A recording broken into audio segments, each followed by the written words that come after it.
27, 1874, first edition, illustrated. 107, 1895, second edition, extensively revised by Thomas Hardy. Far from the Madding Crowd by Thomas Hardy.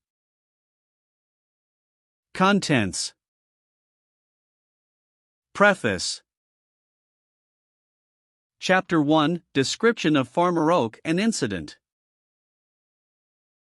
Chapter 2. Night, the Flock, an Interior, Another Interior. Chapter 3. A Girl on Horseback, Conversation. Chapter 4. Gabriel's Resolve, the Visit, the Mistake. Chapter 5, Departure of Bathsheba, a Pastoral Tragedy. Chapter 6. The Fair, the Journey, the Fire. Chapter 7. Recognition, a Timid Girl. Chapter 8. The Malthouse, the Chat, News. Chapter 9. The Homestead, a Visitor, Half Confidences. Chapter 10, Mistress and Men. Chapter 11. Outside the Barracks, Snow, a Meeting. Chapter 12. Farmers, a Rule and Exception. Chapter 13. Sort Sanctorum, the Valentine. Chapter 14. Effect of the Letter, Sunrise. Chapter 15. A Morning Meeting, the Letter Again. Chapter 16. All Saints and All Souls. Chapter 17. In the Marketplace. Chapter 18. Boldwood in Meditation, Regret. Chapter 19. The Sheep Washing, the Offer. Chapter 20. Perplexity, Grinding the Shears, a Quarrel. Chapter 21. Troubles in the Fold, a Message. Chapter 22. The Great Barn and the Sheep-shearers. Chapter 23.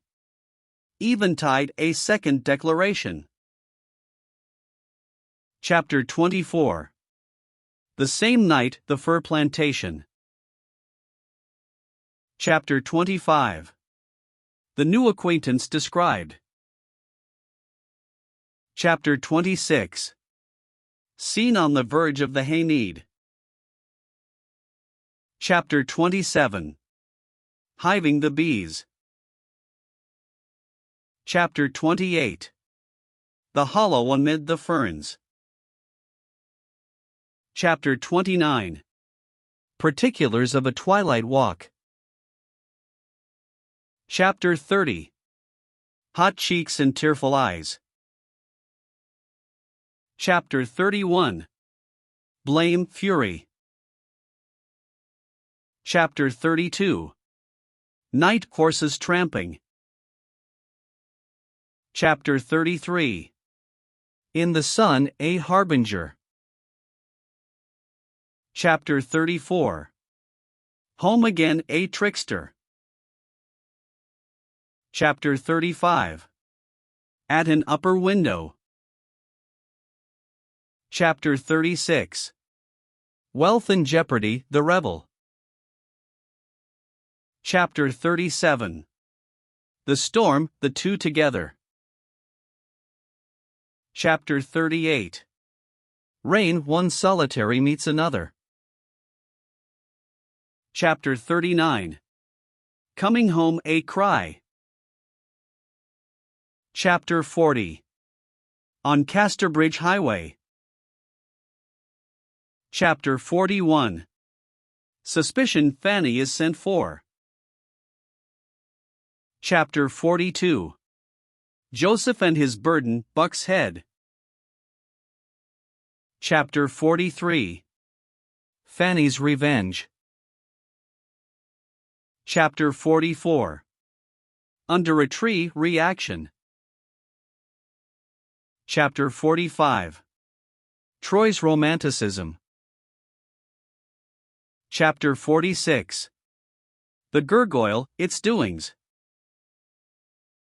Chapter 47. Adventures by the Shore. Chapter 48. Doubts Arise, Doubts Linger. Chapter 49. Oak's Advancement, A Great Hope. Chapter 50. The Sheep Fair, Troy touches his wife's hand. Chapter 51. Bathsheba talks with her outrider.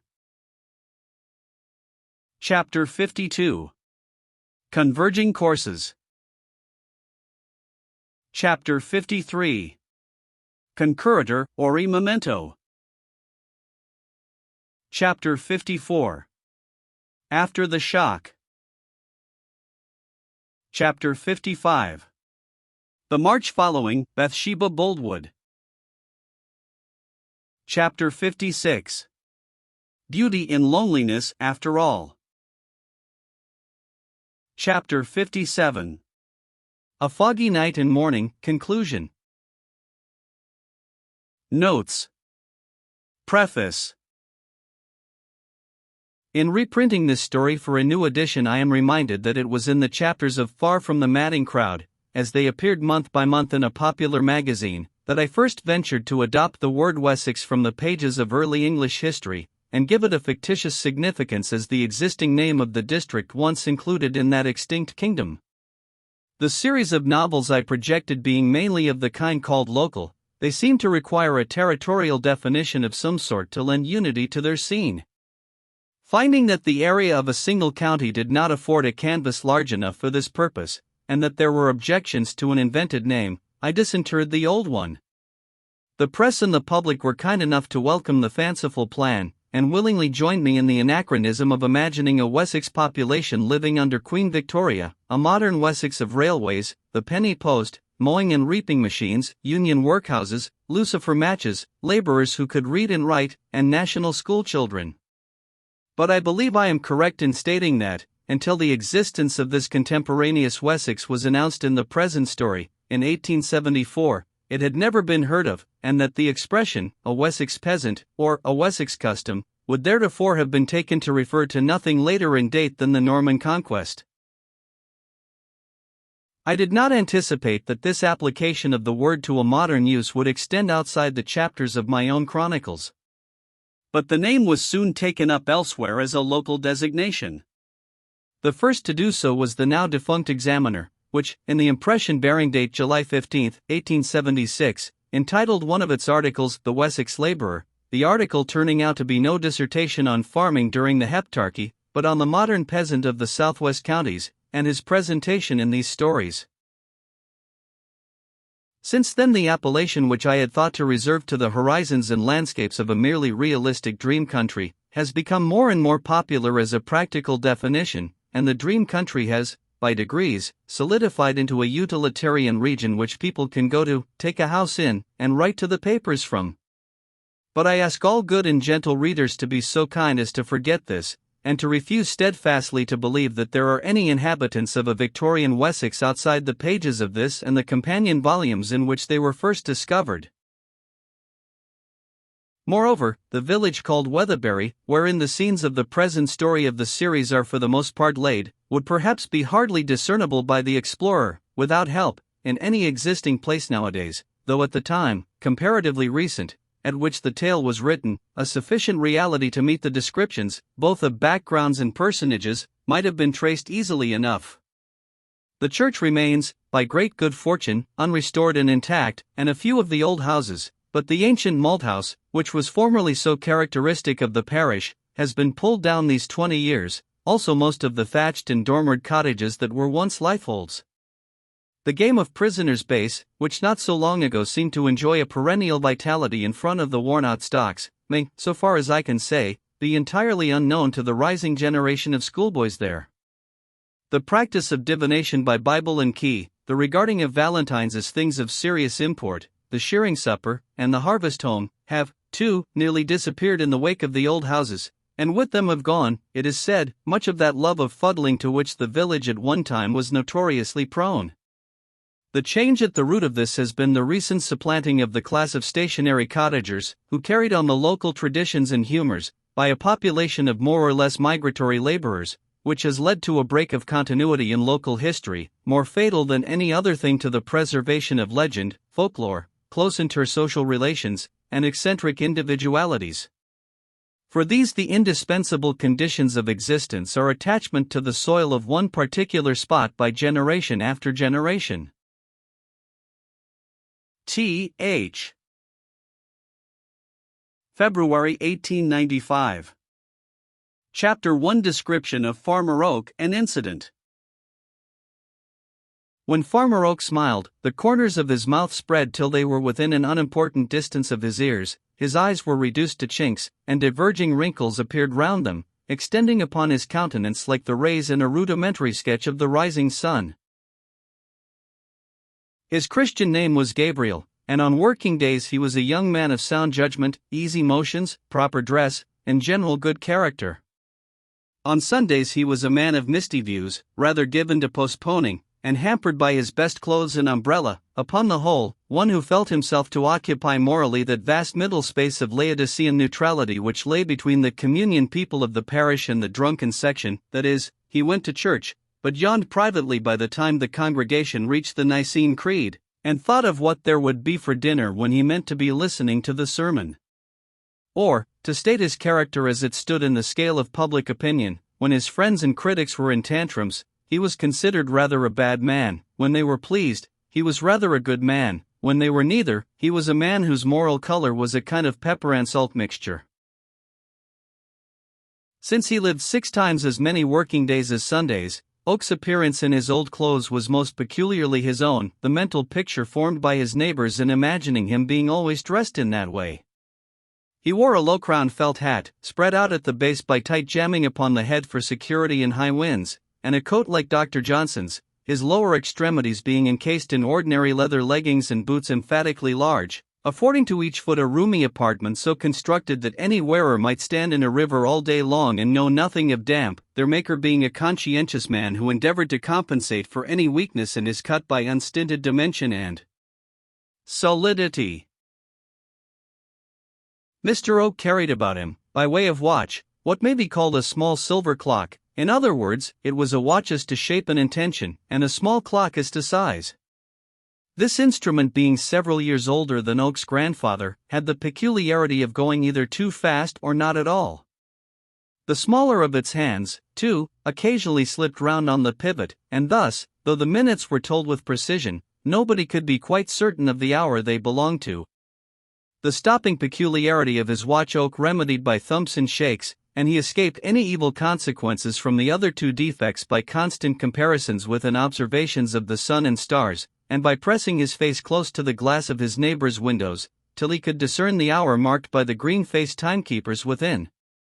It may be mentioned that Oak's fob being difficult of access, by reason of its somewhat high situation in the waistband of his trousers, which also lay at a remote height under his waistcoat, the watch was as a necessity pulled out by throwing the body to one side, compressing the mouth and face to a mere mass of ruddy flesh on account of the exertion required, and drawing up the watch by its chain, like a bucket from a well. But some thoughtful persons, who had seen him walking across one of his fields on a certain December morning, sunny and exceedingly mild, might have regarded Gabriel Oak in other aspects than these. In his face one might notice that many of the hues and curves of youth had tarried on to manhood. There even remained in his remoter crannies some relics of the boy. His height and breadth would have been sufficient to make his presence imposing, had they been exhibited with due consideration. But there is a way some men have, rural and urban alike, for which the mind is more responsible than flesh and sinew. It is a way of curtailing their dimensions by their manner of showing them. And from a quiet modesty that would have become a vestal, which seemed continually to impress upon him that he had no great claim on the world's room, Oak walked unassumingly and with a faintly perceptible bend, yet distinct from a bowing of the shoulders. This may be said to be a defect in an individual if he depends for his valuation more upon his appearance than upon his capacity to wear well, which Oak did not. He had just reached the time of life at which young is ceasing to be the prefix of man in speaking of one. He was at the brightest period of masculine growth, for his intellect and his emotions were clearly separated. He had passed the time during which the influence of youth indiscriminately mingles them in the character of impulse, and he had not yet arrived at the stage wherein they become united again, in the character of prejudice, by the influence of a wife and family. In short, he was 28 and a bachelor. The field he was in this morning sloped to a ridge called Norcombe Hill. Through a spur of this hill ran the highway between Imminster and Chalknewton. Casually glancing over the hedge, Oak saw coming down the incline before him an ornamental spring wagon, painted yellow and gaily marked, drawn by 2 horses, a wagoner walking alongside bearing a whip perpendicularly. The wagon was laden with household goods and window plants, and on the apex of the whole sat a woman, young and attractive. Gabriel had not beheld the sight for more than half a minute, when the vehicle was brought to a standstill just beneath his eyes. "The tailboard of the wagon is gone, miss," said the wagoner. "Then I heard it fall," said the girl, in a soft, though not particularly low voice. "I heard a noise I could not account for when we were coming up the hill. I'll run back." "Do," she answered. The sensible horses stood perfectly still, and the wagoner's steps sank fainter and fainter in the distance. The girl on the summit of the load sat motionless, surrounded by tables and chairs with their legs upwards, backed by an oak settle, and ornamented in front by pots of geraniums, myrtles, and cactuses, together with a caged canary, all probably from the windows of the house just vacated. There was also a cat in a willow basket, from the partly open lid of which she gazed with half-closed eyes, and affectionately surveyed the small birds around. The handsome girl waited for some time idly in her place, and the only sound heard in the stillness was the hopping of the canary up and down the perches of its prison. Then she looked attentively downwards. It was not at the bird, nor at the cat, it was at an oblong package tied in paper, and lying between them. She turned her head to learn if the wagoner were coming. He was not yet in sight, and her eyes crept back to the package, her thoughts seeming to run upon what was inside it. At length she drew the article into her lap, and untied the paper covering. A small swing-looking glass was disclosed, in which she proceeded to survey herself attentively. She parted her lips and smiled. It was a fine morning, and the sun lighted up to a scarlet glow the crimson jacket she wore, and painted a soft luster upon her bright face and dark hair. The myrtles, geraniums, and cactuses packed around her were fresh and green, and at such a leafless season they invested the whole concern of horses, wagon, furniture, and girl with a peculiar vernal charm. What possessed her to indulge in such a performance in the sight of the sparrows, blackbirds, and unperceived farmer who were alone as spectators, whether the smile began as a factitious one, to test her capacity in that art, nobody knows, it ended certainly in a real smile. She blushed at herself, and seeing her reflection blush, blushed the more. The change from the customary spot and necessary occasion of such an act, from the dressing hour in a bedroom to a time of traveling out of doors, lent to the idle deed a novelty it did not intrinsically possess. The picture was a delicate one.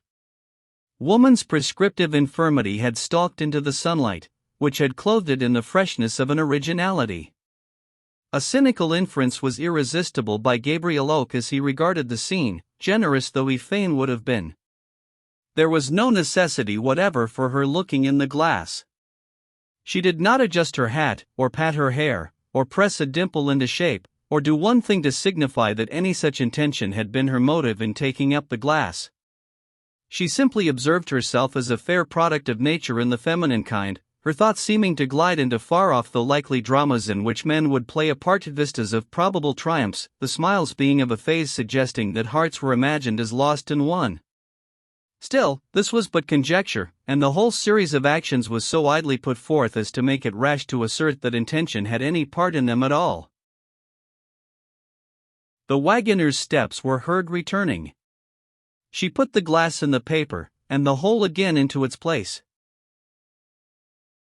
When the wagon had passed on, Gabriel withdrew from his point of espial, and descending into the road, followed the vehicle to the turnpike gate some way beyond the bottom of the hill, where the object of his contemplation now halted for the payment of toll. About 20 steps still remained between him and the gate, when he heard a dispute. It was a difference concerning tuppence between the persons with the wagon and the man at the toll bar. Mrs.'s niece is upon the top of the things, and she says that's enough that I've offered ye, you great miser, and she won't pay any more. These were the wagoner's words. Very well, then Mrs.'s niece can't pass, said the turnpike keeper, closing the gate. Oak looked from one to the other of the disputants, and fell into a reverie. There was something in the tone of tuppence remarkably insignificant. Threepence had a definite value as money, it was an appreciable infringement on a day's wages, and, as such, a higgling matter, but tuppence, here, he said, stepping forward and handing tuppence to the gatekeeper, let the young woman pass. He looked up at her then, she heard his words, and looked down. Gabriel's features adhered throughout their form so exactly to the middle line between the beauty of St. John and the ugliness of Judas Iscariot, as represented in a window of the church he attended, that not a single lineament could be selected and called worthy either of distinction or notoriety.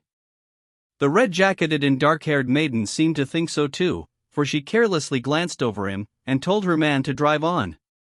She might have looked her thanks to Gabriel on a minute scale, but she did not speak them, more probably she felt none, for in gaining her a passage he had lost her point, and we know how women take a favor of that kind.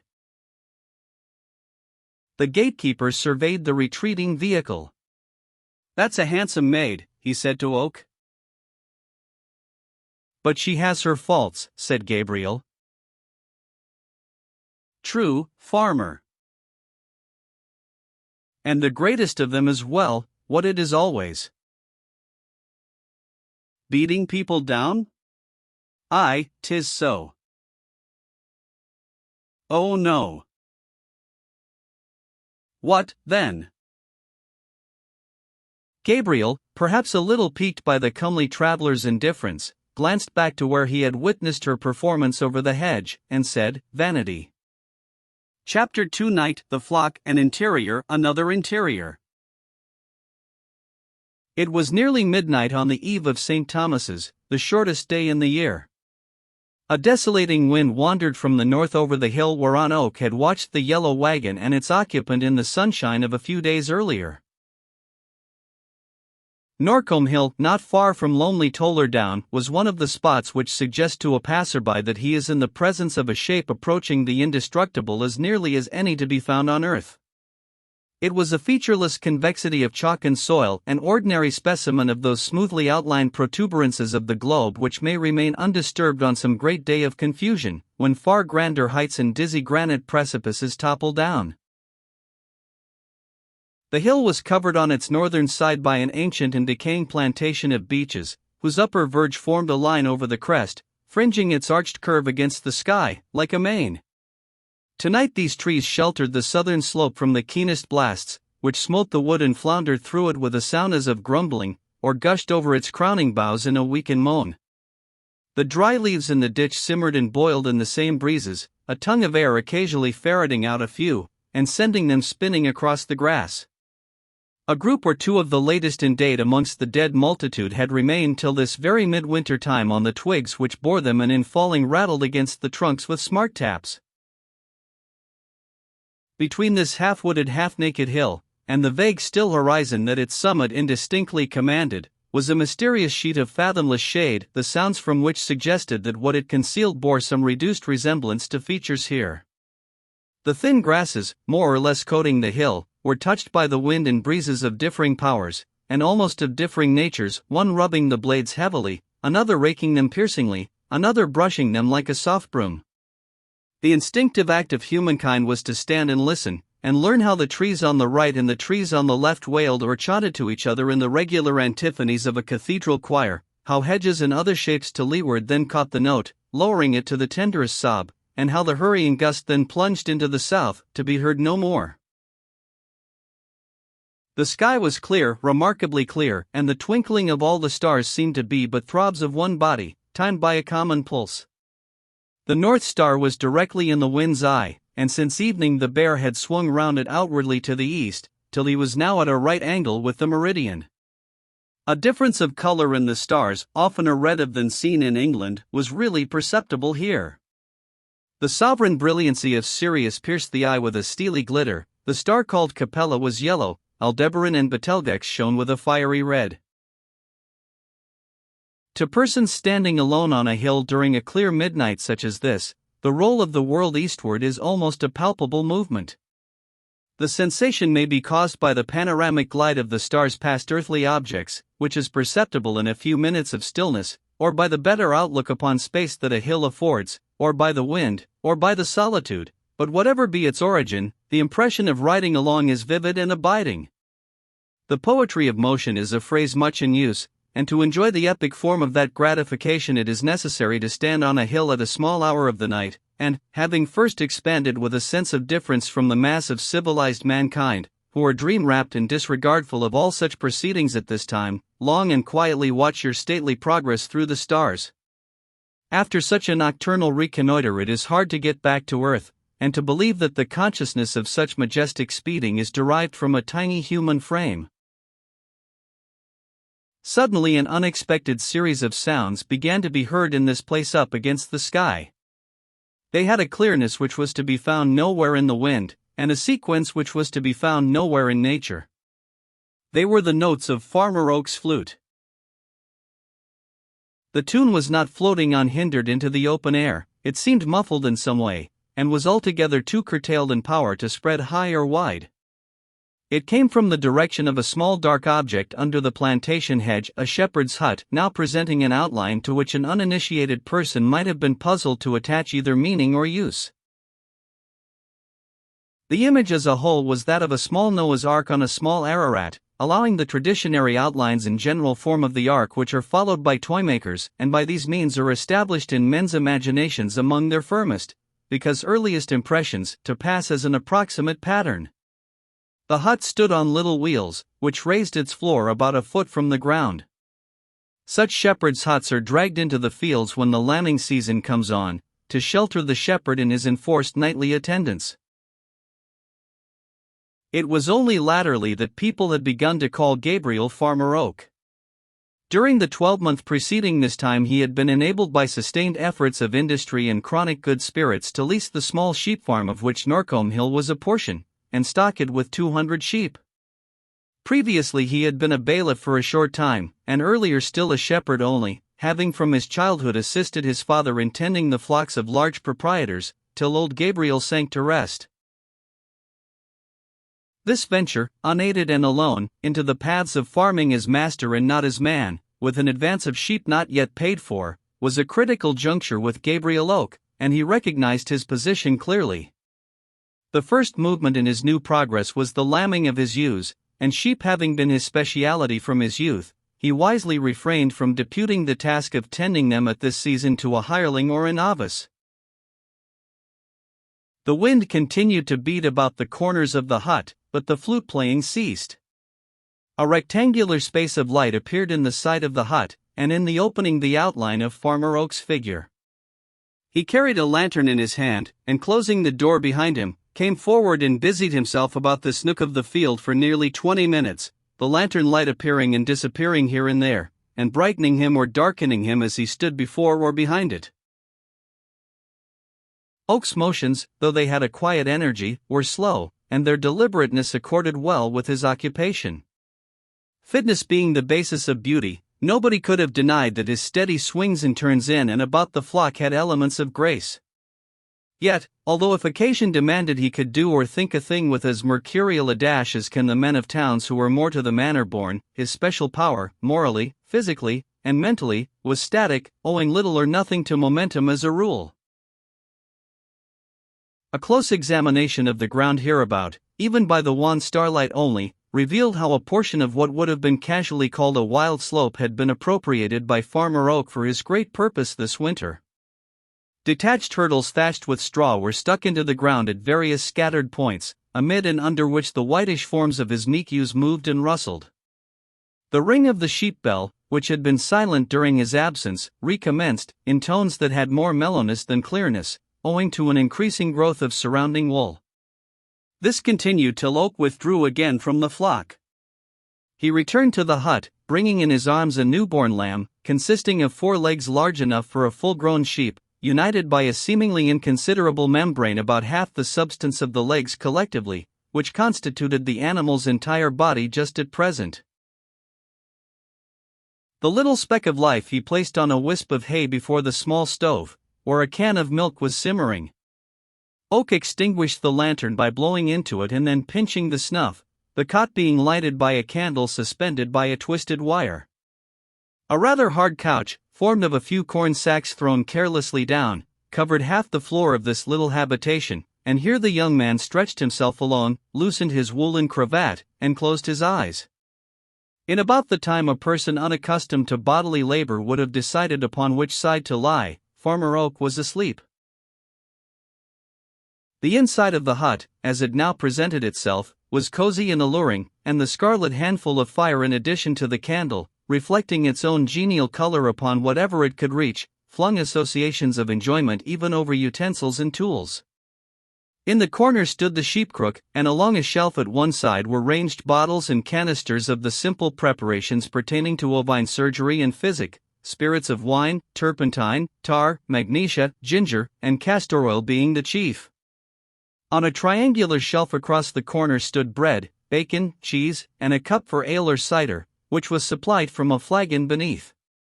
Beside the provisions lay the flute, whose notes had lately been called forth by the lonely watcher to beguile a tedious hour.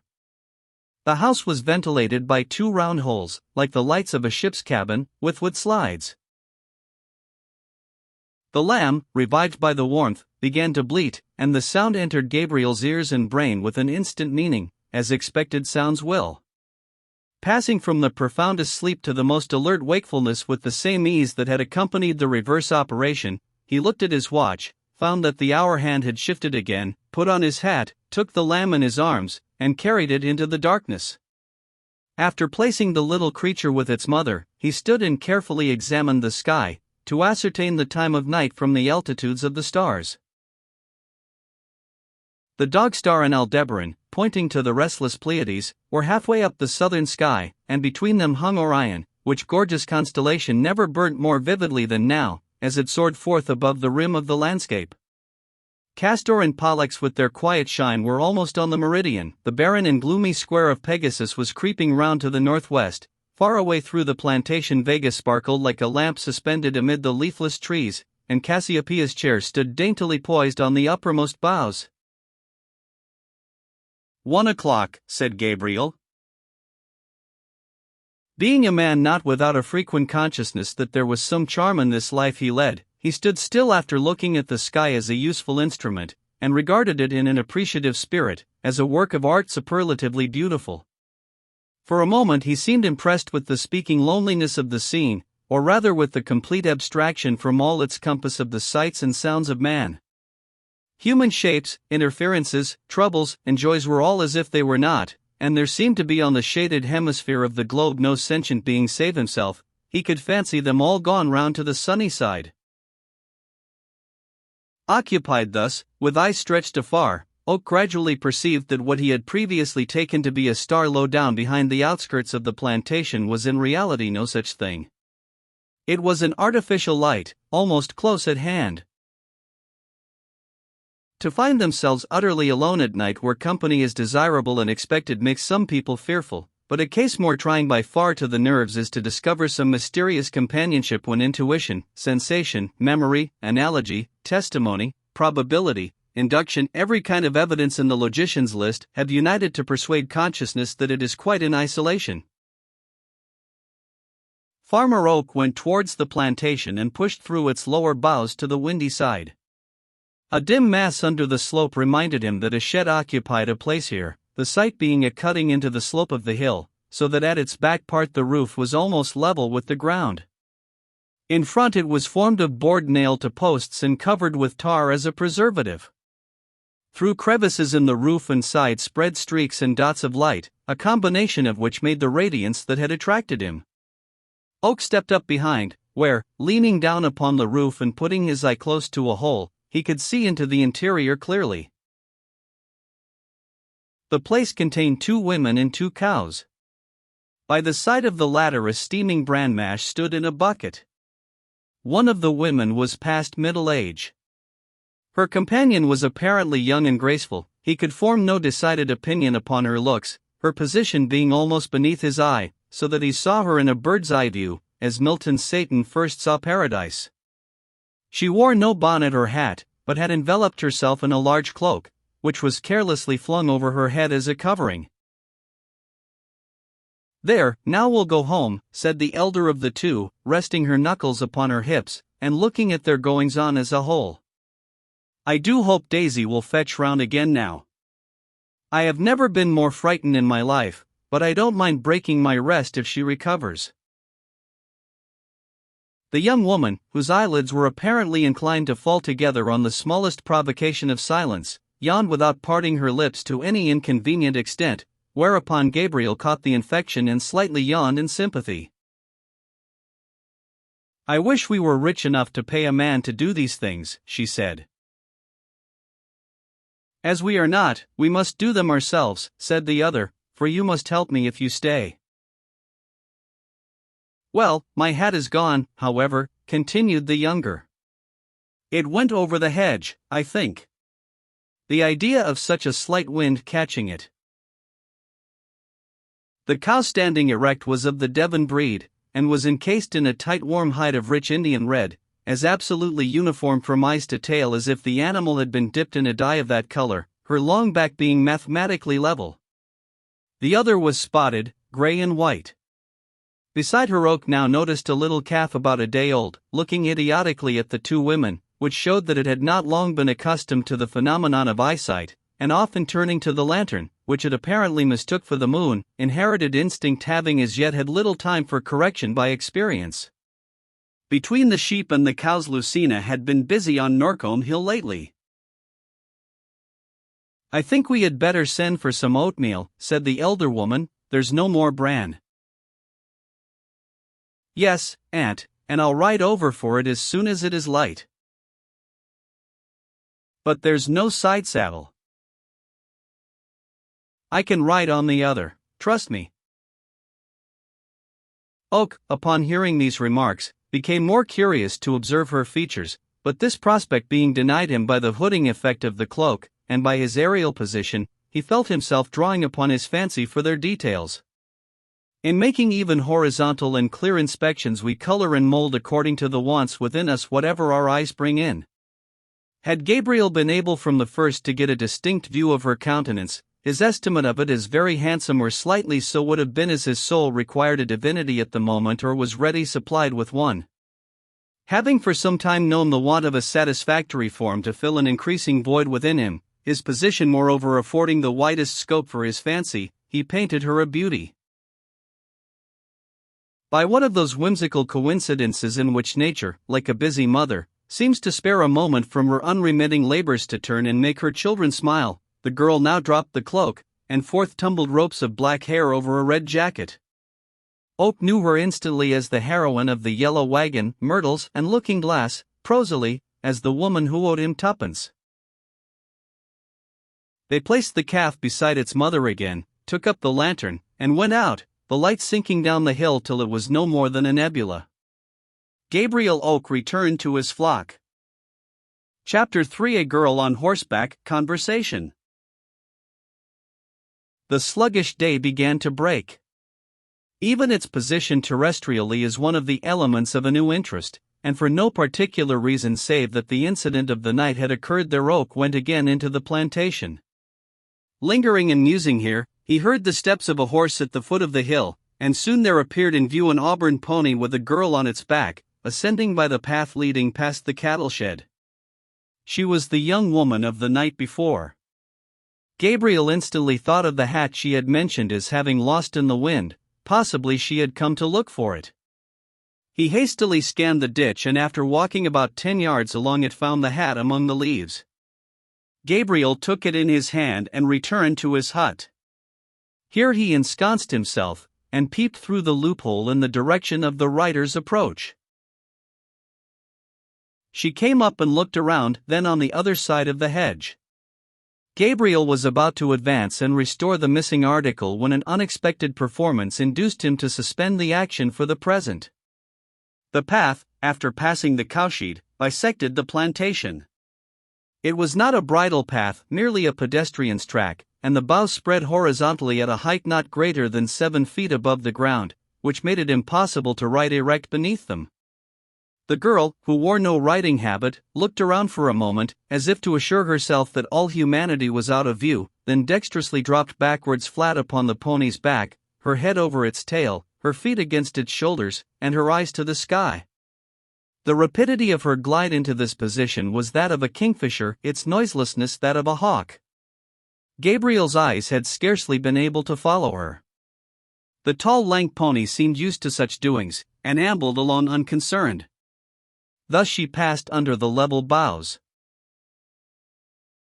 The performer seemed quite at home anywhere between a horse's head and its tail, and the necessity for this abnormal attitude having ceased with the passage of the plantation, she began to adopt another, even more obviously convenient than the first.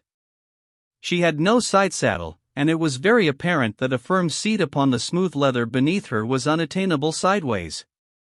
Springing to her accustomed perpendicular like a bowed sapling, and satisfying herself that nobody was in sight, she seated herself in the manner demanded by the saddle, though hardly expected of the woman, and trotted off in the direction of Tunnel Mill. Oak was amused, perhaps a little astonished, and hanging up the hat in his hut, went again among his ewes. An hour passed, the girl returned, properly seated now, with a bag of bran in front of her. On nearing the cattle shed she was met by a boy bringing a milking pail, who held the reins of the pony whilst she slid off. The boy led away the horse, leaving the pail with the young woman. Soon soft spurts alternating with loud spurts came in regular succession from within the shed, the obvious sounds of a person milking a cow. Gabriel took the lost hat in his hand, and waited beside the path she would follow in leaving the hill. She came, the pail in one hand, hanging against her knee. The left arm was extended as a balance, enough of it being shown bare to make Oak wish that the event had happened in the summer, when the whole would have been revealed. There was a bright air and manner about her now, by which she seemed to imply that the desirability of her existence could not be questioned, and this rather saucy assumption failed in being offensive because a beholder felt it to be, upon the whole, true. Like exceptional emphasis in the tone of a genius, that which would have made mediocrity ridiculous was an addition to recognized power. It was with some surprise that she saw Gabriel's face rising like the moon behind the hedge. The adjustment of the farmer's hazy conceptions of her charms to the portrait of herself she now presented him with was less a diminution than a difference. The starting point selected by the judgment was her height. She seemed tall, but the pail was a small one, and the hedge diminutive, hence, making allowance for error by comparison with these, she could have been not above the height to be chosen by women as best. All features of consequence were severe and regular. It may have been observed by persons who go about the shires with eyes for beauty, that in Englishwoman a classically formed face is seldom found to be united with a figure of the same pattern, the highly finished features being generally too large for the remainder of the frame, that a graceful and proportionate figure of 8 heads usually goes off into random facial curves. Without throwing a nymphian tissue over a milkmaid, let it be said that here criticism checked itself as out of place, and looked at her proportions with a long consciousness of pleasure. From the contours of her figure in its upper part, she must have had a beautiful neck and shoulders, but since her infancy nobody had ever seen them. Had she been put into a low dress she would have run and thrust her head into a bush. Yet she was not a shy girl by any means, it was merely her instinct to draw the line dividing the seen from the unseen higher than they do it in towns. That the girl's thoughts hovered about her face and form as soon as she caught Oak's eyes conning the same page was natural, and almost certain. The self-consciousness shown would have been vanity if a little more pronounced, dignity if a little less. Rays of male vision seem to have a tickling effect upon virgin faces in rural districts. She brushed hers with her hand, as if Gabriel had been irritating its pink surface by actual touch, and the free air of her previous movements was reduced at the same time to a chastened phase of itself. Yet it was the man who blushed, the maid not at all. "I found a hat," said Oak. "It is mine," said she, and, from a sense of proportion, kept down to a small smile and inclination to laugh distinctly, "it flew away last night." 1 o'clock this morning? Well, it was. She was surprised. "How did you know?" she said. "I was here." "You are Farmer Oak, are you not?" "That or thereabouts. I'm lately come to this place." "A large farm?" she inquired, casting her eyes round, and swinging back her hair, which was black in the shaded hollows of its mass, but it being now an hour past sunrise the rays touched its prominent curves with a color of their own. "No, not large. About 100. In speaking of farms, the word acres is omitted by the natives, by analogy to such old expressions as a stag of 10. "I wanted my hat this morning," she went on. "I had to ride to Tunnel Mill." "Yes, you had." "How do you know?" "I saw you." "Where?" she inquired, a misgiving bringing every muscle of her lineaments and frame to a standstill. "Here, going through the plantation, and all down the hill," said Farmer Oak, with an aspect excessively knowing with regard to some matter in his mind, as he gazed at a remote point in the direction named, and then turned back to meet his colloquist's eyes. A perception caused him to withdraw his own eyes from hers as suddenly as if he had been caught in a theft. Recollection of the strange antics she had indulged in when passing through the trees was succeeded in the girl by a nettled palpitation, and that by a hot face. It was a time to see a woman redden who was not given to reddening as a rule, not a point in the milkmaid but was of the deepest rose color. From the maiden's blush, through all varieties of the Provence down to the crimson Tuscany, the countenance of Oak's acquaintance quickly graduated, whereupon he, in considerateness, turned away his head. The sympathetic man still looked the other way, and wondered when she would recover coolness sufficient to justify him in facing her again. He heard what seemed to be the flitting of a dead leaf upon the breeze, and looked. She had gone away. With an air between that of tragedy and comedy, Gabriel returned to his work. 5 mornings and evenings passed. The young woman came regularly to milk the healthy cow or to attend to the sick one, but never allowed her vision to stray in the direction of Oak's person. His want of tact had deeply offended her, not by seeing what he could not help, but by letting her know that he had seen it. For, as without law there is no sin, without eyes there is no indecorum, and she appeared to feel that Gabriel's espial had made her an indecorous woman without her own connivance. It was food for great regret with him. It was also a contretemps which touched into life a latent heat he had experienced in that direction. The acquaintanceship might, however, have ended in a slow forgetting, but for an incident which occurred at the end of the same week. One afternoon it began to freeze, and the frost increased with evening, which drew on like a stealthy tightening of bonds. It was a time when in cottages the breath of the sleepers freezes to the sheets, when round the drawing-room fire of a thick-walled mansion the sitters' backs are cold, even whilst their faces are all aglow. Many a small bird went to bed supperless that night among the bare boughs. As the milking hour drew near, Oak kept his usual watch upon the cowshed. At last he felt cold, and shaking an extra quantity of bedding round the yearling ewes he entered the hut and heaped more fuel upon the stove. The wind came in at the bottom of the door, and to prevent it Oak laid a sack there and wheeled the cot round a little more to the south. Then the wind spouted in at a ventilating hole, of which there was one on each side of the hut. Gabriel had always known that when the fire was lighted and the door closed one of these must be kept open, the chosen being always on the side away from the wind. Closing the slide to windward, he turned to open the other. On second thoughts, the farmer considered that he would first sit down, leaving both closed for a minute or two, till the temperature of the hut was a little raised. He sat down. His head began to ache in an unwonted manner, and, fancying himself weary by reason of the broken rests of the preceding nights, Oak decided to get up, open the slide, and then allow himself to fall asleep. He fell asleep, however, without having performed the necessary preliminary. How long he remained unconscious Gabriel never knew. During the first stages of his return to perception, peculiar deeds seemed to be in course of enactment. His dog was howling, his head was aching fearfully, somebody was pulling him about, hands were loosening his neckerchief. On opening his eyes, he found that evening had sunk to dusk in a strange manner of unexpectedness. The young girl with the remarkably pleasant lips and white teeth was beside him.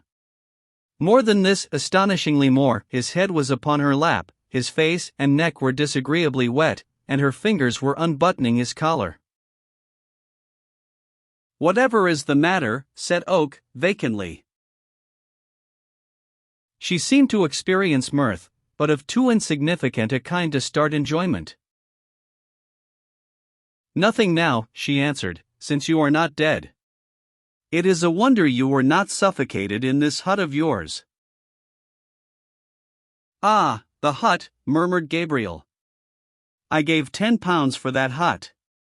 But I'll sell it, and sit under thatched hurdles as they did in old times, and curl up to sleep in a lock of straw. It played me nearly the same trick the other day." Gabriel, by way of emphasis, brought down his fist upon the floor.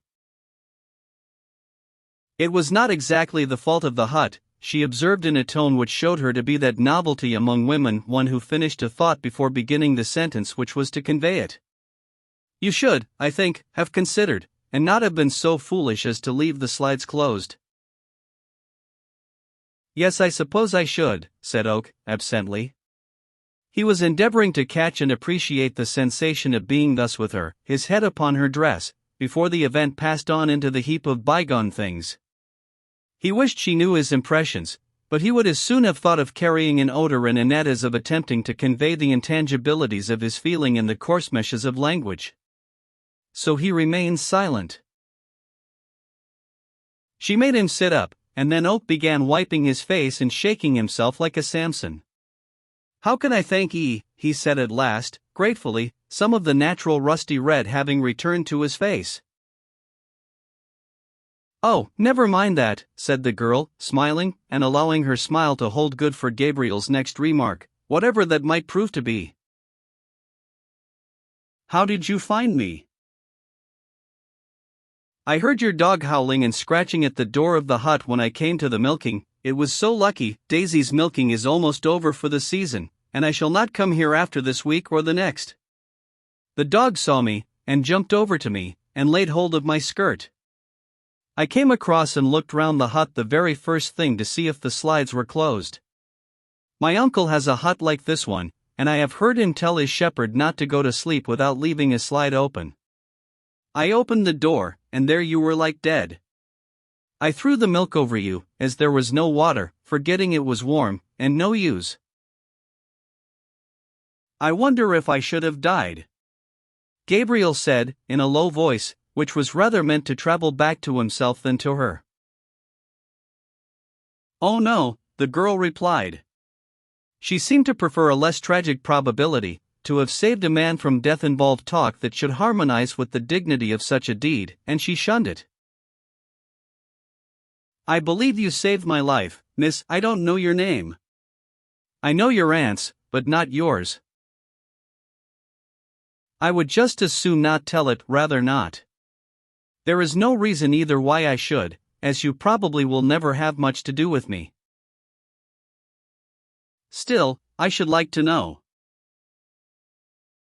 "You can inquire at my aunt's, she will tell you." "My name is Gabriel Oak." "And mine isn't." "You seem fond of yours in speaking it so decisively, Gabriel Oak." "You see, it is the only one I shall ever have, and I must make the most of it. I always think mine sounds odd and disagreeable. I should think you might soon get a new one. Mercy, how many opinions you keep about you concerning other people, Gabriel Oak. Well, miss, excuse the words, I thought you would like them. But I can't match you, I know, in mapping out my mind upon my tongue. I never was very clever in my inside. But I thank you. Come, give me your hand.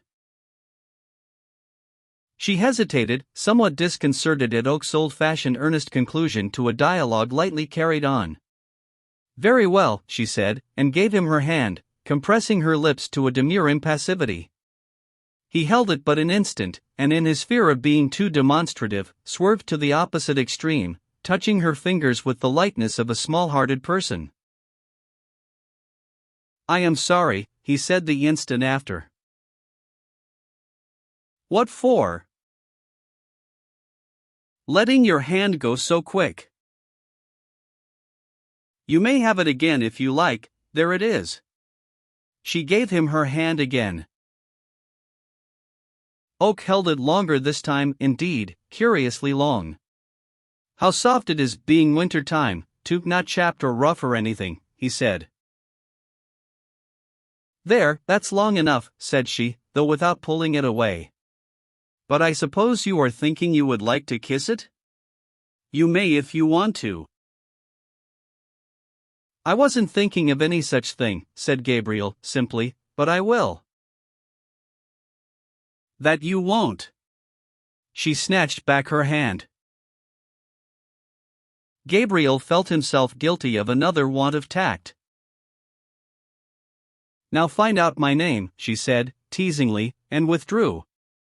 Chapter 4 Gabriel's Resolve, the Visit, the Mistake. The only superiority in women that is tolerable to the rival sex is, as a rule, that of the unconscious kind, but a superiority which recognizes itself may sometimes please by suggesting possibilities of capture to the subordinated man. This well-favored and comely girl soon made appreciable inroads upon the emotional constitution of young Farmer Oak. Love, being an extremely exacting usurer, a sense of exorbitant profit, spiritually, by an exchange of hearts, being at the bottom of pure passions, as that of exorbitant profit, bodily or materially, is at the bottom of those of lower atmosphere, every morning Oak's feelings were as sensitive as the money market in calculations upon his chances. His dog waited for his meals in a way so like that in which Oak waited for the girl's presence, that the farmer was quite struck with the resemblance, felt it lowering, and would not look at the dog. However, he continued to watch through the hedge for her regular coming, and thus his sentiments towards her were deepened without any corresponding effect being produced upon herself. Oak had nothing finished and ready to say as yet, and not being able to frame love phrases which end where they begin, passionate tales, full of sound and fury, signifying nothing. He said no word at all. By making inquiries he found that the girl's name was Bathsheba Everdeen, and that the cow would go dry in about 7 days. He dreaded the 8th day. At last the 8th day came. The cow had ceased to give milk for that year, and Bathsheba Everdeen came up the hill no more. Gabriel had reached a pitch of existence he never could have anticipated a short time before. He liked saying Bathsheba as a private enjoyment instead of whistling, turned over his taste to black hair, though he had sworn by brown ever since he was a boy, isolated himself till the space he filled in the public eye was contemptibly small. Love is a possible strength in an actual weakness. Marriage transforms a distraction into a support, the power of which should be, and happily often is, in direct proportion to the degree of imbecility it supplants. Oak began now to see light in this direction, and said to himself, I'll make her my wife, or upon my soul I shall be good for nothing. All this while he was perplexing himself about an errand on which he might consistently visit the cottage of Bathsheba's aunt. He found his opportunity in the death of a ewe, mother of a living lamb. On a day which had a summer face and a winter constitution, a fine January morning, when there was just enough blue sky visible to make cheerfully disposed people wish for more, and an occasional gleam of silvery sunshine, Oak put the lamb into a respectable Sunday basket, and stalked across the fields to the house of Mrs. Hurst, the Aunt George, the dog walking behind, with a countenance of great concern at the serious turn pastoral affairs seemed to be taking. Gabriel had watched the blue wood smoke curling from the chimney with strange meditation. At evening he had fancifully traced it down the chimney to the spot of its origin, seen the hearth and Bathsheba beside it in her outdoor dress, for the clothes she had worn on the hill were by association equally with her person included in the compass of his affection. They seemed at this early time of his love a necessary ingredient of the sweet mixture called Bathsheba Everdeen. He had made a toilet of a nicely adjusted kind of a nature between the carefully neat and the carelessly ornate, of a degree between fine market day and wet Sunday selection. He thoroughly cleaned his silver watch chain with whiting, put new lacing straps to his boots, looked to the brass eyelet holes, went to the inmost heart of the plantation for a new walking stick, and trimmed it vigorously on his way back, took a new handkerchief from the bottom of his clothes box, put on the light waistcoat patterned all over with sprigs of an elegant flower uniting the beauties of both rose and lily without the defects of either, and used all the hair oil he possessed upon his usually dry, sandy, and inextricably curly hair, till he had deepened it to a splendidly noble color, between that of guano and Roman cement, making it stick to his head like mace round a nutmeg, or wet seaweed round a boulder after the ebb. Nothing disturbed the stillness of the cottage save the chatter of a knot of sparrows on the eaves. One might fancy scandal and rumor to be no less the staple topic of these little coteries on roofs than of those under them. It seemed that the omen was an unpropitious one, for, as the rather untoward commencement of Oak's overtures, just as he arrived by the garden gate, he saw a cat inside, going into various arched shapes and fiendish convulsions at the sight of his dog George. The dog took no notice, for he had arrived at an age at which all superfluous barking was cynically avoided as a waste of breath. In fact, he never barked even at the sheep except to order, when it was done with an absolutely neutral countenance, as a sort of combination service, which, though offensive, had to be gone through once now and then to frighten the flock for their own good. A voice came from behind some laurel bushes into which the cat had run. "Poor dear! Did a nasty brute of a dog want to kill it, did he, poor dear?" "I beg your pardon," said Oak to the voice, but George was walking on behind me with a temper as mild as milk. Almost before he had ceased speaking, Oak was seized with a misgiving as to whose ear was the recipient of his answer. Nobody appeared, and he heard the person retreat among the bushes. Gabriel meditated, and so deeply that he brought small furrows into his forehead by sheer force of reverie. Where the issue of an interview is as likely to be a vast change for the worse as for the better, any initial difference from expectation causes nipping sensations of failure. Oak went up to the door a little abashed. His mental rehearsal and the reality had had no common grounds of opening. Bathsheba's aunt was indoors. "Will you tell Miss Everdeen that somebody would be glad to speak to her?" said Mr. Oak. Calling oneself merely somebody, without giving a name, is not to be taken as an example of the ill-breeding of the rural world. It springs from a refined modesty, of which townspeople, with their cards and announcements, have no notion whatever. Bathsheba was out. The voice had evidently been hers. "Will you come in, Mr. Oak?" "Oh, thank ye," said Gabriel, following her to the fireplace. "I've brought a lamb for Miss Everdeen. I thought she might like one to rear, girls do." "She might," said Mrs. Hurst, musingly, "though she's only a visitor here. If you will wait a minute, Bathsheba will be in." "Yes, I will wait," said Gabriel, sitting down. "The lamb isn't really the business I came about, Mrs. Hurst. In short, I was going to ask her if she'd like to be married." "And were you indeed?" "Yes. Because if she would, I should be very glad to marry her." "Do you know if she's got any other young man hanging about her at all?" "Let me think," said Mrs. Hurst, poking the fire superfluously. "Yes, bless you, ever so many young men. You see, Farmer Oak, she's so good-looking, and an excellent scholar besides. She was going to be a governess once, you know, only she was too wild. Not that her young men ever come here, but, Lord, in the nature of women, she must have a dozen." "That's unfortunate," said Farmer Oak, contemplating a crack in the stone floor with sorrow. "I'm only an everyday sort of man, and my only chance was in being the first comber. Well, there's no use in my waiting, for that was all I came about, so I'll take myself off home alone, Mrs. Hurst." When Gabriel had gone about 200 yards along the down, he heard a hoy-hoy uttered behind him in a piping note of more treble quality than that in which the exclamation usually embodies itself when shouted across a field. He looked round, and saw a girl racing after him, waving a white handkerchief. Oak stood still, and the runner drew nearer. It was Bathsheba Everdeen. Gabriel's color deepened. Hers was already deep, not, as it appeared, from emotion, but from running. "Farmer Oak," she said, pausing for want of breath, pulling up in front of him with a slanted face and putting her hand to her side. "I have just called to see you," said Gabriel, pending her further speech. "Yes, I know that," she said, panting like a robin, her face red and moist from her exertions, like a peony petal before the sun dries off the dew. "I didn't know you had come to ask to have me, or I should have come in from the garden instantly.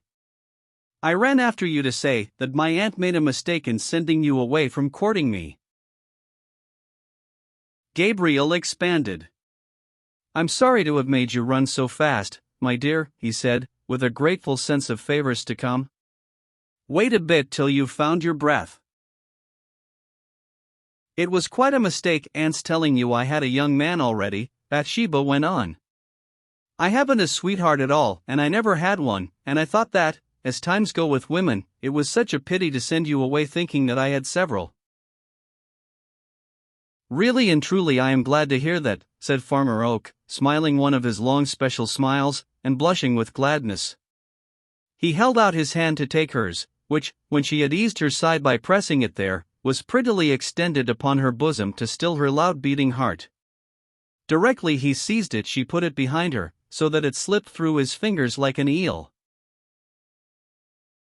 "I have a nice snug little farm," said Gabriel, with half a degree less assurance than when he had seized her hand.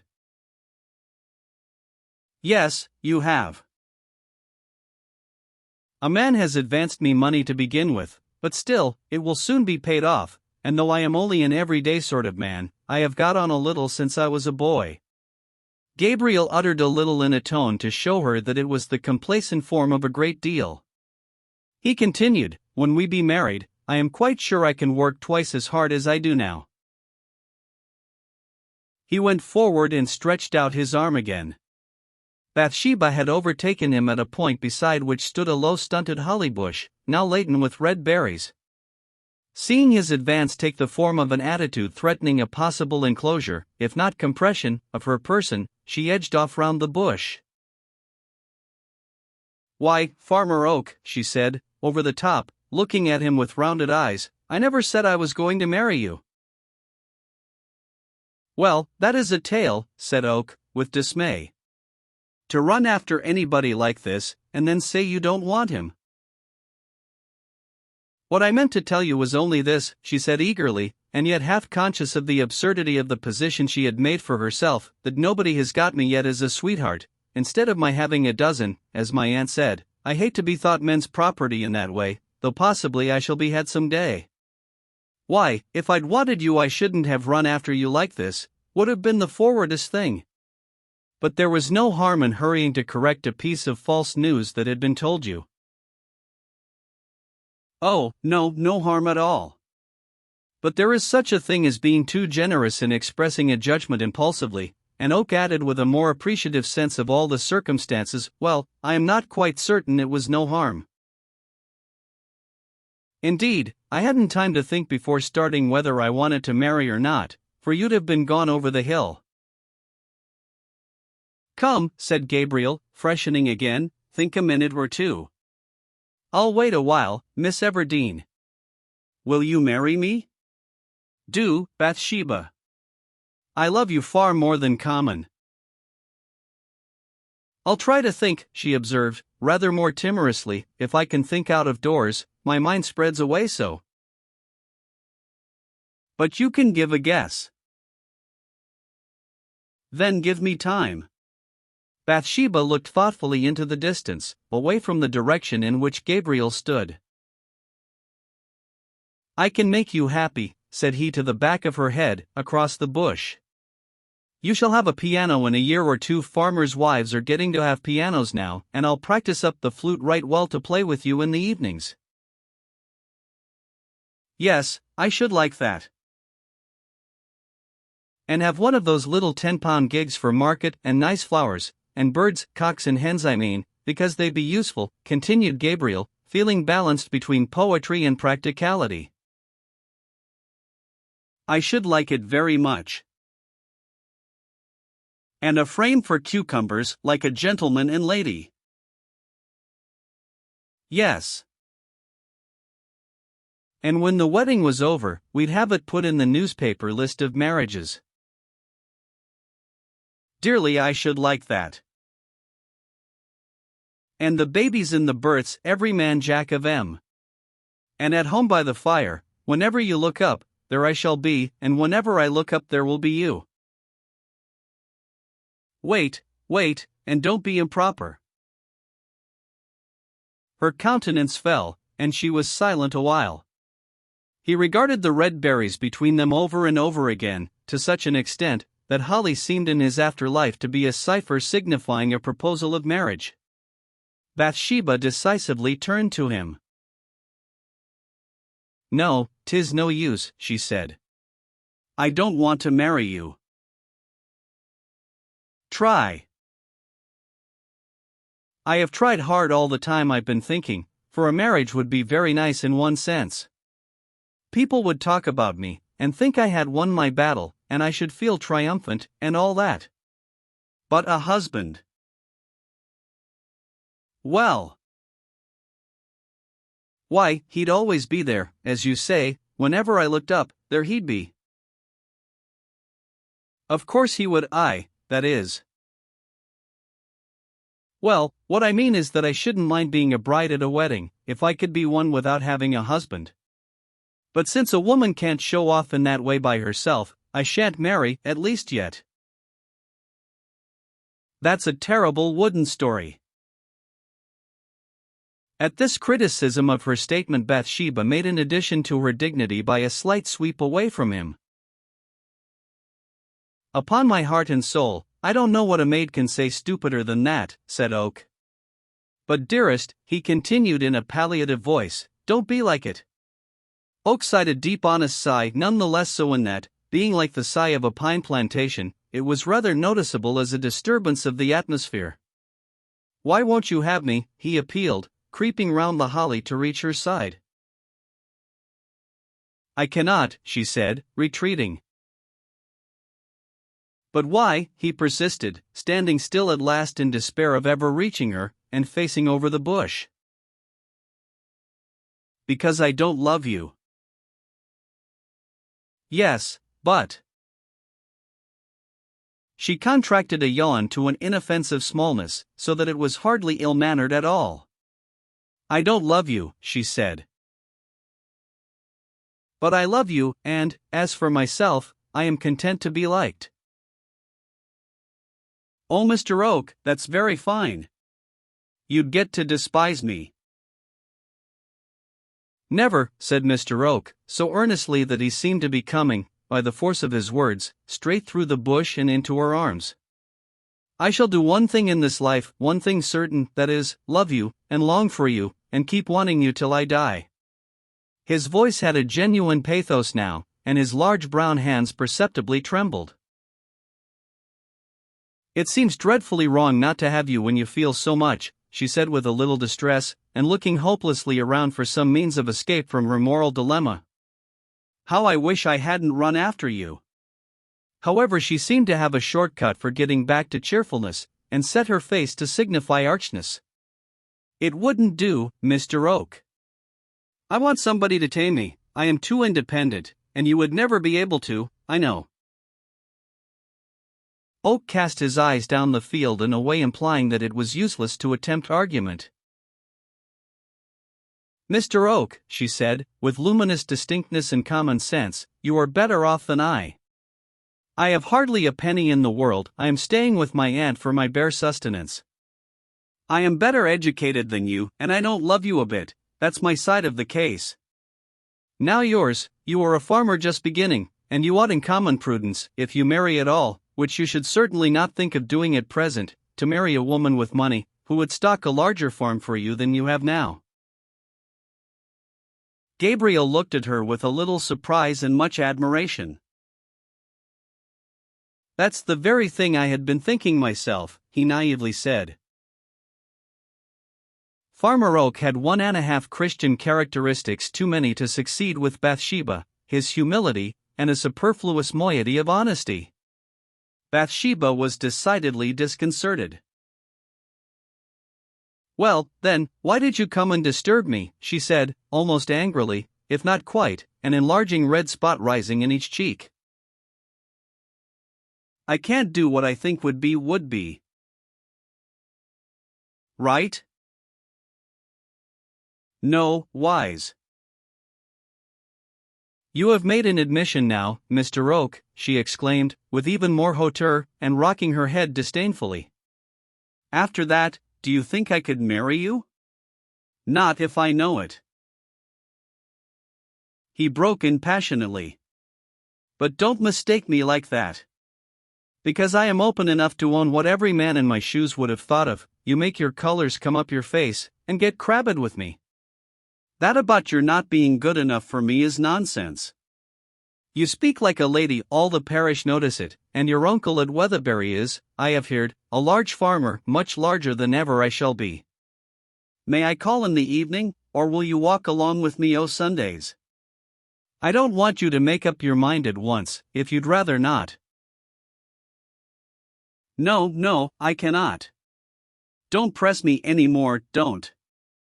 I don't love you, so 'twould be ridiculous, she said, with a laugh. No man likes to see his emotions the sport of a merry-go-round of skittishness. Very well, said Oak, firmly, with the bearing of one who was going to give his days and nights to Ecclesiastes forever. Then I'll ask you no more.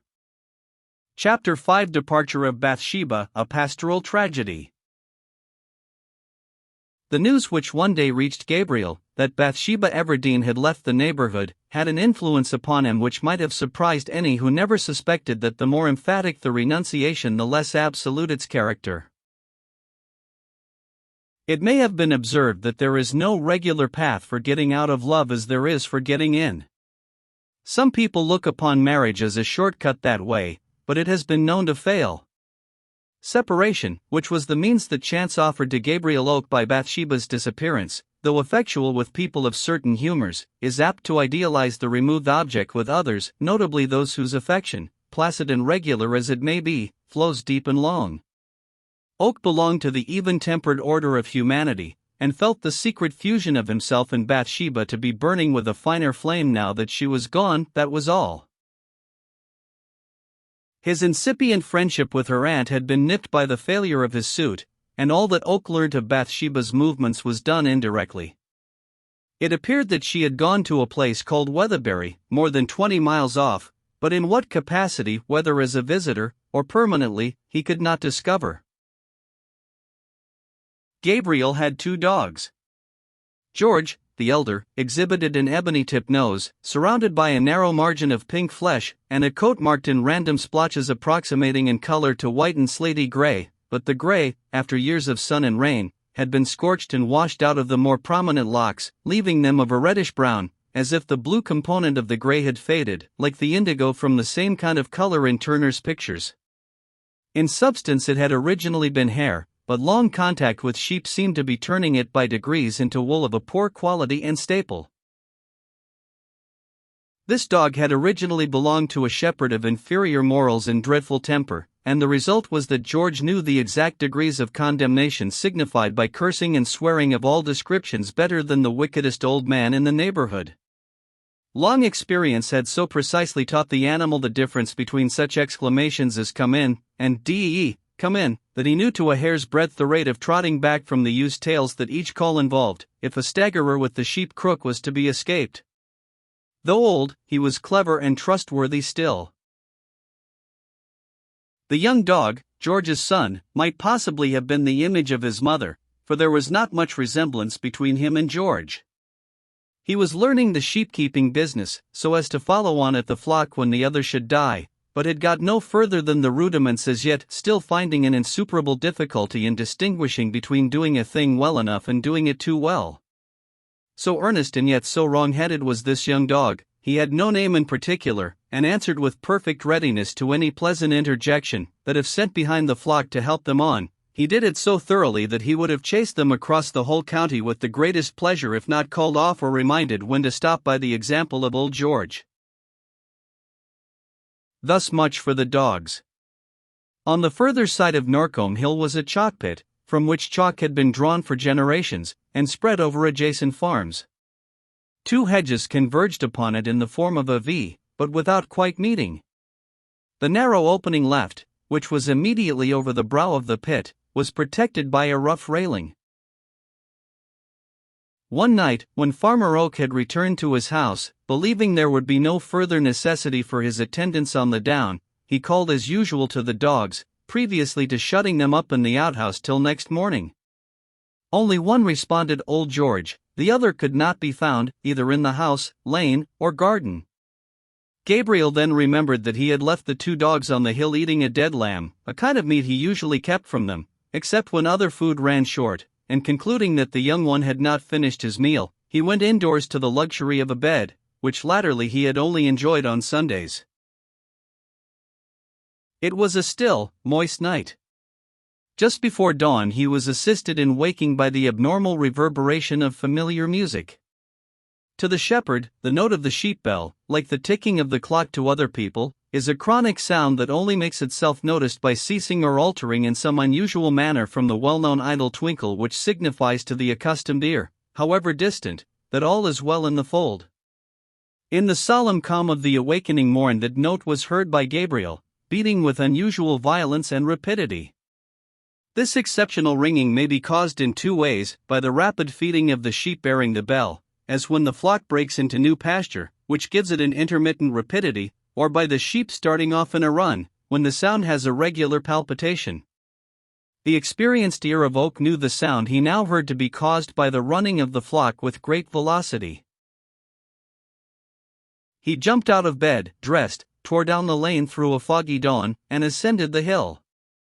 The forward ewes were kept apart from those among which the fall of lambs would be later, there being 200 of the latter class in Gabriel's flock. These 200 seemed to have absolutely vanished from the hill. There were the 50 with their lambs, enclosed at the other end as he had left them, but the rest, forming the bulk of the flock, were nowhere. Gabriel called at the top of his voice the shepherd's call. Ovie, Ovie, Ovie. Not a single bleat. He went to the hedge, a gap had been broken through it, and in the gap were the footprints of the sheep. Rather surprised to find them break fence at this season, yet putting it down instantly to their great fondness for ivy in wintertime, of which a great deal grew in the plantation, he followed through the hedge. They were not in the plantation. He called again, the valleys and farthest hills resounded as when the sailors invoked the lost Hylas on the Mission shore, but no sheep. He passed through the trees and along the ridge of the hill. On the extreme summit, where the ends of the two converging hedges of which we have spoken were stopped short by meeting the brow of the chalk pit, he saw the younger dog standing against the sky, dark and motionless as Napoleon at St. Helena. A horrible conviction darted through Oak. With a sensation of bodily faintness he advanced. At one point the rails were broken through, and there he saw the footprints of his ewes. The dog came up, licked his hand, and made signs implying that he expected some great reward for signal services rendered. Oak looked over the precipice. The ewes lay dead and dying at its foot, a heap of 200 mangled carcasses, representing in their condition just now at least 200 more. Oak was an intensely humane man, indeed. His humanity often tore in pieces any politic intentions of his which bordered on strategy, and carried him on as by gravitation. A shadow in his life had always been that his flock ended in mutton, that a day came and found every shepherd an arrant traitor to his defenseless sheep. His first feeling now was one of pity for the untimely fate of these gentle ewes and their unborn lambs. It was a second to remember another phase of the matter. The sheep were not insured. All the savings of a frugal life had been dispersed at a blow. His hopes of being an independent farmer were laid low, possibly forever. Gabriel's energies, patience, and industry had been so severely taxed during the years of his life between 18 and 8 and 20, to reach his present stage of progress, that no more seemed to be left in him. He leant down upon a rail, and covered his face with his hands. Stupors, however, do not last forever, and Farmer Oak recovered from his. It was as remarkable as it was characteristic that the one sentence he uttered was in thankfulness. "Thank God I am not married. What would she have done in the poverty now coming upon me?" Oak raised his head, and wondering what he could do, listlessly surveyed the scene. By the outer margin of the pit was an oval pond, and over it hung the attenuated skeleton of a chrome-yellow moon which had only a few days to last, the morning star dogging her on the left hand. The pool glittered like a dead man's eye, and as the world awoke a breeze blew, shaking and elongating the reflection of the moon without breaking it, and turning the image of the star to a phosphoric streak upon the water. All this Oak saw and remembered. As far as could be learnt, it appeared that the poor young dog, still under the impression that since he was kept for running after sheep, the more he ran after them the better, had at the end of his meal off the dead lamb, which may have given him additional energy and spirits, collected all the ewes into a corner, driven the timid creatures through the hedge, across the upper field, and by main force of worrying had given them momentum enough to break down a portion of the rotten railing, and so hurled them over the edge. George's son had done his work so thoroughly that he was considered too good a workman to live, and was, in fact, taken and tragically shot at 12 o'clock that same day, another instance of the untoward fate which so often attends dogs and other philosophers who follow out a train of reasoning to its logical conclusion, and attempt perfectly consistent conduct in a world made up so largely of compromise. Gabriel's farm had been stocked by a dealer, on the strength of Oak's promising look and character, who was receiving a percentage from the farmer till such time as the advance should be cleared off. Oak found that the value of stock, plant, and implements which were really his own would be about sufficient to pay his debts, leaving himself a free man with the clothes he stood up in, and nothing more. Chapter 6: The Fair, the Journey, the Fire. 2 months passed away. We are brought on to a day in February, on which was held the yearly statute or hiring fair in the county town of Casterbridge. At one end of the street stood from 200 to 300 blithe and hardy laborers waiting upon chance, all men of the stamp to whom labor suggests nothing worse than a wrestle with gravitation, and pleasure nothing better than a renunciation of the same. Among these, carters and wagoners were distinguished by having a piece of whipcord twisted round their hats. Thatchers wore a fragment of woven straw, shepherds held their sheep crooks in their hands, and thus the situation required was known to the hirers at a glance. In the crowd was an athletic young fellow of somewhat superior appearance to the rest. In fact, his superiority was marked enough to lead several ruddy peasants standing by to speak to him inquiringly, as to a farmer, and to use "sir" as a finishing word. His answer always was, "I am looking for a place myself, a bailiff's. Do ye know of anybody who wants one?" Gabriel was paler now. His eyes were more meditative, and his expression was more sad. He had passed through an ordeal of wretchedness which had given him more than it had taken away. He had sunk from his modest elevation as pastoral king into the very slant pits of Sid Dim, but there was left to him a dignified calm he had never before known, and that indifference to fate which, though it often makes a villain of a man, is the basis of his sublimity when it does not. And thus the abasement had been exaltation, and the loss gain. In the morning a regiment of cavalry had left the town, and a sergeant and his party had been beating up for recruits through the 4 streets. As the end of the day drew on, and he found himself not hired, Gabriel almost wished that he had joined them, and gone off to serve his country. Weary of standing in the marketplace, and not much minding the kind of work he turned his hand to, he decided to offer himself in some other capacity than that of bailiff. All the farmers seemed to be wanting shepherds. Sheep tending was Gabriel's speciality. Turning down an obscure street and entering an obscurer lane, he went up to a smith's shop. "How long would it take you to make a shepherd's crook?" "20 minutes. "How much?" "2 shillings. He sat on a bench and the crook was made, a stem being given him into the bargain. He then went to a ready-made clothes shop, the owner of which had a large rural connection. As the crook had absorbed most of Gabriel's money, he attempted, and carried out, an exchange of his overcoat for a shepherd's regulation smock-frock. This transaction having been completed, he again hurried off to the center of the town, and stood on the curb of the pavement, as a shepherd, crook in hand. Now that Oak had turned himself into a shepherd, it seemed that bailiffs were most in demand. However, 2 or 3 farmers noticed him and drew near. Dialogues followed, more or less in the subjoined form. "Where do you come from?" "Norcombe." "That's a long way." 15 miles. "Whose farm were you upon last?" "My own." This reply invariably operated like a rumor of cholera. The inquiring farmer would edge away and shake his head dubiously. Gabriel, like his dog, was too good to be trustworthy, and he never made advance beyond this point. It is safer to accept any chance that offers itself, and extemporize a procedure to fit it, than to get a good plan matured, and wait for a chance of using it.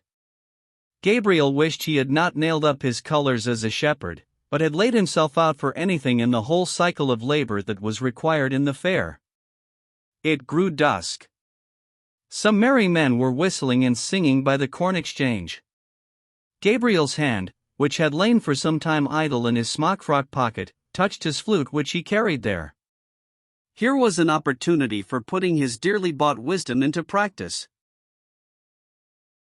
He drew out his flute and began to play jockey to the fair in the style of a man who had never known a moment's sorrow. Oak could pipe with Arcadian sweetness, and the sound of the well-known notes cheered his own heart as well as those of the loungers. He played on with spirit, and in half an hour had earned in pence what was a small fortune to a destitute man. By making inquiries he learnt that there was another fair at Shottsford the next day. "How far is Shottsford?" 10 miles t'other side of Weatherbury." Weatherbury. It was where Bathsheba had gone 2 months before. This information was like coming from night into noon. "How far is it to Weatherbury?" 5 or 6 miles. Bathsheba had probably left Weatherbury long before this time, but the place had enough interest attaching to it to lead Oak to choose Shottsford Fair as his next field of inquiry, because it lay in the Weatherbury quarter. Moreover, the Weatherbury folk were by no means uninteresting intrinsically. If report spoke truly, they were as hearty, merry, thriving, wicked a set as any in the whole county. Oak resolved to sleep at Weatherbury that night on his way to Shottsford, and struck out at once into the high road which had been recommended as the direct route to the village in question. The road stretched through water meadows traversed by little brooks, whose quivering surfaces were braided along their centers, and folded into creases at the sides, or, where the flow was more rapid, the stream was pied with spots of white froth, which rode on in undisturbed serenity. On the higher levels, the dead and dry carcasses of leaves tapped the ground as they bowled along helter-skelter upon the shoulders of the wind, and little birds in the hedges were rustling their feathers and tucking themselves in comfortably for the night, retaining their places if Oak kept moving, but flying away if he stopped to look at them. He passed by Yellberry Wood where the game birds were rising to their roosts, and heard the crack-voiced cock-pheasants see-uck, cuck, and the wheezy whistle of the hens. By the time he had walked 3 or 4 miles, every shape in the landscape had assumed a uniform hue of blackness. He descended Yellberry Hill and could just discern ahead of him a wagon, drawn up under a great overhanging tree by the roadside. On coming close, he found there were no horses attached to it, the spot being apparently quite deserted. The wagon, from its position, seemed to have been left there for the night, for beyond about half a truss of hay which was heaped in the bottom, it was quite empty. Gabriel sat down on the shafts of the vehicle and considered his position. He calculated that he had walked a very fair proportion of the journey, and having been on foot since daybreak, he felt tempted to lie down upon the hay in the wagon instead of pushing on to the village of Weatherbury, and having to pay for a lodging. Eating his last slices of bread and ham, and drinking from the bottle of cider he had taken the precaution to bring with him, he got into the lonely wagon. Here he spread half of the hay as a bed, and, as well as he could in the darkness, pulled the other half over him by way of bedclothes, covering himself entirely, and feeling, physically, as comfortable as ever he had been in his life. Inward melancholy it was impossible for a man like Oak, introspective far beyond his neighbors, to banish quite, whilst conning the present untoward page of his history. So, thinking of his misfortunes, amorous and pastoral, he fell asleep, shepherds enjoying, in common with sailors, the privilege of being able to summon the god instead of having to wait for him. On somewhat suddenly awaking, after a sleep of whose length he had no idea, Oak found that the wagon was in motion. He was being carried along the road at a rate rather considerable for a vehicle without springs, and under circumstances of physical uneasiness, his head being dandled up and down on the bed of the wagon like a kettle drumstick. He then distinguished voices in conversation, coming from the fur part of the wagon. His concern at this dilemma, which would have been alarm had he been a thriving man, but misfortune is a fine opiate to personal terror, led him to peer cautiously from the hay, and the first sight he beheld was the stars above him. Charles's Wain was getting towards a right angle with the pole star, and Gabriel concluded that it must be about 9 o'clock, in other words, that he had slept 2 hours. This small astronomical calculation was made without any positive effort, and whilst he was stealthily turning to discover, if possible, into whose hands he had fallen. 2 figures were dimly visible in front, sitting with their legs outside the wagon, one of whom was driving. Gabriel soon found that this was the wagoner, and it appeared they had come from Casterbridge Fair, like himself. A conversation was in progress, which continued thus. "Be as 'twill, she's a fine handsome body as far as looks be concerned. But that's only the skin of the woman, and these dandy cattle be as proud as a lucifer in their insides.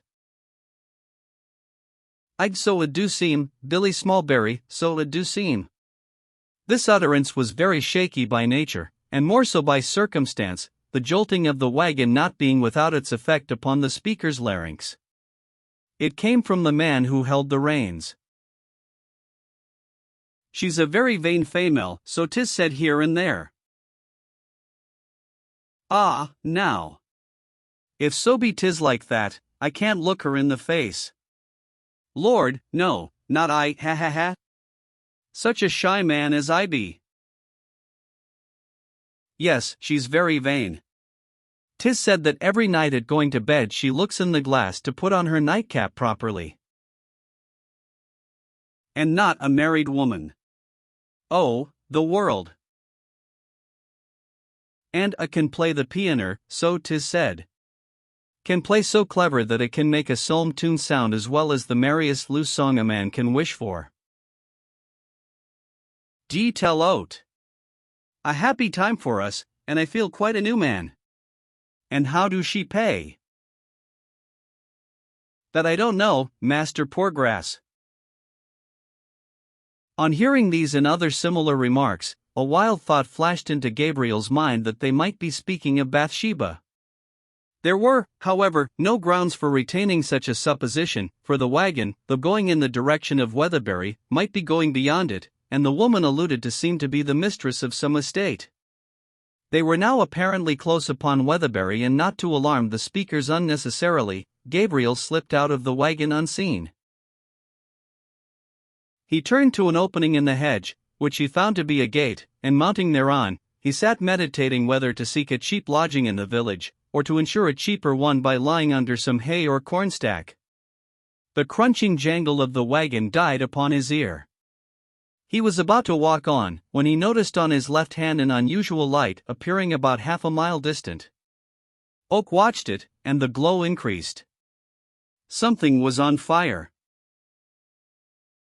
Gabriel again mounted the gate, and, leaping down on the other side upon what he found to be plowed soil, made across the field in the exact direction of the fire.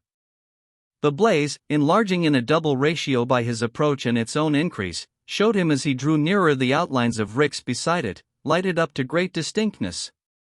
A rickyard was the source of the fire. His weary face now began to be painted over with a rich orange glow, and the whole front of his smock-frock and gaiters was covered with a dancing shadow pattern of thorn twigs, the light reaching him through a leafless intervening hedge, and the metallic curve of his sheep-crook shone silver-bright in the same abounding rays. He came up to the boundary fence, and stood to regain breath. It seemed as if the spot was unoccupied by a living soul. The fire was issuing from a long straw stack, which was so far gone as to preclude a possibility of saving it. A rick burns differently from a house. As the wind blows the fire inwards, the portion in flames completely disappears like melting sugar, and the outline is lost to the eye. However, a hay or a wheat rick, well put together, will resist combustion for a length of time, if it begins on the outside. This before Gabriel's eyes was a rick of straw, loosely put together, and the flames darted into it with lightning swiftness. It glowed on the windward side, rising and falling in intensity, like the coal of a cigar. Then a superincumbent bundle rolled down, with a whisking noise, flames elongated, and bent themselves about with a quiet roar, but no crackle. Banks of smoke went off horizontally at the back like passing clouds, and behind these burned hidden pyres, illuminating the semi-transparent sheet of smoke to a lustrous yellow uniformity. Individual straws in the foreground were consumed in a creeping movement of ruddy heat, as if they were knots of red worms, and above shone imaginary fiery faces, tongues hanging from lips, glaring eyes, and other impish forms, from which at intervals sparks flew in clusters like birds from a nest. Oak suddenly ceased from being a mere spectator by discovering the case to be more serious than he had at first imagined. A scroll of smoke blew aside and revealed to him a wheat rick in startling juxtaposition with the decaying one, and behind this a series of others, composing the main corn produce of the farm, so that instead of the straw stack standing, as he had imagined, comparatively isolated, there was a regular connection between it and the remaining stacks of the group. Gabriel leapt over the hedge, and saw that he was not alone. The first man he came to was running about in a great hurry, as if his thoughts were several yards in advance of his body, which they could never drag on fast enough. "Oh, men, fire, fire! A good master and a bad servant is fire, fire, I mean a bad servant and a good master. Oh, Mark Clark, come! And you, Billy Smallberry, and you, Mary Ann Money, and you, Jan Coggan, and Matthew there." Other figures now appeared behind the shouting man and among the smoke, and Gabriel found that, far from being alone, he was in a great company whose shadows danced merrily up and down, timed by the jigging of the flames, and not at all by their owners' movements. The assemblage, belonging to that class of society which casts its thoughts into the form of feeling, and its feelings into the form of commotion, set to work with a remarkable confusion of purpose. "Stop the draft under the wheat rick," cried Gabriel to those nearest to him. The corn stood on stone staddles, and between these, tongues of yellow hue from the burning straw licked and darted playfully. If the fire once got under this stack, all would be lost. "Get a tarpaulin, quick," said Gabriel. A rick cloth was brought, and they hung it like a curtain across the channel. The flames immediately ceased to go under the bottom of the cornstack, and stood up vertical. "Stand here with a bucket of water and keep the cloth wet," said Gabriel again. The flames, now driven upwards, began to attack the angles of the huge roof covering the wheat stack. "A ladder," cried Gabriel. "The ladder was against the straw-rick and is burnt to a cinder," said a spectre-like form in the smoke. Oak seized the cut ends of the sheaves, as if he were going to engage in the operation of reed-drawing, and digging in his feet, and occasionally sticking in the stem of his sheep-crook, he clambered up the beetling face. He at once sat astride the very apex, and began with his crook to beat off the fiery fragments which had lodged thereon, shouting to the others to get him a bough and a ladder, and some water. Billy Smallberry, one of the men who had been on the wagon, by this time had found a ladder, which Mark Clark ascended, holding on beside Oak upon the thatch.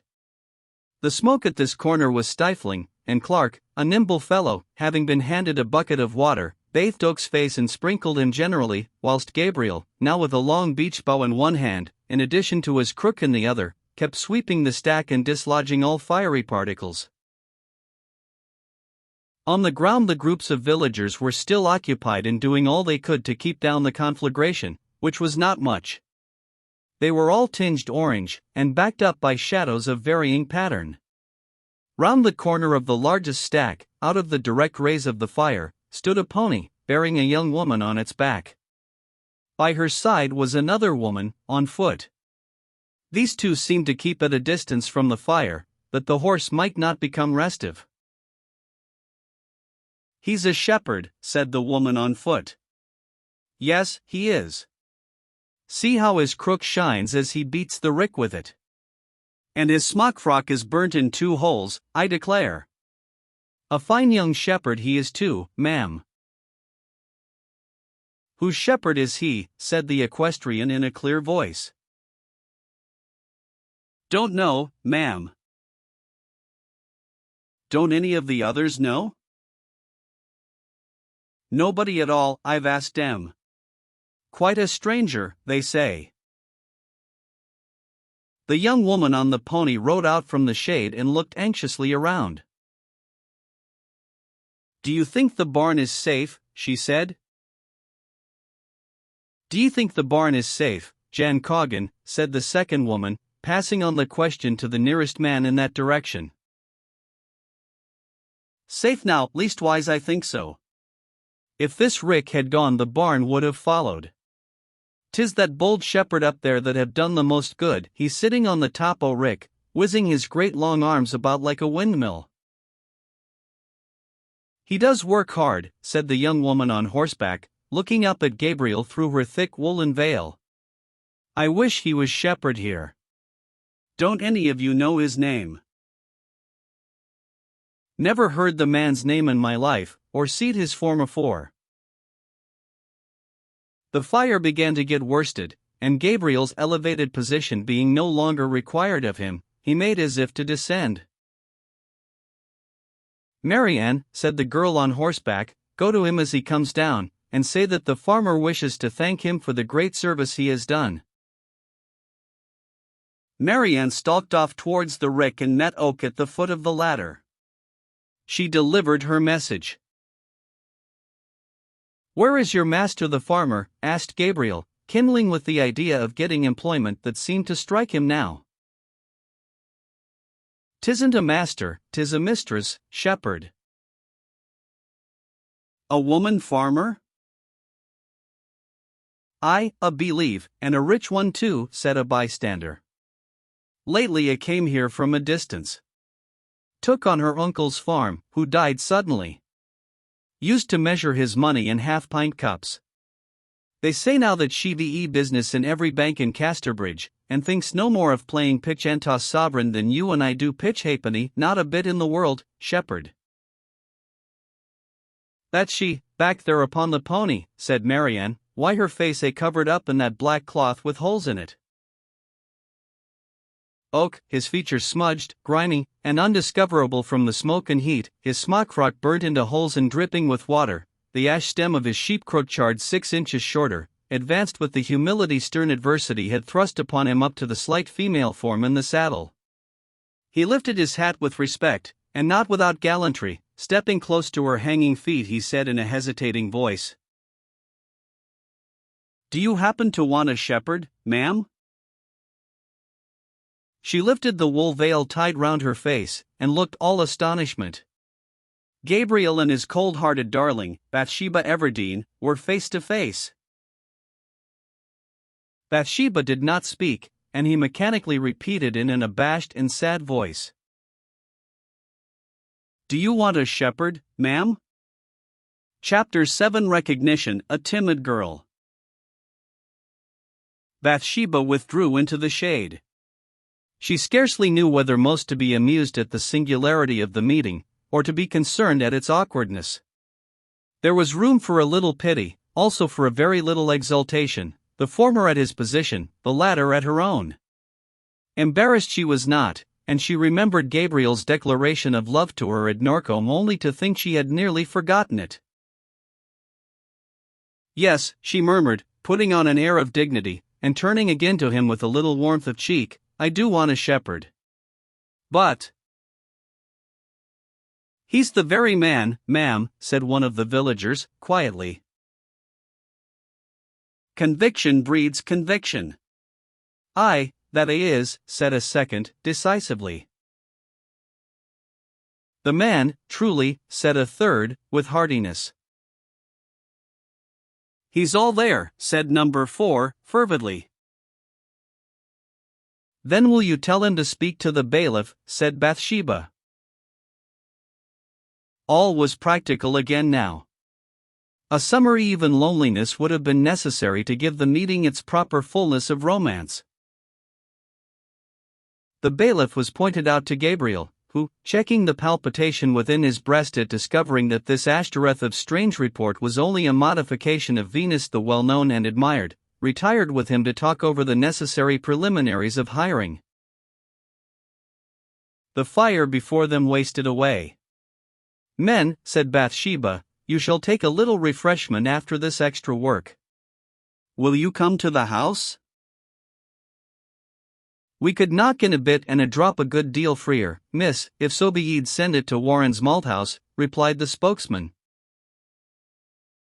Bathsheba then rode off into the darkness, and the men straggled on to the village in 2s and 3s, Oak and the bailiff being left by the rick alone. "And now," said the bailiff, finally, "all is settled, I think, about your coming, and I am going home along. Good night to ye, shepherd." "Can you get me a lodging?" inquired Gabriel. "That I can't, indeed," he said, moving past Oak as a Christian edges past an offertory plate when he does not mean to contribute. "If you follow on the road till you come to Warren's Malthouse, where they are all gone to have their snap of victuals, I dare say some of them will tell you of a place. Good night to ye, shepherd."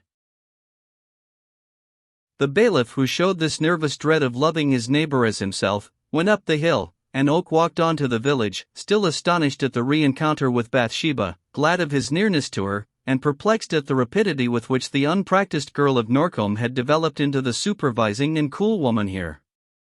But some women only require an emergency to make them fit for one. Obliged, to some extent, to forego dreaming in order to find the way, he reached the churchyard, and passed round it under the wall where several ancient trees grew. There was a wide margin of grass along here, and Gabriel's footsteps were deadened by its softness, even at this indurating period of the year.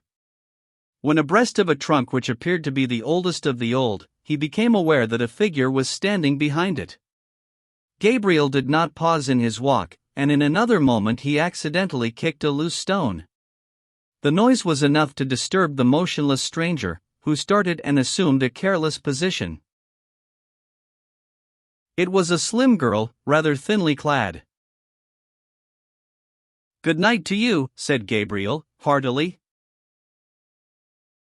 "Good night," said the girl to Gabriel.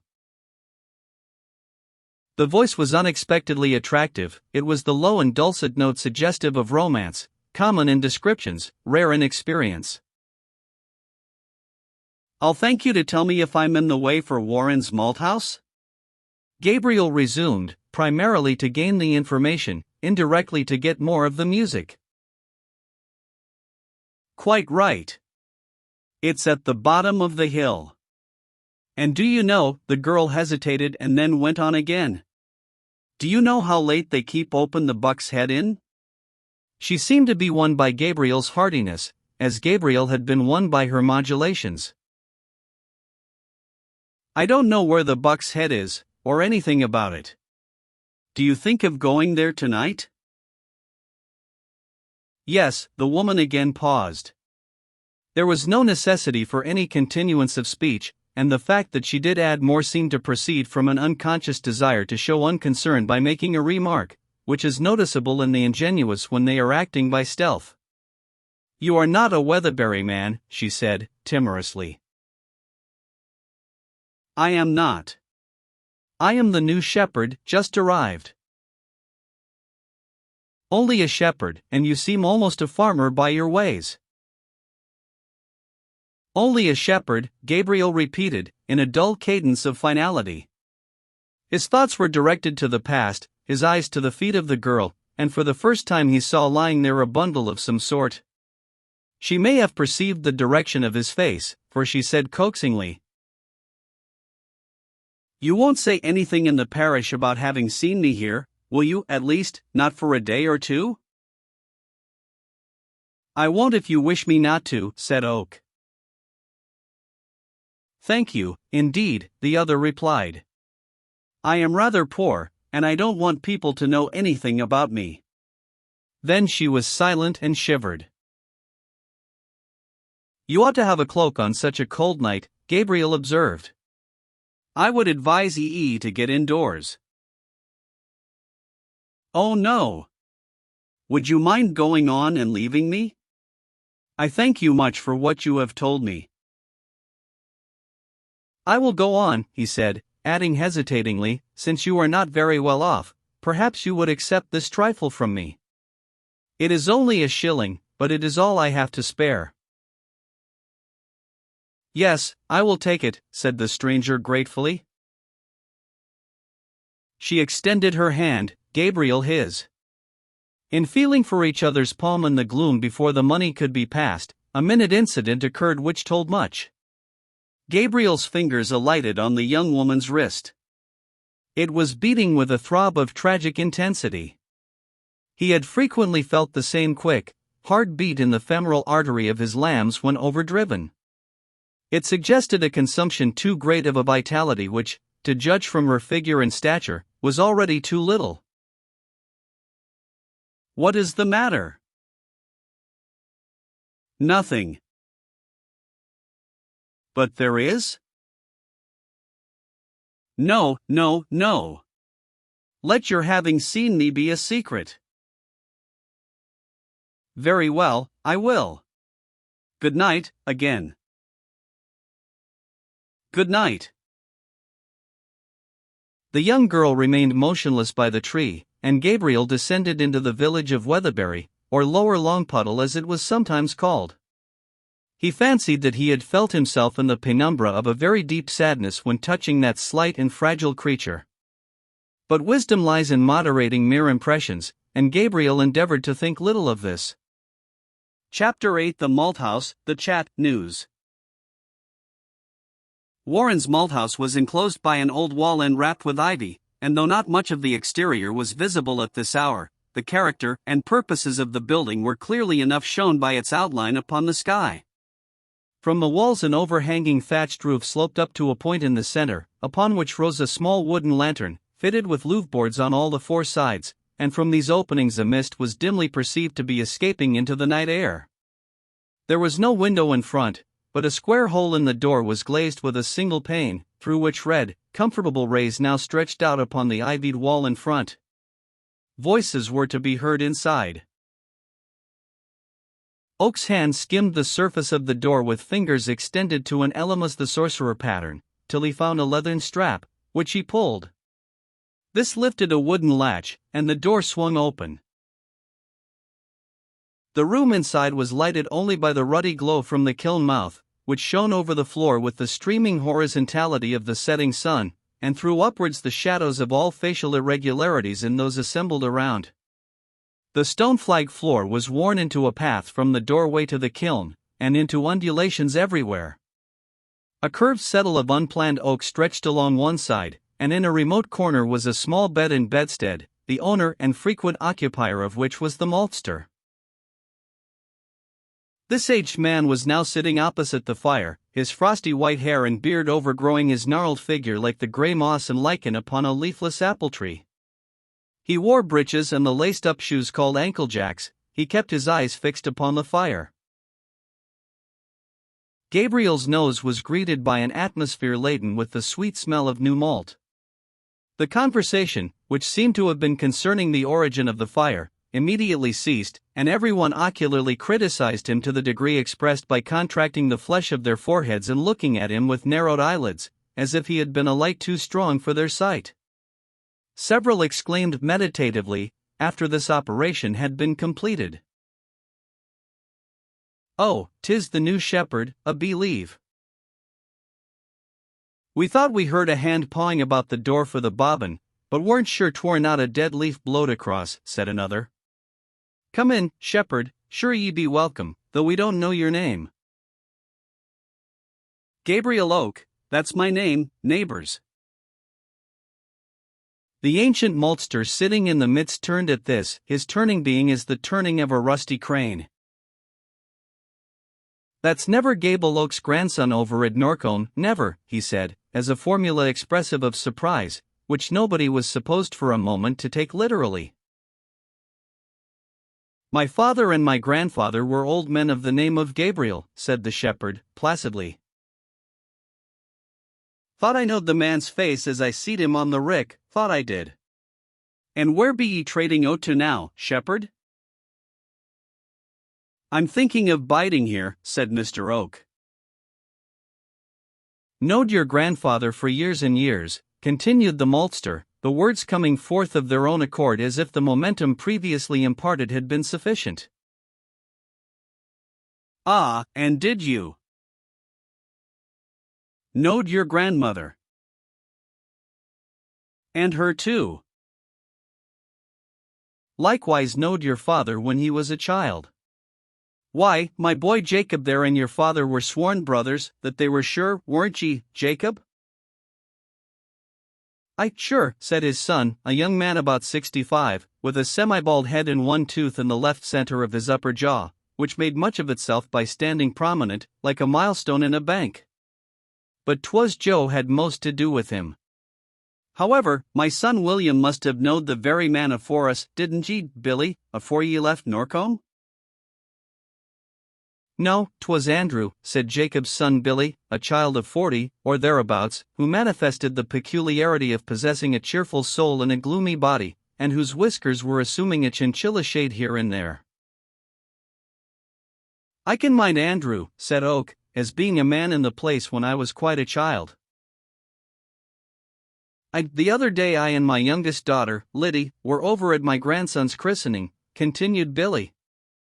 "We were talking about this very family, and 'twas only last purification day in this very world, when the use money is jied away to the second best poor folk, you know, shepherd, and I can mind the day because they all had to traipse up to the vestry, yes, this very man's family.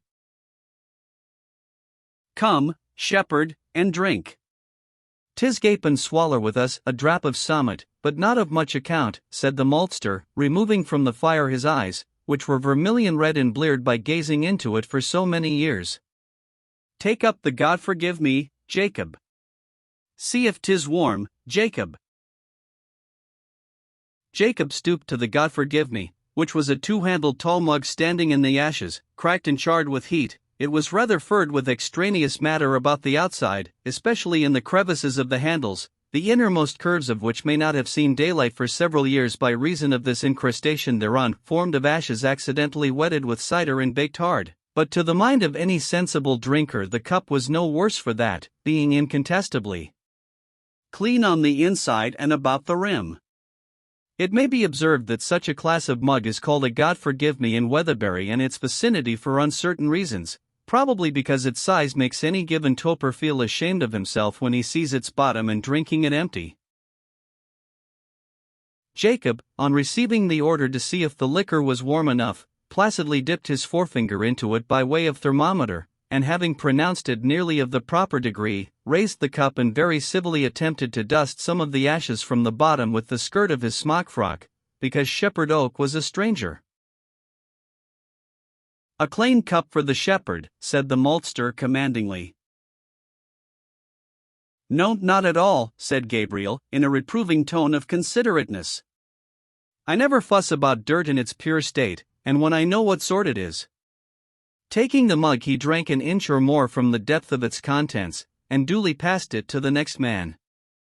"I wouldn't think of giving such trouble to neighbors and washing up when there's so much work to be done in the world already," continued Oak in a moister tone, after recovering from the stoppage of breath which is occasioned by pulls at large mugs. "A right sensible man," said Jacob. "True, it can't be gainsaid," observed a brisk young man, Mark Clark by name, a genial and pleasant gentleman, whom to meet anywhere in your travels was to know was to drink with, and to drink with was, unfortunately, to pay for. "And here's a mouthful of bread and bacon that Ms. S. have sent, shepherd. The cider will go down better with a bit of victuals. Don't ye chaw quite close, shepherd, for I let the bacon fall in the road outside as I was bringing it along, and maybe 'tis rather gritty. There, 'tis clane dirt, and we all know what that is, as you say, and you bait a particular man we see, shepherd." True, not at all," said the friendly Oak. "Don't let your teeth quite meet, and you won't feel the sandiness at all. Ah, 'tis wonderful what can be done by contrivance." "My own mind exactly, neighbor." "Ah, he's his grandfer's own grandson, his grandfer were just such a nice unparticular man," said the maltster. "Drink, Henry Fraid, drink," magnanimously said Jan Coggan, a person who held Saint-Simonian notions of share and share alike where liquor was concerned, as the vessel showed signs of approaching him in its gradual revolution among them. Having at this moment reached the end of a wistful gaze into mid-air, Henry did not refuse. He was a man of more than middle age, with eyebrows high up in his forehead, who laid it down that the law of the world was bad, with a long-suffering look through his listeners at the world alluded to, as it presented itself to his imagination. He always signed his name Henry, strenuously insisting upon that spelling, and if any passing schoolmaster ventured to remark that the second E was superfluous and old-fashioned, he received the reply that Henry was the name he was christened and the name he would stick to, in the tone of one to whom orthographical differences were matters which had a great deal to do with personal character. Mr. Jan Coggan, who had passed the cup to Henry, was a crimson man with a spacious countenance and private glimmer in his eye, whose name had appeared on the marriage register of Weatherbury and neighboring parishes as best man and chief witness in countless unions of the previous 20 years. He also very frequently filled the post of head godfather in baptisms of the subtly jovial kind. "Come, Mark Clark, come. There's plenty more in the barrel," said Jan. I will, 'tis my only doctor," replied Mr. Clark, who, 20 years younger than Jan Coggan, revolved in the same orbit. He secreted mirth on all occasions for special discharge at popular parties. "Why, Joseph Poorgrass, ye ha'n't had a drop," said Mr. Coggan to a self-conscious man in the background, thrusting the cup towards him. "Such a modest man as he is," said Jacob Smallberry. "Why, ye hardly had strength of eye enough to look in our young Mrs.'s face, so I hear, Joseph?" All looked at Joseph Poorgrass with pitying reproach. "No, I've hardly looked at her at all," simpered Joseph, reducing his body smaller whilst talking, apparently from a meek sense of undue prominence. "And when I seed her, 'twas nothing but blushes with me." "Poor feller," said Mr. Clark. "'Tis a curious nature for a man," said Jan Coggan. "Yes," continued Joseph Poorgrass, his shyness, which was so painful as a defect, filling him with a mild complacency now that it was regarded as an interesting study. "'Twere blush, blush, blush with me every minute of the time, when she was speaking to me. I believe ye, Joseph Poorgrass, for we all know ye to be a very bashful man." "'Tis a awkward gift for a man, poor soul," said the maltster. "And how long have ye suffered from it, Joseph?" "Oh, ever since I was a boy." "Yes, mother was concerned to her heart about it, yes. But 'twas all naught." "Did ye ever go into the world to try and stop it, Joseph Poorgrass?" "Oh, I tried all sorts o' company. They took me to Greenhill Fair, and into a great gay jerry-go-nimble show, where there were women folk riding round, standing upon horses, with hardly anything on but their smocks, but it didn't cure me a morsel. And then I was put errand man at the women's skill alley at the back of the Tailor's Arms in Casterbridge. 'Twas a horrible sinful situation, and a very curious place for a good man. I had to stand and look B80Y people in the face from morning till night, but 'twas no use, I was just as bad as ever after all. Blush has been in the family for generations. There, 'tis a happy providence that I be no worse." "True," said Jacob Smallberry, deepening his thoughts to a profounder view of the subject. "'Tis a thought to look at, that ye might have been worse, but even as you be, 'tis a very bad affliction for ye, Joseph. For ye see, shepherd, though 'tis very well for a woman, dang it all, 'tis awkward for a man like him, poor feller." "'Tis," said Gabriel, recovering from a meditation. "Yes, very awkward for the man." "Aye, and he's very timid, too," observed Jan Coggan. "Once he had been working late at Yalbury Bottom, and had had a drap of drink, and lost his way as he was coming home along through Yalbury Wood, didn't ye, Master Poorgrass?" No, not that story," expostulated the modest man, forcing a laugh to bury his concern. "And so lost himself quite," continued Mr. Coggan, with an impassive face, implying that a true narrative, like time and tide, must run its course and would respect no man. "And as he was coming along in the middle of the night, much afeard, and not able to find his way out of the trees nohow, cried out, 'Man a lost! Man a lost!' A owl in a tree happened to be crying hoo-hoo, as owls do, you know, shepherd." Gabriel nodded, "And Joseph, all in a tremble, said, 'Joseph Poorgrass, of Weatherbury, sir.'" No, now, that's too much," said the timid man, becoming a man of brazen courage all of a sudden. "I didn't say sir. I'll take my oath I didn't say Joseph Poorgrass o' Weatherbury, sir. No, what's right is right, and I never said sir to the bird, knowing very well that no man of a gentleman's rank would be hollering there at that time o' night. Joseph Poorgrass of Weatherbury, that's every word I said, and I shouldn't ha' said that if tea hadn't been for Keeper Day's metheglin. There, 'twas a merciful thing it ended where it did." The question of which was right being tacitly waived by the company, Jan went on meditatively. "And he's the fearfullest man, bain't ye, Joseph? Aye, another time ye were lost by Lambingdown Gate, weren't ye, Joseph?" "I was," replied Poorgrass, as if there were some conditions too serious even for modesty to remember itself under, this being one. "Yes, that were the middle of the night, too. The gate would not open, try how he would, and knowing there was the devil's hand in it, he kneeled down." "Aye," said Joseph, acquiring confidence from the warmth of the fire, the cider, and a perception of the narrative capabilities of the experience alluded to. "My heart died within me, that time, but I kneeled down and said the Lord's Prayer, and then the belief right through, and then the 10 Commandments, in earnest prayer. But no, the gate wouldn't open, and then I went on with dearly beloved brethren, and, thinks I, this makes 4, and 'tis all I know out of book, and if this don't do it nothing will, and I'm a lost man.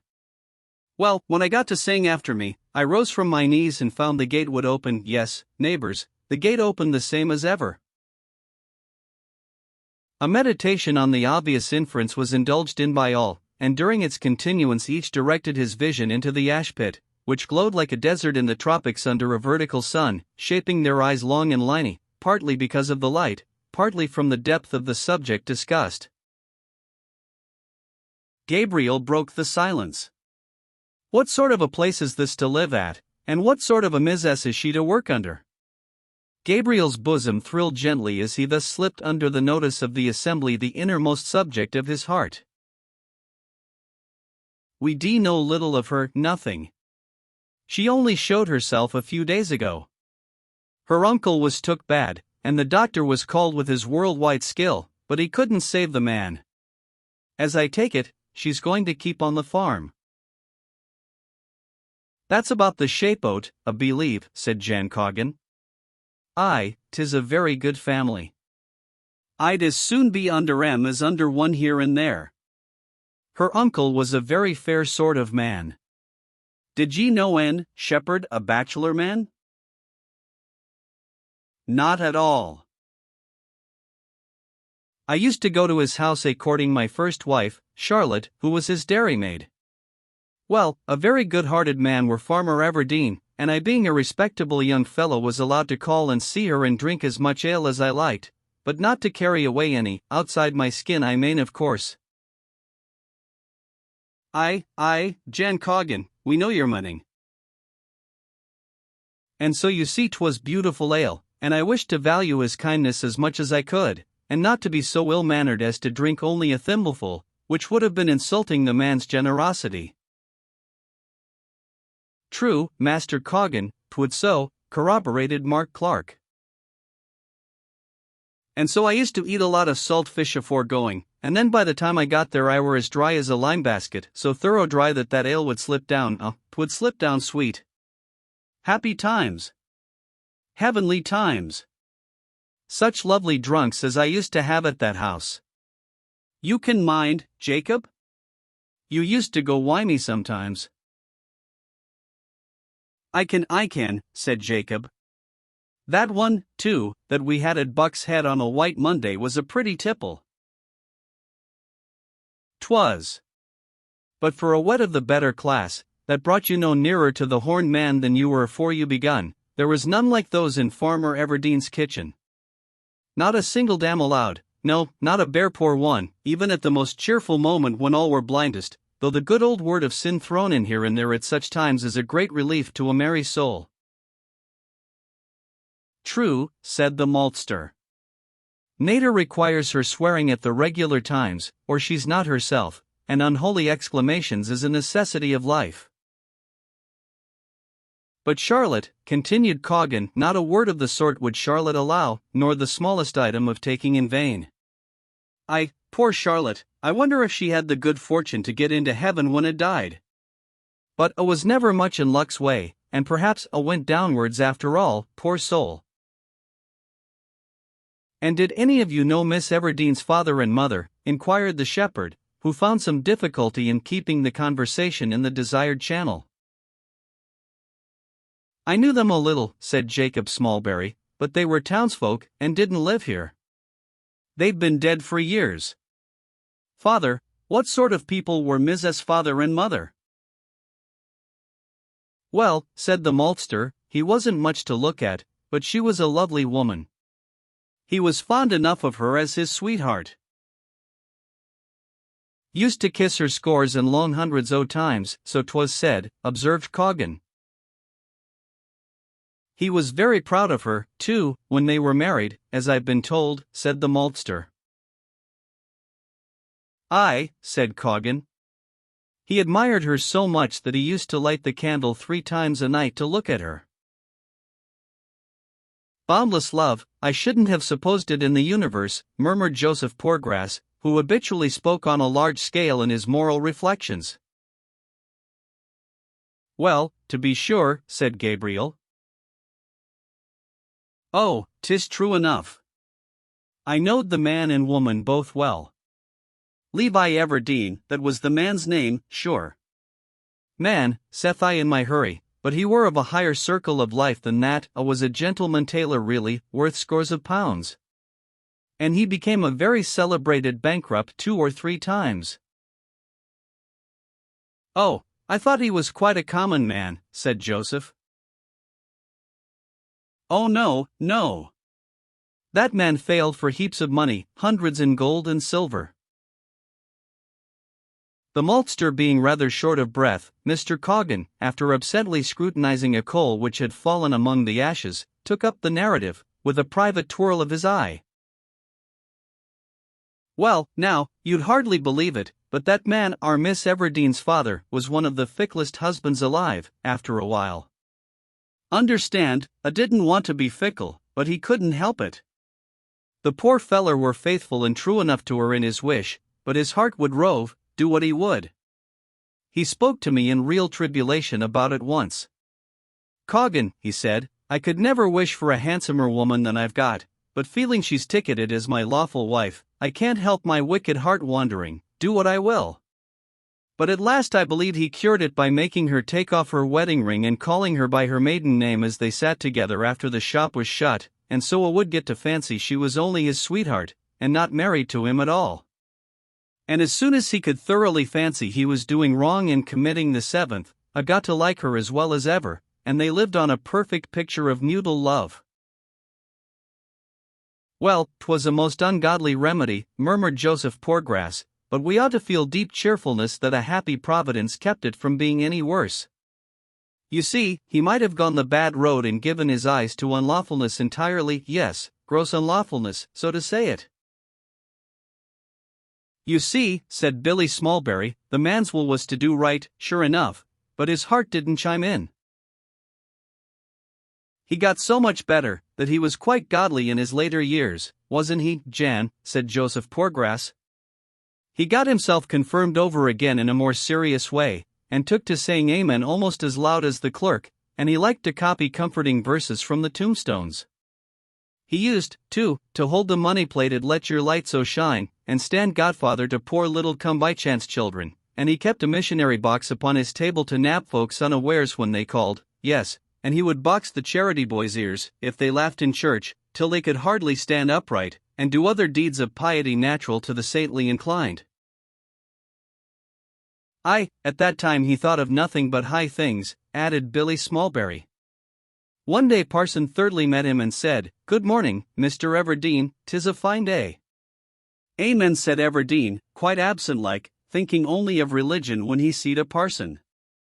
Yes, he was a very Christian man. Their daughter was not at all a pretty chiel at that time, said Henry Frey. Never should have thought she'd have growed up such a handsome body as she is. 'Tis to be hoped her temper is as good as her face. Well, yes, but the Bailey will have most to do with the business and ourselves. Ah! Henry gazed into the ash pit, and smiled volumes of ironical knowledge. A queer Christian, like the devil's head in a cowl, one, as the saying is, volunteered Mark Clark.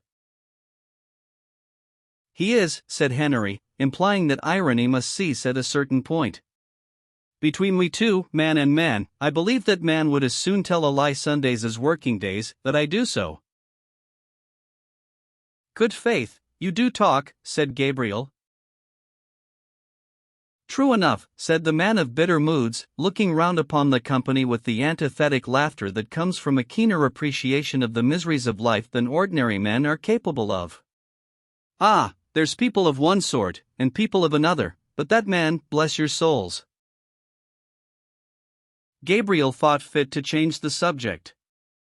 You must be a very aged man, Malter, to have sons growed mild and ancient, he remarked.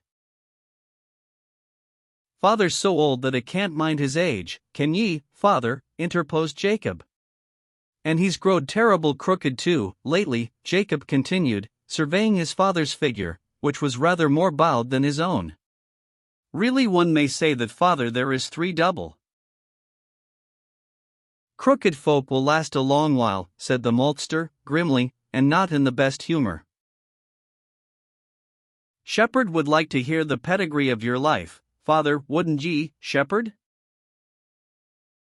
Aye, that I should, said Gabriel with the heartiness of a man who had longed to hear it for several months.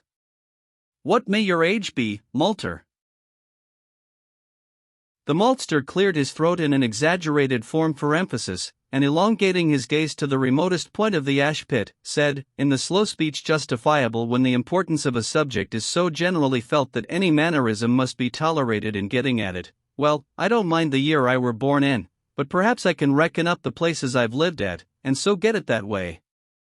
I bode at Upper Long Puddle across there, nodding to the north, till I were 11.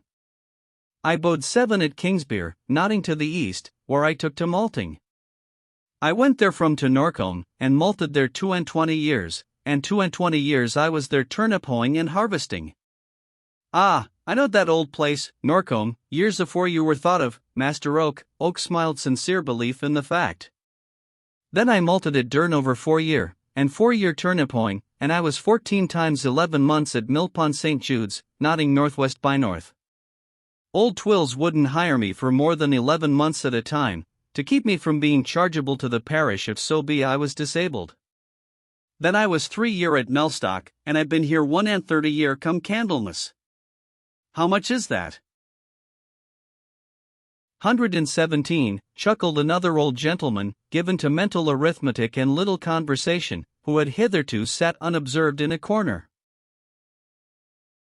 "Well, then, that's my age," said the maltster, emphatically. "Oh no, father," said Jacob. "Your turnip hoeing were in the summer and your malting in the winter of the same years, and you don't ought to count both halves, father. Chalk it all. I lived through the summers, didn't I? That's my question.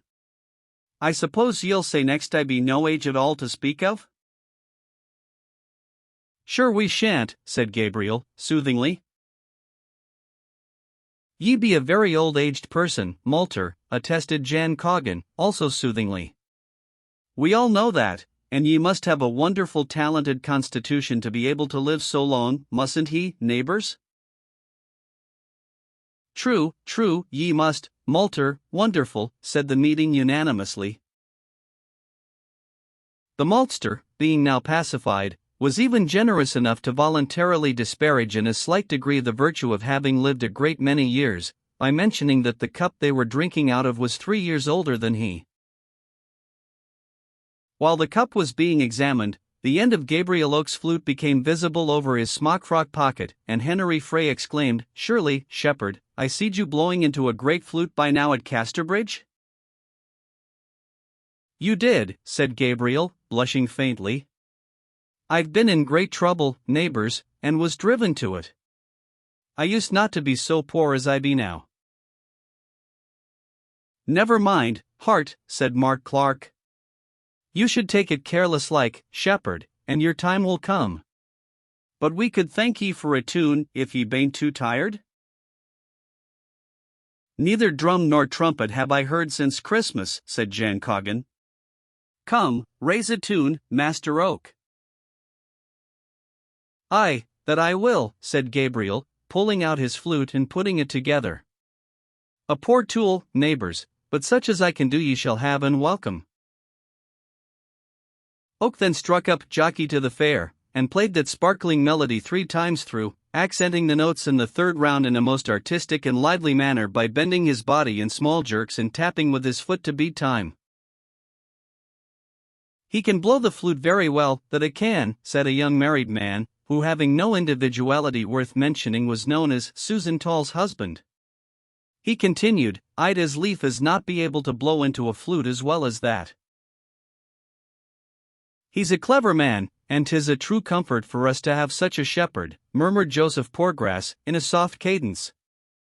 "We ought to feel full o' thanksgiving that he's not a player of B.D.Y. songs instead of these merry tunes, for 'twould have been just as easy for God to have made the shepherd a loose-low man, a man of iniquity, so to speak it, as what he is. Yes, for our wives' and daughters' sakes we should feel real thanksgiving." True, real thanksgiving," dashed in Mark Clark conclusively, not feeling it to be of any consequence to his opinion that he had only heard about a word and 3/4 of what Joseph had said. "Yes," added Joseph, beginning to feel like a man in the Bible, "for evil do thrive so in these times that ye may be as much deceived in the cleanest shaved and whitest shirred man as in the raggedest tramp upon the turnpike, if I may term it so. I can mind your face now, shepherd, said Henry Frey, criticizing Gabriel with misty eyes as he entered upon his second tune.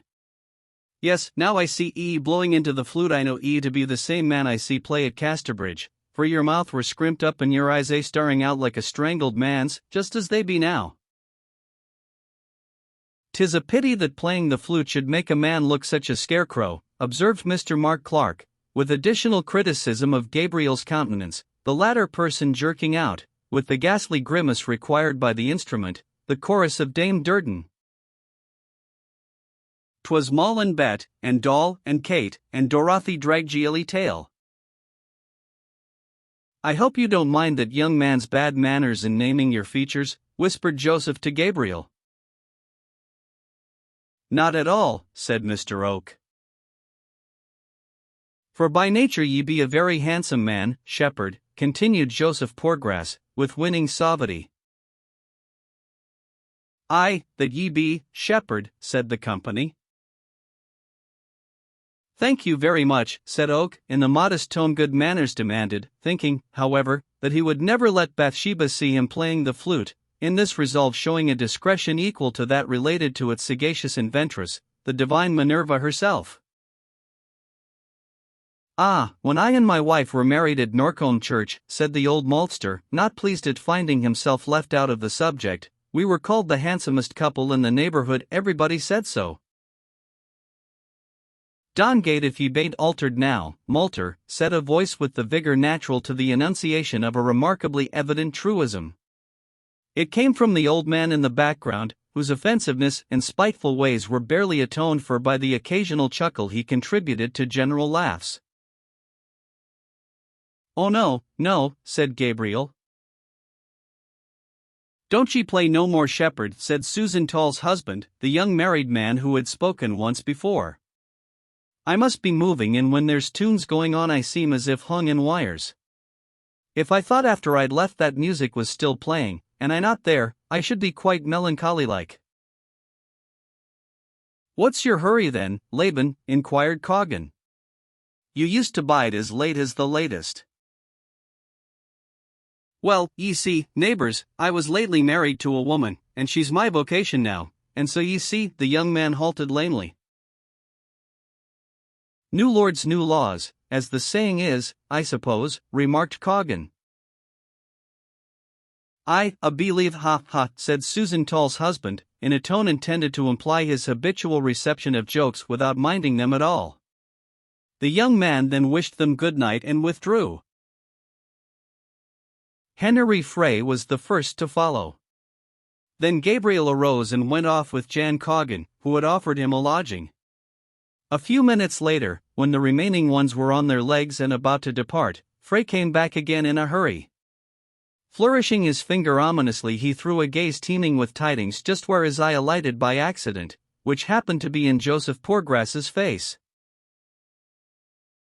Oh, what's the matter, Henry, said Joseph, starting back. What's a brewing, Henry? Asked Jacob and Mark Clark. Bailey Pennyways, I said so, yes, I said so. What, found out stealing anything? Stealing it is. The news is, that after Miss Everdeen got home she went out again to see all was safe, as she usually do, and coming in found Bailey Pennyways creeping down the granary steps with half a bushel of barley. She fleed at him like a cat, never such a tomboy as she is. Of course I speak with closed doors? You do, Henry. She fleed at him, and, to cut a long story short, he owned to having carried off 5 sack altogether, upon her promising not to persecute him. Well, he's turned out neck and crop, and my question is, who's going to be Bailey now? The question was such a profound one that Henry was obliged to drink there and then from the large cup till the bottom was distinctly visible inside. Before he had replaced it on the table, in came the young man, Susan Tall's husband, in a still greater hurry. Have ye heard the news that's all over parish? About Bailey Pennyways? But besides that? Nope, not a morsel of it, they replied, looking into the very midst of Labenthal as if to meet his words halfway down his throat.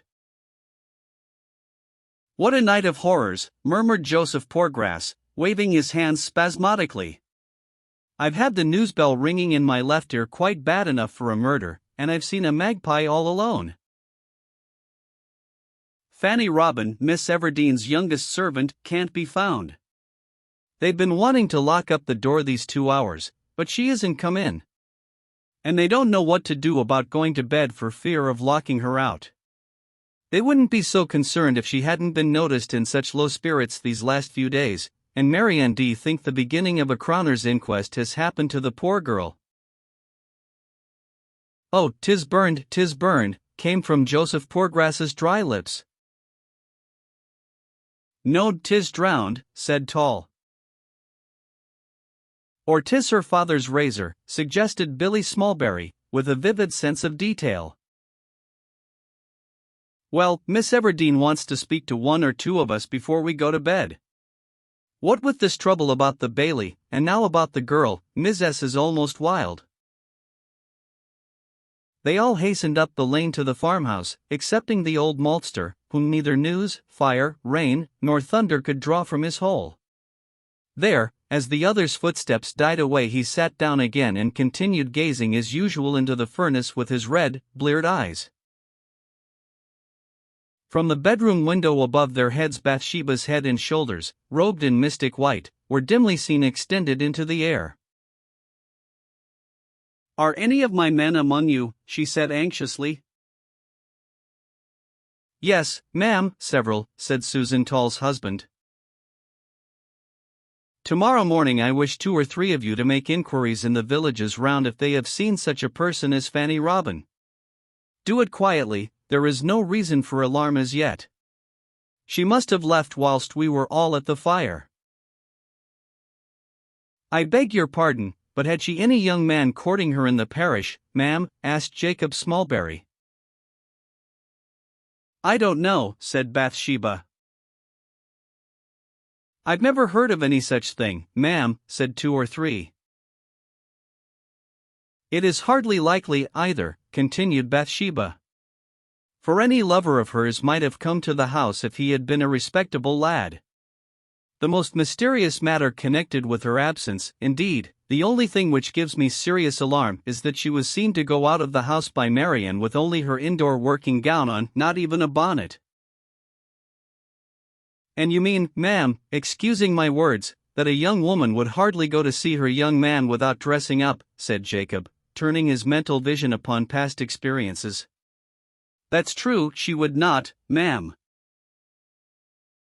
She had, I think, a bundle, though I couldn't see very well," said a female voice from another window, which seemed that of Marianne. "But she had no young man about here. Hers lives in Casterbridge, and I believe he's a soldier." "Do you know his name?" Bathsheba said. "No, mistress, she was very close about it." "Perhaps I might be able to find out if I went to Casterbridge Barracks," said William Smallberry.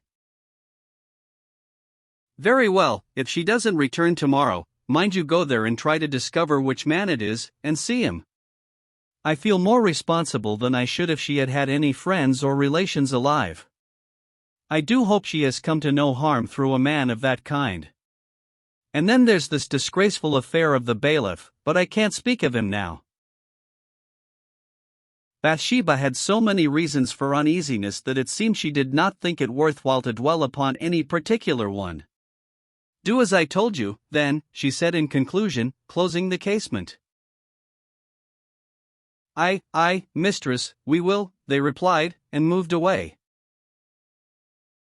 That night at Coggan's, Gabriel Oak, beneath the screen of closed eyelids, was busy with fancies, and full of movement, like a river flowing rapidly under its ice. Night had always been the time at which he saw Bathsheba most vividly, and through the slow hours of shadow he tenderly regarded her image now. It is rarely that the pleasures of the imagination will compensate for the pain of sleeplessness, but they possibly did with Oak tonight, for the delight of merely seeing her effaced for the time his perception of the great difference between seeing and possessing. He also thought of plans for fetching his few utensils and books from Norcombe. The young man's best companion, the farrier's sure guide, the veterinary surgeon, Paradise Lost, the Pilgrim's Progress, Robinson Crusoe, Ash's Dictionary, and Walking Game's Arithmetic, constituted his library, and though a limited series, it was one from which he had acquired more sound information by diligent perusal than many a man of opportunities has done from a furlong of laden shelves. Chapter 9: The Homestead, a Visitor, Half-Confidences. By daylight, the Bower of Oak's newfound mistress, Bathsheba Everdeen, presented itself as a hoary building, of the early stage of classic Renaissance as regards its architecture, and of a proportion which told at a glance that, as is so frequently the case, it had once been the memorial hall upon a small estate around it, now altogether effaced as a distinct property, and merged in the vast tract of a non-resident landlord, which comprised several such modest domains. Fluted pilasters, worked from the solid stone, decorated its front, and above the roof the chimneys were panelled or columnar, some coped gables with finials and like features still retaining traces of their Gothic extraction. Soft brown mosses, like faded velveteen, formed cushions upon the stone tiling, and tufts of the house-leek or green sprouted from the eaves of the low surrounding buildings. A gravel walk leading from the door to the road in front was encrusted at the sides with more moss. Here it was a silver-green variety, the nut brown of the gravel being visible to the width of only a foot or two in the center.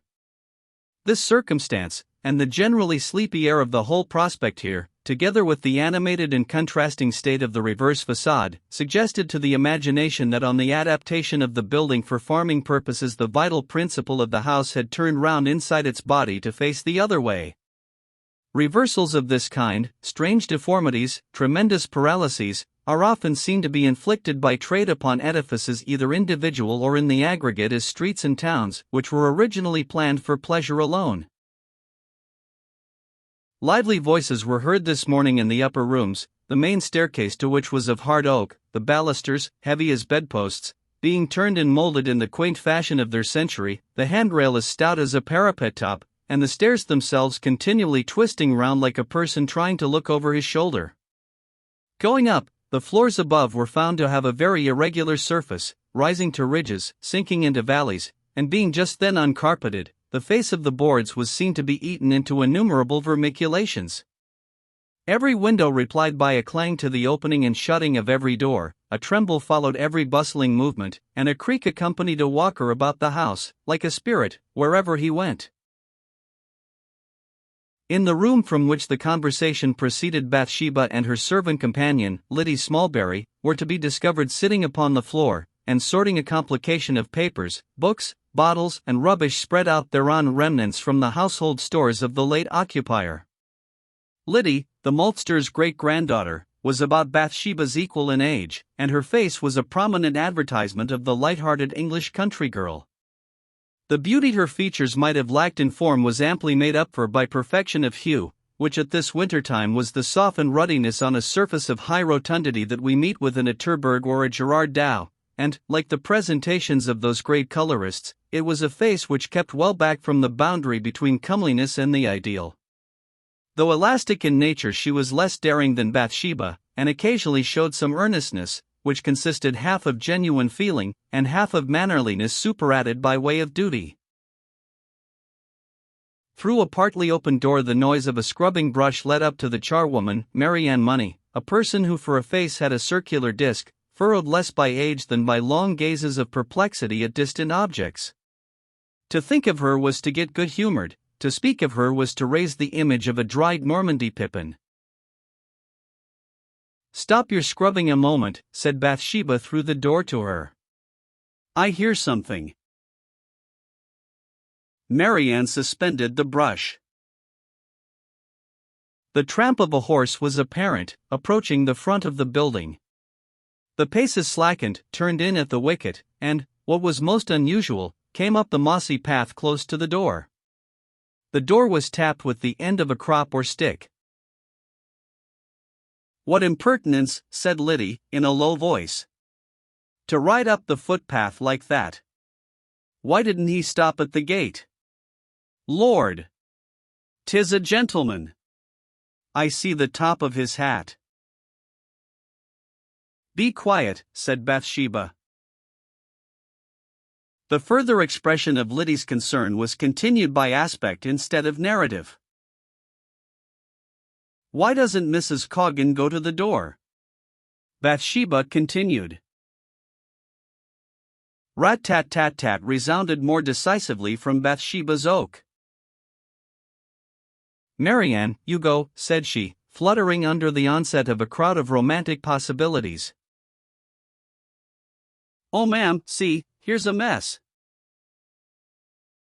The argument was unanswerable after a glance at Marianne. Liddy, you must, said Bathsheba. Liddy held up her hands and arms, coated with dust from the rubbish they were sorting, and looked imploringly at her mistress. There, Mrs. Coggan is going, said Bathsheba, exhaling her relief in the form of a long breath which had lain in her bosom a minute or more. The door opened, and a deep voice said, Is Miss Everdeen at home? I'll see, sir, said Mrs. Coggan, and in a minute appeared in the room. Dear, what a third-over place this world is, continued Mrs. Coggan, a wholesome-looking lady who had a voice for each class of remark according to the emotion involved, who could toss a pancake or twirl a mop with the accuracy of pure mathematics, and who at this moment showed hands shaggy with fragments of dough and arms encrusted with flour. I am never up to my elbows, miss, in making a pudding, but one of two things do happen: either my nose must needs begin tickling, and I can't live without scratching it, or somebody knocks at the door. Here's Mr. Boldwood wanting to see you, Miss Everdeen. A woman's dress being a part of her countenance, and any disorder in the one being of the same nature with a malformation or wound in the other, Bathsheba said at once. I can't see him in this state. Whatever shall I do? Not at homes were hardly naturalized in Weatherbury farmhouses, so Liddy suggested, say you're afright with dust, and can't come down. Yes, that sounds very well, said Mrs. Coggan, critically. Say I can't see him, that will do. Mrs. Coggan went downstairs, and returned the answer as requested, adding, however, on her own responsibility, Mrs. Dusting bottles, sir, and is quite a object, that's why 'tis. Oh, very well, said the deep voice indifferently. All I wanted to ask was, if anything had been heard of Fanny Robin? Nothing, sir, but we may know tonight. William Smallberry is gone to Casterbridge, where her young man lives, as is supposed, and the other men be inquiring about everywhere. The horse's tramp then recommenced and retreated, and the door closed. Who is Mr. Boldwood? Said Bathsheba. A gentleman farmer at Little Weatherbury. Married? No, miss. How old is he? 40, I should say, very handsome, rather stern-looking, and rich. What a bother this dusting is. I am always in some unfortunate plight or other, Bathsheba said, complainingly. Why should he inquire about Fanny? Oh, because, as she had no friends in her childhood, he took her and put her to school, and got her place here under your uncle. He's a very kind man that way, but Lord, there. What? Never was such a hopeless man for a woman.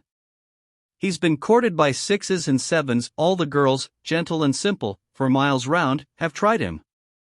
Jane Perkins worked at him for 2 months like a slave, and the 2 Miss Taylors spent a year upon him, and he cost Farmer Ives's daughter nights of tears and £20 worth of new clothes, but Lord, the money might as well have been thrown out of the window. A little boy came up at this moment and looked in upon them. This child was one of the Coggans, who, with the Smallburys, were as common among the families of this district as the Avons and Derwents among our rivers.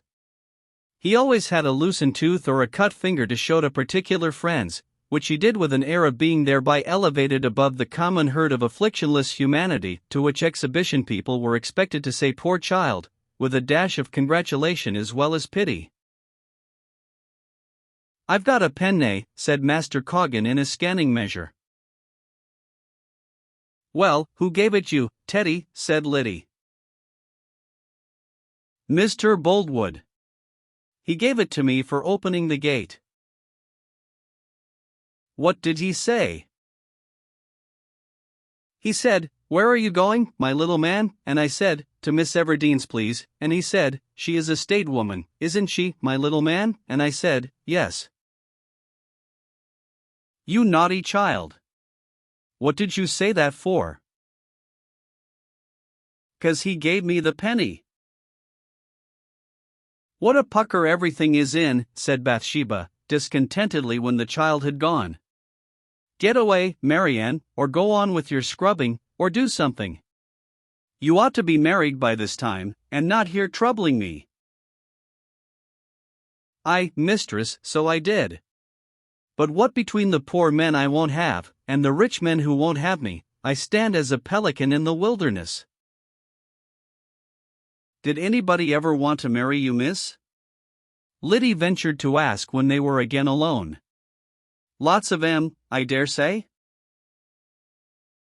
Bathsheba paused, as if about to refuse a reply, but the temptation to say yes, since it was really in her power, was irresistible by aspiring virginity, in spite of her spleen at having been published as old. "A man wanted to once," she said, in a highly experienced tone, and the image of Gabriel Oak, as the farmer, rose before her. "How nice it must seem," said Liddy, with the fixed features of mental realization. "And you wouldn't have him?" "He wasn't quite good enough for me." "How sweet to be able to disdain, when most of us are glad to say, 'Thank you.'" "I seem I hear it." "No, sir, I'm your better, or kiss my foot, sir, my face is for mouths of consequence." "And did you love him, miss?" "Oh, no. But I rather liked him." "Do you now?" "Of course not. What footsteps are those I hear?" Liddy looked from a back window into the courtyard behind, which was now getting low-toned and dim with the earliest films of night. A crooked file of men was approaching the back door. The whole string of trailing individuals advanced in the completest balance of intention, like the remarkable creatures known as chain salpi, which, distinctly organized in other respects, have one will common to a whole family. Some were, as usual, in snow-white smock-frocks of Russia duck, and some in whitey-brown ones of drabBet, marked on the wrists, breasts, backs, and sleeves with honeycomb work. 2 or 3 women in pattens brought up the rear. "The Philistines be upon us," said Liddy, making her nose white against the glass. "Oh, very well. Marianne, go down and keep them in the kitchen till I am dressed, and then show them in to me in the hall." Chapter 10. Mistress and Men. Half an hour later Bathsheba, in finished dress, and followed by Liddy, entered the upper end of the old hall to find that her men had all deposited themselves on a long form and a settle at the lower extremity. She sat down at a table and opened the time book, pen in her hand, with a canvas money bag beside her. From this she poured a small heap of coin. Liddy chose a position at her elbow and began to sew, sometimes pausing and looking round, or, with the air of a privileged person, taking up one of the half-sovereigns lying before her and surveying it merely as a work of art, while strictly preventing her countenance from expressing any wish to possess it as money. "Now before I begin, men," said Bathsheba, "I have 2 matters to speak of. The first is that the bailiff is dismissed for thieving, and that I have formed a resolution to have no bailiff at all, but to manage everything with my own head and hands." The men breathed an audible breath of amazement. "The next matter is, have you heard anything of Fanny?" "Nothing, ma'am." "Have you done anything?" "I met Farmer Boldwood," said Jacob Smallberry, and I went with him and 2 of his men, and dragged Newmill Pond, but we found nothing. And the new shepherd had been to Buck's Head, by Yalbury, thinking she had gone there, but nobody had seed her, said Laban Tall. Hasn't William Smallberry been to Casterbridge? Yes, ma'am, but he's not yet come home. He promised to be back by 6. It wants 5:15 at present, said Bathsheba, looking at her watch. I dare say he'll be in directly. Well, now then, she looked into the book. Joseph Poorgrass, are you there? Yes, sir, ma'am, I main, said the person addressed. I be the personal name of Poorgrass. And what are you? Nothing in my own eye. In the eye of other people, well, I don't say it, though public thought will out. What do you do on the farm?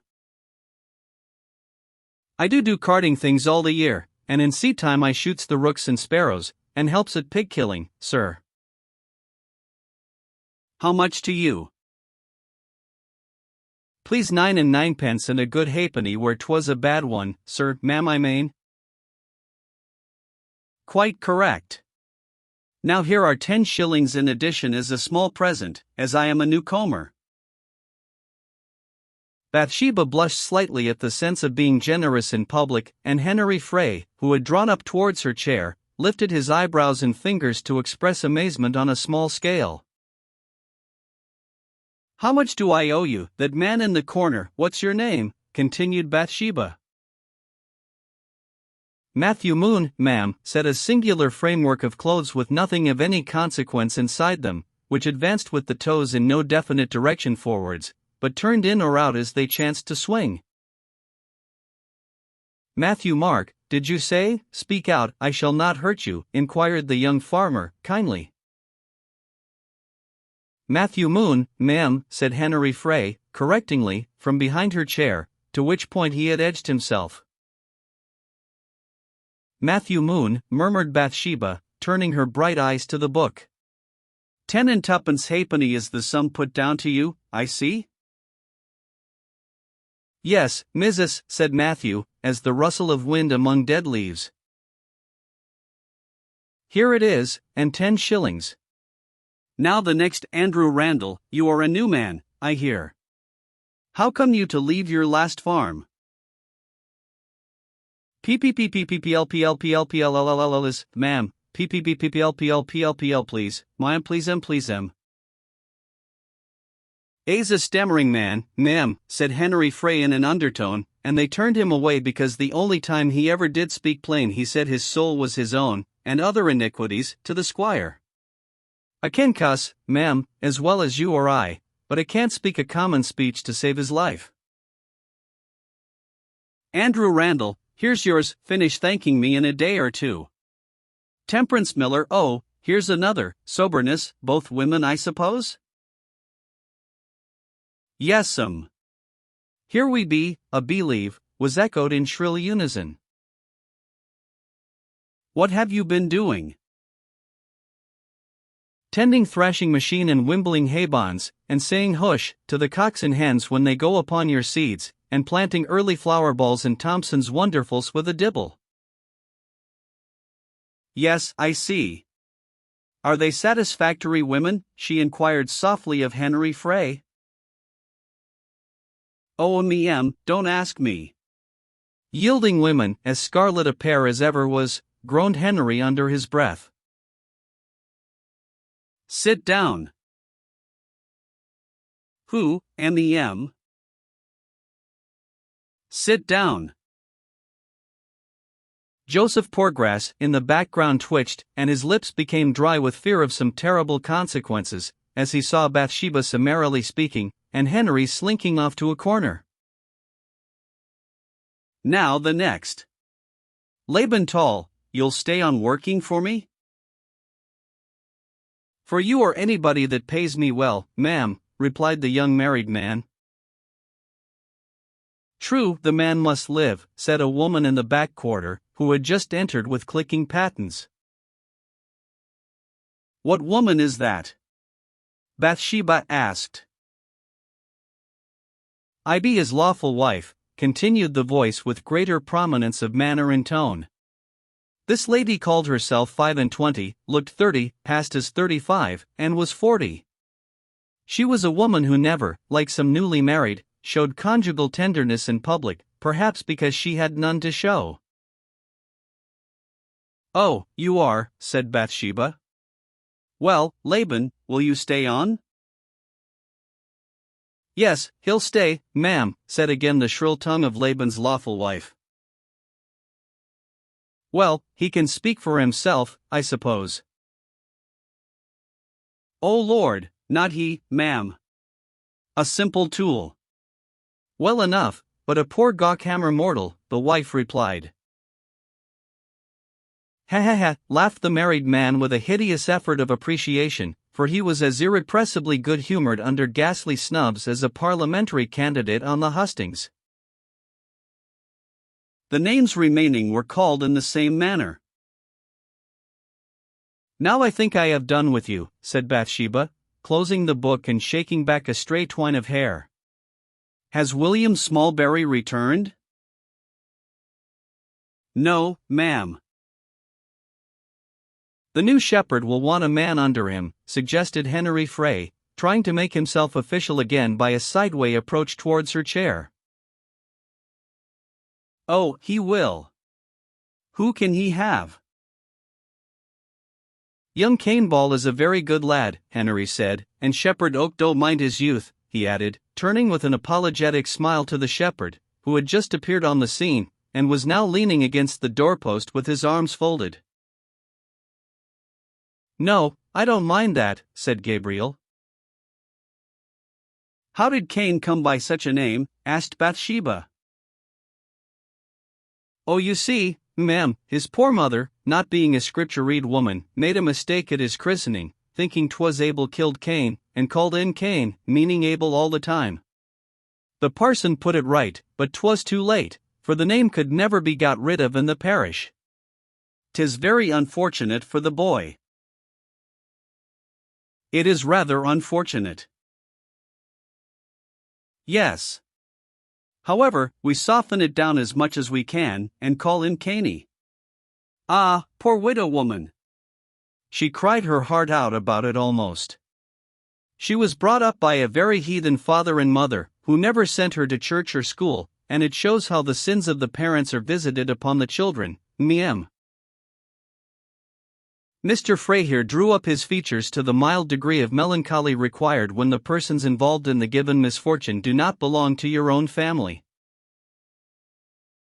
Very well then, Caneball to be under shepherd. And you quite understand your duties, I mean, Gabriel Oak? Quite well, I thank you, Miss Everdeen, said Shepherd Oak from the doorpost. If I don't, I'll inquire. Gabriel was rather staggered by the remarkable coolness of her manner. Certainly nobody without previous information would have dreamt that Oak and the handsome woman before whom he stood had ever been other than strangers. But perhaps her air was the inevitable result of the social rise which had advanced her from a cottage to a large house and fields. The case is not unexampled in high places. When, in the writings of the later poets, Jove and his family are found to have moved from their cramped quarters on the peak of Olympus into the wide sky above it, their words show a proportionate increase of arrogance and reserve. Footsteps were heard in the passage, combining in their character the qualities both of weight and measure, rather at the expense of velocity. All. Here's Billy Smallberry come from Casterbridge. And what's the news? Said Bathsheba, as William, after marching to the middle of the hall, took a handkerchief from his hat and wiped his forehead from its center to its remoter boundaries. I should have been sooner, miss, he said, if it hadn't been for the weather. He then stamped with each foot severely, and on looking down his boots were perceived to be clogged with snow. Come at last, is it? Said Henry. Well, what about Fanny? Said Bathsheba. Well, ma'am, in round numbers, she's run away with the soldiers, said William. No, not a steady girl like Fanny. I'll tell ye all particulars. When I got to Casterbridge Barracks, they said, the 11th Dragoon Guards be gone away, and new troops have come. The 11th left last week for Melchester and onwards. The rout came from government like a thief in the night, as is his nature too, and afore the 11th knew it almost, they were on the march. They passed near here. Gabriel had listened with interest. I saw them go, he said.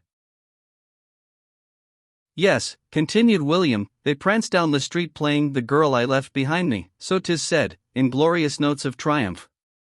Every looker-on's inside shook with the blows of the great drum to his deepest vitals, and there was not a dry eye throughout the town among the public-house people and the nameless women. But they're not gone to any war? No, ma'am, but they be gone to take the places of them who may, which is very close connected. And so I said to myself, Fanny's young man was one of the regiment, and she's gone after him. There, ma'am, that's it in black and white. Did you find out his name?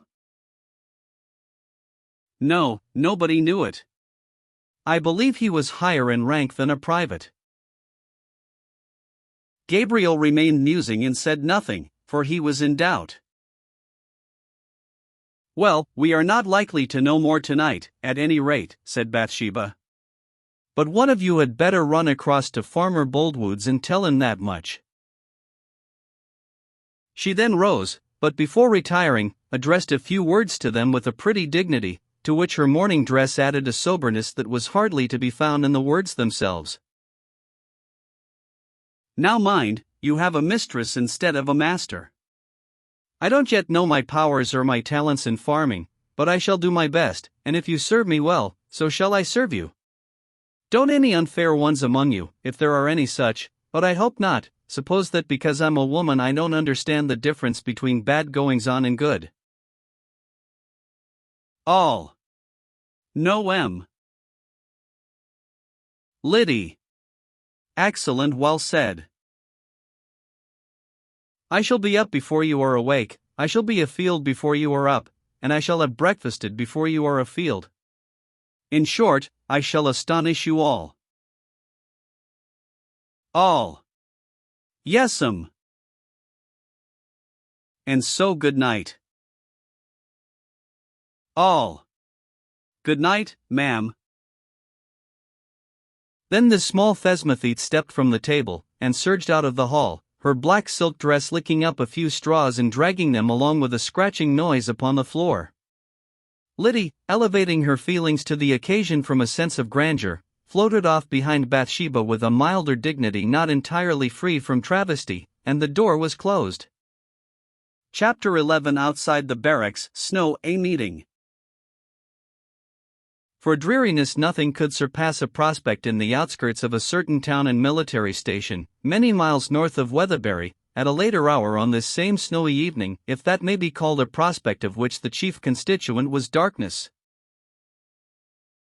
It was a night when sorrow may come to the brightest without causing any great sense of incongruity, when, with impressible persons, love becomes solicitousness, hope sinks to misgiving, and faith to hope, when the exercise of memory does not stir feelings of regret at opportunities for ambition that have been passed by, and anticipation does not prompt to enterprise.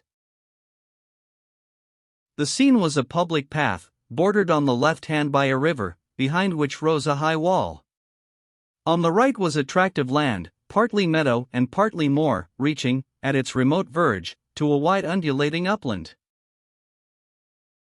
The changes of the seasons are less obtrusive on spots of this kind than amid woodland scenery.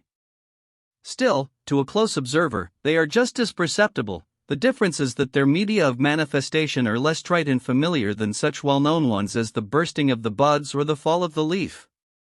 Many are not so stealthy and gradual as we may be apt to imagine in considering the general torpidity of a moor or waste. Winter, in coming to the country hereabout, advanced in well-marked stages, wherein might have been successively observed the retreat of the snakes, the transformation of the ferns, the filling of the pools, a rising of fogs, the embrowning by frost, the collapse of the fungi, and an obliteration by snow. This climax of the series had been reached tonight on the aforesaid moor, and for the first time in the season its irregularities were forms without features, suggestive of anything, proclaiming nothing, and without more character than that of being the limit of something else, the lowest layer of a firmament of snow. From this chaotic skyful of crowding flakes the meat-in more momentarily received additional clothing, only to appear momentarily more naked thereby. The vast arch of cloud above was strangely low, and formed as it were the roof of a large dark cavern, gradually sinking in upon its floor, for the instinctive thought was that the snow lining the heavens and that encrusting the earth would soon unite into one mass without any intervening stratum of air at all. We turn our attention to the left-hand characteristics, which were flatness in respect of the river, verticality in respect of the wall behind it, and darkness as to both. These features made up the mass. If anything could be darker than the sky, it was the wall, and if anything could be gloomier than the wall, it was the river beneath. The indistinct summit of the facade was notched and pronged by chimneys here and there, and upon its face were faintly signified the oblong shapes of windows, though only in the upper part. Below, down to the water's edge, the flat was unbroken by hole or projection. An indescribable succession of dull blows, perplexing in their regularity, sent their sound with difficulty through the fluffy atmosphere. It was a neighboring clock striking 10. The bell was in the open air, and being overlaid with several inches of muffling snow, had lost its voice for the time. About this hour the snow abated, 10 flakes fell where 20 had fallen, then one had the room of 10. Not long after a form moved by the brink of the river. By its outline upon the colorless background, a close observer might have seen that it was small. This was all that was positively discoverable, though it seemed human. The shape went slowly along, but without much exertion, for the snow, though sudden, was not as yet more than 2 inches deep. At this time some words were spoken aloud. 1, 2, 3, 4, 5. Between each utterance the little shape advanced about half a dozen yards. It was evident now that the windows high in the wall were being counted. The word 5 represented the 5th window from the end of the wall. Here the spot stopped, and dwindled smaller. The figure was stooping. Then a morsel of snow flew across the river towards the 5th window. It smacked against the wall at a point several yards from its mark. The throw was the idea of a man conjoined with the execution of a woman. No man who had ever seen bird, rabbit, or squirrel in his childhood could possibly have thrown with such utter imbecility as was shown here. Another attempt, and another, till by degrees the wall must have become pimpled with the adhering lumps of snow. At last one fragment struck the 5th window. The river would have been seen by day to be of that deep smooth sort which races middle and sides with the same gliding precision, any irregularities of speed being immediately corrected by a small whirlpool. Nothing was heard in reply to the signal but the gurgle and cluck of one of these invisible wheels, together with a few small sounds which a sad man would have called moans, and a happy man laughter, caused by the flapping of the waters against trifling objects in other parts of the stream. The window was struck again in the same manner. Then a noise was heard, apparently produced by the opening of the window. This was followed by a voice from the same quarter. "Who's there?" The tones were masculine, and not those of surprise. The high wall being that of a barrack, and marriage being looked upon with disfavor in the army, assignations and communications had probably been made across the river before tonight. "Is it Sergeant Troy?" said the blurred spot in the snow, tremulously. This person was so much like a mere shade upon the earth, and the other speaker so much a part of the building, that one would have said the wall was holding a conversation with the snow. "Yes," came suspiciously from the shadow. What girl are you? Oh, Frank, don't you know me, said the Spot. Your wife, Fanny Robin. Fanny, said the Wall, in utter astonishment.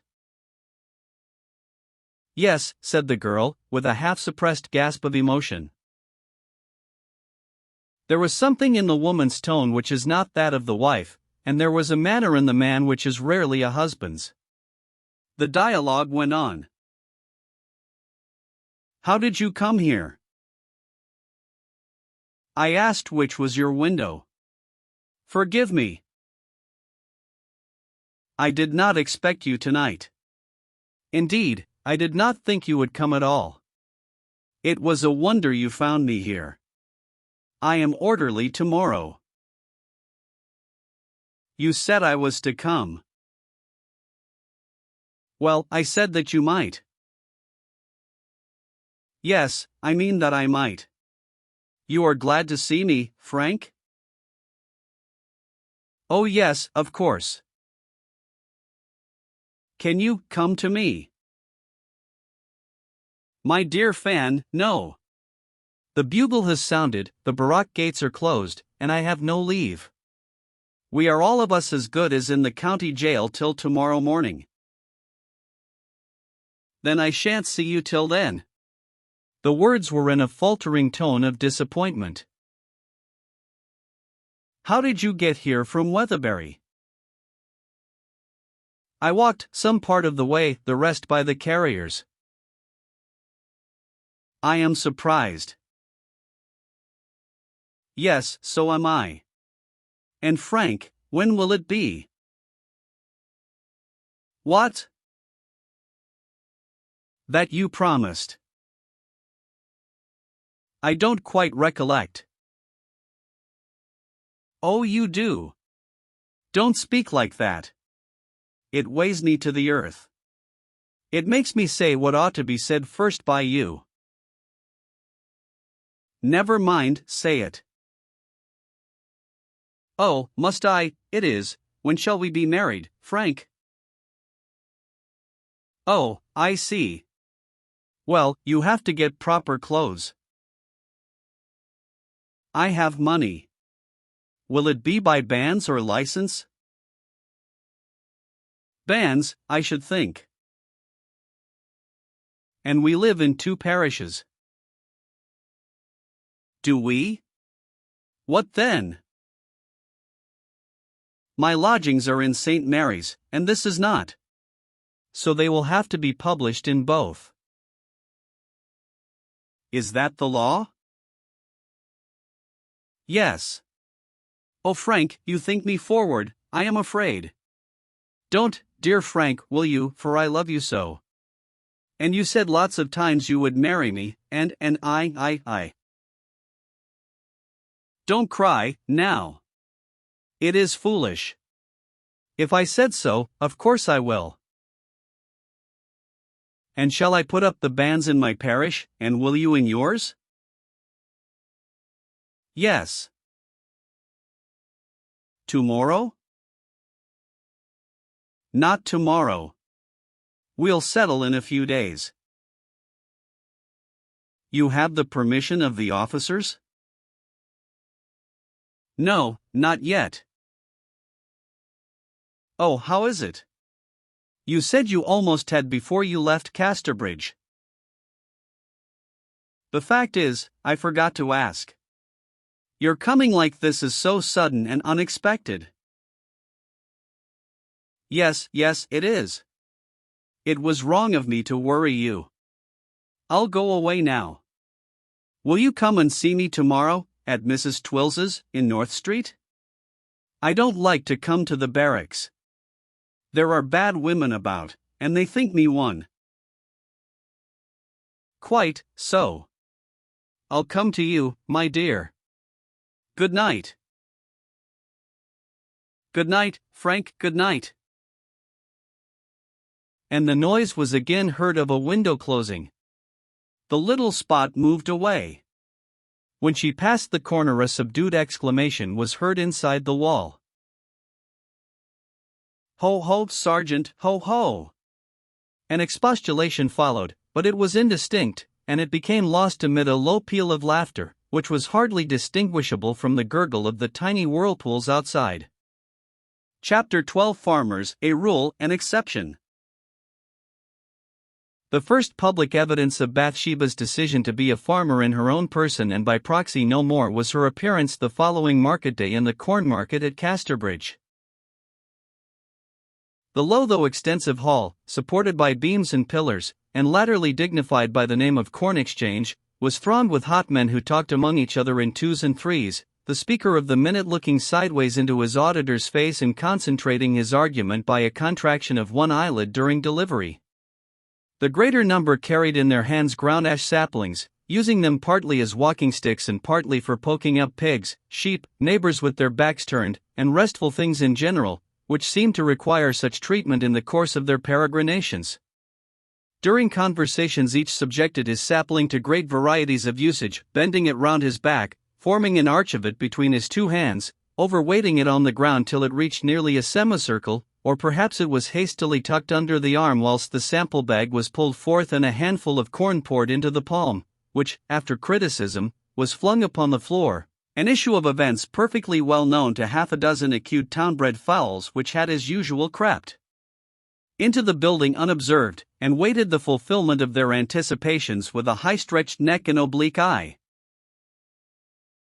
Among these heavy yeomen a feminine figure glided, the single one of her sex that the room contained.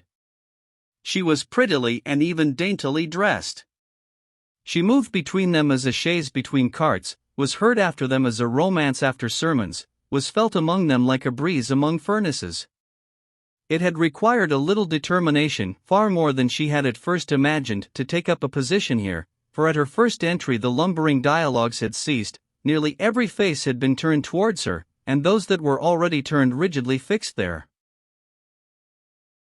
2 or 3 only of the farmers were personally known to Bathsheba, and to these she had made her way. But if she was to be the practical woman she had intended to show herself, business must be carried on, introductions or none, and she ultimately acquired confidence enough to speak and reply boldly to men merely known to her by hearsay.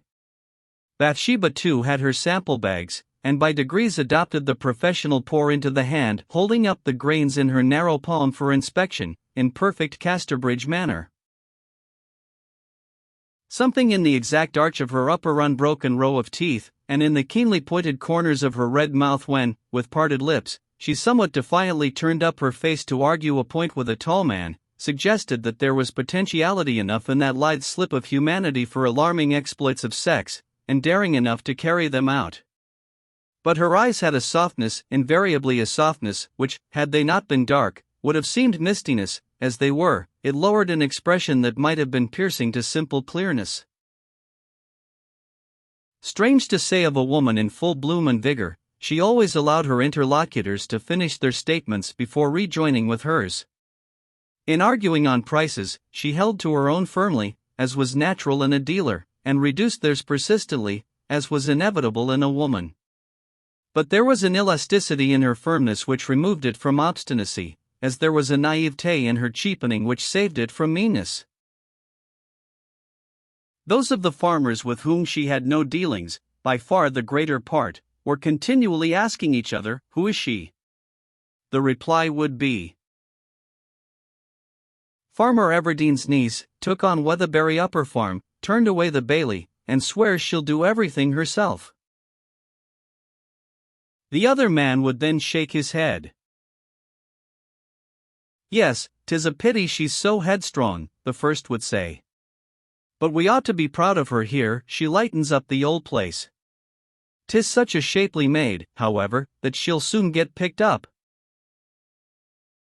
It would be ungallant to suggest that the novelty of her engagement in such an occupation had almost as much to do with the magnetism as had the beauty of her face and movements. However, the interest was general, and this Saturday's debut in the Forum, whatever it may have been to Bathsheba as the buying and selling farmer, was unquestionably a triumph to her as the maiden.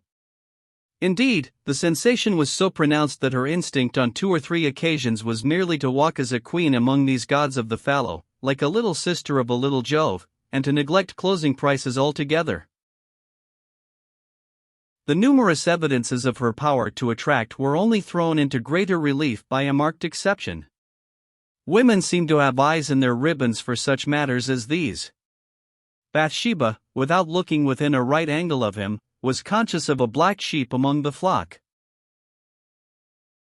It perplexed her first. If there had been a respectable minority on either side, the case would have been most natural. If nobody had regarded her, she would have taken the matter indifferently. Such cases had occurred. If everybody, this man included, she would have taken it as a matter of course. People had done so before. But the smallness of the exception made the mystery. She soon knew thus much of the recusant's appearance.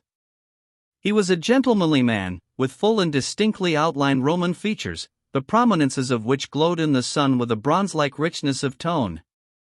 He was erect in attitude, and quiet in demeanor. One characteristic preeminently marked him: dignity. Apparently he had some time ago reached that entrance to middle age at which a man's aspect naturally ceases to alter for the term of a dozen years or so, and, artificially, a woman's does likewise.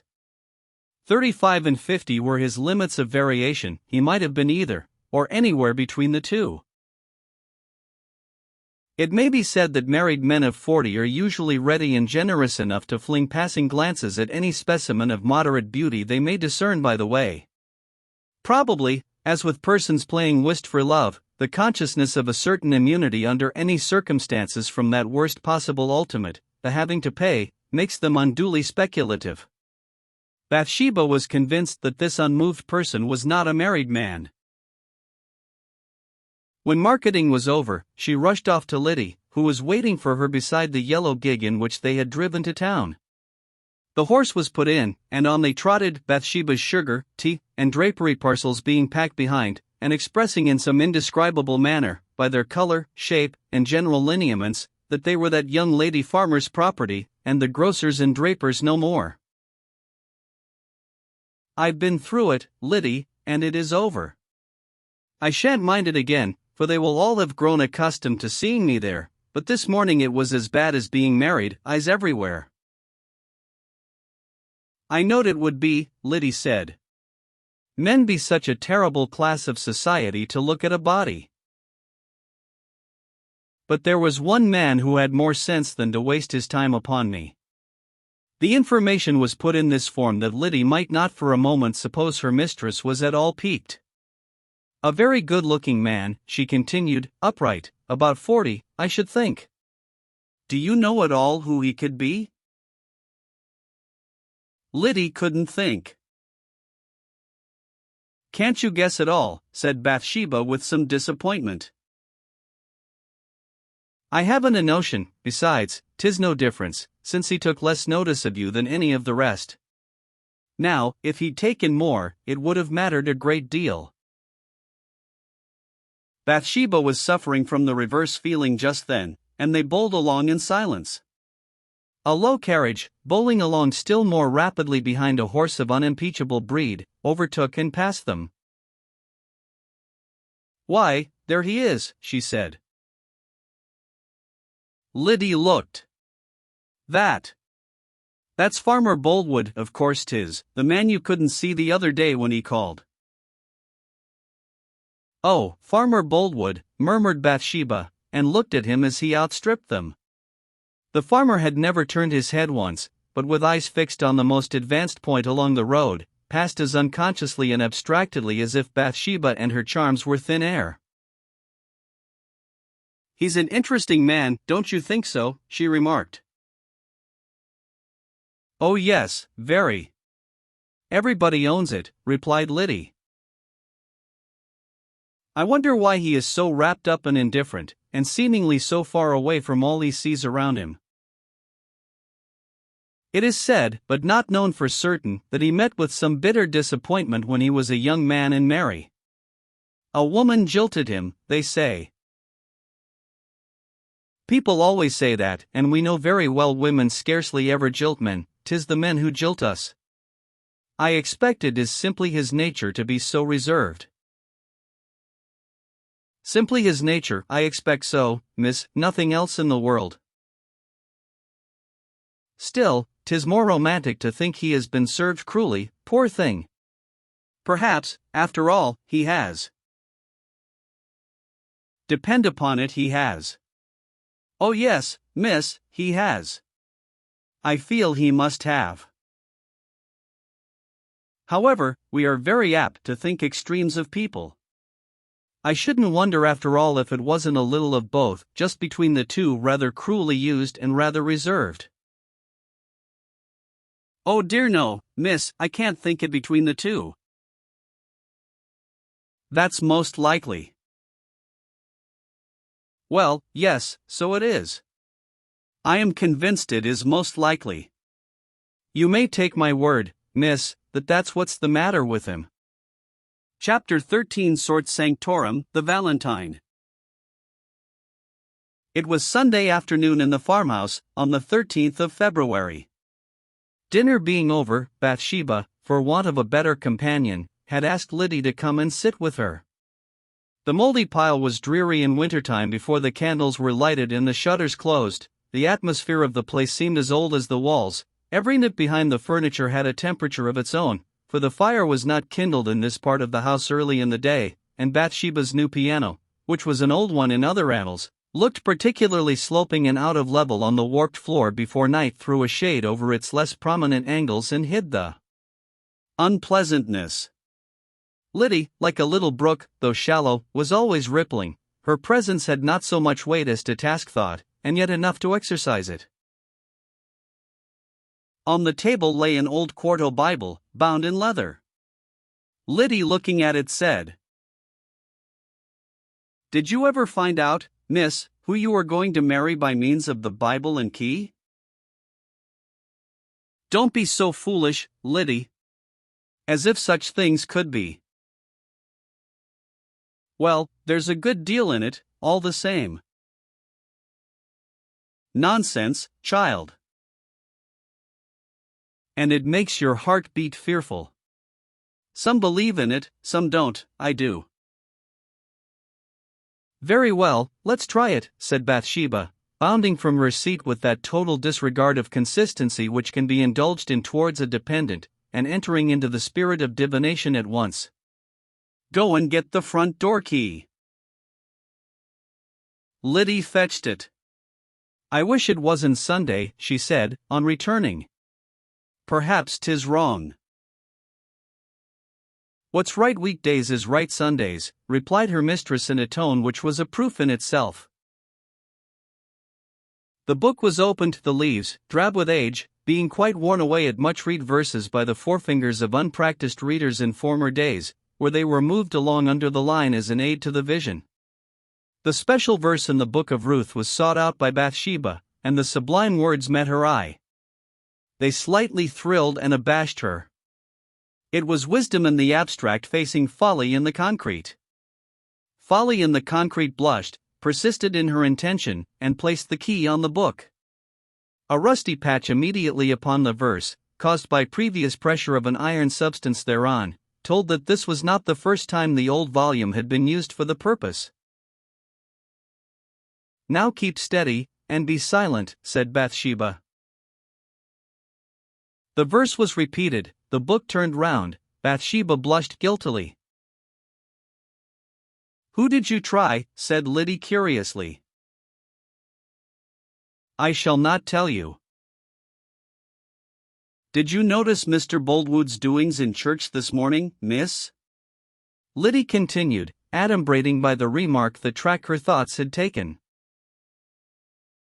"No, indeed," said Bathsheba, with serene indifference. "His pew is exactly opposite yours, miss." "I know it." "And you did not see his goings-on?"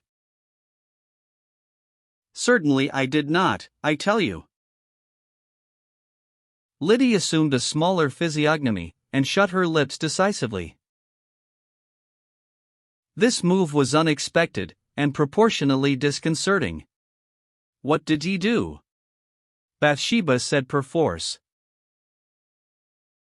"Didn't turn his head to look at you once all the service." Why should he? Again demanded her mistress, wearing a nettled look. I didn't ask him to. Oh no. But everybody else was noticing you, and it was odd he didn't. There, 'tis like him. Rich and gentlemanly, what does he care? Bathsheba dropped into a silence intended to express that she had opinions on the matter too abstruse for Liddy's comprehension, rather than that she had nothing to say. "Dear me, I had nearly forgotten the valentine I bought yesterday," she exclaimed at length. Valentine. Who for, miss? Said Liddy. Farmer Boldwood? It was the single name among all possible wrong ones that just at this moment seemed to Bathsheba more pertinent than the right. Well, no. It is only for little Teddy Coggan. I have promised him something, and this will be a pretty surprise for him.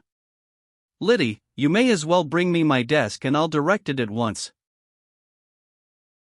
Bathsheba took from her desk a gorgeously illuminated and embossed design in post-octavo, which had been bought on the previous market day at the chief stationer's in Casterbridge.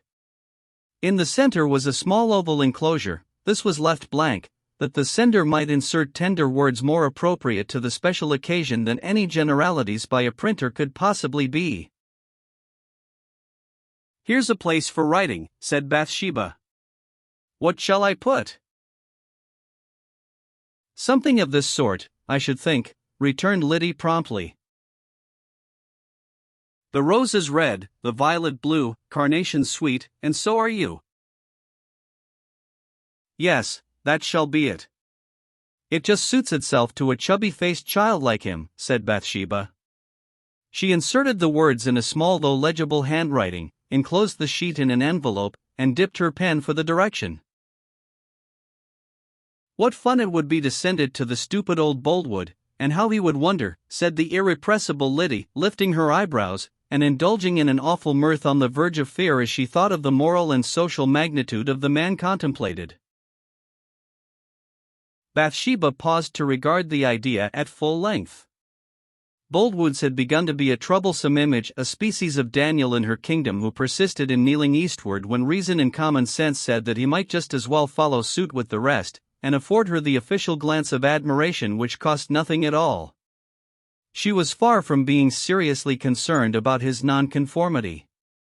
Still, it was fatally depressing that the most dignified and valuable man in the parish should withhold his eyes, and that a girl like Liddy should talk about it.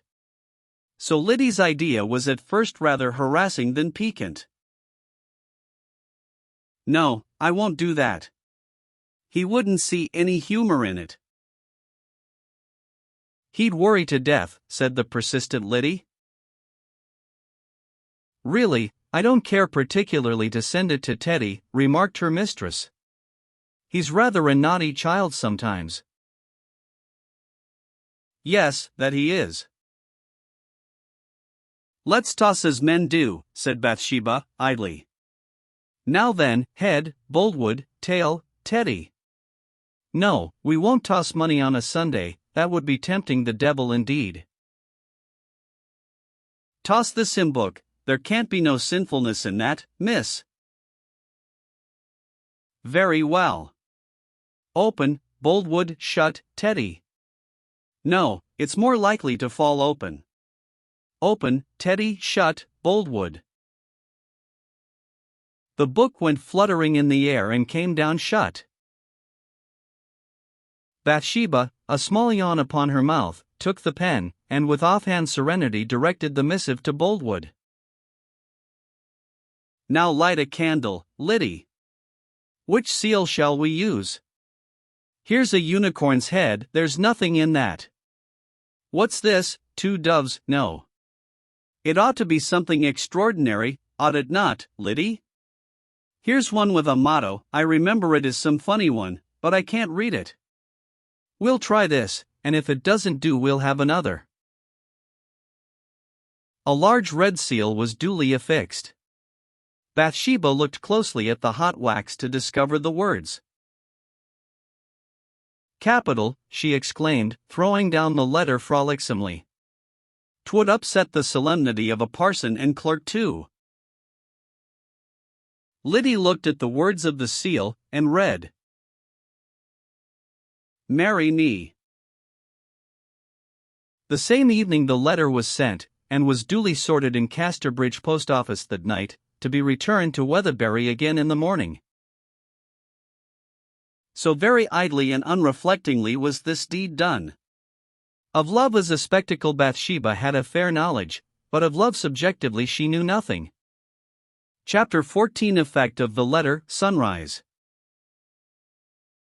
At dusk, on the evening of St. Valentine's Day, Boldwood sat down to supper as usual, by a beaming fire of aged logs. Upon the mantel-shelf before him was a timepiece, surmounted by a spread eagle, and upon the eagle's wings was the letter Bathsheba had sent. Here the bachelor's gaze was continually fastening itself, till the large red seal became as a blot of blood on the retina of his eye, and as he ate and drank he still read in fancy the words thereon, although they were too remote for his sight. Marry me. The pert injunction was like those crystal substances which, colorless themselves, assumed the tone of objects about them. Here, in the quiet of Boldwood's parlor, where everything that was not grave was extraneous, and where the atmosphere was that of a Puritan Sunday lasting all the week, the letter and its dictum changed their tenor from the thoughtlessness of their origin to a deep solemnity, imbibed from their accessories now. Since the receipt of the missive in the morning, Boldwood had felt the symmetry of his existence to be slowly getting distorted in the direction of an ideal passion. The disturbance was as the first floating weed to Columbus, the contemptibly little suggesting possibilities of the infinitely great. The letter must have had an origin and a motive. That the latter was of the smallest magnitude compatible with its existence at all, Boldwood, of course, did not know. And such an explanation did not strike him as a possibility even. It is foreign to a mystified condition of mind to realize of the mystifier that the processes of approving a course suggested by circumstance, and of striking out a course from inner impulse, would look the same in the result. The vast difference between starting a train of events, and directing into a particular groove a series already started, is rarely apparent to the person confounded by the issue. When Boldwood went to bed he placed the valentine in the corner of the looking-glass. He was conscious of its presence, even when his back was turned upon it. It was the first time in Boldwood's life that such an event had occurred. The same fascination that caused him to think it an act which had a deliberate motive prevented him from regarding it as an impertinence. He looked again at the direction. The mysterious influences of night invested the writing with the presence of the unknown writer. Some woman's hand had traveled softly over the paper bearing his name, her unrevealed eyes had watched every curve as she formed it, her brain had seen him in imagination the while. Why should she have imagined him? Her mouth, were the lips red or pale, plump or creased, had curved itself to a certain expression as the pen went on and the corners had moved with all their natural tremulousness. What had been the expression? The vision of the woman writing, as a supplement to the words written, had no individuality. She was a misty shape, and well she might be, considering that her original was at that moment sound asleep and oblivious of all love and letter-writing under the sky. Whenever Boldwood dozed she took a form, and comparatively ceased to be a vision. When he awoke there was the letter justifying the dream. The moon shone tonight, and its light was not of a customary kind. His window admitted only a reflection of its rays, and the pale sheen had that reversed direction which snow gives, coming upward and lighting up his ceiling in an unnatural way, casting shadows in strange places, and putting lights where shadows had used to be. The substance of the epistle had occupied him but little in comparison with the fact of its arrival. He suddenly wondered if anything more might be found in the envelope than what he had withdrawn. He jumped out of bed in the weird light, took the letter, pulled out the flimsy sheet, shook the envelope, searched it. Nothing more was there. Boldwood looked, as he had 100 times the preceding day, at the insistent red seal. "Marry me," he said aloud.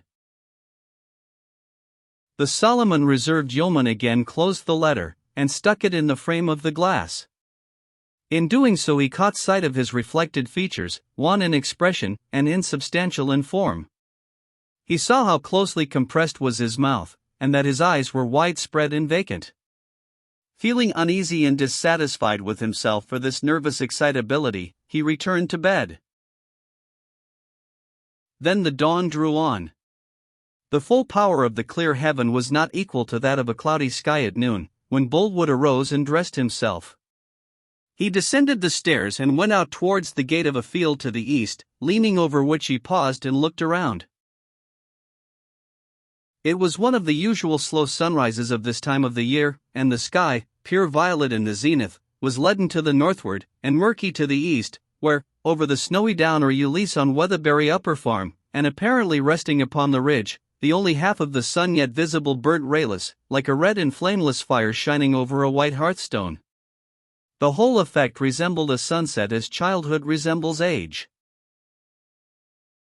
In other directions, the fields and sky were so much of one color by the snow, that it was difficult in a hasty glance to tell whereabouts the horizon occurred, and in general there was here, too, that before-mentioned preternatural inversion of light and shade which attends the prospect when the garish brightness commonly in the sky is found on the earth, and the shades of earth are in the sky.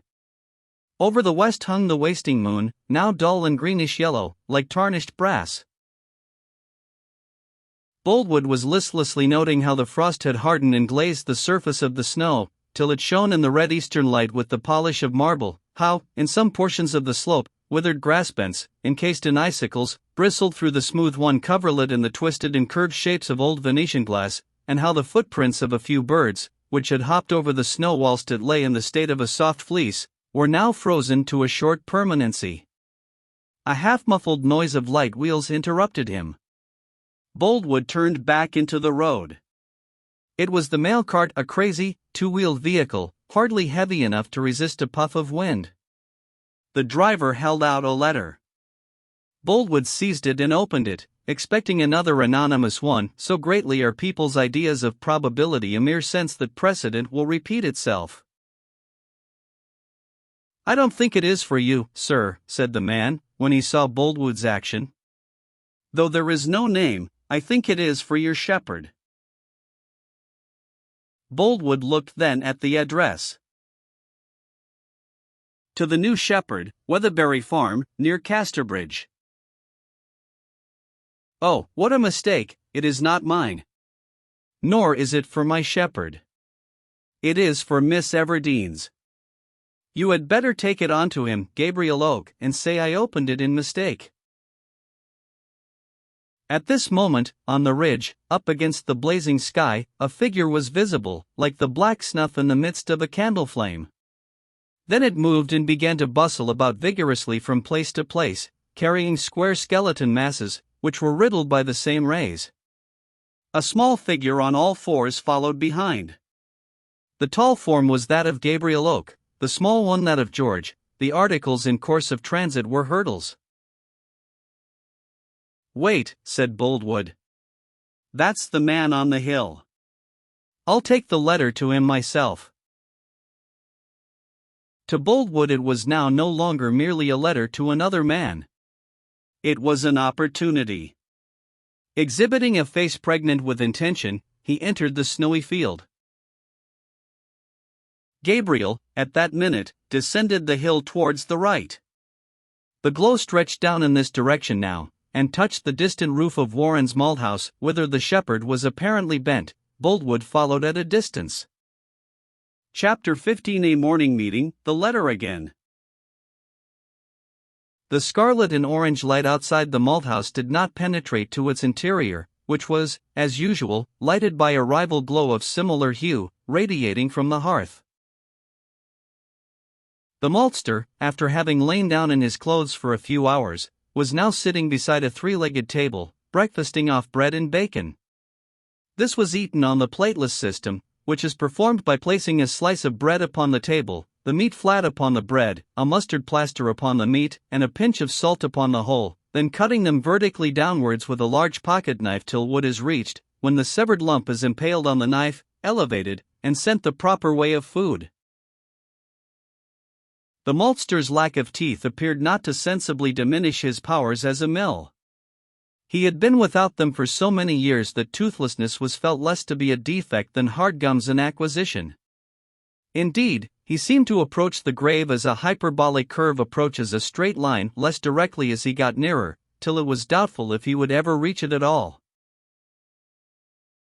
In the ash pit was a heap of potatoes roasting, and a boiling pipkin of charred bread, called coffee, for the benefit of whomsoever should call, for Warren's was a sort of clubhouse, used as an alternative to the inn. "I say," says I, "we get a fine day, and then down comes a snapper at night," was a remark now suddenly heard spreading into the malthouse from the door, which had been opened the previous moment.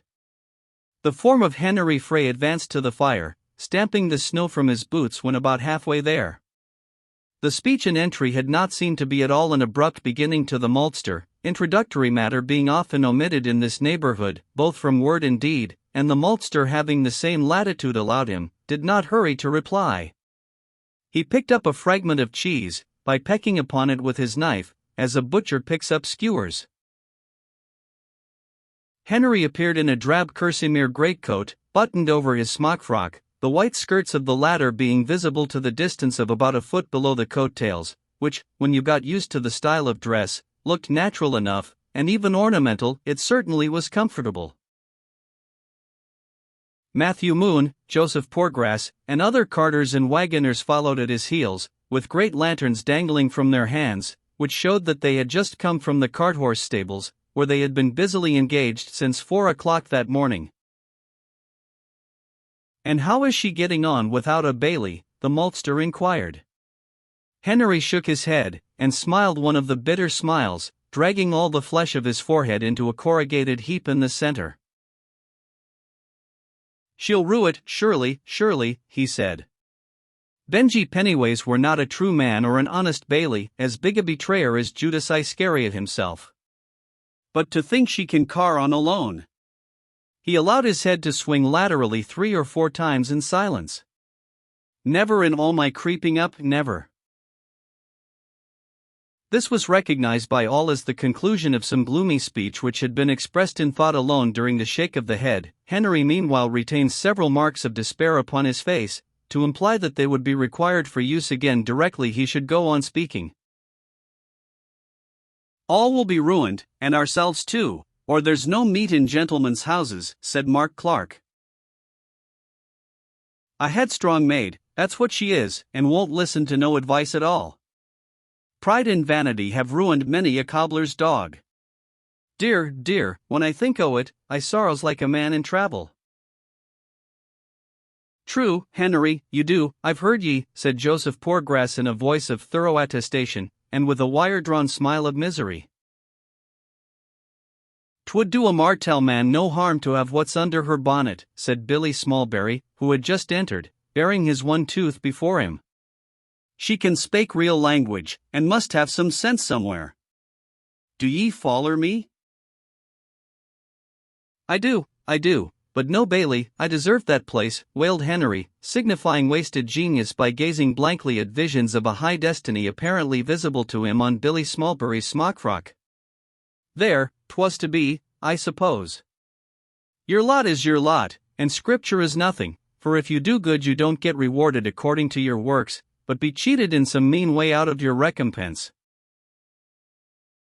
No, I don't agree with ye there," said Mark Clark. "God's a perfect gentleman in that respect." "Good works good pay, so to speak it," attested Joseph Poorgrass. A short pause ensued, and as a sort of entr'acte Henry turned and blew out the lanterns, which the increase of daylight rendered no longer necessary even in the malthouse, with its one pane of glass. "I wonder what a farmer woman can want with a harpsichord, dulcimer, pianer, or whatever 'tis they call it," said the maltster. "Liddy saith she ve a new one." "Got a pianer?" "Aye. Seems her old uncle's things were not good enough for her. She ve bought all but everything new. There's heavy chairs for the stout, weak and wiry ones for the slender, great watches, getting on to the size of clocks, to stand upon the chimbleypiece. Pictures, for the most part wonderful frames. And long horsehair settles for the drunk, with horsehair pillows at each end, said Mr. Clark. Likewise looking glasses for the pretty, and lying books for the wicked. A firm loud tread was now heard stamping outside, the door was opened about 6 inches, and somebody on the other side exclaimed, "Neighbors, have ye got room for a few newborn lambs?" "Aye, sure, shepherd," said the conclave. The door was flung back till it kicked the wall and trembled from top to bottom with the blow. Mr. Oak appeared in the entry with a steaming face, haybands wound about his ankles to keep out the snow, a leather strap round his waist outside the smockfrock, and looking altogether an epitome of the world's health and vigor. For lambs hung in various embarrassing attitudes over his shoulders, and the dog George, whom Gabriel had contrived to fetch from Norcombe, stalked solemnly behind. "Well, Shepherd Oak, and how's lambing this year, if I mid say it?" inquired Joseph Poorgrass. "Terrible trying," said Oak. "I've been wet through twice a day, either in snow or rain, this last fortnight. Caney and I haven't tined our eyes tonight. A good few twins, too, I hear?" "Too many by half." "Yes, 'tis a very queer lambing this year. We shan't have done by Lady Day. And last year 'twere all over by Sexagesamine Sunday," Joseph remarked. "Bring on the rest, Cain," said Gabriel, "and then run back to the ewes." "I'll follow you soon." Caney Ball, a cheery-faced young lad, with a small circular orifice by way of mouth, advanced and deposited 2 others, and retired as he was bidden. Oak lowered the lambs from their unnatural elevation, wrapped them in hay, and placed them round the fire. "We've no lambing hut here, as I used to have at Norcombe," said Gabriel, "and 'tis such a plague to bring the weakly ones to a house. If 'twasn't for your place here, Moulter, I don't know what I should do i' this keen weather." "And how is it with you today, Moulter?" "Oh, neither sick nor sorry, shepherd, but no younger." I understand." "Sit down, Shepherd Oak," continued the ancient man of malt. "And how was the old place at Norcombe, when you went for your dog?" "I should like to see the old familiar spot, but faith, I shouldn't know a soul there now." "I suppose you wouldn't. 'Tis altered very much." "Is it true that Dicky Hill's wooden cider house is pulled down?" "Oh yes, years ago, and Dicky's cottage just above it." "Well, to be sure." "Yes, and Tompkins's old apple tree is rooted that used to bear 2 hogsheads of cider, and no help from other trees." "Rooted, you don't say it." "Ah. Stirring times we live in, stirring times." "And you can mind the old well that used to be in the middle of the place? That's turned into a solid iron pump with a large stone trough, and all complete." "Dear, dear, how the face of nations alter, and what we live to see nowadays." "Yes, and 'tis the same here. They've been talking but now of the Mrs.'s strange doings." "What have you been saying about her?" inquired Oak, sharply turning to the rest, and getting very warm. "These middle-aged men have been pulling her over the coals for pride and vanity," said Mark Clark, "but I say, let her have rope enough." "Bless her pretty face, shouldn't I like to do so upon her cherry lips?" The gallant Mark Clark here made a peculiar and well-known sound with his own. "Mark," said Gabriel, sternly, "now you mind this. None of that dalliance talk, that smack and coddle style of yours, about Miss Everdeen. I don't allow it. Do you hear?" "With all my heart, as I've got no chance," replied Mr. Clark, cordially. "I suppose you've been speaking against her," said Oak, turning to Joseph Poorgrass with a very grim look. No, not a word. 'Tis a real joyful thing that she's no worse, that's what I say," said Joseph, trembling and blushing with terror. Matthew just said. Matthew Moon, what have you been saying? Asked Oak. Why ye know I wouldn't harm a worm, no, not one underground worm, said Matthew Moon, looking very uneasy. Well, somebody has, and look here, neighbors. Gabriel, the one of the quietest and most gentle men on earth, rose to the occasion, with martial promptness and vigor. That's my fist. Here he placed his fist, rather smaller in size than a common loaf, in the mathematical center of the maltster's little table, and with it gave a bump or two thereon, as if to ensure that their eyes all thoroughly took in the idea of fistiness before he went further. Now, the first man in the parish that I hear prophesying bad of our mistress, why, here the fist was raised and let fall as Thor might have done with his hammer in assaying it, he'll smell and taste that, or I'm a Dutchman. All earnestly expressed by their features that their minds did not wander to Holland for a moment on account of this statement, but were deploring the difference which gave rise to the figure, and Mark Clark cried, Here, just what I should ha' said. The dog George looked up at the same time after the shepherd's menace, and though he understood English but imperfectly, began to growl. Now, don't ye take on so, shepherd, and sit down, said Henry, with a deprecating peacefulness equal to anything of the kind in Christianity. We hear that ye be an extraordinary good and clever man, shepherd, said Joseph Poorgrass with considerable anxiety from behind the maltster's bedstead, whither he had retired for safety. 'Tis a great thing to be clever, I'm sure, he added, making movements associated with states of mind rather than body. We wish we were, don't we, neighbors? Aye, that we do, sure, said Matthew Moon, with a small anxious laugh towards Oak, to show how very friendly disposed he was likewise. Who's been telling you I'm clever? Said Oak. 'Tis blowed about from pillar to post quite common, said Matthew. We hear that ye can tell the time as well by the stars as we can by the sun and moon, shepherd. Yes, I can do a little that way, said Gabriel, as a man of medium sentiments on the subject. And that ye can make sundials, and print folks' names upon their wagons almost like copperplate, with beautiful flourishes, and great long tails. A excellent fine thing for ye to be such a clever man, shepherd.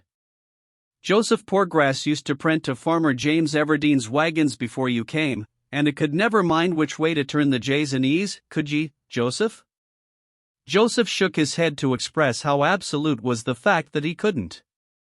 And so ye used to do 'em the wrong way, like this, didn't ye, Joseph? Matthew marked on the dusty floor with his whip handle. Illustration: the word JAMES appears here with the J, E, and S printed backwards. And how Farmer James would cuss, and call thee a fool, wouldn't he, Joseph, when he seed his name looking so inside out like, continued Matthew Moon with feeling. I would, said Joseph, meekly. But, you see, I wasn't so much to blame, for them J's and E's be such trying sons o' witches for the memory to mind whether they face backward or forward, and I always had such a forgetful memory, too. 'Tis a very bad affliction for ye, being such a man of calamities in other ways.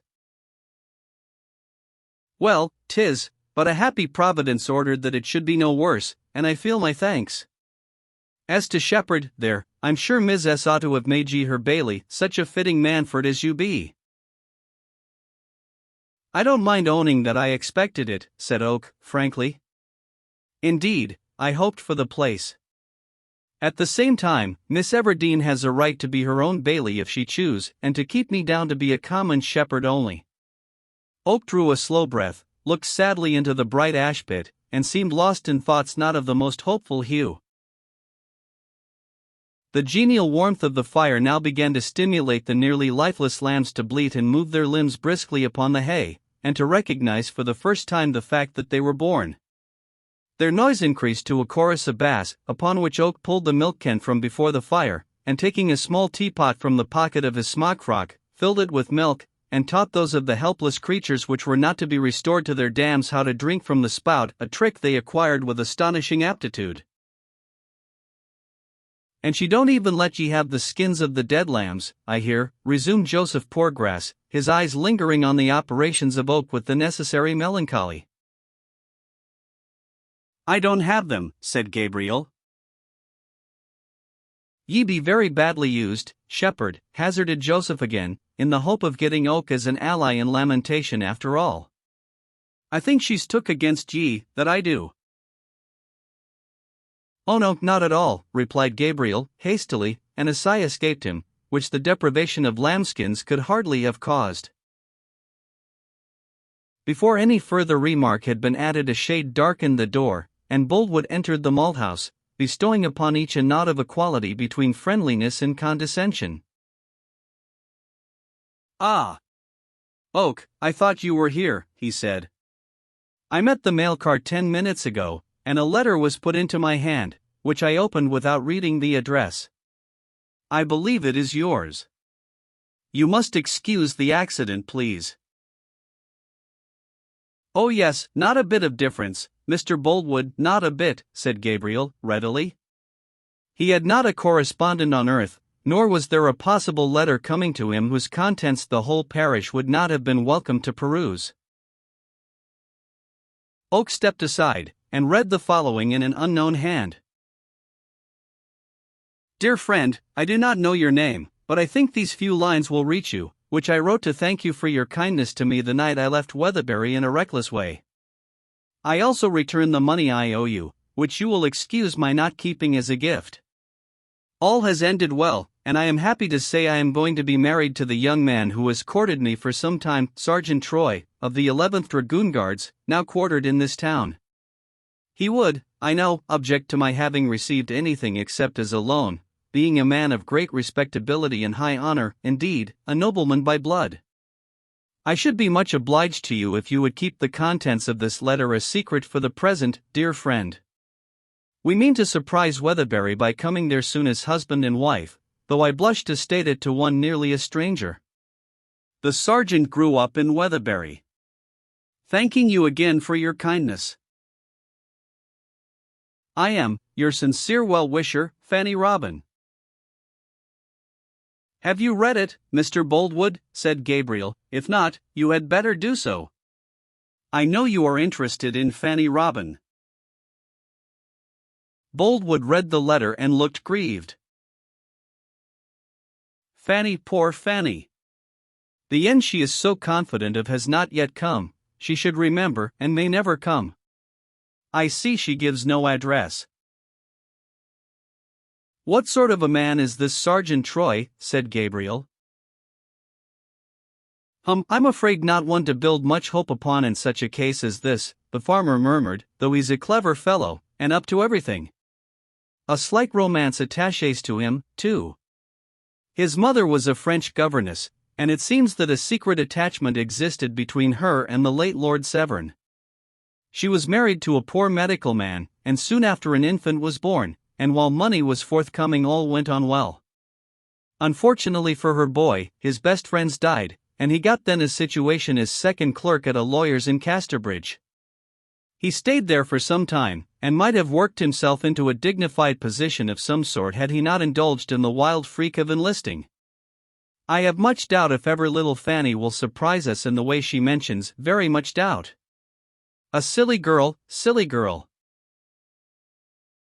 The door was hurriedly burst open again, and in came running Caney Ball out of breath, his mouth red and open, like the bell of a penny trumpet, from which he coughed with noisy vigor and great distension of face.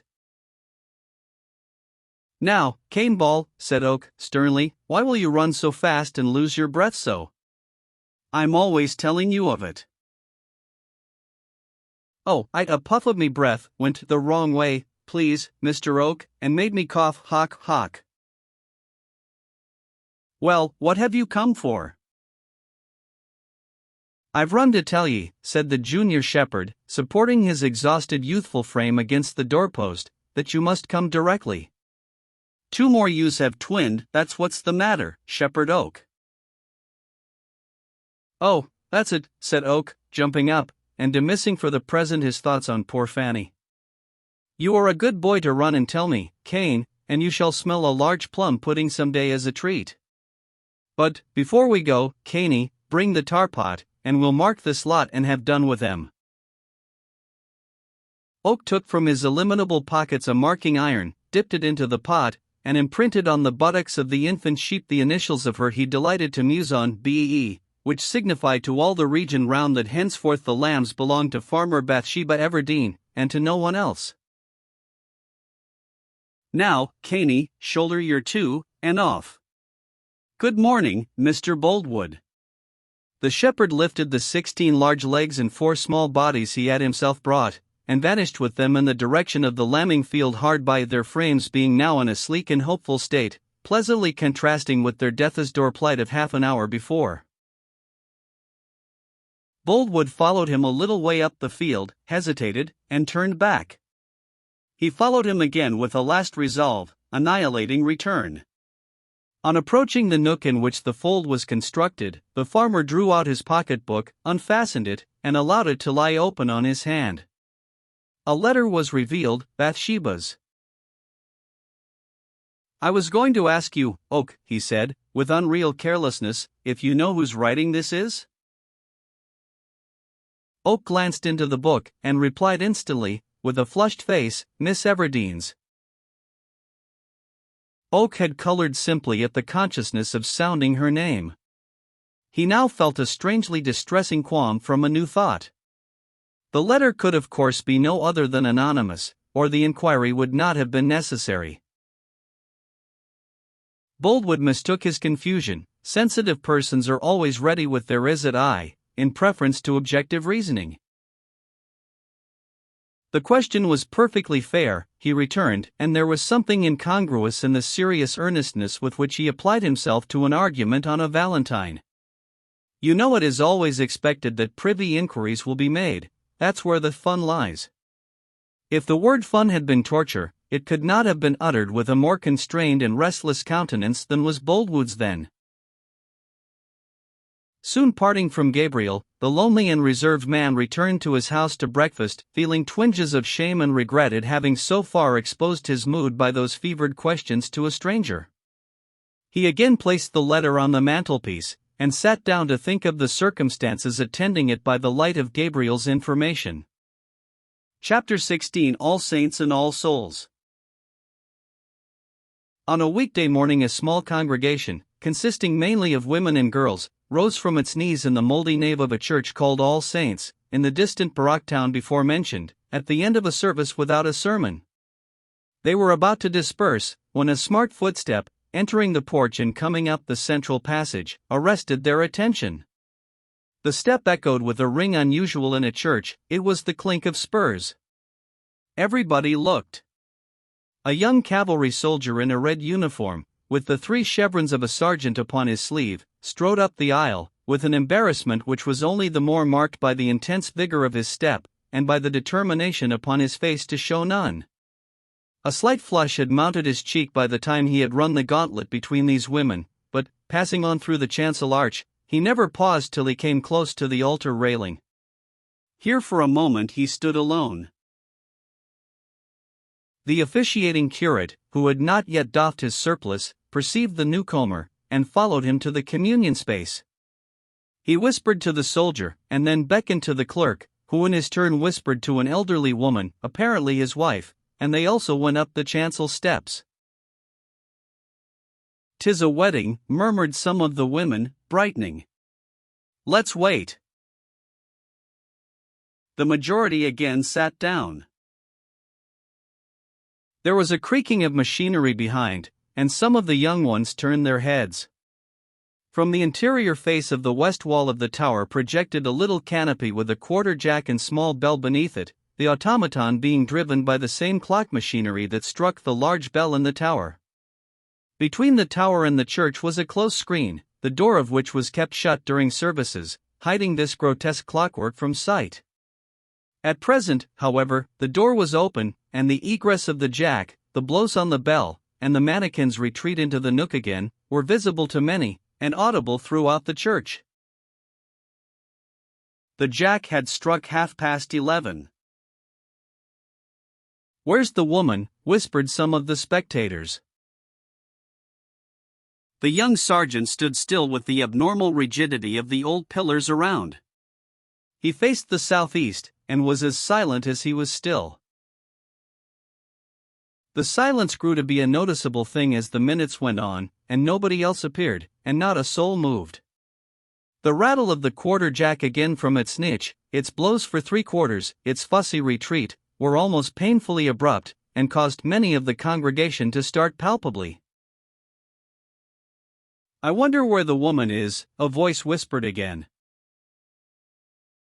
There began now that slight shifting of feet, that artificial coughing among several, which betrays a nervous suspense. At length there was a titter. But the soldier never moved.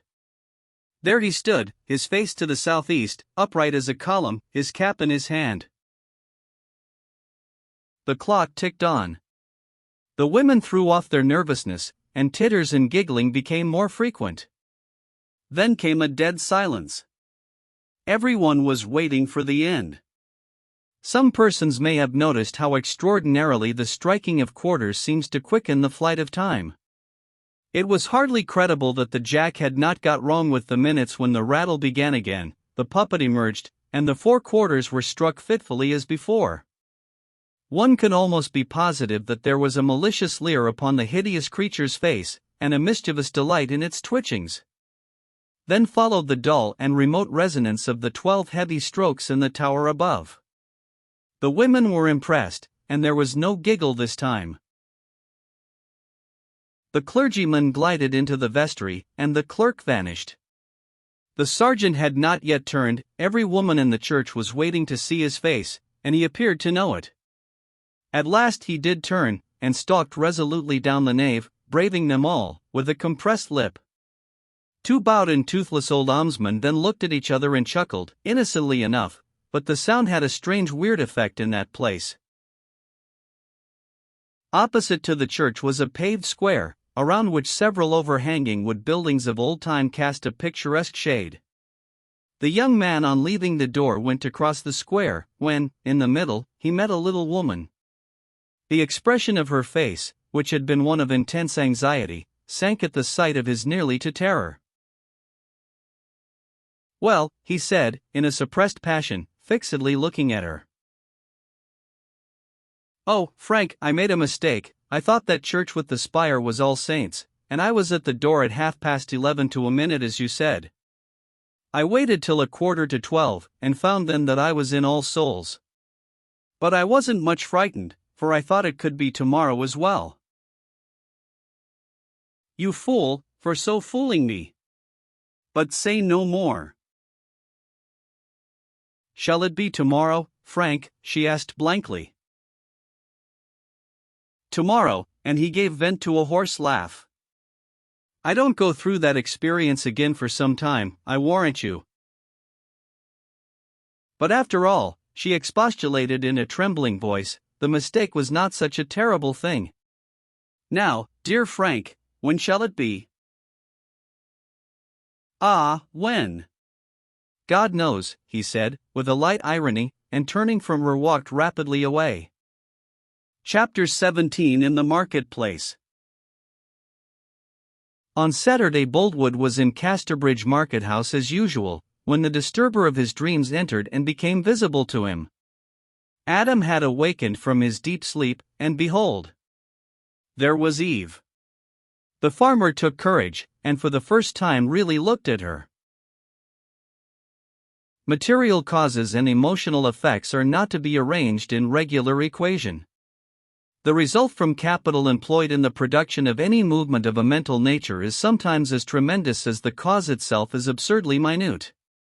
When women are in a freakish mood, their usual intuition, either from carelessness or inherent defect, seemingly fails to teach them this, and hence it was that Bathsheba was fated to be astonished today. Boldwood looked at her, not slyly, critically, or understandingly, but blankly at gaze, in the way a reaper looks up at a passing train as something foreign to his element, and but dimly understood. To Boldwood women had been remote phenomena rather than necessary complements, comets of such uncertain aspect, movement, and permanence, that whether their orbits were as geometrical, unchangeable, and as subject to laws as his own, or as absolutely erratic as they superficially appeared, he had not deemed it his duty to consider. He saw her black hair, her correct facial curves and profile, and the roundness of her chin and throat. He saw then the side of her eyelids, eyes, and lashes, and the shape of her ear. Next he noticed her figure, her skirt, and the very soles of her shoes. Boldwood thought her beautiful, but wondered whether he was right in his thought, for it seemed impossible that this romance in the flesh, if so sweet as he imagined, could have been going on long without creating a commotion of delight among men, and provoking more inquiry than Bathsheba had done, even though that was not a little. To the best of his judgment, neither nature nor art could improve this perfect one of an imperfect many. His heart began to move within him. Boldwood, it must be remembered, though 40 years of age, had never before inspected a woman with the very center and force of his glance. They had struck upon all his senses at wide angles. Was she really beautiful? He could not assure himself that his opinion was true even now. He furtively said to a neighbor, "Is Miss Everdeen considered handsome?" "Oh yes, she was a good deal noticed the first time she came, if you remember. A very handsome girl indeed." A man is never more credulous than in receiving favorable opinions on the beauty of a woman he is half, or quite, in love with. A mere child's word on the point has the weight of an arrays. Boldwood was satisfied now. And this charming woman had in effect said to him, "Marry me." Why should she have done that strange thing? Boldwood's blindness to the difference between approving of what circumstances suggest and originating what they do not suggest was well matched by Bathsheba's insensibility to the possibly great issues of little beginnings. She was at this moment coolly dealing with a dashing young farmer, adding up accounts with him as indifferently as if his face had been the pages of a ledger. It was evident that such a nature as his had no attraction for a woman of Bathsheba's taste. But Boldwood grew hot down to his hands with an incipient jealousy. He trod for the first time the threshold of the injured lover's hell. His first impulse was to go and thrust himself between them. This could be done, but only in one way, by asking to see a sample of her corn. Boldwood renounced the idea. He could not make the request. It was debasing loveliness to ask it to buy and sell, and Jared with his conceptions of her. All this time Bathsheba was conscious of having broken into that dignified stronghold at last. His eyes, she knew, were following her everywhere. This was a triumph, and had it come naturally, such a triumph would have been the sweeter to her for this piquing delay. But it had been brought about by misdirected ingenuity, and she valued it only as she valued an artificial flower or a wax fruit. Being a woman with some good sense and reasoning on subjects wherein her heart was not involved, Bathsheba genuinely repented that a freak which had owed its existence as much to Lydia as to herself, should ever have been undertaken, to disturb the placidity of a man she respected too highly to deliberately tease. She that day nearly formed the intention of begging his pardon on the very next occasion of their meeting. The worst features of this arrangement were that, if he thought she ridiculed him, an apology would increase the offense by being disbelieved, and if he thought she wanted him to woo her, it would read like additional evidence of her forwardness. Chapter 18. Boldwood in meditation, regret. Boldwood was tenant of what was called Little Weatherbury Farm, and his person was the nearest approach to aristocracy that this remoter quarter of the parish could boast of. Genteel strangers, whose god was their town, who might happen to be compelled to linger about this nook for a day, heard the sound of light wheels, and prayed to see good society, to the degree of a solitary lord, or squire at the very least, but it was only Mr. Boldwood going out for the day. They heard the sound of wheels yet once more, and were reanimated to expectancy. It was only Mr. Boldwood coming home again.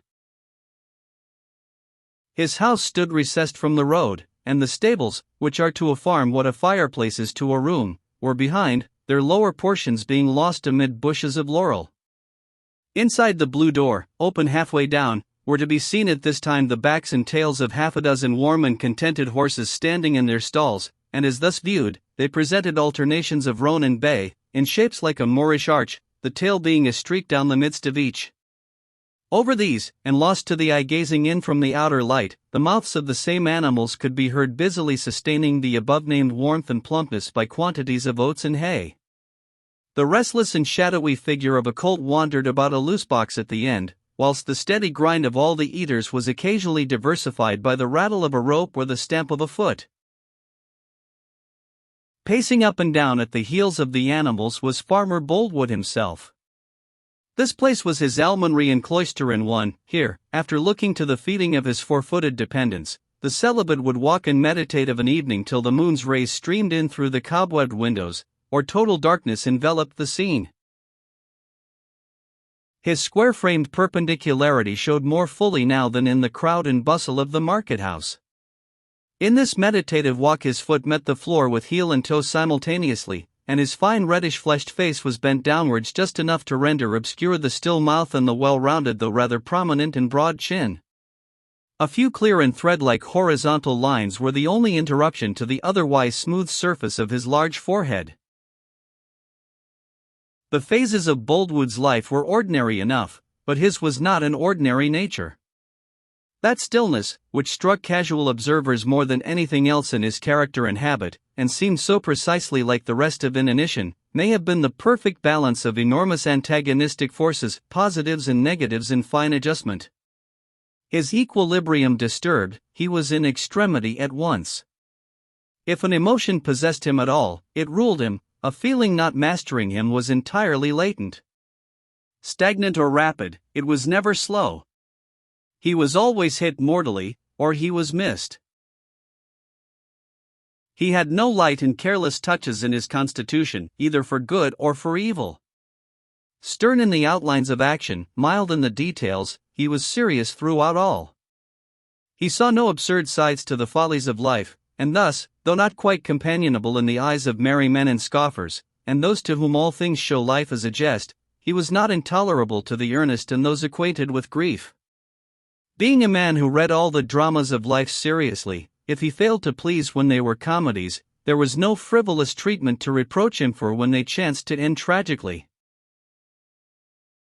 Bathsheba was far from dreaming that the dark and silent shape upon which she had so carelessly thrown a seed was a hotbed of tropic intensity. Had she known Boldwood's moods, her blame would have been fearful, and the stain upon her heart ineradicable. Moreover, had she known her present power for good or evil over this man, she would have trembled at her responsibility. Luckily for her present, unluckily for her future tranquility, her understanding had not yet told her what Boldwood was. Nobody knew entirely, for though it was possible to form guesses concerning his wild capabilities from old flood marks faintly visible, he had never been seen at the high tides which caused them. Farmer Boldwood came to the stable door and looked forth across the level fields. Beyond the first enclosure was a hedge, and on the other side of this a meadow belonging to Bathsheba's farm. It was now early spring, the time of going to grass with the sheep, when they have the first feed of the meadows, before these are laid up for mowing. The wind, which had been blowing east for several weeks, had veered to the southward, and the middle of spring had come abruptly, almost without a beginning.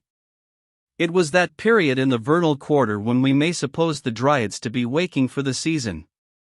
The vegetable world begins to move and swell and the saps to rise, till in the completest silence of lone gardens and trackless plantations, where everything seems helpless and still after the bond and slavery of frost, there are bustlings, strainings, united thrusts, and pulls all together, in comparison with which the powerful tugs of cranes and pulleys in a noisy city are but pygmy efforts. Boldwood, looking into the distant meadows, saw there three figures. They were those of Miss Everdene, Shepherd Oak, and Caney Ball. When Bathsheba's figure shone upon the farmer's eyes, it lighted him up as the moon lights up a great tower. A man's body is as the shell, or the tablet, of his soul, as he is reserved or ingenuous, overflowing or self-contained. There was a change in Boldwood's exterior from its former impassibleness, and his face showed that he was now living outside his defenses for the first time, and with a fearful sense of exposure. It is the usual experience of strong natures when they love. At last he arrived at a conclusion. It was to go across and inquire boldly of her. The insulation of his heart by reserve during these many years, without a channel of any kind for disposable emotion, had worked its effect. It has been observed more than once that the causes of love are chiefly subjective, and Boldwood was a living testimony to the truth of the proposition. No mother existed to absorb his devotion, no sister for his tenderness, no idle ties for sense. He became surcharged with the compound, which was genuine lover's love. He approached the gate of the meadow. Beyond it the ground was melodious with ripples, and the sky with larks, the low bleating of the flock mingling with both. Mistress and man were engaged in the operation of making a lamb take, which is performed whenever an ewe has lost her own offspring, one of the twins of another ewe being given her as a substitute. Gabriel had skinned the dead lamb, and was tying the skin over the body of the live lamb in the customary manner, whilst Bathsheba was holding open a little pen of 4 hurdles, into which the mother and foisted lamb were driven, where they would remain till the old sheep conceived an affection for the young one. Bathsheba looked up at the completion of the maneuver and saw the farmer by the gate, where he was overhung by a willow tree in full bloom. Gabriel, to whom her face was as the uncertain glory of an April day, was ever regardful of its faintest changes, and instantly discerned thereon the mark of some influence from without, in the form of a keenly self-conscious reddening. He also turned and beheld Boldwood. At once connecting these signs with the letter Boldwood had shown him, Gabriel suspected her of some coquettish procedure begun by that means, and carried on since, he knew not how.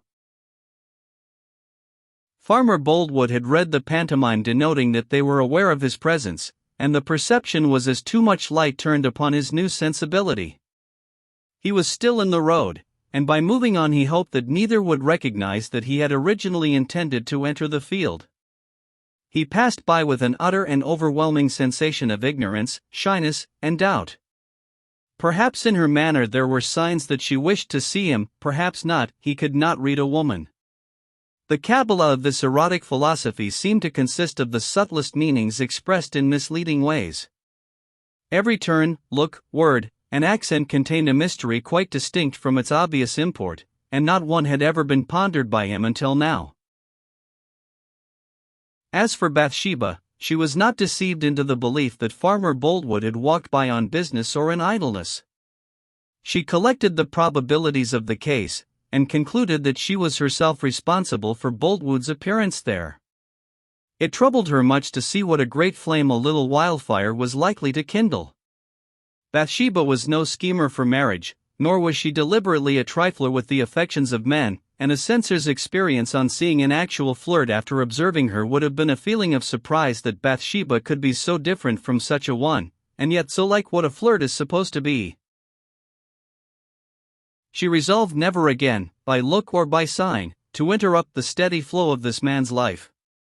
But a resolution to avoid an evil is seldom framed till the evil is so far advanced as to make avoidance impossible.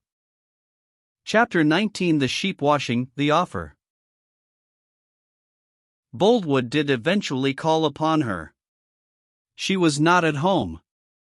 "Of course not," he murmured. In contemplating Bathsheba as a woman, he had forgotten the accidents of her position as an agriculturist, that being as much of a farmer, and as extensive a farmer, as himself, her probable whereabouts was out of doors at this time of the year. This, and the other oversights Boldwood was guilty of, were natural to the mood, and still more natural to the circumstances.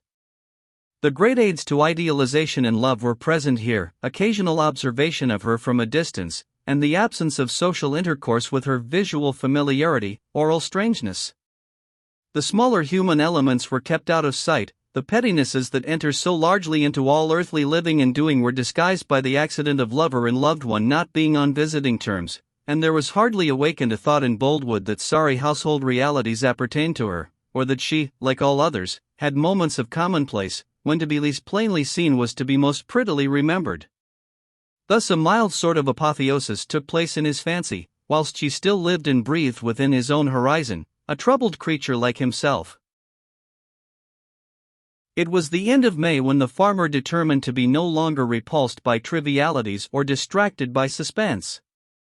He had by this time grown used to being in love. The passion now startled him less even when it tortured him more, and he felt himself adequate to the situation.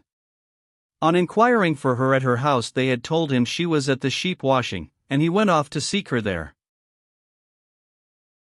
The sheep washing pool was a perfectly circular basin of brickwork in the meadows, full of the clearest water. To birds on the wing, its glassy surface, reflecting the light sky, must have been visible for miles around as a glistening cyclops eye in a green face. The grass about the margin at this season was a sight to remember long, in a minor sort of way. Its activity in sucking the moisture from the rich damp sod was almost a process observable by the eye. The outskirts of this level water meadow were diversified by rounded and hollow pastures, where just now every flower that was not a buttercup was a daisy.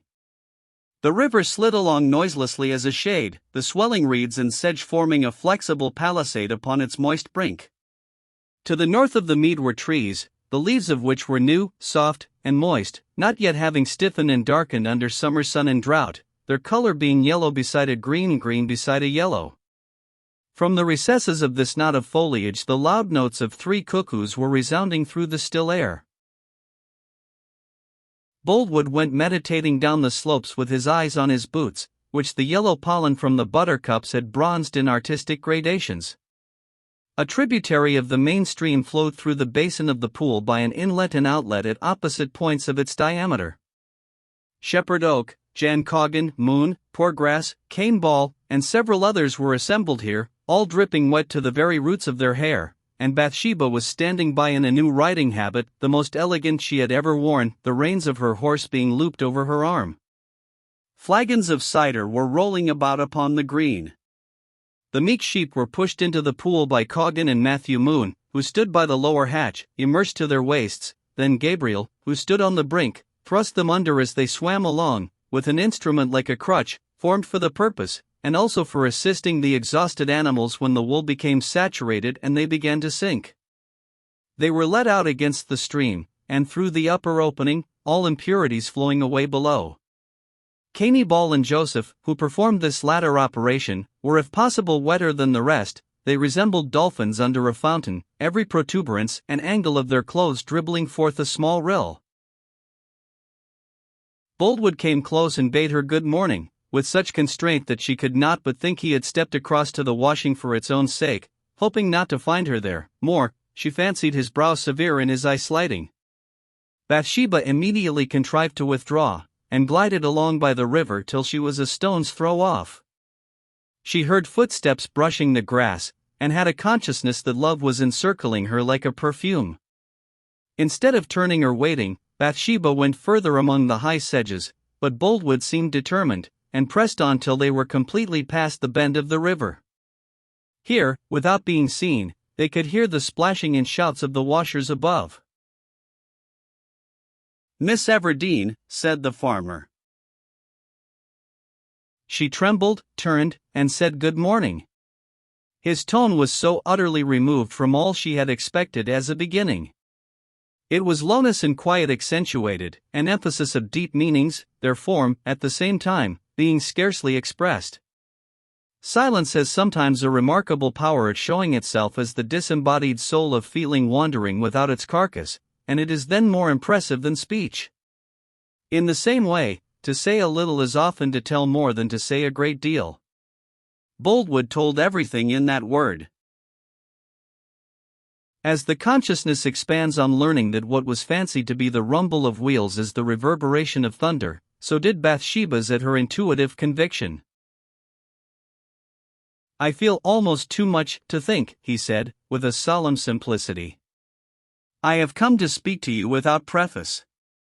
My life is not my own since I have beheld you clearly, Miss Everdene. I come to make you an offer of marriage." Bathsheba tried to preserve an absolutely neutral countenance, and all the motion she made was that of closing lips which had previously been a little parted. "I am now 41 years old," he went on. "I may have been called a confirmed bachelor, and I was a confirmed bachelor. I had never any views of myself as a husband in my earlier days, nor have I made any calculation on the subject since I have been older. But we all change, and my change, in this matter, came with seeing you. I have felt lately, more and more, that my present way of living is bad in every respect. Beyond all things, I want you as my wife. I feel, Mr. Boldwood, that though I respect you much, I do not feel what would justify me in accepting your offer, she stammered. This giving back of dignity for dignity seemed to open the sluices of feeling that Boldwood had as yet kept closed. My life is a burden without you, he exclaimed, in a low voice. I want you to let me say I love you again and again. Bathsheba answered nothing, and the horse upon her arm seemed so impressed that instead of cropping the herbage she looked up.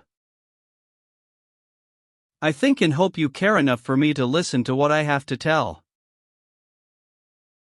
Bathsheba's momentary impulse at hearing this was to ask why he thought that, till she remembered that, far from being a conceited assumption on Boldwood's part, it was but the natural conclusion of serious reflection based on deceptive premises of her own offering.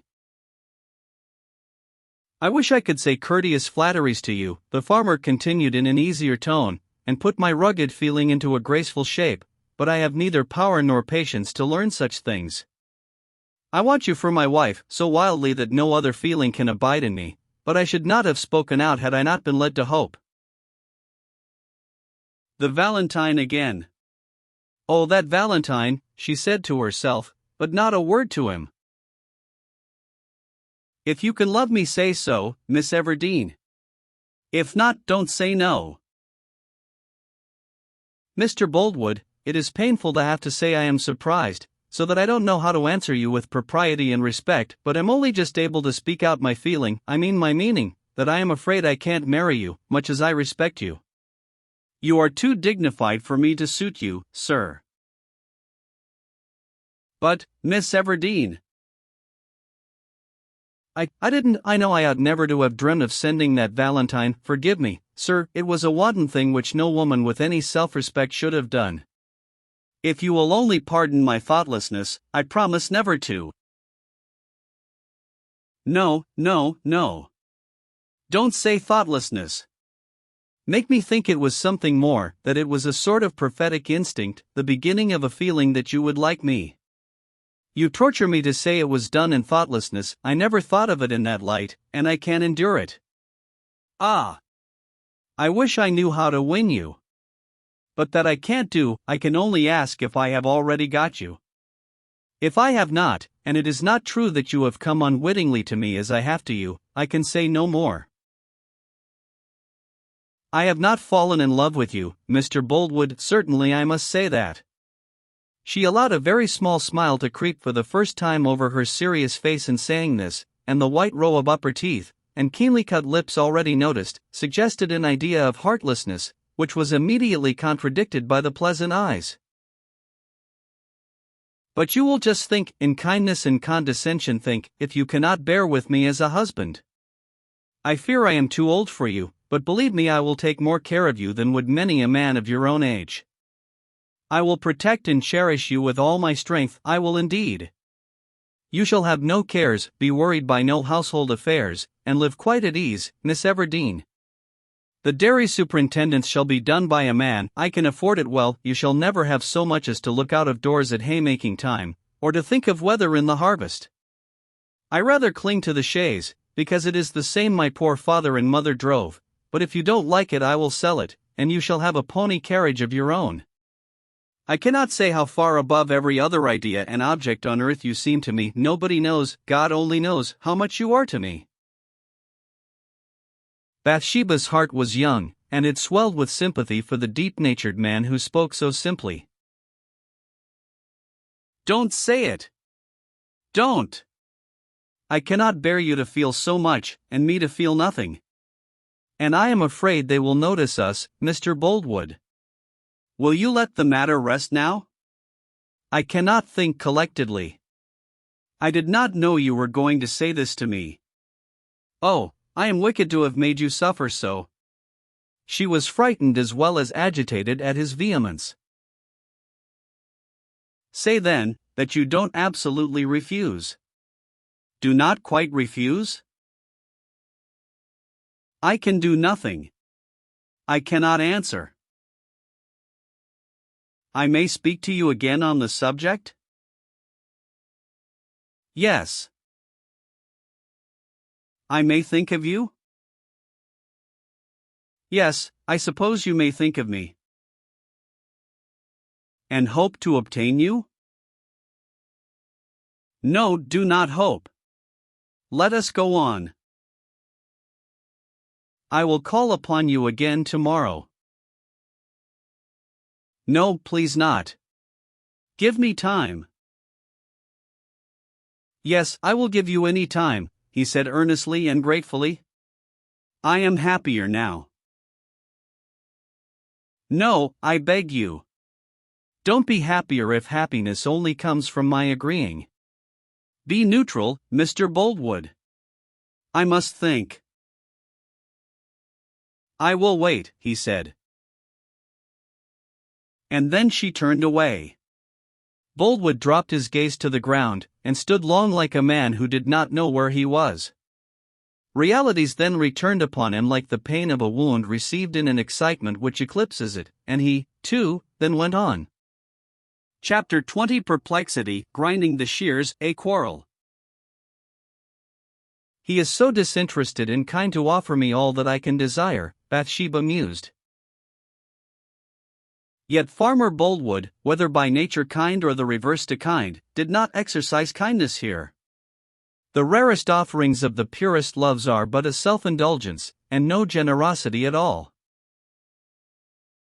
Bathsheba, not being the least in love with him, was eventually able to look calmly at his offer.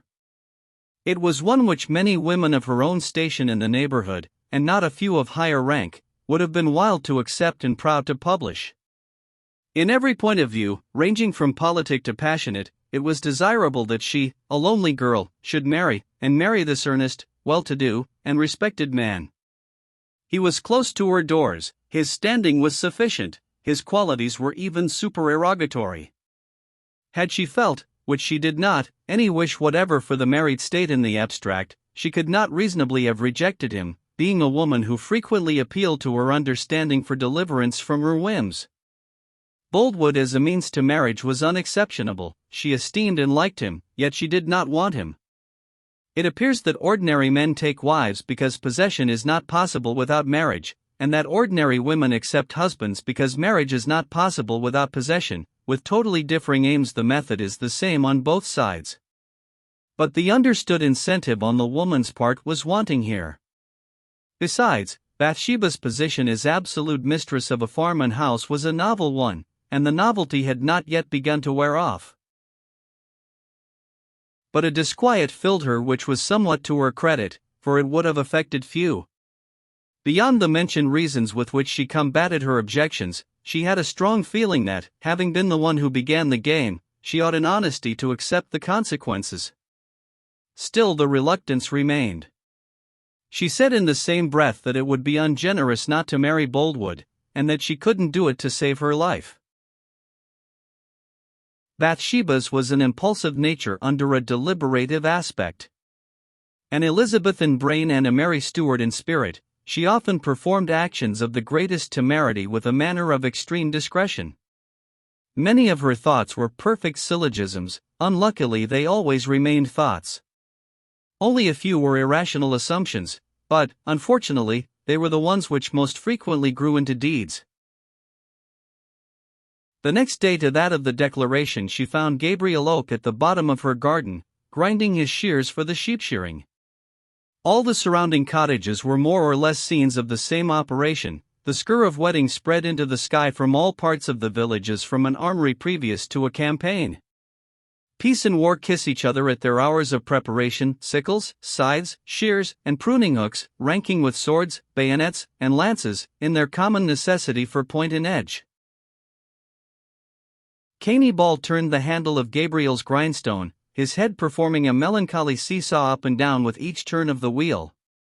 Oak stood somewhat as Eros is represented when in the act of sharpening his arrows, his figure slightly bent, the weight of his body thrown over on the shears, and his head balanced sideways, with a critical compression of the lips and contraction of the eyelids to crown the attitude.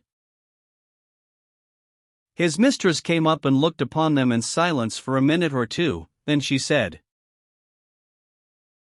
"Cain, go to the lower mead and catch the bay mare.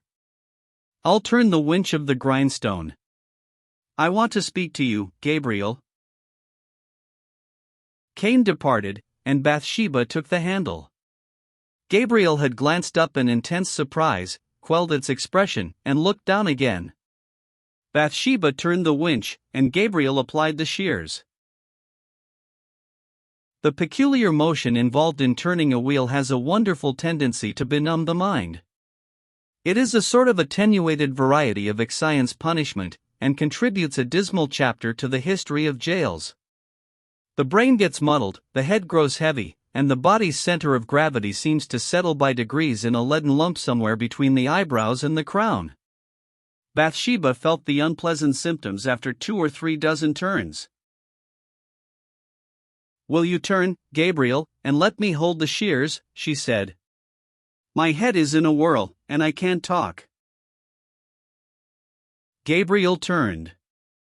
Bathsheba then began, with some awkwardness, allowing her thoughts to stray occasionally from her story to attend to the shears, which required a little nicety in sharpening. "I wanted to ask you if the men made any observations on my going behind the sedge with Mr. Boldwood yesterday?"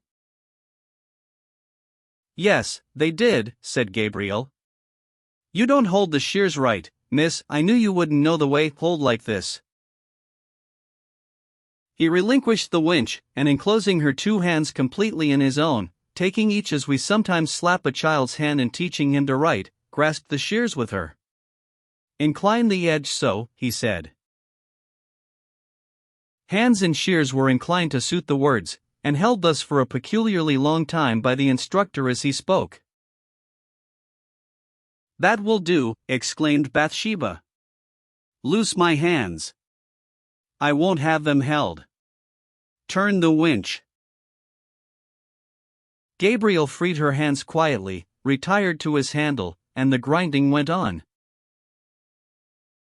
"Did the men think it odd?" she said again. "Odd was not the idea, miss." "What did they say?" "That Farmer Boldwood's name and your own were likely to be flung over pulpit together before the year was out." "I thought so by the look of them." "Why, there's nothing in it. A more foolish remark was never made, and I want you to contradict it. That's what I came for." Gabriel looked incredulous and sad, but between his moments of incredulity, relieved. "They must have heard our conversation," she continued. "Well, then, Bathsheba," said Oak, stopping the handle, and gazing into her face with astonishment. "Miss Everdeen, you mean," she said, with dignity. "I mean this, that if Mr. Boldwood really spoke of marriage, I bain't going to tell a story and say he didn't to please you. I have already tried to please you too much for my own good." Bathsheba regarded him with round-eyed perplexity. She did not know whether to pity him for disappointed love of her, or to be angry with him for having got over it, his tone being ambiguous. "I said I wanted you just to mention that it was not true I was going to be married to him," she murmured, with a slight decline in her assurance.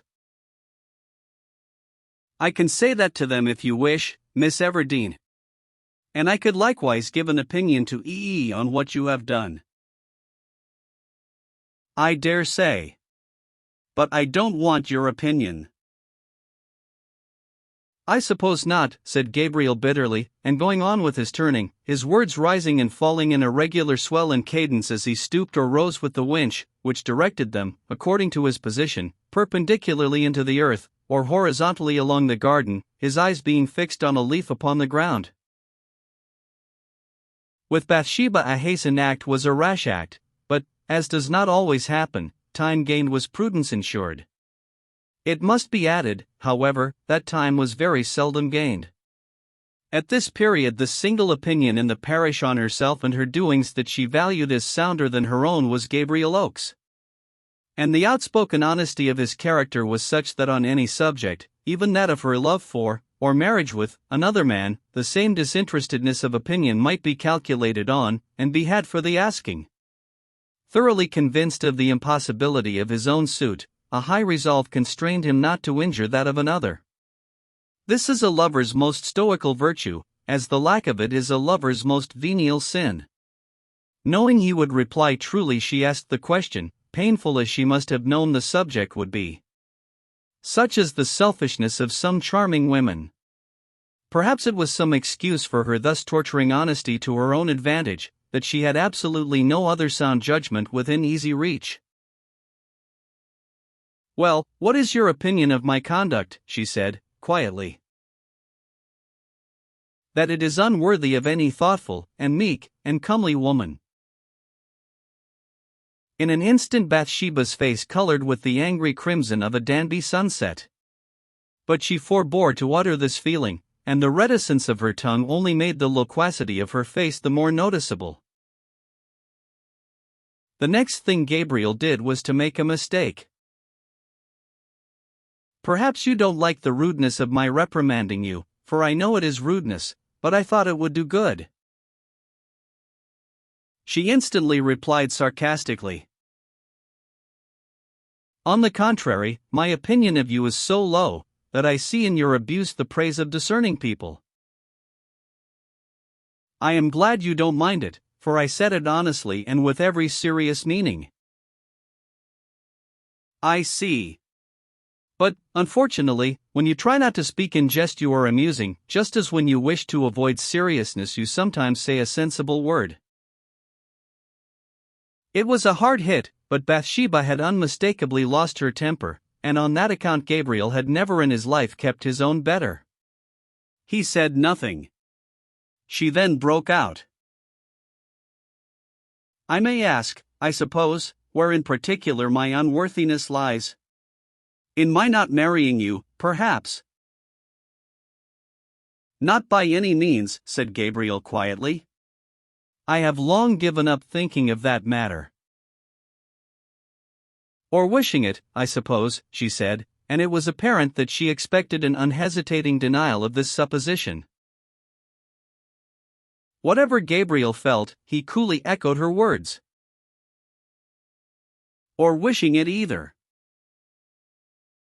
A woman may be treated with a bitterness which is sweet to her, and with a rudeness which is not offensive."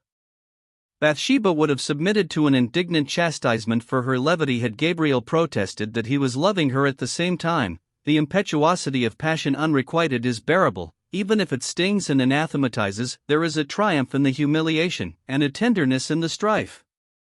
This was what she had been expecting, and what she had not got. To be lectured because the lecturer saw her in the cold morning light of open-shuttered disillusion was exasperating. He had not finished, either. He continued in a more agitated voice. "My opinion is, since you ask it, that you are greatly to blame for playing pranks upon a man like Mr. Boldwood, merely as a pastime. Leading on a man you don't care for is not a praiseworthy action. And even, Miss Everdeen, if you seriously incline towards him, you might have let him find it out in some way of true loving kindness, and not by sending him a Valentine's letter." Bathsheba laid down the shears. "I cannot allow any man to criticize my private conduct," she exclaimed. "Nor will I for a minute. So you'll please leave the farm at the end of the week." It may have been a peculiarity, at any rate it was a fact, that when Bathsheba was swayed by an emotion of an earthly sort her lower lip trembled, when by a refined emotion, her upper or heavenward one. Her nether lip quivered now. "Very well, so I will," said Gabriel calmly. He had been held to her by a beautiful thread which it pained him to spoil by breaking, rather than by a chain he could not break. "I should be even better pleased to go at once," he added. "Go at once then, in heaven's name," said she, her eyes flashing at his, though never meeting them. "Don't let me see your face any more." "Very well, Miss Everdeen, so it shall be." And he took his shears and went away from her in placid dignity, as Moses left the presence of Pharaoh. Chapter 21 Troubles in the Fold. A message. Gabriel Oak had ceased to feed the Weatherbury flock for about 24 hours, when on Sunday afternoon the elderly gentleman Joseph Poorgrass, Matthew Moon, Frey, and half a dozen others, came running up to the house of the mistress of the upper farm. "Whatever is the matter, men?" she said, meeting them at the door just as she was coming out on her way to church, and ceasing in a moment from the close compression of her two red lips, with which she had accompanied the exertion of pulling on a tight glove. 60, said Joseph Poorgrass. 70, said Moon. 59, said Susan Tall's husband. Sheep have broke fence, said Frey. And got into a field of young clover, said Tall. Young clover, said Moon. Clover, said Joseph Poorgrass. And they be getting blasted, said Henry Frey. That they be, said Joseph. And will all die as dead as nits, if they bain't got out and cured, said Tall.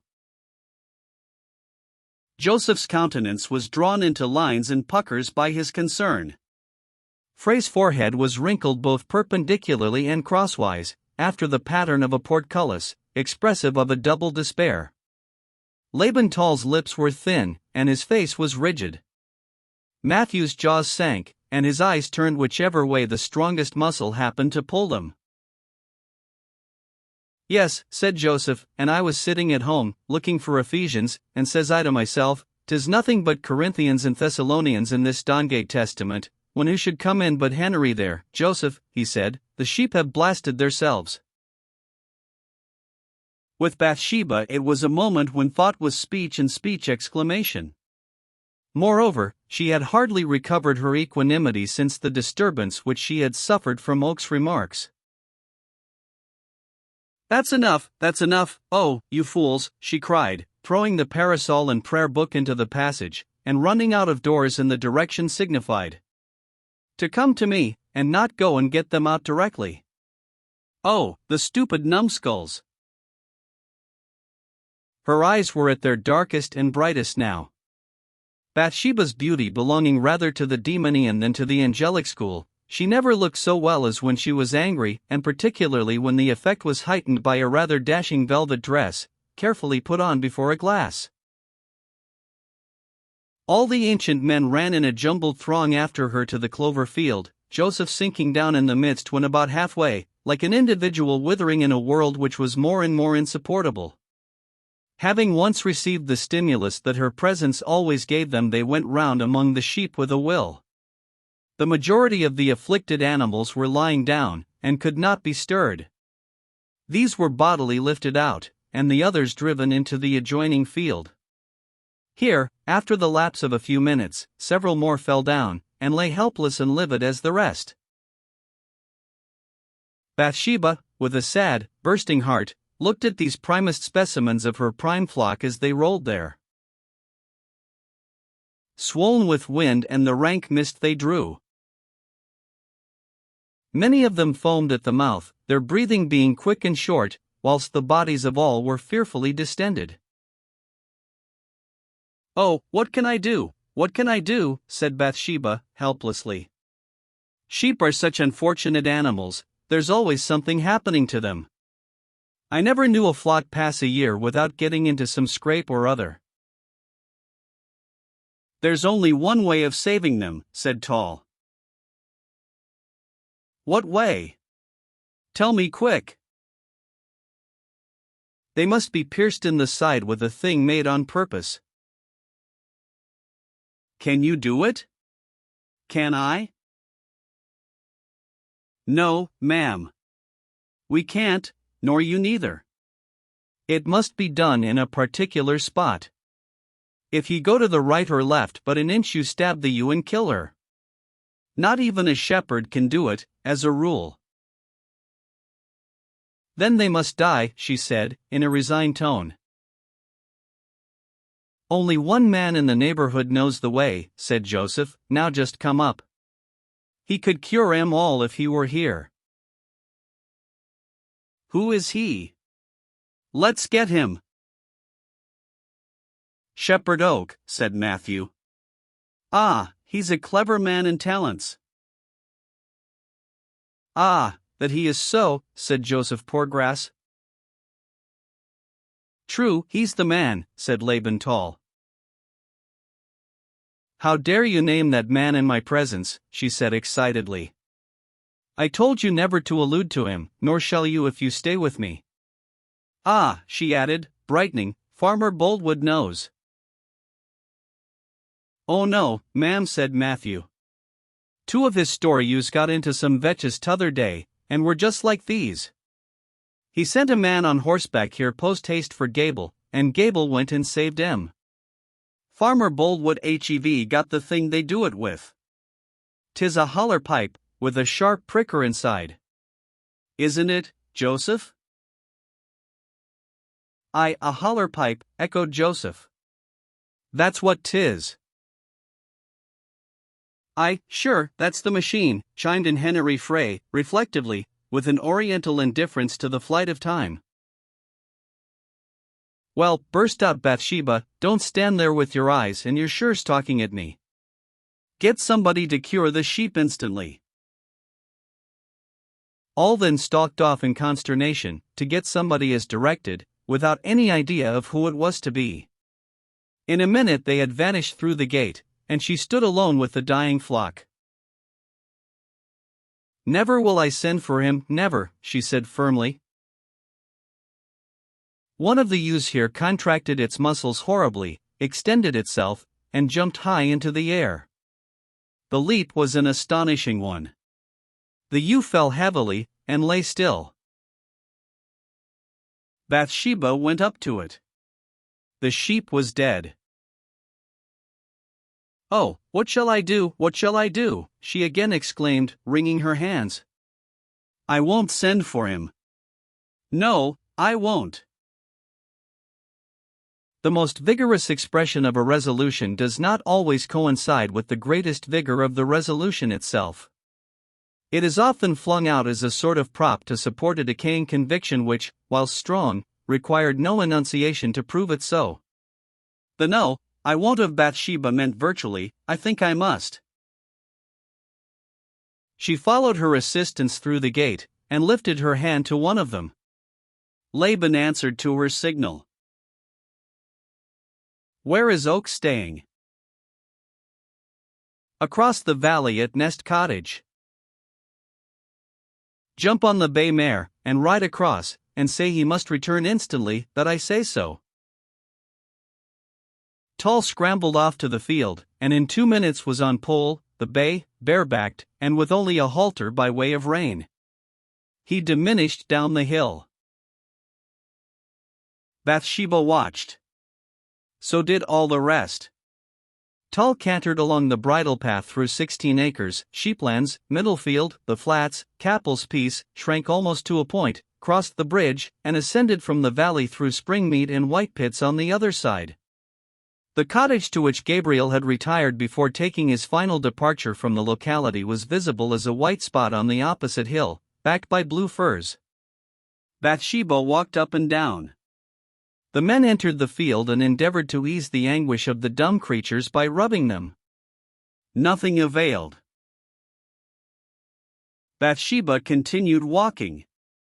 The horse was seen descending the hill, and the wearisome series had to be repeated in reverse order: Whitepits, Springmead, Capel's Piece, the flats, Middlefield, sheeplands, 16 acres.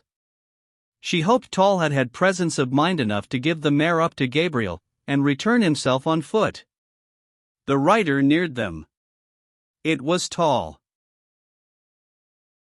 Oh, what folly, said Bathsheba. Gabriel was not visible anywhere. Perhaps he is already gone, she said.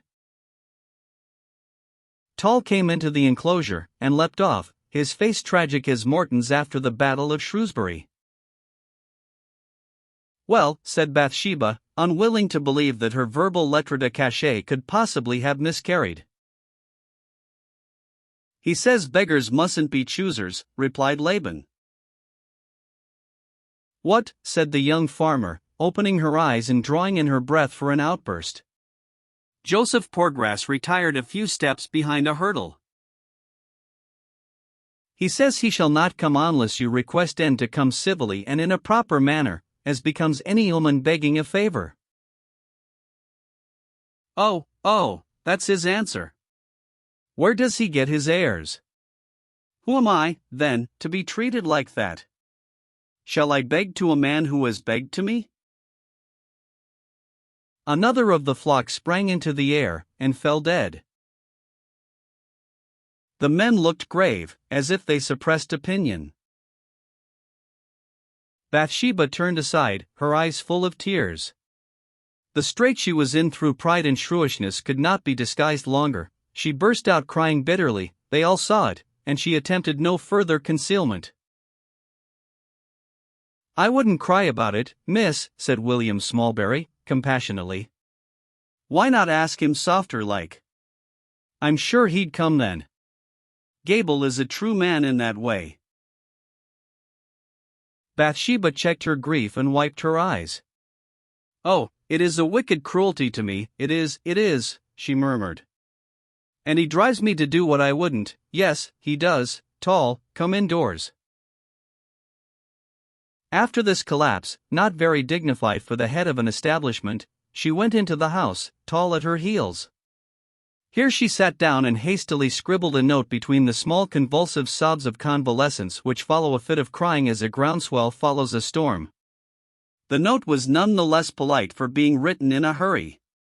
She held it at a distance, was about to fold it, then added these words at the bottom. Do not desert me, Gabriel. She looked a little redder in refolding it, and closed her lips, as if thereby to suspend till too late the action of conscience in examining whether such strategy were justifiable. The note was dispatched as the message had been, and Bathsheba waited indoors for the result. It was an anxious quarter of an hour that intervened between the messenger's departure and the sound of the horse's tramp again outside. She could not watch this time, but, leaning over the old bureau at which she had written the letter, closed her eyes, as if to keep out both hope and fear. The case, however, was a promising one. Gabriel was not angry, he was simply neutral, although her first command had been so haughty. Such imperiousness would have damned a little less beauty, and on the other hand, such beauty would have redeemed a little less imperiousness. She went out when the horse was heard, and looked up. A mounted figure passed between her and the sky, and drew on towards the field of sheep, the rider turning his face and receding. Gabriel looked at her. It was a moment when a woman's eyes and tongue tell distinctly opposite tales. Bathsheba looked full of gratitude, and she said, Oh, Gabriel, how could you serve me so unkindly? Such a tenderly shaped reproach for his previous delay was the one speech in the language that he could pardon for not being commendation of his readiness now. Gabriel murmured a confused reply, and hastened on. She knew from the look which sentence in her note had brought him. Bathsheba followed to the field. Gabriel was already among the turgid, prostrate forms. He had flung off his coat, rolled up his shirt sleeves, and taken from his pocket the instrument of salvation. It was a small tube or trocar, with a lance passing down the inside, and Gabriel began to use it with a dexterity that would have graced a hospital surgeon. Passing his hand over the sheep's left flank, and selecting the proper point, he punctured the skin and rumen with the lance as it stood in the tube, then he suddenly withdrew the lance, retaining the tube in its place. A current of air rushed up the tube, forcible enough to have extinguished a candle held at the orifice. It has been said that Mary's after torment is delight for a time, and the countenances of these poor creatures expressed it now. 49 operations were successfully performed. Owing to the great hurry necessitated by the far-gone state of some of the flock, Gabriel missed his aim in one case, and in one only, striking wide of the mark, and inflicting a mortal blow at once upon the suffering ewe. 4 had died, 3 recovered without an operation. The total number of sheep which had thus strayed and injured themselves so dangerously was 57. When the love-led man had ceased from his labors, Bathsheba came and looked him in the face. "Gabriel, will you stay on with me?" she said, smiling winningly, and not troubling to bring her lips quite together again at the end, because there was going to be another smile soon. "I will," said Gabriel. And she smiled on him again. Chapter 22: The Great Barn and the Sheep-shearers. Men thin away to insignificance and oblivion quite as often by not making the most of good spirits when they have them as by lacking good spirits when they are indispensable. Gabriel lately, for the first time since his prostration by misfortune, had been independent in thought and vigorous in action to a marked extent, conditions which, powerless without an opportunity as an opportunity without them is barren, would have given him a sure lift upwards when the favorable conjunction should have occurred. But this incurable loitering beside Bathsheba Everdeen stole his time ruinously. The spring tides were going by without floating him off, and the neap might soon come which could not. It was the first day of June, and the sheep-shearing season culminated, the landscape, even to the leanest pasture, being all health and color. Every green was young, every pore was open, and every stalk was swollen with racing currents of juice. God was palpably present in the country, and the devil had gone with the world to town.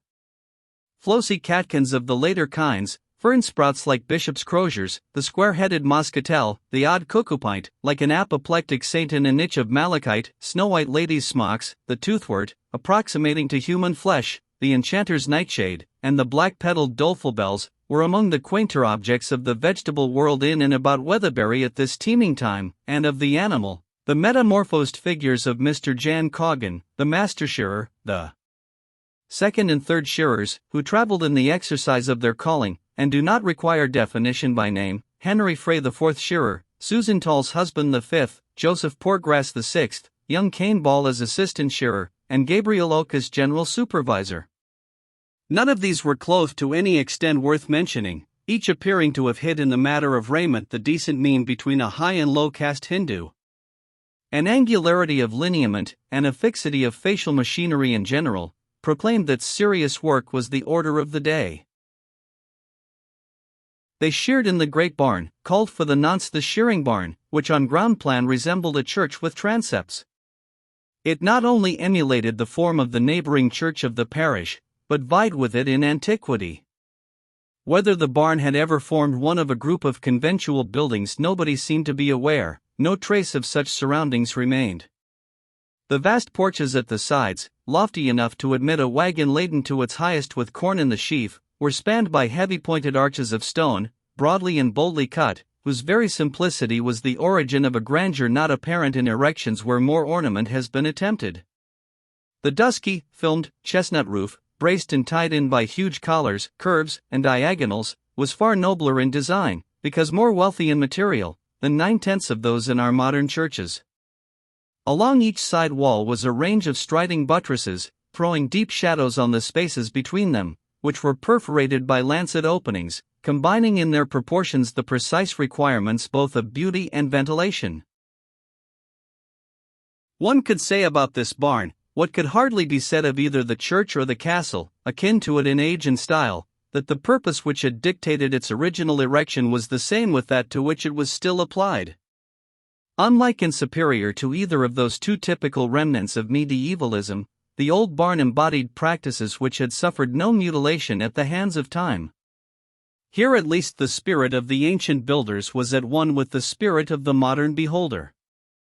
Standing before this abraded pile, the eye regarded its present usage, the mind dwelt upon its past history, with a satisfied sense of functional continuity throughout, a feeling almost of gratitude, and quite of pride, at the permanence of the idea which had heaped it up. The fact that 4 centuries had neither proved it to be founded on a mistake, inspired any hatred of its purpose, nor given rise to any reaction that had battered it down, invested this simple grey effort of old minds with a repose, if not a grandeur, which a too curious reflection was apt to disturb in its ecclesiastical and military compeers. For once medievalism and modernism had a common standpoint. The lanceolate windows, the time-eaten archstones and chamfers, the orientation of the axis, the misty chestnut work of the rafters, referred to no exploded fortifying art or worn-out religious creed. The defense and salvation of the body by daily bread is still a study, a religion, and a desire. Today the large side doors were thrown open towards the sun to admit a bountiful light to the immediate spot of the shearer's operations, which was the wood threshing floor in the center, formed of thick oak, black with age and polished by the beating of flails for many generations, till it had grown as slippery and as rich in hue as the stateroom floors of an Elizabethan mansion. Here the shearers knelt, the sun slanting in upon their bleached shirts, tanned arms, and the polished shears they flourished, causing these to bristle with 1,000 rays strong enough to blind a weak-eyed man. Beneath them a captive sheep lay panting, quickening its pants as misgiving merged in terror, till it quivered like the hot landscape outside. This picture of today in its frame of 400 years ago did not produce that marked contrast between ancient and modern which is implied by the contrasted date. In comparison with cities, Weatherbury was immutable. The citizens then is the rustics now. In London, 20 or 30 years ago are old times, in Paris 10 years, or 5, in Weatherbury 3 or 4 score years were included in the mere present, and nothing less than a century set a mark on its face or tone. 5 decades hardly modified the cut of a gaiter, the embroidery of a smock frock, by the breadth of a hair. 10 generations failed to alter the turn of a single phrase. In these Wessex nooks the busy outsider's ancient times are only old, his old times are still new, his present is futurity. So the barn was natural to the shearers, and the shearers were in harmony with the barn. The spacious ends of the building, answering ecclesiastically to nave and chancel extremities, were fenced off with hurdles, the sheep being all collected in a crowd within these 2 enclosures, and in one angle a catching pen was formed, in which 3 or 4 sheep were continuously kept ready for the shearers to seize without loss of time. In the background, mellowed by tawny shade, were the 3 women, Mary Ann Money, and Temperance and Soberness Miller, gathering up the fleeces and twisting ropes of wool with a wimble for tying them round. They were indifferently well assisted by the old maltster, who, when the malting season from October to April had passed, made himself useful upon any of the bordering farmsteads. Behind all was Bathsheba, carefully watching the men to see that there was no cutting or wounding through carelessness, and that the animals were shorn close. Gabriel, who flitted and hovered under her bright eyes like a moth, did not shear continuously, half his time being spent in attending to the others and selecting the sheep for them. At the present moment he was engaged in handing round a mug of mild liquor, supplied from a barrel in the corner, and cut pieces of bread and cheese.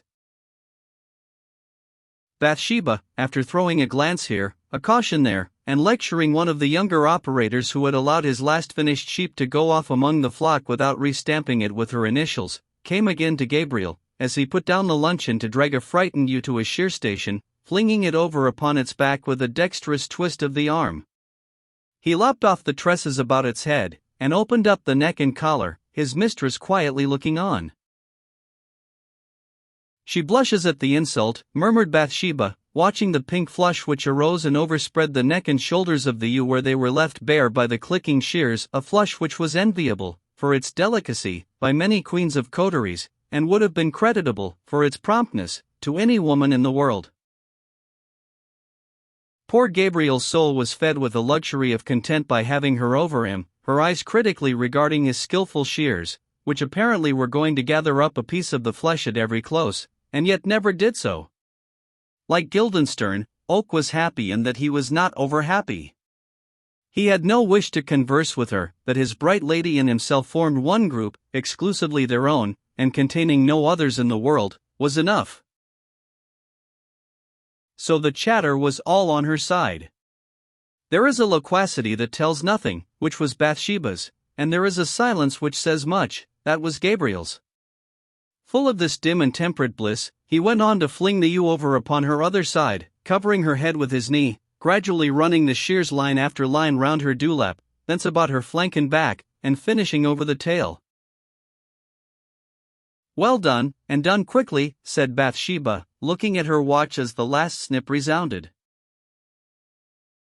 "How long, miss?" said Gabriel, wiping his brow. 23 minutes and a half since you took the first lock from its forehead. It is the first time that I have ever seen one done in less than half an hour." The clean, sleek creature arose from its fleece, how perfectly like Aphrodite rising from the foam should have been seen to be realized, looking startled and shy at the loss of its garment, which lay on the floor in one soft cloud, united throughout, the portion visible being the inner surface only, which, never before exposed, was white as snow, and without flaw or blemish of the minutest kind. "Cane ball." "Yes, Mr. Oak, here I be." Caney now runs forward with the tar pot. B.E. is newly stamped upon the shorn skin, and away the simple dam leaps, panting, over the board into the shirtless flock outside. Then up comes Marian, throws the loose locks into the middle of the fleece, rolls it up, and carries it into the background as 3½ pounds of unadulterated warmth for the winter enjoyment of persons unknown and far away, who will, however, never experience the superlative comfort derivable from the wool as it here exists, new and pure, before the unctuousness of its nature whilst in a living state has dried, stiffened, and been washed out, rendering it just now as superior to anything woolen as cream is superior to milk and water.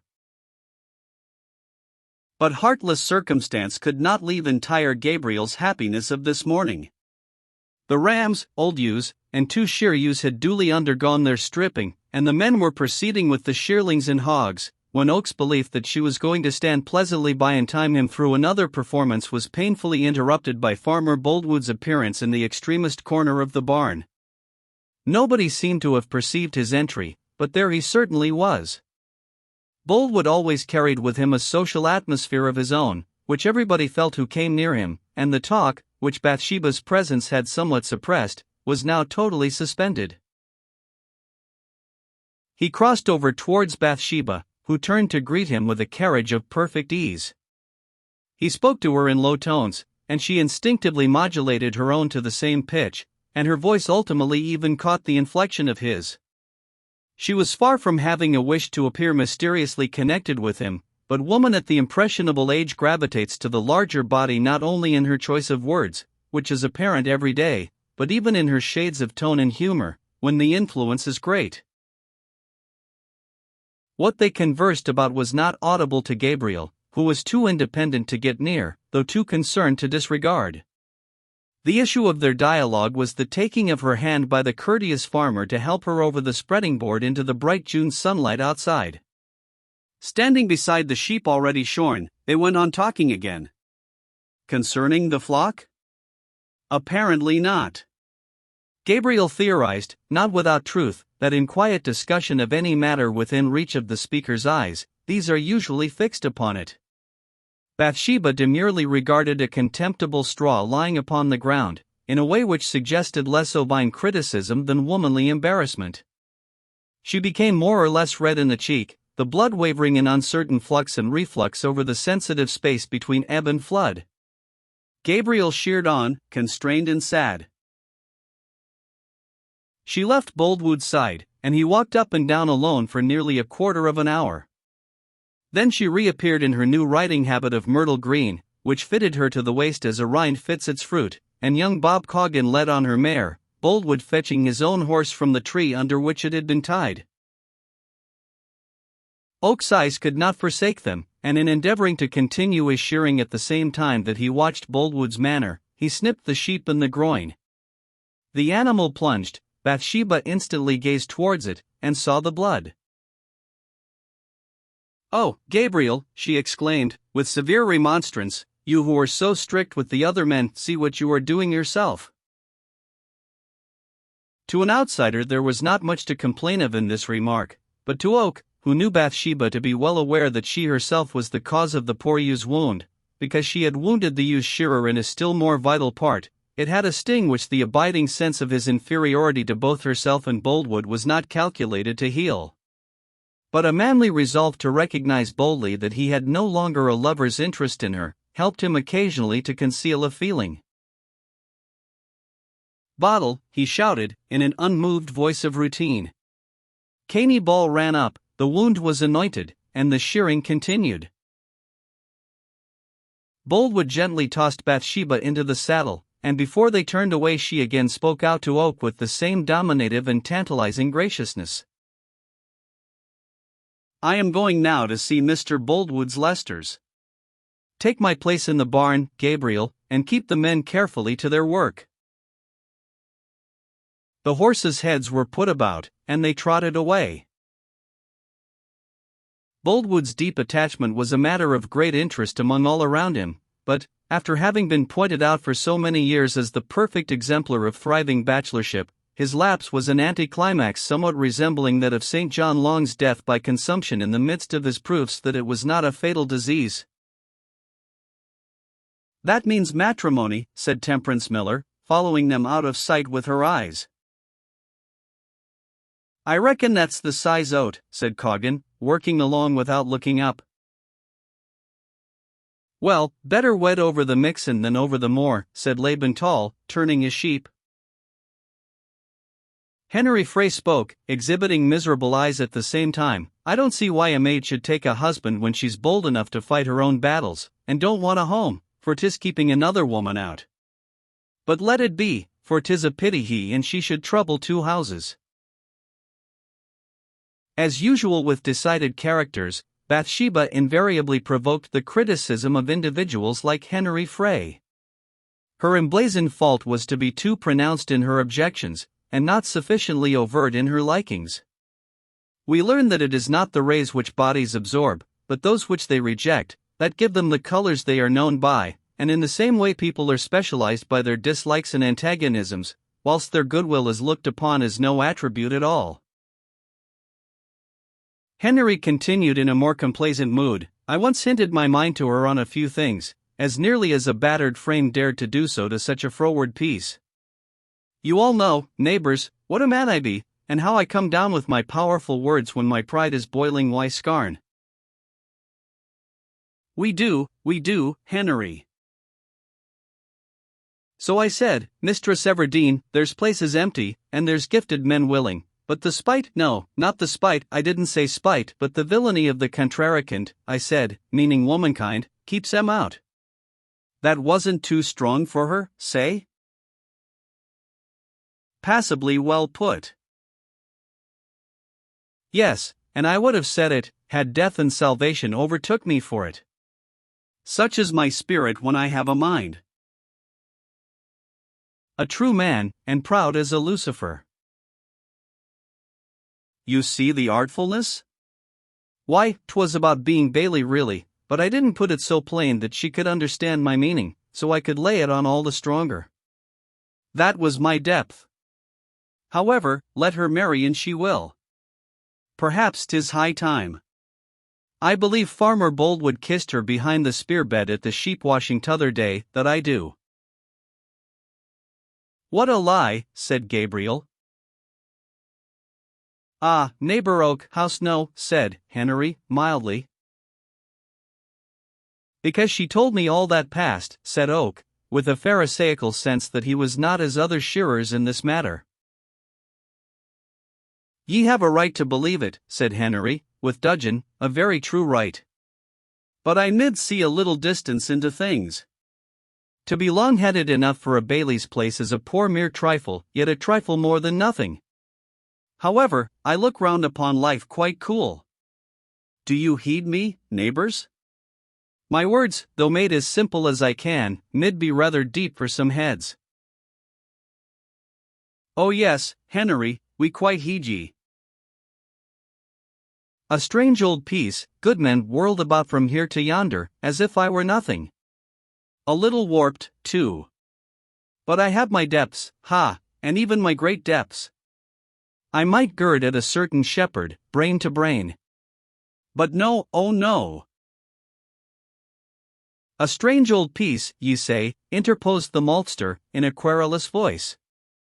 At the same time ye be no old man worth naming, no old man at all. Your teeth bain't half gone yet, and what's a old man standing if so be his teeth bain't gone? Weren't I stale in wedlock afore ye were out of arms? 'Tis a poor thing to be 60, when there's people far past fourscore a boast weak as water. It was the unvarying custom in Weatherbury to sink minor differences when the maltster had to be pacified. Weak as water. Yes, said Jan Coggan. Malter, we feel ye to be a wonderful veteran man, and nobody can gainsay it. Nobody, said Joseph Poorgrass. Ye be a very rare old spectacle, Malter, and we all admire ye for that gift. Aye, and as a young man, when my senses were in prosperity, I was likewise liked by a good few who knowed me, said the maltster. Ithout doubt you was ithout doubt. The Benton Horry man was satisfied, and so apparently was Henry Frey. That matters should continue pleasant Marianne spoke, who, what with her brown complexion, and the working wrapper of rusty linsey, had at present the mellow hue of an old sketch in oils, notably some of Nicolas Poussin's. Do anybody know of a crooked man, or a lame, or any second-hand fellow at all that would do for poor me, said Marianne. A perfect one I don't expect to get at my time of life. If I could hear of such a thing 'twould do me more good than toast and ale. Coggan furnished a suitable reply. Oak went on with his shearing, and said not another word. Pestilent moods had come, and teased away his quiet. Bathsheba had shown indications of anointing him above his fellows by installing him as the bailiff that the farm imperatively required. He did not covet the post relatively to the farm, in relation to herself, as beloved by him and unmarried to another, he had coveted it. His readings of her seemed now to be vapory and indistinct. His lecture to her was, he thought, one of the absurdest mistakes. Far from coquetting with Boldwood, she had trifled with himself in thus feigning that she had trifled with another. He was inwardly convinced that, in accordance with the anticipations of his easy-going and worse-educated comrades, that day would see Boldwood the accepted husband of Miss Everdene. Gabriel at this time of his life had outgrown the instinctive dislike which every Christian boy has for reading the Bible, perusing it now quite frequently, and he inwardly said, I find more bitter than death the woman whose heart is snares and nets. This was mere exclamation, the froth of the storm. He adored Bathsheba just the same. We workfolk shall have some lordly junketing tonight, said Caney-Ball, casting forth his thoughts in a new direction. This morning I see 'em making the great puddens in the milking pails, lumps of fat as big as your thumb, Mr. Oak. I've never seed such splendid large knobs of fat before in the days of my life, they never used to be bigger than a horse-bean. And there was a great black crock upon the brandish with his legs sticking out, but I don't know what was in within. And there's 2 bushels of biffins for apple pies, said Marianne. Well, I hope to do my duty by it all, said Joseph Poorgrass, in a pleasant, masticating manner of anticipation. Yes, victuals and drink is a cheerful thing, and gives nerves to the nerveless, if the form of words may be used. 'Tis the gospel of the body, without which we perish, so to speak it. Chapter 23 Eventide, a second declaration. For the shearing supper a long table was placed on the grass plot beside the house, the end of the table being thrust over the sill of the wide parlor window and a foot or two into the room. Miss Everdene sat inside the window, facing down the table. She was thus at the head without mingling with the men. This evening Bathsheba was unusually excited, her red cheeks and lips contrasting lustrously with the mazy skeins of her shadowy hair. She seemed to expect assistance, and the seat at the bottom of the table was at her request left vacant until after they had begun the meal. She then asked Gabriel to take the place in the duties appertaining to that end, which he did with great readiness. At this moment Mr. Boldwood came in at the gate, and crossed the green to Bathsheba at the window. He apologized for his lateness, his arrival was evidently by arrangement. Gabriel, said she, will you move again, please, and let Mr. Boldwood come there? Oak moved in silence back to his original seat. The gentleman farmer was dressed in cheerful style, in a new coat and white waistcoat, quite contrasting with his usual sober suits of grey. Inwardly, too, he was blithe, and consequently chatty to an exceptional degree. So also was Bathsheba now that he had come, though the uninvited presence of Pennyways, the bailiff who had been dismissed for theft, disturbed her equanimity for a while. Supper being ended, Coggan began on his own private account, without reference to listeners. "I've lost my love, and I care not, I've lost my love, and I care not, I shall soon have another that's better than t'other, I've lost my love, and I care not." This lyric, when concluded, was received with a silently appreciative gaze at the table, implying that the performance, like a work by those established authors who are independent of notices in the papers, was a well-known delight which required no applause.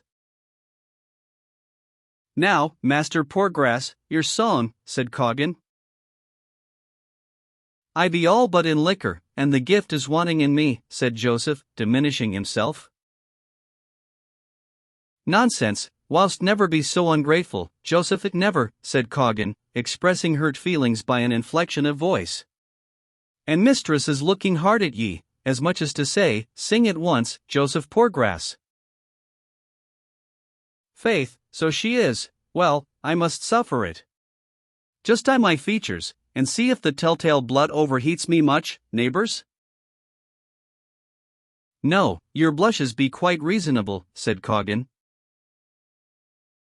"I always tries to keep my colors from rising when a beauty's eyes get fixed on me," said Joseph, differently, "but if so be 'tis willed they do, they must." "Now, Joseph, your song, please," said Bathsheba, from the window. "Well, really, ma'am," he replied, in a yielding tone, "I don't know what to say. It would be a poor plain ballet of my own composure." "Here, here," said the supper party. Poorgrass, thus assured, trilled forth a flickering yet commendable piece of sentiment, the tune of which consisted of the keynote and another, the latter being the sound chiefly dwelt upon. This was so successful that he rashly plunged into a second in the same breath, after a few false starts. "I sowed the. I sowed. I sowed th seeds of love, it was all in the spring, in April, and is New York, June, when smal birds they do sing." "Well put out of hand," said Coggan, at the end of the verse. "They do sing" was a very taking paragraph. "Aye, and there was a pretty place at Seeds of Love, and 'twas well heaved out. Though love is a nasty high corner when a man's voice is getting crazed." Next verse, Master Poorgrass. But during this rendering young Bob Coggan exhibited one of those anomalies which will afflict little people when other persons are particularly serious. In trying to check his laughter, he pushed down his throat as much of the tablecloth as he could get hold of, when, after continuing hermetically sealed for a short time, his mirth burst out through his nose. Joseph perceived it, and with hectic cheeks of indignation instantly ceased singing. Coggan boxed Bob's ears immediately. "Go on, Joseph, go on, and never mind the young scamp," said Coggan. "'Tis a very catching ballet. Now then again, the next bar, I'll help you to flourish up the shrill notes where your wind is rather wheezy. Oh, the willow tree will twist, and the willow tree will twine." But the singer could not be set going again. Bob Coggan was sent home for his ill manners, and tranquility was restored by Jacob Smallberry, who volunteered a ballad as inclusive and interminable as that with which the worthy toper old Silenus amused on a similar occasion the swains Chromis and Nassilus, and other jolly dogs of his day. It was still the beaming time of evening, though night was stealthily making itself visible low down upon the ground, the western lines of light raking the earth without alighting upon it to any extent, or illuminating the dead levels at all. The sun had crept round the tree as a last effort before death, and then began to sink, the shearers' lower parts becoming steeped in embrowning twilight, whilst their heads and shoulders were still enjoying day, touched with a yellow of self-sustained brilliancy that seemed inherent rather than acquired.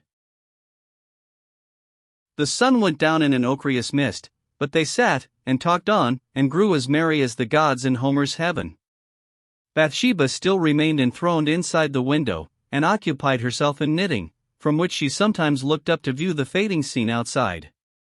The slow twilight expanded and enveloped them completely before the signs of moving were shown. Gabriel suddenly missed Farmer Boldwood from his place at the bottom of the table. How long he had been gone Oak did not know, but he had apparently withdrawn into the encircling dusk. Whilst he was thinking of this, Liddy brought candles into the back part of the room overlooking the shearers, and their lively new flames shone down the table and over the men, and dispersed among the green shadows behind. Bathsheba's form, still in its original position, was now again distinct between their eyes and the light, which revealed that Boldwood had gone inside the room, and was sitting near her. Next came the question of the evening.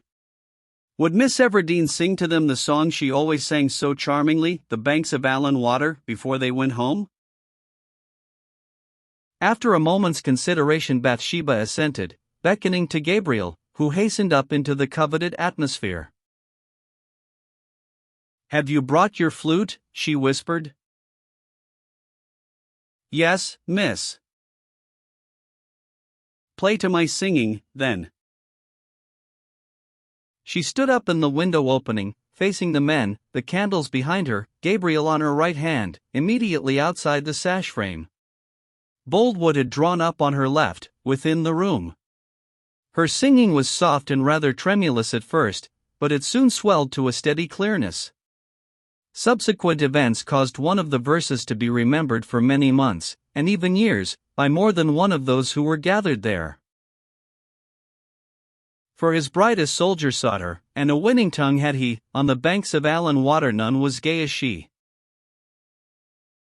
In addition to the dulcet piping of Gabriel's flute, Boldwood supplied a bass in his customary profound voice, uttering his notes so softly, however, as to abstain entirely from making anything like an ordinary duet of the song. They rather formed a rich unexplored shadow, which threw her tones into relief. The shearers reclined against each other as at suppers in the early ages of the world, and so silent and absorbed were they that her breathing could almost be heard between the bars, and at the end of the ballad, when the last tone loitered on to an inexpressible close, there arose that buzz of pleasure which is the adder of applause. It is scarcely necessary to state that Gabriel could not avoid noting the farmer's bearing tonight towards their entertainer. Yet there was nothing exceptional in his actions beyond what appertained to his time of performing them. It was when the rest were all looking away that Boldwood observed her. When they regarded her he turned aside, when they thanked or praised he was silent, when they were inattentive he murmured his thanks. The meaning lay in the difference between actions, none of which had any meaning of itself, and the necessity of being jealous, which lovers are troubled with, did not lead Oak to underestimate these signs. Bathsheba then wished them good night, withdrew from the window, and retired to the back part of the room, Boldwood thereupon closing the sash and the shutters, and remaining inside with her. Oak wandered away under the quiet and scented trees. Recovering from the softer impressions produced by Bathsheba's voice, the shearers rose to leave, Coggan turning to Pennyways as he pushed back the bench to pass out. "I like to give praise where praise is due, and the man deserves it that 'd do so," he remarked, looking at the worthy thief, as if he were the masterpiece of some world-renowned artist. "I'm sure I should never have believed it if we hadn't proved it, so to allude," hiccuped Joseph Poorgrass, "that every cup, every one of the best knives and forks, and every empty bottle be in their places perfect now as at the beginning, and not one stole at all."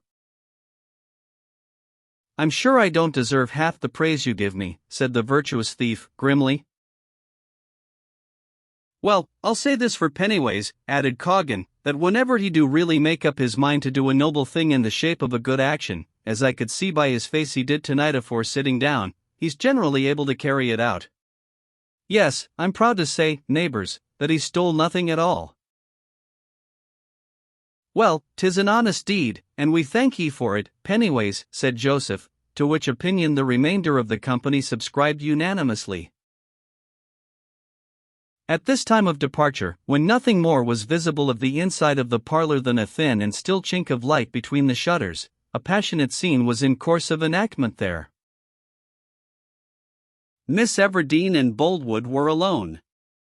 Her cheeks had lost a great deal of their healthful fire from the very seriousness of her position, but her eye was bright with the excitement of a triumph, though it was a triumph which had rather been contemplated than desired.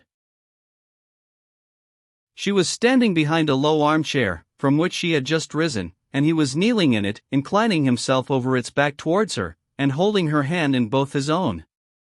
His body moved restlessly, and it was with what Keats daintily calls a too happy happiness. This unwanted abstraction by love of all dignity from a man of whom it had ever seemed the chief component, was, in its distressing incongruity, a pain to her which quenched much of the pleasure she derived from the proof that she was idolized. "I will try to love you," she was saying, in a trembling voice quite unlike her usual self-confidence. "And if I can believe in any way that I shall make you a good wife, I shall indeed be willing to marry you. But, Mr. Boldwood, hesitation on so high a matter is honorable in any woman, and I don't want to give a solemn promise tonight. I would rather ask you to wait a few weeks till I can see my situation better." "But you have every reason to believe that then." "I have every reason to hope that at the end of the 5 or 6 weeks, between this time and harvest, that you say you are going to be away from home, I shall be able to promise to be your wife," she said, firmly. "But remember this distinctly, I don't promise yet. It is enough, I don't ask more. I can wait on those dear words. And now, Miss Everdene, good night." "Good night," she said, graciously, almost tenderly, and Boldwood withdrew with a serene smile. Bathsheba knew more of him now. He had entirely bared his heart before her, even until he had almost worn in her eyes the sorry look of a grand bird without the feathers that make it grand. She had been awestruck at her past temerity, and was struggling to make amends without thinking whether the sin quite deserved the penalty she was schooling herself to pay. To have brought all this about her ears was terrible, but after a while the situation was not without a fearful joy. The facility with which even the most timid women sometimes acquire a relish for the dreadful when that is amalgamated with a little triumph, is marvelous. Chapter 24. The same night, the fir plantation. Among the multifarious duties which Bathsheba had voluntarily imposed upon herself by dispensing with the services of a bailiff, was the particular one of looking round the homestead before going to bed, to see that all was right and safe for the night. Gabriel had almost constantly preceded her in this tour every evening, watching her affairs as carefully as any specially appointed officer of surveillance could have done, but this tender devotion was to a great extent unknown to his mistress, and as much as was known was somewhat thanklessly received. Women are never tired of bewailing man's fickleness in love, but they only seem to snub his constancy. As watching is best done invisibly, she usually carried a dark lantern in her hand, and every now and then turned on the light to examine nooks and corners with the coolness of a metropolitan policeman. This coolness may have owed its existence not so much to her fearlessness of expected danger as to her freedom from the suspicion of any, her worst anticipated discovery being that a horse might not be well bedded, the fowls not all in, or a door not closed. This night the buildings were inspected as usual, and she went round to the farm paddock. Here the only sounds disturbing the stillness were steady munchings of many mouths, and stentorian breathings from all but invisible noses, ending in snores and puffs like the blowing of bellows slowly. Then the munching would recommence, when the lively imagination might assist the eye to discern a group of pink-white nostrils, shaped as caverns, and very clammy and humid on their surfaces, not exactly pleasant to the touch until one got used to them, the mouths beneath having a great partiality for closing upon any loose end of Bathsheba's apparel which came within reach of their tongues. Above each of these a still keener vision suggested a brown forehead and 2 staring though not unfriendly eyes, and above all a pair of whitish crescent-shaped horns like 2 particularly new moons, an occasional stolid moo, proclaiming beyond the shade of a doubt that these phenomena were the features and persons of Daisy, Whitefoot, Bonnylass, Jolly-O, Spot, Twinkle-Eye, etc., etc., the respectable dairy of Devon cows belonging to Bathsheba aforesaid. Her way back to the house was by a path through a young plantation of tapering firs, which had been planted some years earlier to shelter the premises from the north wind. By reason of the density of the interwoven foliage overhead, it was gloomy there at cloudless noontide, twilight in the evening, dark as midnight at dusk, and black as the ninth plague of Egypt at midnight. To describe the spot is to call it a vast, low, naturally formed hall, the plumy ceiling of which was supported by slender pillars of living wood, the floor being covered with a soft dun carpet of dead spikelets and mildewed cones, with a tuft of grass blades here and there. This bit of the path was always the crux of the night's ramble, though, before starting, her apprehensions of danger were not vivid enough to lead her to take a companion. Slipping along here covertly as time, Bathsheba fancied she could hear footsteps entering the track at the opposite end. It was certainly a rustle of footsteps. Her own instantly fell as gently as snowflakes. She reassured herself by a remembrance that the path was public, and that the traveler was probably some villager returning home, regretting, at the same time, that the meeting should be about to occur in the darkest point of her route, even though only just outside her own door. The noise approached, came close, and a figure was apparently on the point of gliding past her when something tugged at her skirt and pinned it forcibly to the ground. The instantaneous check nearly threw Bathsheba off her balance. In recovering, she struck against warm clothes and buttons. "A rum start, upon my soul," said a masculine voice, a foot or so above her head. "Have I hurt you, mate?" "No," said Bathsheba, attempting to shrink away. "We have got hitched together somehow, I think." "Yes." "Are you a woman?" "Yes." "A lady, I should have said." "It doesn't matter." "I am a man." "Oh." Bathsheba softly tugged again, but to no purpose. "Is that a dark lantern you have?" "I fancy so," said the man. "Yes." "If you'll allow me, I'll open it, and set you free." A hand seized the lantern, the door was opened, the rays burst out from their prison, and Bathsheba beheld her position with astonishment. The man to whom she was hooked was brilliant in brass and scarlet. He was a soldier. His sudden appearance was to darkness what the sound of a trumpet is to silence. Gloom, the genius loci at all times hitherto, was now totally overthrown, less by the lantern light than by what the lantern lighted. The contrast of this revelation with her anticipations of some sinister figure in somber garb was so great that it had upon her the effect of a fairy transformation. It was immediately apparent that the military man's spur had become entangled in the gimp which decorated the skirt of her dress. He caught a view of her face. "I'll unfasten you in one moment, miss," he said, with newborn gallantry. "Oh no, I can do it, thank you," she hastily replied, and stooped for the performance. The unfastening was not such a trifling affair. The rowel of the spur had so wound itself among the gimp cords in those few moments, that separation was likely to be a matter of time. He too stooped, and the lantern standing on the ground betwixt them threw the gleam from its open side among the fir tree needles and the blades of long damp grass with the effect of a large glowworm. It radiated upwards into their faces, and sent over half the plantation gigantic shadows of both man and woman, each dusky shape becoming distorted and mangled upon the tree trunks till it wasted to nothing. He looked hard into her eyes when she raised them for a moment. Bathsheba looked down again, for his gaze was too strong to be received point-blank with her own. But she had obliquely noticed that he was young and slim, and that he wore 3 chevrons upon his sleeve. Bathsheba pulled again. "You are a prisoner, miss, it is no use blinking the matter," said the soldier, drily. "I must cut your dress if you are in such a hurry." Yes, please do, she exclaimed, helplessly. It wouldn't be necessary if you could wait a moment, and he unwound a cord from the little wheel. She withdrew her own hand, but, whether by accident or design, he touched it. Bathsheba was vexed, she hardly knew why. His unraveling went on, but it nevertheless seemed coming to no end.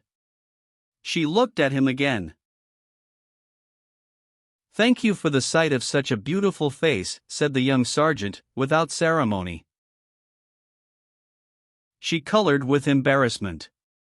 "'Twas unwillingly shown," she replied, stiffly, and with as much dignity, which was very little, as she could infuse into a position of captivity. "I like you the better for that incivility, miss," he said. "I should have liked, I wish you had never shown yourself to me by intruding here." She pulled again, and the gathers of her dress began to give way like Lilliputian musketry. "I deserve the chastisement your words give me. But why should such a fair and dutiful girl have such an aversion to her father's sex? Go on your way, please." "What, beauty, and drag you after me? Do but look, I never saw such a tangle." "Oh, 'tis shameful of you, you have been making it worse on purpose to keep me here, you have." "Indeed, I don't think so," said the sergeant, with a merry twinkle. "I tell you you have," she exclaimed, in high temper. "I insist upon undoing it. Now, allow me." "Certainly, miss, I am not of steel." He added a sigh which had as much archness in it as a sigh could possess without losing its nature altogether. "I am thankful for beauty, even when 'tis thrown to me like a bone to a dog. These moments will be over too soon." She closed her lips in a determined silence. Bathsheba was revolving in her mind whether by a bold and desperate rush she could free herself at the risk of leaving her skirt bodily behind her. The thought was too dreadful.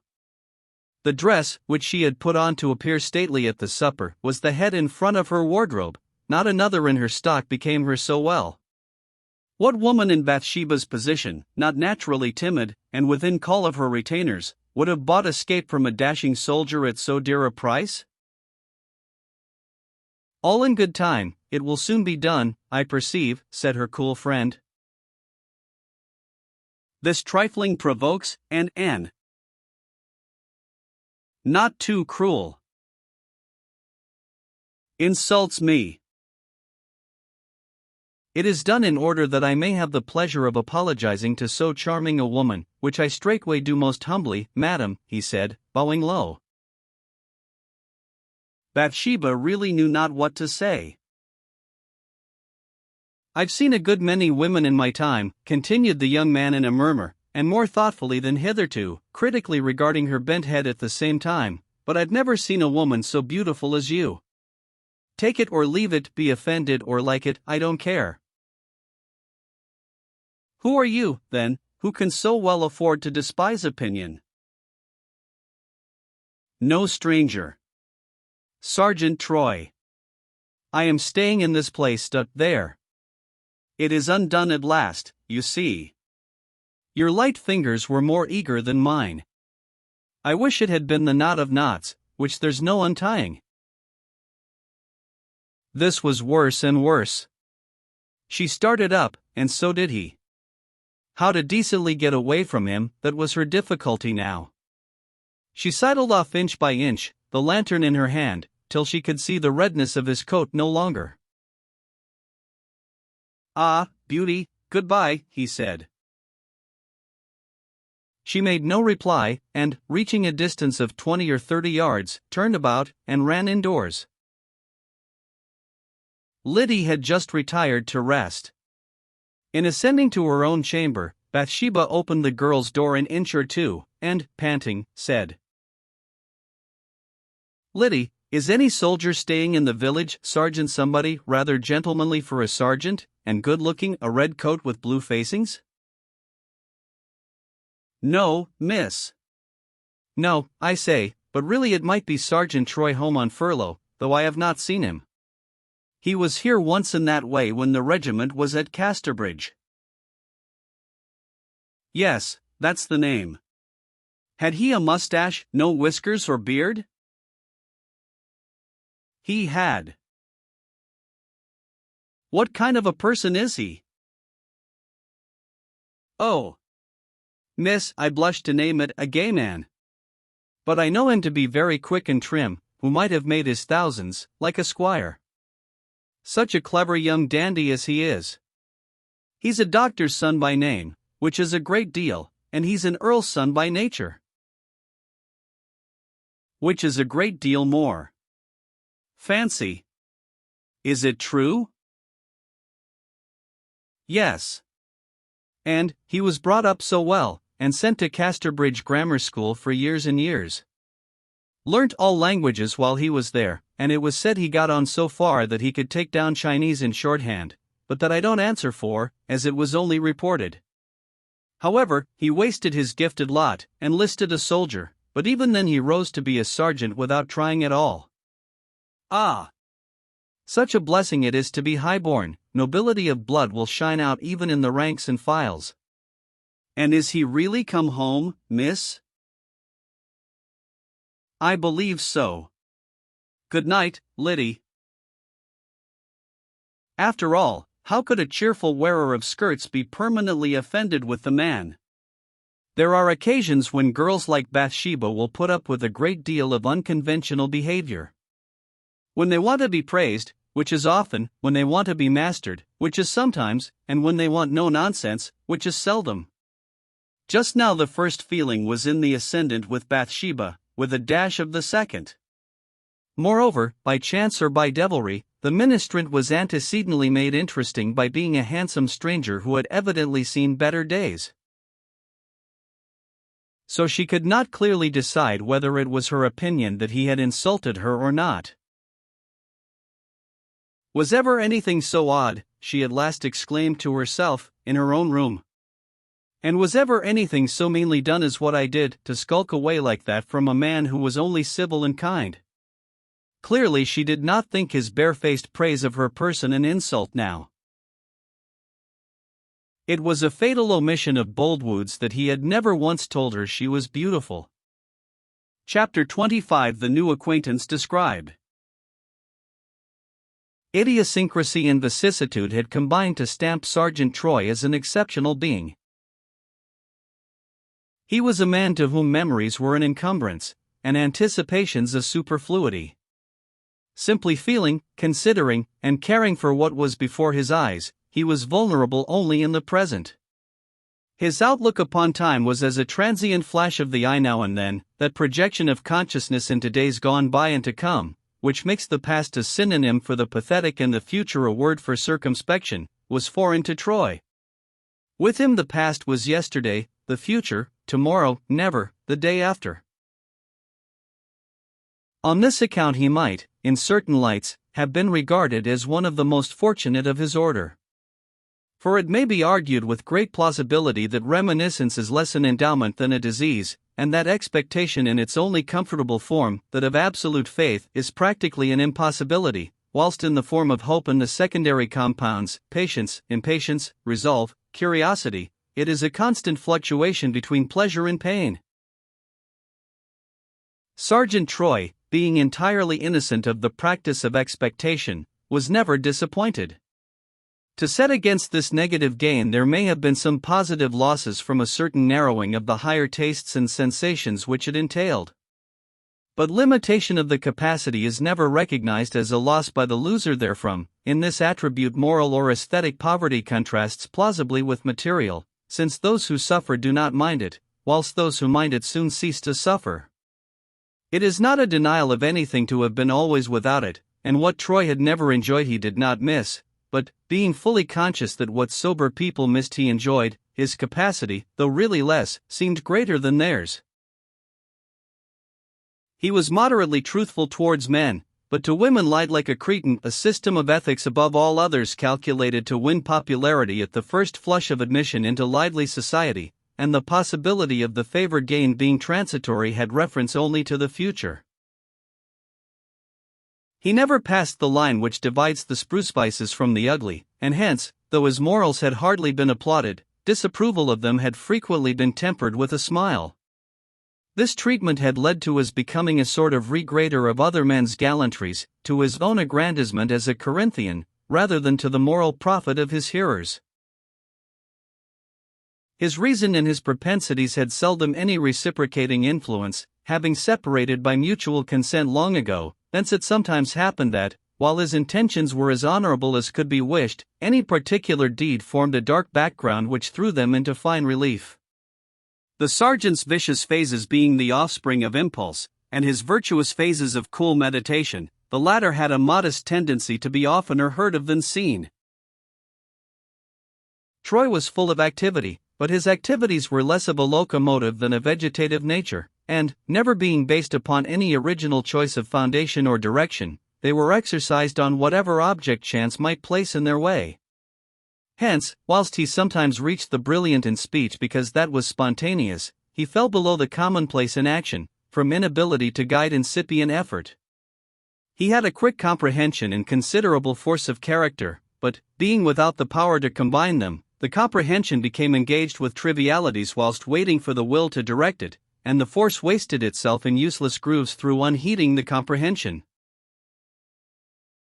He was a fairly well-educated man for one of middle class, exceptionally well-educated for a common soldier. He spoke fluently and unceasingly. He could in this way be one thing and seem another. For instance, he could speak of love and think of dinner, call on the husband to look at the wife, be eager to pay and intend to owe. The wondrous power of flattery in pasados at woman is a perception so universal as to be remarked upon by many people almost as automatically as they repeat a proverb, or say that they are Christians and the like, without thinking much of the enormous corollaries which spring from the proposition. Still less is it acted upon for the good of the complimental being alluded to. With the majority such an opinion is shelved with all those trite aphorisms which require some catastrophe to bring their tremendous meanings thoroughly home. When expressed with some amount of reflectiveness, it seems coordinate with a belief that this flattery must be reasonable to be effective. It is to the credit of men that few attempt to settle the question by experiment, and it is for their happiness, perhaps, that accident has never settled it for them. Nevertheless, that a male dissembler who by deluging her with untenable fictions charms the female wisely, may acquire powers reaching to the extremity of perdition, is a truth taught to many by unsought and ringing occurrences. And some profess to have attained to the same knowledge by experiment as aforesaid, and jauntily continue their indulgence in such experiments with terrible effect. Sergeant Troy was one. He had been known to observe casually that in dealing with womankind the only alternative to flattery was cursing and swearing. There was no third method. Treat them fairly, and you are a lost man, he would say. This person's public appearance in Weatherbury promptly followed his arrival there. A week or two after the shearing, Bathsheba, feeling a nameless relief of spirits on account of Boldwood's absence, approached her hayfields and looked over the hedge towards the haymakers.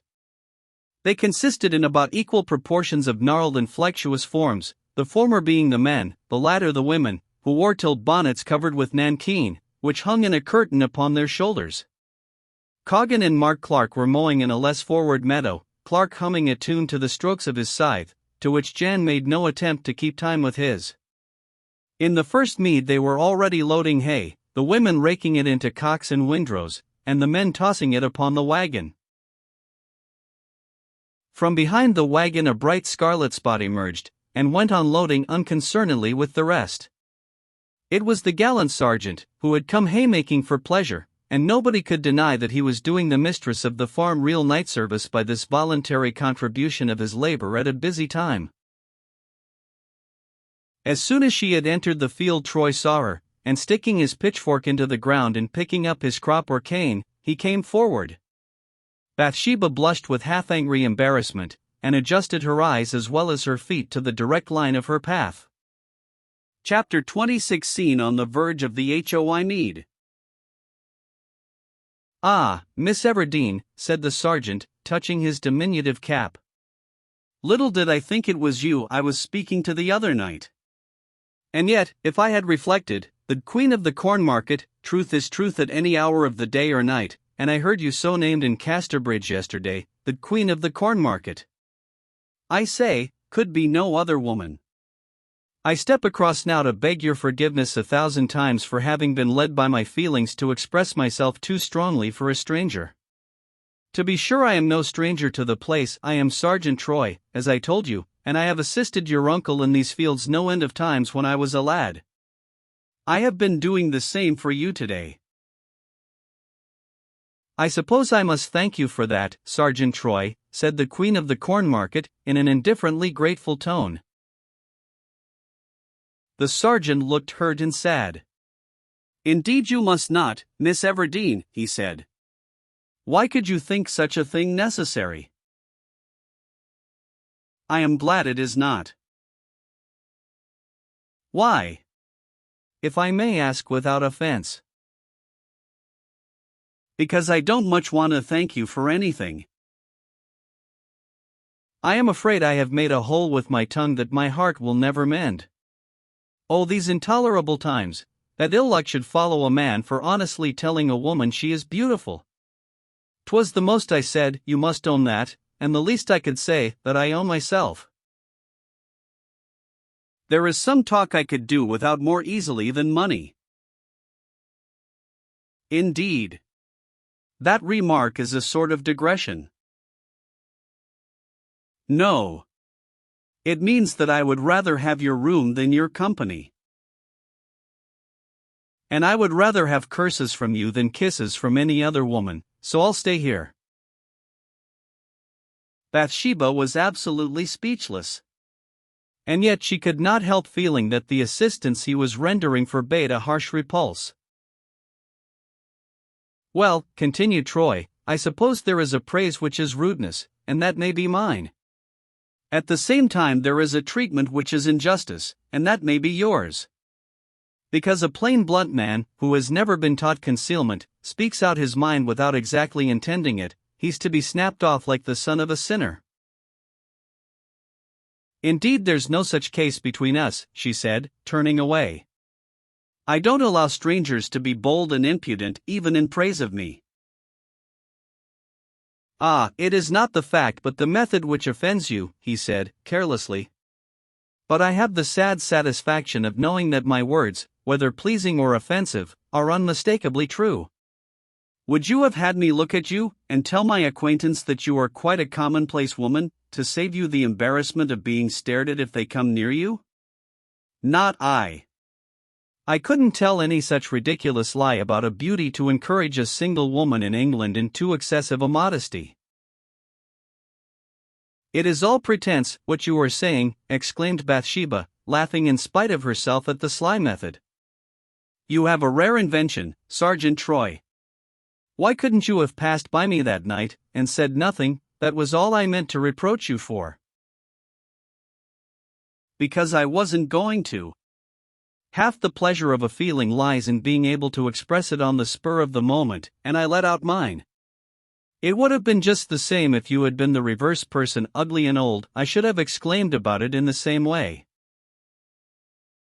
How long is it since you have been so afflicted with strong feeling, then? Oh, ever since I was big enough to know loveliness from deformity. 'Tis to be hoped your sense of the difference you speak of doesn't stop at faces, but extends to morals as well. I won't speak of morals or religion, my own or anybody else's. Though perhaps I should have been a very good Christian if you pretty women hadn't made me an idolater. Bathsheba moved on to hide the irrepressible dimplings of merriment. Troy followed, whirling his crop. But, Miss Everdeen, you do forgive me? Hardly. Why? You say such things. I said you were beautiful, and I'll say so still, for, by gee, so you are. The most beautiful ever I saw, or may I fall dead this instant. Why, upon my... Don't. I won't listen to you, you are so profane, she said, in a restless state between distress at hearing him and a penchant to hear more. I again say you are a most fascinating woman. There's nothing remarkable in my saying so, is there? I'm sure the fact is evident enough. Miss Everdeen, my opinion may be too forcibly let out to please you, and, for the matter of that, too insignificant to convince you, but surely it is honest, and why can't it be excused? Because it isn't a correct one, she femininely murmured. Oh, fie. Am I any worse for breaking the third of that terrible 10 than you for breaking the 9th? Well, it doesn't seem quite true to me that I am fascinating, she replied evasively. Not so to you, that I say with all respect that, if so, it is owing to your modesty, Miss Everdeen. But surely you must have been told by everybody of what everybody notices. And you should take their words for it. They don't say so exactly. Oh yes, they must. Well, I mean to my face, as you do, she went on, allowing herself to be further lured into a conversation that intention had rigorously forbidden. But you know they think so? No, that is, I certainly have heard Liddy say they do, but, she paused. Capitulation, that was the purport of the simple reply, guarded as it was, capitulation, unknown to herself. Never did a fragile tailless sentence convey a more perfect meaning. The careless sergeant smiled within himself, and probably too the devil smiled from a loophole in Tophet, for the moment was the turning point of a career. Her tone and mien signified beyond mistake that the seed which was to lift the foundation had taken root in the chink. The remainder was a mere question of time and natural changes. There the truth comes out, said the soldier, in reply. Never tell me that a young lady can live in a buzz of admiration without knowing something about it. Ah, well, Miss Everdeen, you are, pardon my blunt way, you are rather an injury to our race than otherwise. How, indeed, she said, opening her eyes. Oh, it is true enough. I may as well be hung for a sheep as a lamb, an old country saying, not of much account, but it will do for a rough soldier, and so I will speak my mind, regardless of your pleasure, and without hoping or intending to get your pardon. Why, Miss Everdeen, it is in this manner that your good looks may do more harm than good in the world.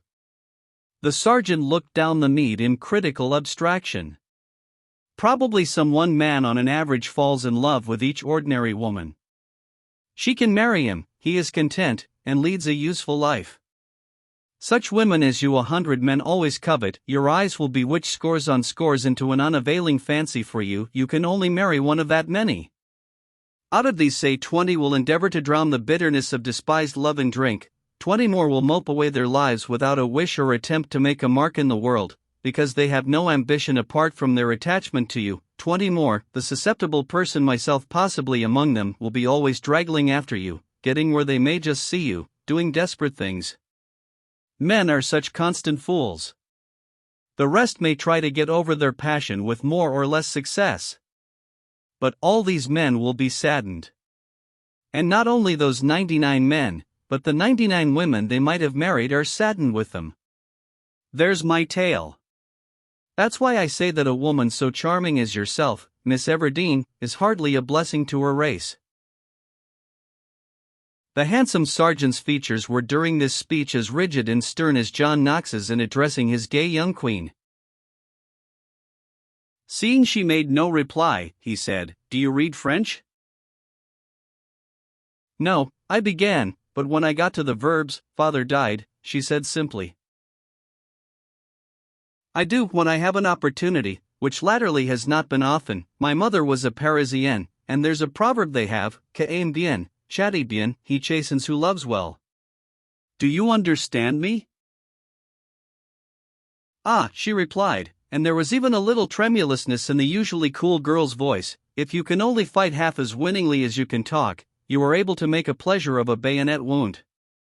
And then poor Bathsheba instantly perceived her slip in making this admission. In hastily trying to retrieve it, she went from bad to worse.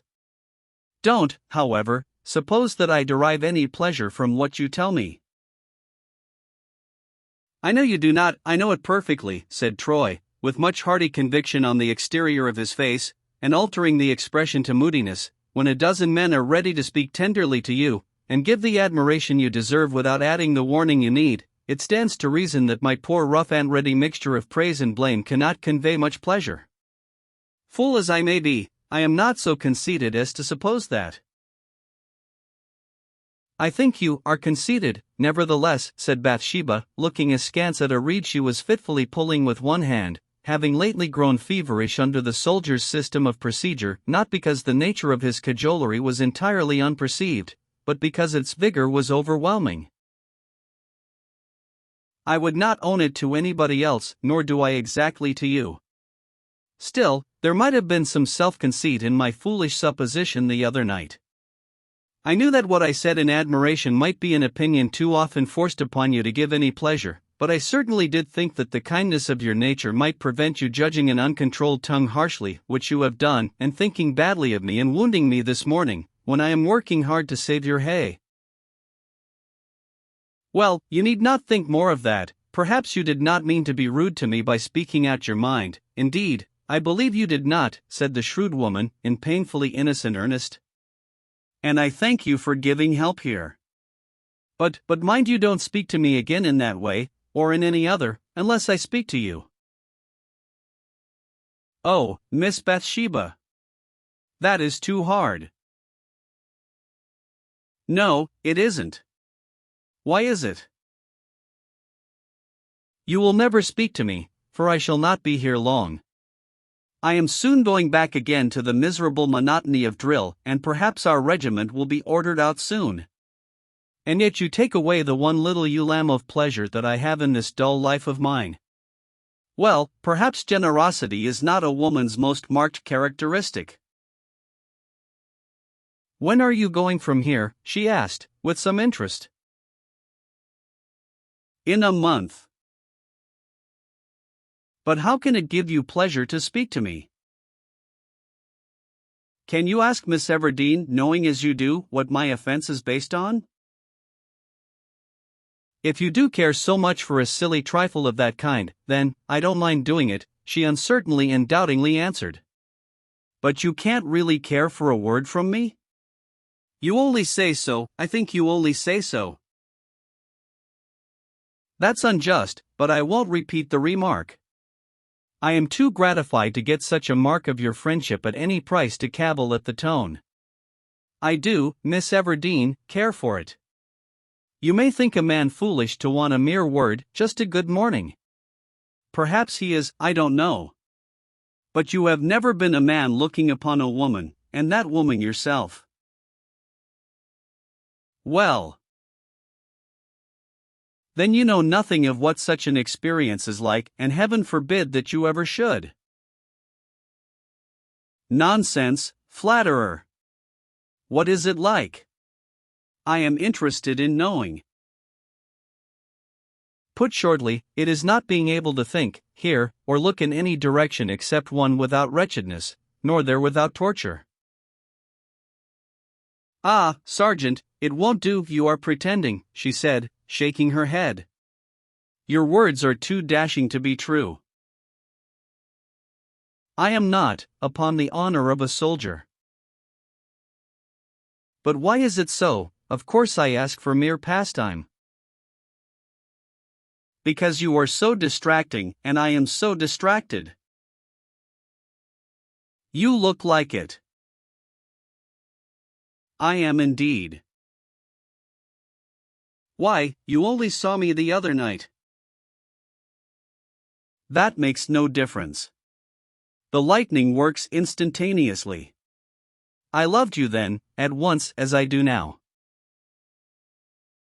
Bathsheba surveyed him curiously, from the feet upward, as high as she liked to venture her glance, which was not quite so high as his eyes. You cannot and you don't, she said demurely. There is no such sudden feeling in people. I won't listen to you any longer. Hear me, I wish I knew what o'clock it is. I am going. I have wasted too much time here already. The sergeant looked at his watch and told her. What, haven't you a watch, miss? He inquired. I have not just at present. I am about to get a new one. No. You shall be given one.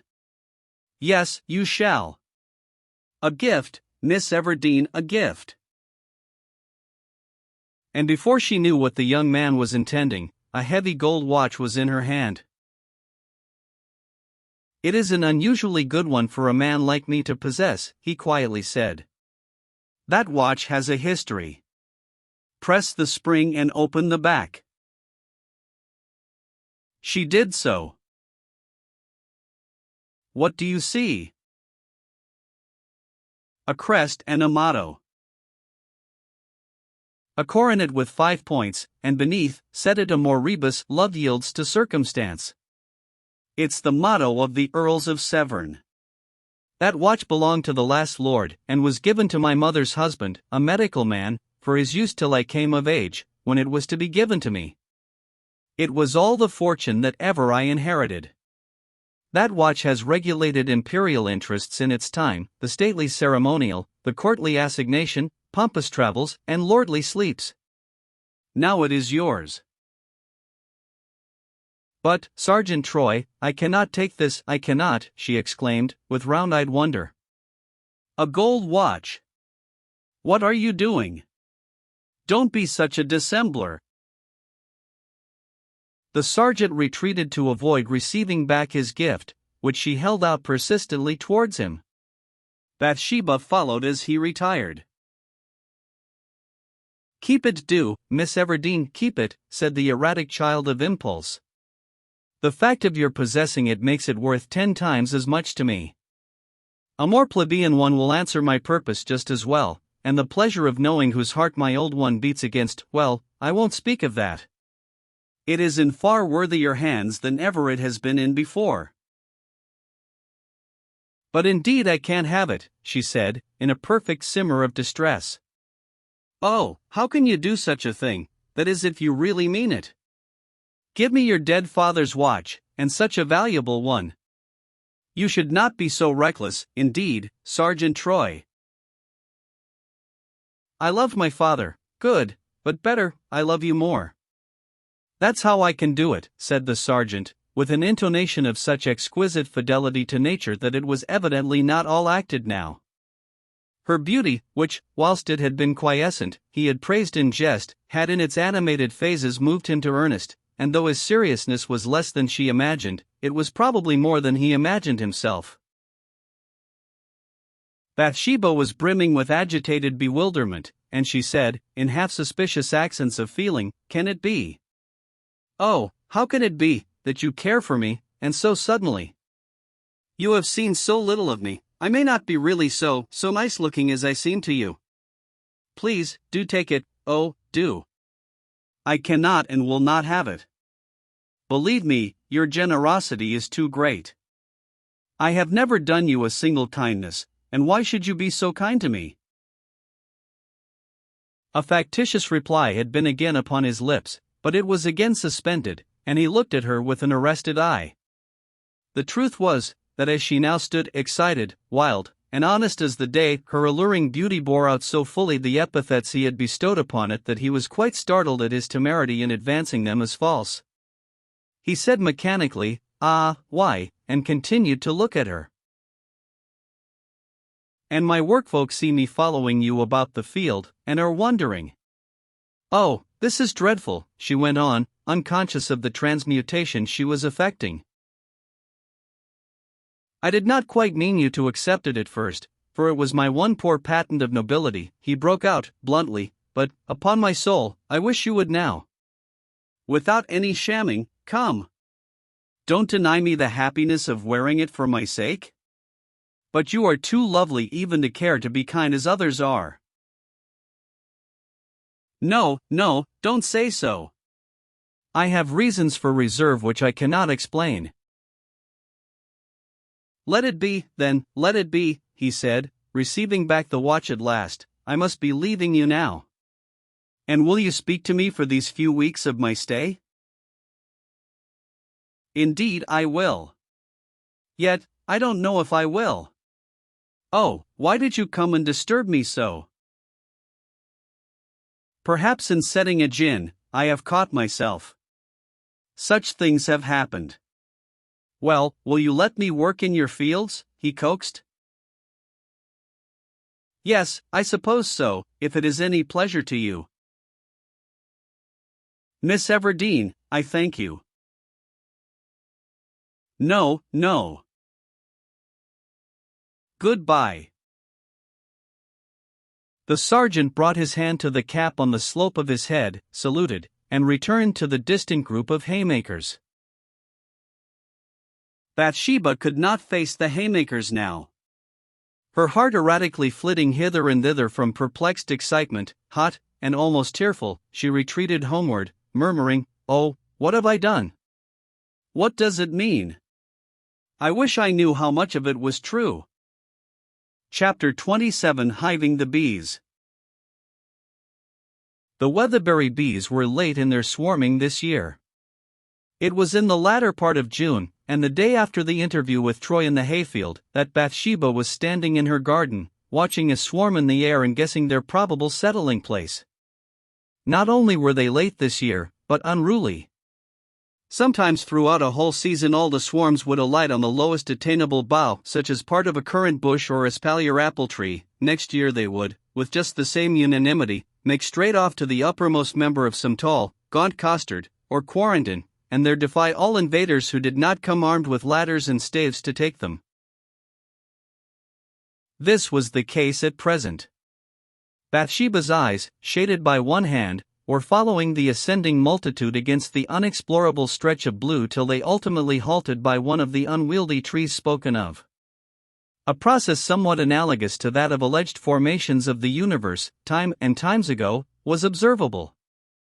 The bustling swarm had swept the sky in a scattered and uniform haze, which now thickened to a nebulous center. This glided on to a bough and grew still denser, till it formed a solid black spot upon the light.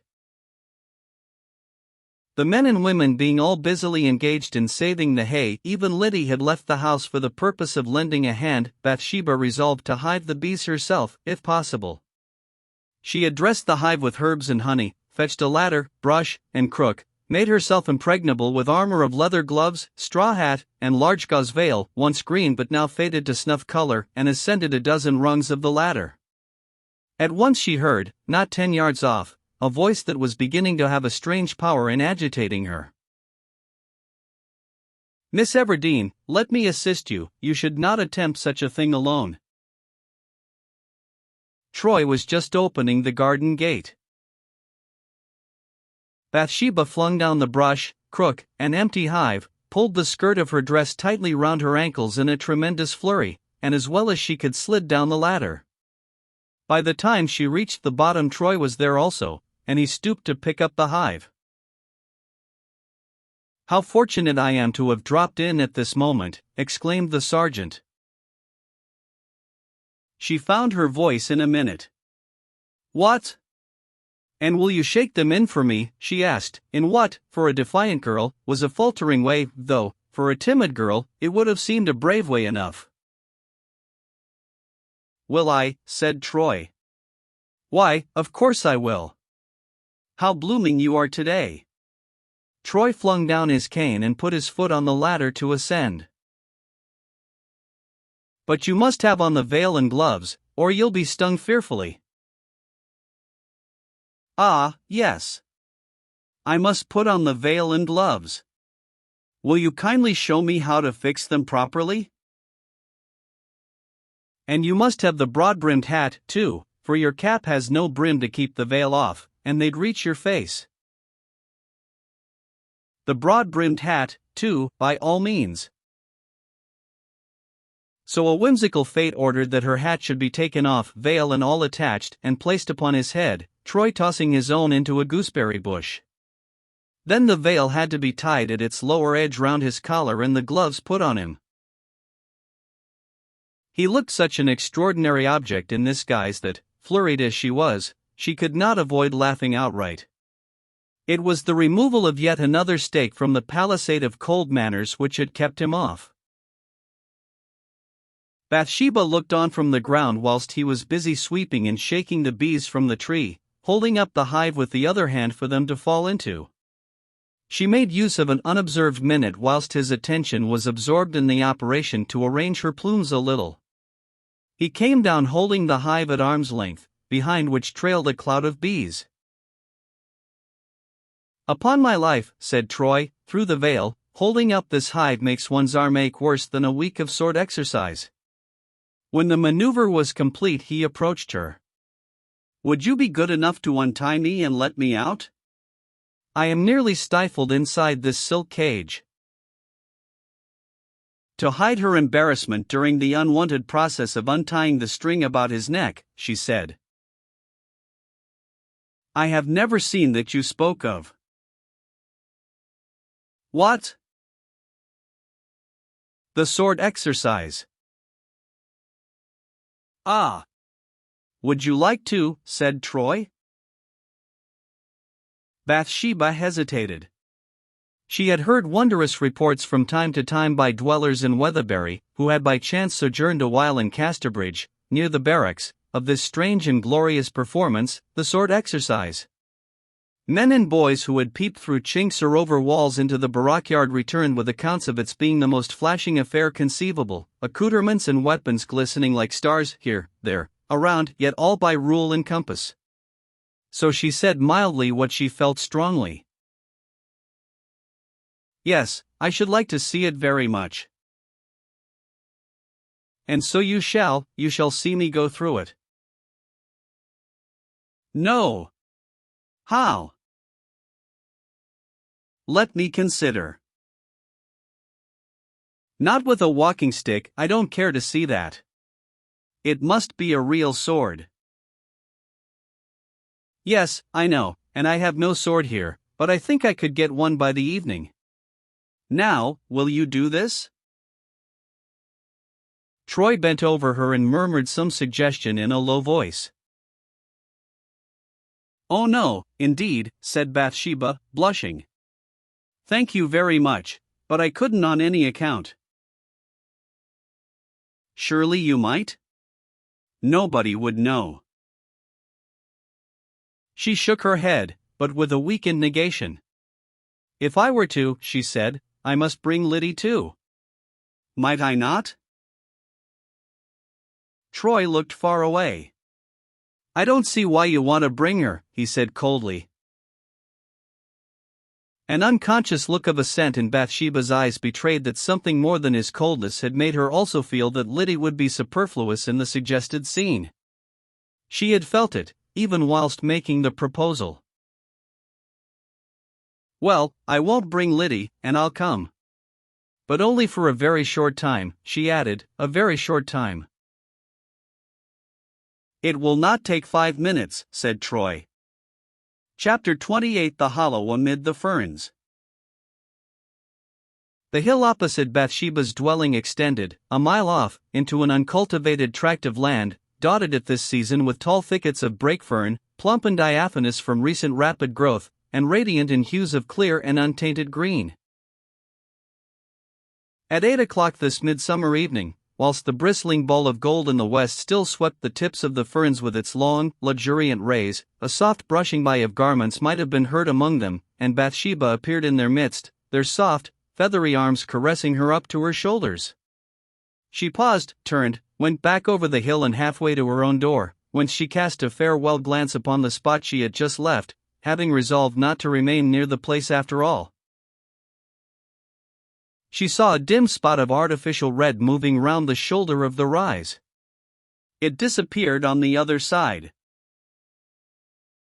She waited 1 minute, 2 minutes, thought of Troy's disappointment at her non-fulfillment of a promised engagement, till she again ran along the field, clambered over the bank, and followed the original direction.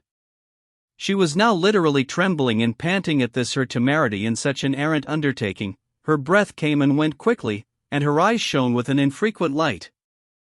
Yet go she must. She reached the verge of a pit in the middle of the ferns.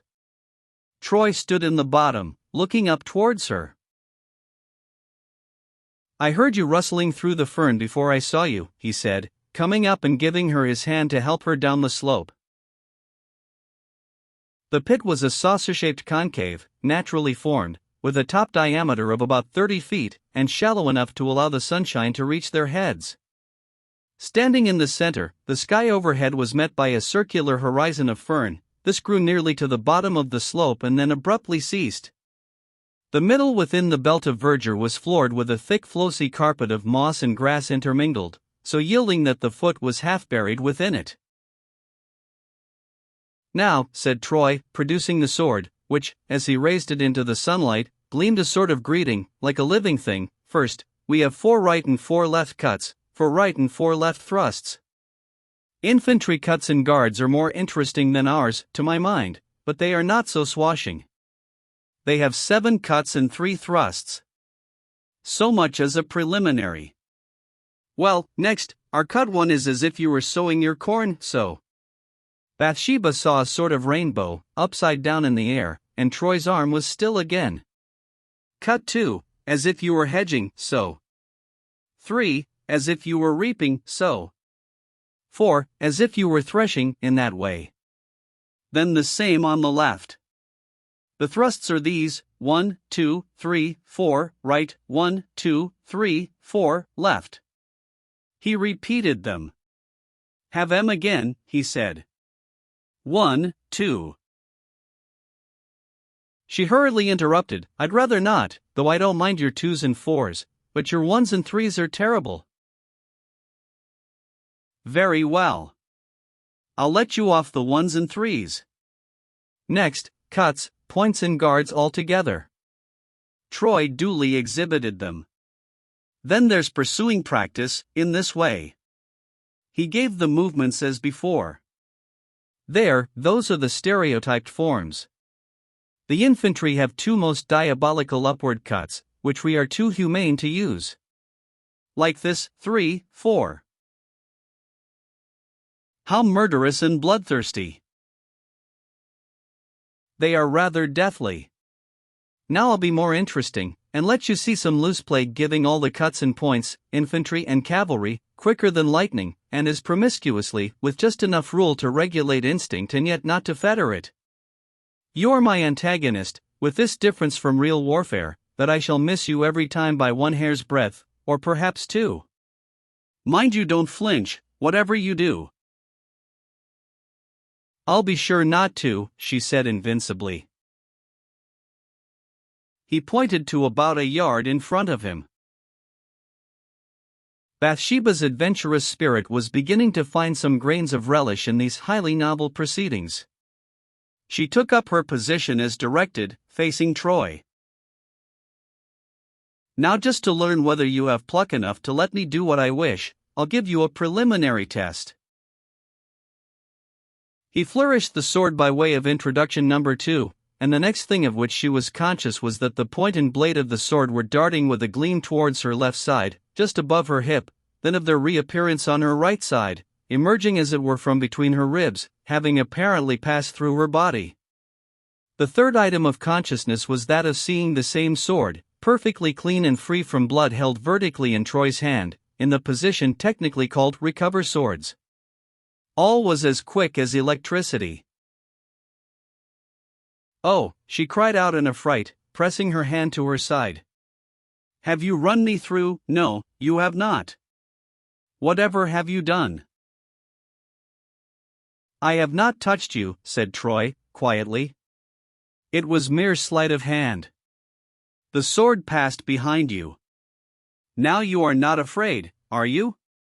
Because if you are, I can't perform. I give my word that I will not only not hurt you, but not once touch you." "I don't think I am afraid."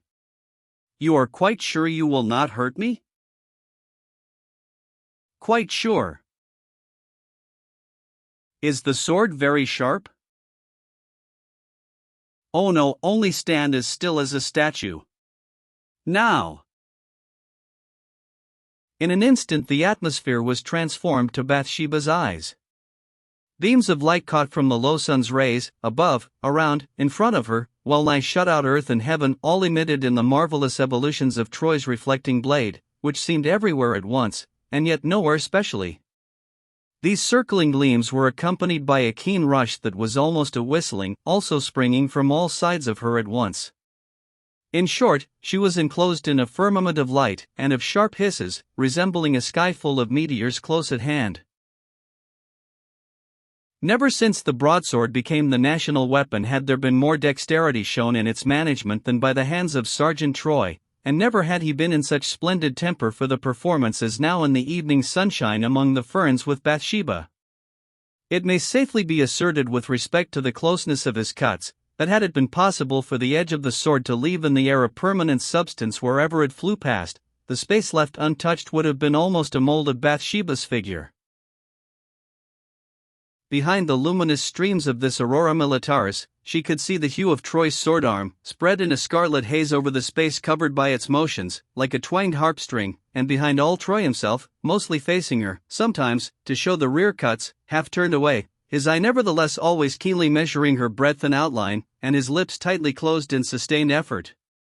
Next, his movements lapsed slower, and she could see them individually. The hissing of the sword had ceased, and he stopped entirely. "That outer loose lock of hair wants tidying," he said, before she had moved or spoken. "Wait, I'll do it for you." An arc of silver shone on her right side, the sword had descended. The lock dropped to the ground. "Bravely borne," said Troy. "You didn't flinch a shade's thickness. Wonderful in a woman." "It was because I didn't expect it." "Oh, you have spoilt my hair." "Only once more." "No, no. I am afraid of you, indeed I am," she cried. "I won't touch you at all, not even your hair. I am only going to kill that caterpillar settling on you. Now, still." It appeared that a caterpillar had come from the fern and chosen the front of her bodice as his resting place. She saw the point glisten towards her bosom, and seemingly enter it. Bathsheba closed her eyes in the full persuasion that she was killed at last. However, feeling just as usual, she opened them again. "There it is, look," said the sergeant, holding his sword before her eyes. The caterpillar was spitted upon its point. "Why, it is magic," said Bathsheba, amazed.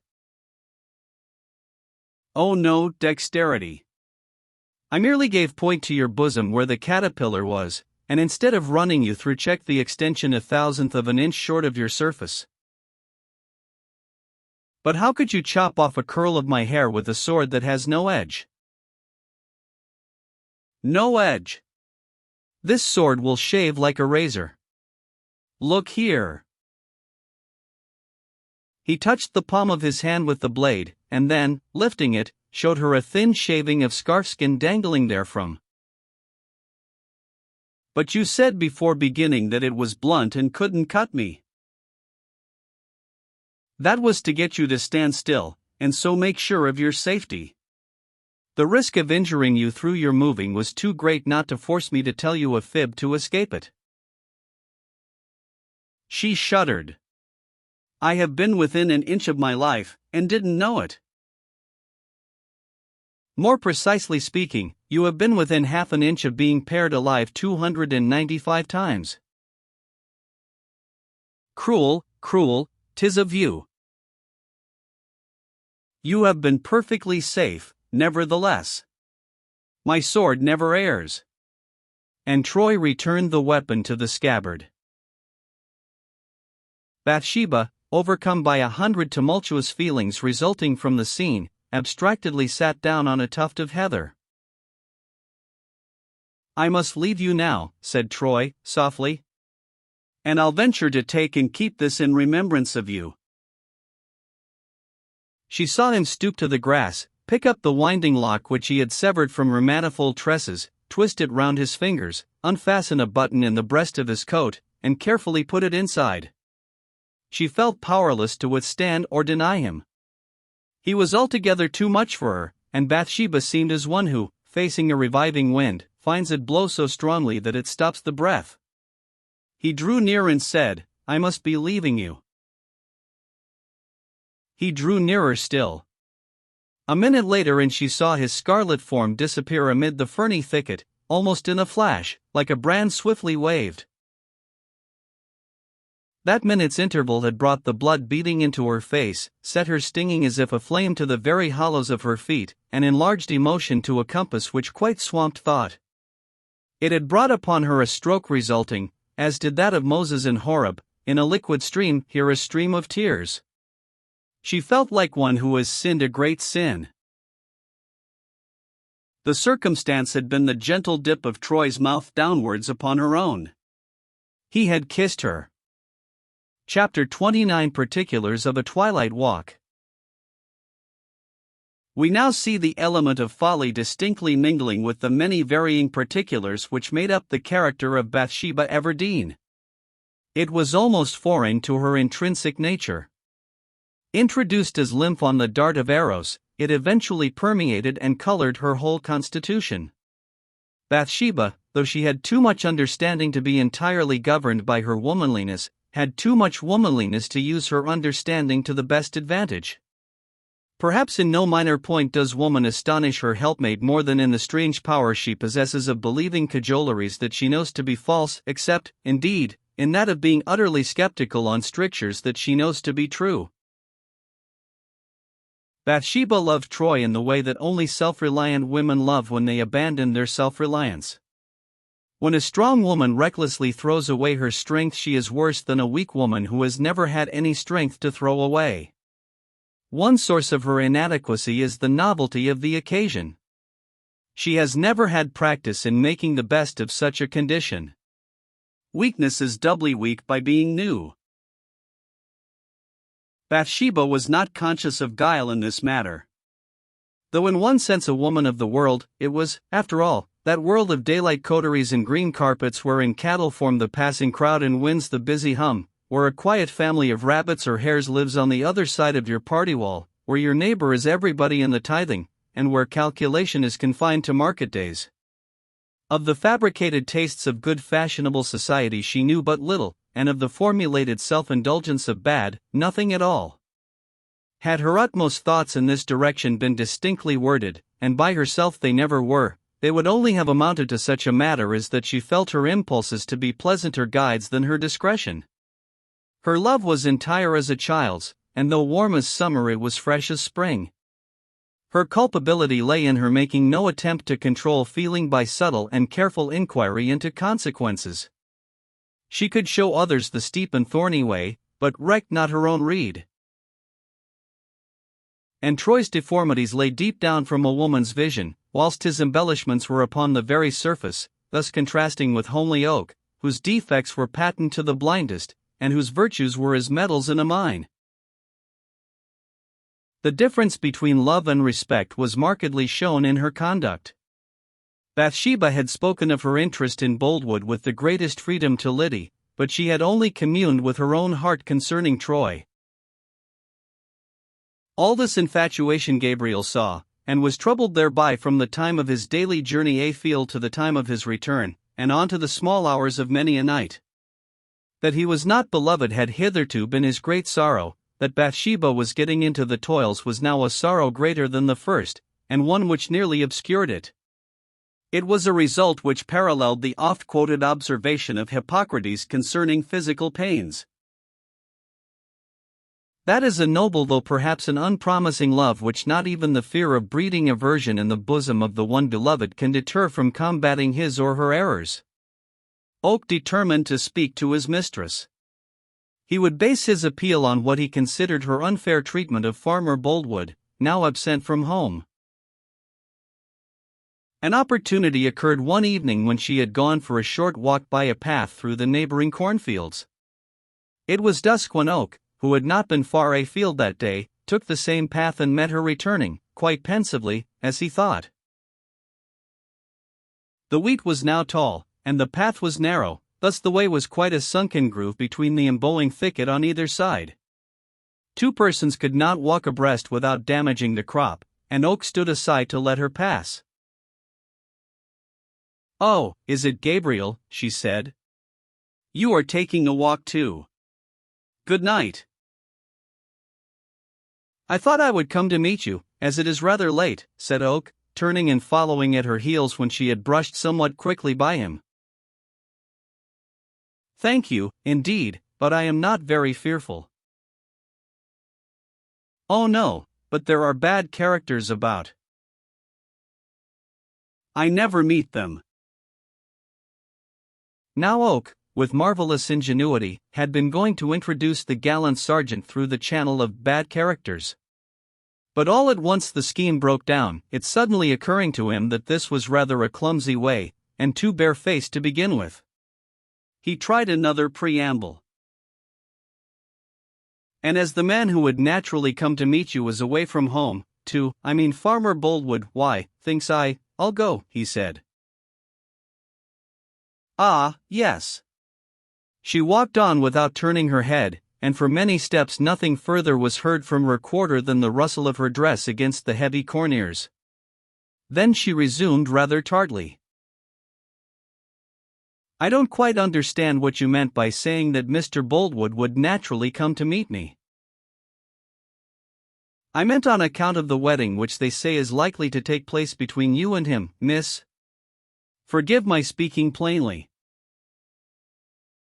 "They say what is not true," she returned quickly. "No marriage is likely to take place between us."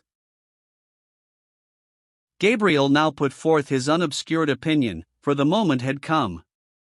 "Well, Miss Everdeen," he said, "putting aside what people say, I never in my life saw any courting if his is not a courting of you."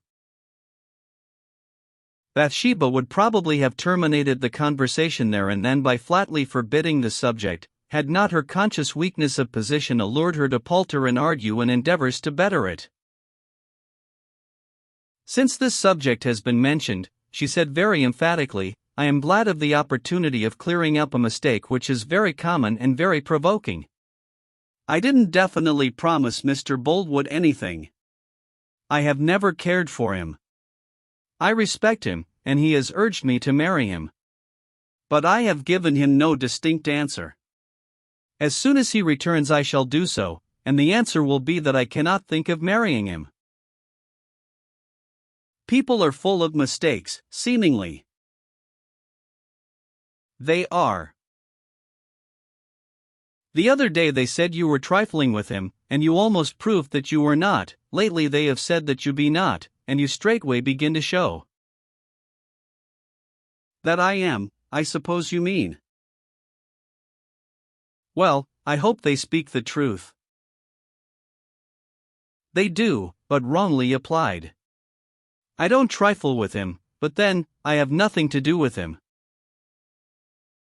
Oak was unfortunately led on to speak of Boldwood's rival in a wrong tone to her after all. "I wish you had never met that young Sergeant Troy, miss," he sighed. Bathsheba's steps became faintly spasmodic. "Why?" she asked. "He is not good enough for EE." "Did anyone tell you to speak to me like this?" "Nobody at all." "Then it appears to me that Sergeant Troy does not concern us here," she said, intractably. "Yet I must say that Sergeant Troy is an educated man, and quite worthy of any woman. He is well born. His being higher in learning and birth than the Rucko soldiers is anything but a proof of his worth.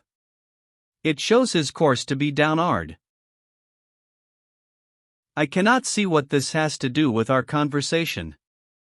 Mr. Troy's course is not by any means downward, and his superiority is a proof of his worth." "I believe him to have no conscience at all. And I cannot help begging you, miss, to have nothing to do with him. Listen to me this once, only this once.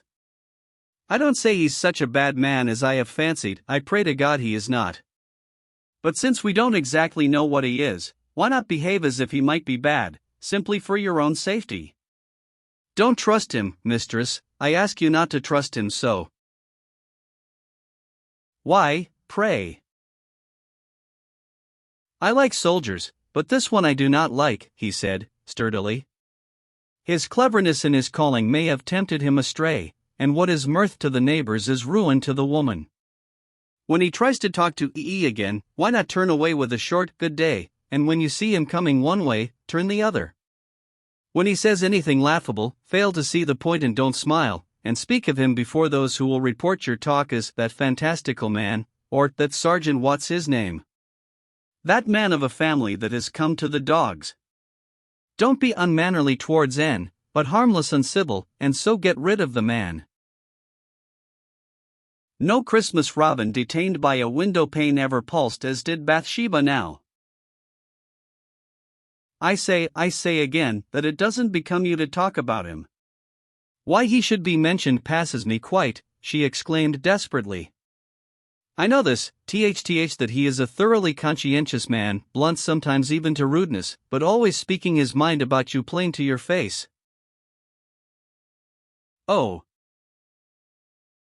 He is as good as anybody in this parish. He is very particular, too, about going to church. Yes, he is. I am afeard nobody saw him there. I never did, certainly. The reason of that is, she said eagerly, that he goes in privately by the old tower door, just when the service commences, and sits at the back of the gallery. He told me so. This supreme instance of Troy's goodness fell upon Gabriel's ears like the 13th stroke of crazy clock. It was not only received with utter incredulity as regarded itself, but threw a doubt on all the assurances that had preceded it. Oak was grieved to find how entirely she trusted him. He brimmed with deep feeling as he replied in a steady voice, the steadiness of which was spoilt by the palpableness of his great effort to keep it so. You know, mistress, that I love you, and shall love you always. I only mention this to bring to your mind that at any rate I would wish to do you no harm, beyond that I put it aside. I have lost in the race for money and good things, and I am not such a fool as to pretend to now I am poor, and you have got altogether above me. But Bathsheba, dear mistress, this I beg you to consider, that, both to keep yourself well honored among the workfolk, and in common generosity to an honorable man who loves you as well as I, you should be more discreet in your bearing towards this soldier. Don't, she exclaimed, in a choking voice. Are ye not more to me than my own affairs, and even life? He went on. Come, listen to me. I am 6 years older than you, and Mr. Boldwood is 10 years older than I, and consider, I do beg of thee to consider before it is too late, how safe you would be in his hands.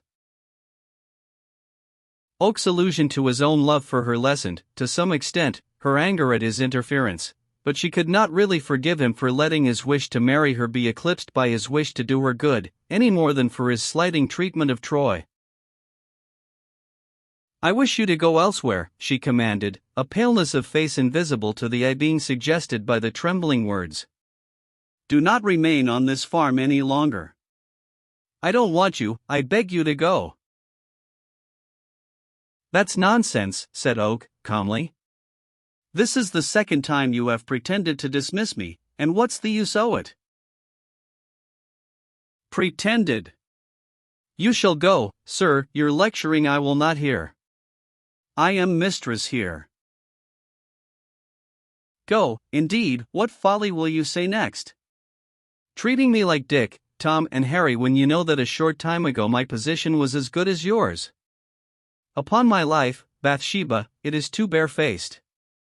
You know, too, that I can't go without putting things in such a strait as you wouldn't get out of I can't tell when.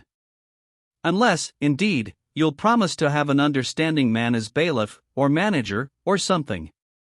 I'll go at once if you'll promise that. I shall have no bailiff, I shall continue to be my own manager, she said decisively. Very well, then, you should be thankful to me for biting. How would the farm go on with nobody to mind it but a woman? But mind this, I don't wish ye to feel you owe me anything. Not I. What I do, I do. Sometimes I say I should be as glad as a bird to leave the place, for don't suppose I'm content to be a nobody. I was made for better things. However, I don't like to see your concerns going to ruin, as they must if you keep in this mind. I hate taking my own measure so plain, but, upon my life, your provoking ways make a man say what he wouldn't dream of at other times. I own to being rather interfering. But you know well enough how it is, and who she is, that I like too well, and feel too much like a fool about to be civil to her. It is more than probable that she privately and unconsciously respected him a little for this grim fidelity, which had been shown in his tone even more than in his words. At any rate, she murmured something to the effect that he might stay if he wished. She said more distinctly, "Will you leave me alone now? I don't order it as a mistress, I ask it as a woman, and I expect you not to be so uncourteous as to refuse." "Certainly I will, Miss Everdeen," said Gabriel, gently.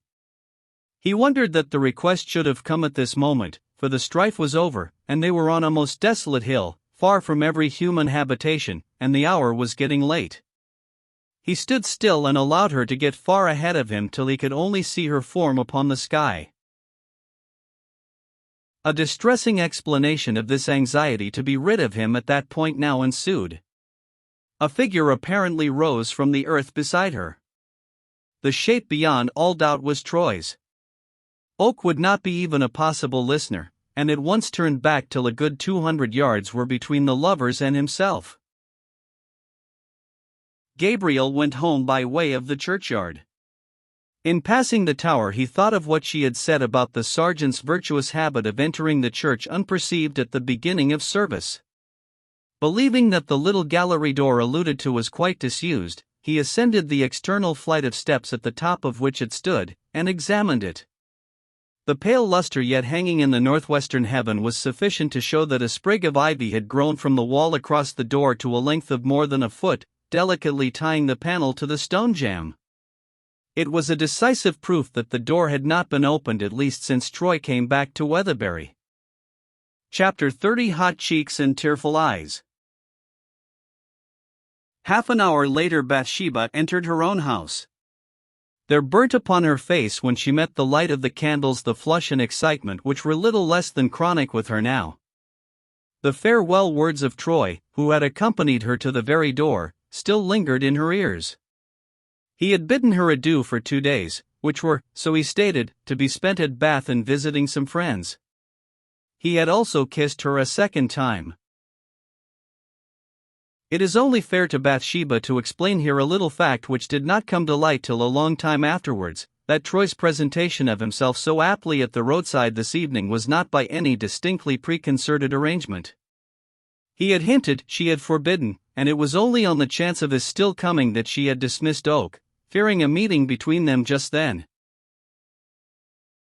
She now sank down into a chair, wild and perturbed by all these new and fevering sequences. Then she jumped up with a manner of decision, and fetched her desk from a side table. In 3 minutes, without pause or modification, she had written a letter to Boldwood, at his address beyond Casterbridge, saying mildly but firmly that she had well considered the whole subject he had brought before her and kindly given her time to decide upon, that her final decision was that she could not marry him.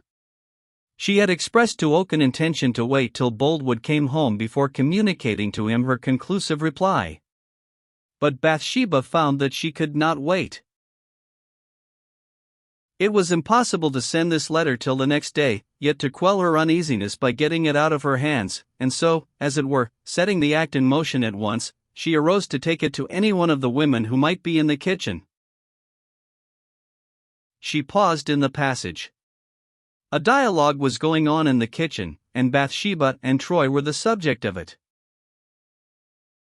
If he marry her, she'll gie up farming. 'Twill be a gallant life, but may bring some trouble between the mirth, so say I. Well, I wish I had half such a husband. Bathsheba had too much sense to mind seriously what her servitors said about her, but too much womanly redundance of speech to leave alone what was said till it died the natural death of unminded things. She burst in upon them. "Who are you speaking of?" she asked. There was a pause before anybody replied. At last Liddy said frankly, "What was passing was a bit of a word about yourself, miss." "I thought so. Marianne and Liddy and Temperance, now I forbid you to suppose such things. You know I don't care the least for Mr. Troy, not I. Everybody knows how much I hate him." "Yes," repeated the froward young person, "hate him." "We know you do, miss," said Liddy, "and so do we all." "I hate him too," said Marianne. "Marianne, oh you perjured woman! How can you speak that wicked story?" said Bathsheba, excitedly. "You admired him from your heart only this morning in the very world, you did." "Yes, Marianne, you know it." "Yes, miss, but so did you. He is a wild scamp now, and you are right to hate him." "He's not a wild scamp. How dare you to my face? I have no right to hate him, nor you, nor anybody. But I am a silly woman. What is it to me what he is? You know it is nothing. I don't care for him. I don't mean to defend his good name, not I mind this. If any of you say a word against him you'll be dismissed instantly." She flung down the letter and surged back into the parlor, with a big heart and tearful eyes, Liddy following her. "Oh miss," said mild Liddy, looking pitifully into Bathsheba's face. "I am sorry we mistook you so. I did think you cared for him, but I see you don't now. Shut the door, Liddy." Liddy closed the door, and went on, "People always say such foolery, miss. I'll make answer henceforward. Of course a lady like Miss Everdene can't love him. I'll say it out in plain black and white." Bathsheba burst out, "Oh Liddy, are you such a simpleton? Can't you read riddles? Can't you see? Are you a woman yourself?" Liddy's clear eyes rounded with wonderment. "Yes, you must be a blind thing, Liddy," she said, in reckless abandonment and grief. "Oh, I love him to very distraction in misery and agony. Don't be frightened at me, though perhaps I am enough to frighten any innocent woman. Come closer, closer." She put her arms round Liddy's neck. "I must let it out to somebody, it is wearing me away. Don't you yet know enough of me to see through that miserable denial of mine? Oh God, what a lie it was! Heaven and my love forgive me. And don't you know that a woman who loves at all thinks nothing of perjury when it is balanced against her love? There, go out of the room, I want to be quite alone." Liddy went towards the door. "Liddy, come here. Solemnly swear to me that he's not a fast man, that it is all lies they say about him." "But, miss, how can I say he is not if—" "You graceless girl! How can you have the cruel heart to repeat what they say? Unfeeling thing that you are! But I'll see if you or anybody else in the village, or town either, dare do such a thing." She started off, pacing from fireplace to door, and back again. "No, miss. I don't." "I know it is not true," said Liddy, frightened at Bathsheba's unwonted vehemence. "I suppose you only agree with me like that to please me. But, Liddy, he cannot be bad, as is said. Do you hear?" "Yes, miss, yes." "And you don't believe he is?" "I don't know what to say, miss," said Liddy, beginning to cry. "If I say no, you don't believe me, and if I say yes, you rage at me. Say you don't believe it, say you don't." "I don't believe him to be so bad as they make out." He is not bad at all. My poor life and heart, how weak I am, she moaned, in a relaxed, desultory way, heedless of Liddy's presence. Oh, how I wish I had never seen him. Loving is misery for women always. I shall never forgive God for making me a woman, and dearly am I beginning to pay for the honor of owning a pretty face. She freshened and turned to Liddy suddenly. Mind this, Lydia Smallberry, if you repeat anywhere a single word of what I have said to you inside this closed door, I'll never trust you, or love you, or have you with me a moment longer, not a moment. I don't want to repeat anything, said Liddy, with womanly dignity of a diminutive order, but I don't wish to stay with you. And, if you please, I'll go at the end of the harvest, or this week, or today. I don't see that I deserve to be put upon and stormed at for nothing, concluded the small woman, bigly. No, no, Liddy, you must stay, said Bathsheba, dropping from haughtiness to entreaty with capricious inconsequence. You must not notice my being in a taking just now. You are not as a servant, you are a companion to me. Dear, dear, I don't know what I am doing since this miserable ache of my heart has waited and worn upon me so. What shall I come to? I suppose I shall get further and further into troubles. I wonder sometimes if I am doomed to die in the Union. I am friendless enough, God knows. I won't notice anything, nor will I leave you, sobbed Liddy, impulsively putting up her lips to Bathsheba's, and kissing her. Then Bathsheba kissed Liddy, and all was smooth again. I don't often cry, do I, Lyd? But you have made tears come into my eyes, she said, a smile shining through the moisture. Try to think him a good man, won't you, dear Liddy?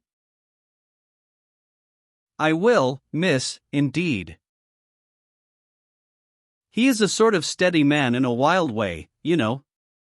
That's better than to be as some are, wild in a steady way. I am afraid that's how I am. And promise me to keep my secret, do, Liddy. And do not let them know that I have been crying about him, because it will be dreadful for me, and no good to him, poor thing. Death's head himself shan't wring it from me, mistress, if I've a mind to keep anything, and I'll always be your friend, replied Liddy, emphatically, at the same time bringing a few more tears into her own eyes, not from any particular necessity, but from an artistic sense of making herself in keeping with the remainder of the picture, which seems to influence women at such times. I think God likes us to be good friends, don't you? Indeed I do. And, dear miss, you won't harry me and storm at me, will you? Because you seem to swell so tall as a lion then, and it frightens me. Do you know, I fancy you would be a match for any man when you are in one o' your takings? Never. Do you, said Bathsheba, slightly laughing, though somewhat seriously alarmed by this Amazonian picture of herself? I hope I am not a bold sort of maid, mannish, she continued with some anxiety. Oh no, not mannish, but so almighty womanish that 'tis getting on that way sometimes. Ah! Miss, she said, after having drawn her breath very sadly in and sent it very sadly out, I wish I had half your failing that way. 'Tis a great protection to a poor maid in these illegitimate days. Chapter 31 Blame Fury. The next evening Bathsheba, with the idea of getting out of the way of Mr. Boldwood in the event of his returning to answer her note in person, proceeded to fulfill an engagement made with Liddy some few hours earlier. Bathsheba's companion, as a gage of their reconciliation, had been granted a week's holiday to visit her sister, who was married to a thriving hurdler and cattle crib-maker living in a delightful labyrinth of hazel copse not far beyond Yalbury. The arrangement was that Miss Everdene should honor them by coming there for a day or two to inspect some ingenious contrivances which this man of the woods had introduced into his wares. Leaving her instructions with Gabriel and Marianne that they were to see everything carefully locked up for the night, she went out of the house just at the close of a timely thundershower, which had refined the air, and daintily bathed the coat of the land, though all beneath was dry as ever. Freshness was exhaled in an essence from the varied contours of bank and hollow, as if the earth breathed maiden breath, and the pleased birds were hymning to the scene. Before her, among the clouds, there was a contrast in the shape of layers of fierce light which showed themselves in the neighborhood of a hidden sun, lingering on to the farthest northwest corner of the heavens that this midsummer season allowed. She had walked nearly 2 miles of her journey, watching how the day was retreating, and thinking how the time of deeds was quietly melting into the time of thought, to give place in its turn to the time of prayer and sleep, when she beheld advancing over Yalbury Hill the very man she sought so anxiously to elude. Boldwood was stepping on, not with that quiet tread of reserved strength which was his customary gait, in which he always seemed to be balancing two thoughts. His manner was stunned and sluggish now. Boldwood had for the first time been awakened to woman's privileges in tergiversation, even when it involves another person's possible blight. That Bathsheba was a firm and positive girl, far less inconsequent than her fellows, had been the very lung of his hope, for he had held that these qualities would lead her to adhere to a straight course for consistency's sake, and accept him, though her fancy might not flood him with the iridescent hues of uncritical love. But the argument now came back as sorry gleams from a broken mirror. The discovery was no less a scourge than a surprise. He came on looking upon the ground, and did not see Bathsheba till they were less than a stone's throw apart. He looked up at the sound of her pit-pat, and his changed appearance sufficiently denoted to her the depth and strength of the feelings paralyzed by her letter. "Oh, is it you, Mr. Boldwood?" she faltered, a guilty warmth pulsing in her face. Those who have the power of reproaching in silence may find it a means more effective than words. There are accents in the eye which are not on the tongue, and more tales come from pale lips than can enter an ear. It is both the grandeur and the pain of the remoter moods that they avoid the pathway of sound. Boldwood's look was unanswerable. Seeing she turned a little aside, he said, "What, are you afraid of me?" "Why should you say that?" said Bathsheba. "I fancied you looked so," said he. "And it is most strange, because of its contrast with my feeling for you." She regained self-possession, fixed her eyes calmly, and waited. "You know what that feeling is," continued Boldwood, deliberately. "A thing strong as death.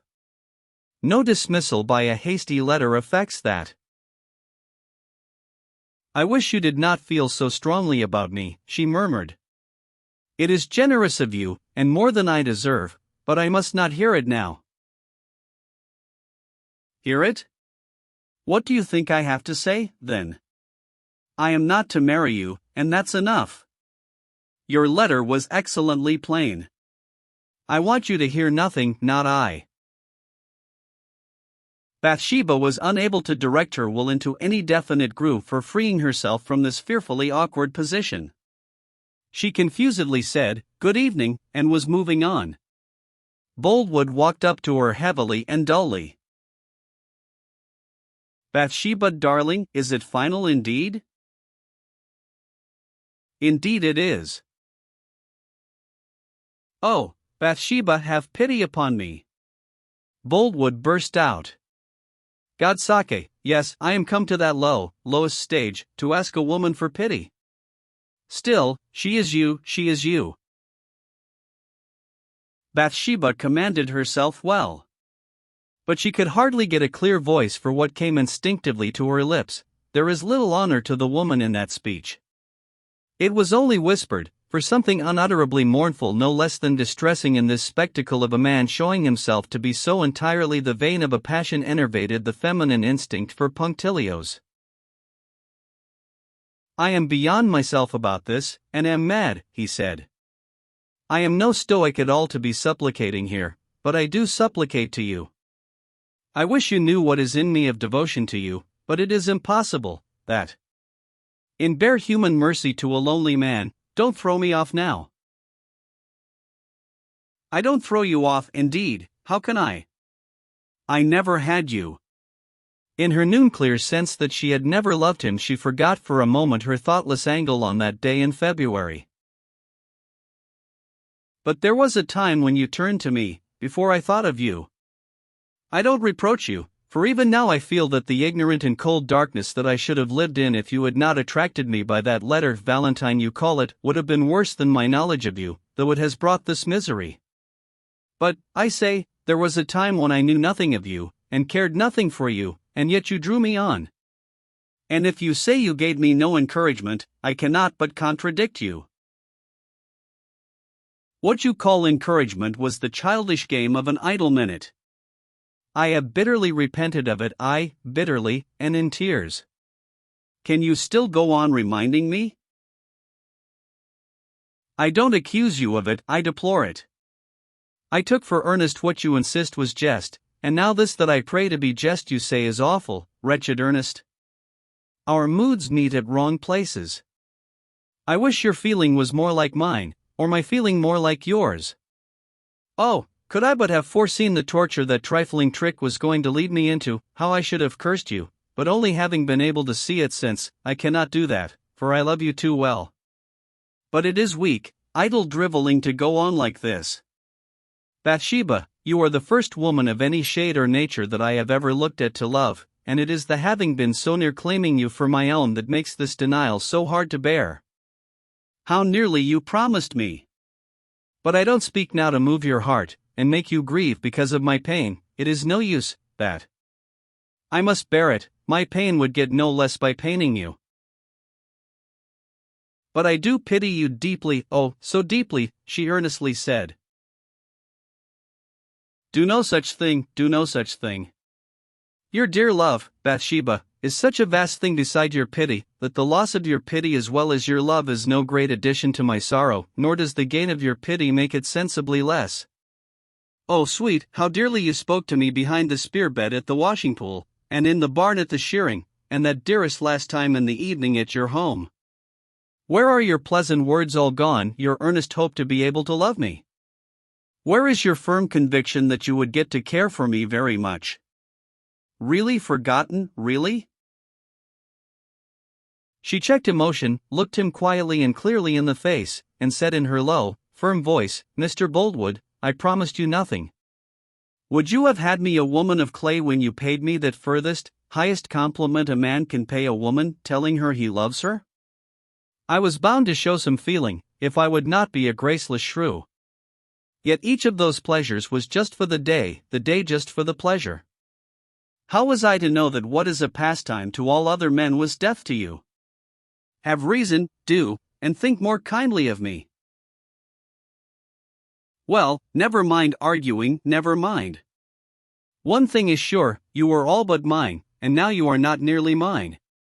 Everything is changed, and that by you alone, remember. You were nothing to me once, and I was contented, you are now nothing to me again, and how different the second nothing is from the first. Would to God you had never taken me up, since it was only to throw me down. Bathsheba, in spite of her mettle, began to feel unmistakable signs that she was inherently the weaker vessel. She strove miserably against this femininity which would insist upon supplying unbidden emotions in stronger and stronger current. She had tried to elude agitation by fixing her mind on the trees, sky, any trivial object before her eyes, whilst his reproaches fell, but ingenuity could not save her now. I did not take you up, surely I did not, she answered as heroically as she could. But don't be in this mood with me. I can endure being told I am in the wrong, if you will only tell it me gently. Oh sir, will you not kindly forgive me, and look at it cheerfully? Cheerfully. Can a man fooled to utter heart-burning find a reason for being merry? If I have lost, how can I be as if I had won? Heavens, you must be heartless quite. Had I known what a fearfully bitter sweet this was to be, how I would have avoided you, and never seen you, and been deaf of you. I tell you all this, but what do you care? You don't care.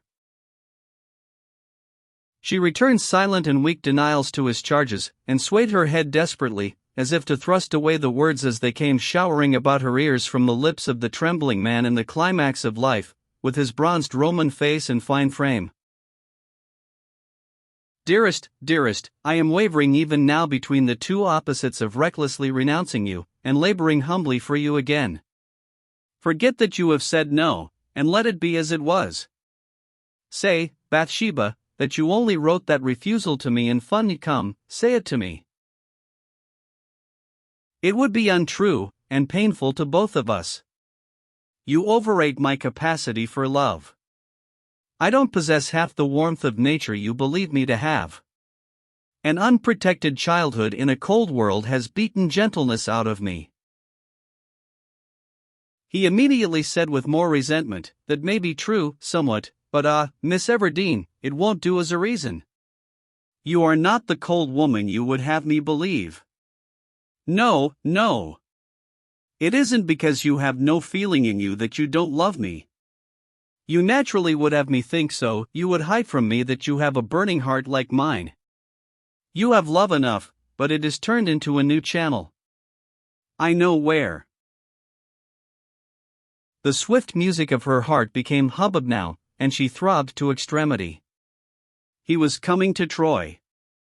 He did then know what had occurred. And the name fell from his lips the next moment. Why did Troy not leave my treasure alone, he asked, fiercely. When I had no thought of injuring him, why did he force himself upon your notice? Before he worried you, your inclination was to have me. When next I should have come to you, your answer would have been yes. Can you deny it, I ask, can you deny it? She delayed the reply, but was too honest to withhold it. I cannot, she whispered. I know you cannot. But he stole in my absence and robbed me. Why didn't he win you away before, when nobody would have been grieved, when nobody would have been set tale-bearing? Now the people sneer at me, the very hills and sky seem to laugh at me till I blush shamefully for my folly. I have lost my respect, my good name, my standing, lost it, never to get it again. Go and marry your man, go on. Oh sir, Mr. Boldwood. You may as well. I have no further claim upon you. As for me, I had better go somewhere alone, and hide and pray. I loved a woman once. I am now ashamed. When I am dead they'll say, miserable lovesick man that he was. Heaven, heaven, if I had got jilted secretly, and the dishonor not known, and my position kept. But no matter, it is gone, and the woman not gained. Shame upon him, shame. His unreasonable anger terrified her, and she glided from him, without obviously moving, as she said, I am only a girl, do not speak to me so. All the time you knew, how very well you knew, that your new freak was my misery. Dazzled by brass and scarlet, oh, Bathsheba, this is woman's folly indeed. She fired up at once. You are taking too much upon yourself, she said, vehemently. Everybody is upon me, everybody. It is unmanly to attack a woman so. I have nobody in the world to fight my battles for me, but no mercy is shown. Yet if 1,000 of you sneer and say things against me, I will not be put down. You'll chatter with him doubtless about me. Say to him, Boldwood would have died for me. Yes, and you have given way to him, knowing him to be not the man for you. He has kissed you, claimed you as his. Do you hear, he has kissed you? Deny it. The most tragic woman is cowed by a tragic man, and although Boldwood was, in vehemence and blow, nearly her own self rendered into another sex, Bathsheba's cheek quivered. She gasped, leave me, sir, leave me. I am nothing to you. Let me go on. Deny that he has kissed you.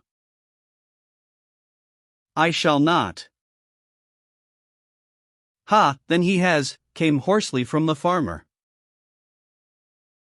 He has, she said, slowly, and, in spite of her fear, defiantly. I am not ashamed to speak the truth. Then curse him, said Boldwood, breaking into a whispered fury. Whilst I would have given worlds to touch your hand, you have let a rake come in without rite or ceremony and kiss you. Heaven's mercy, kiss you.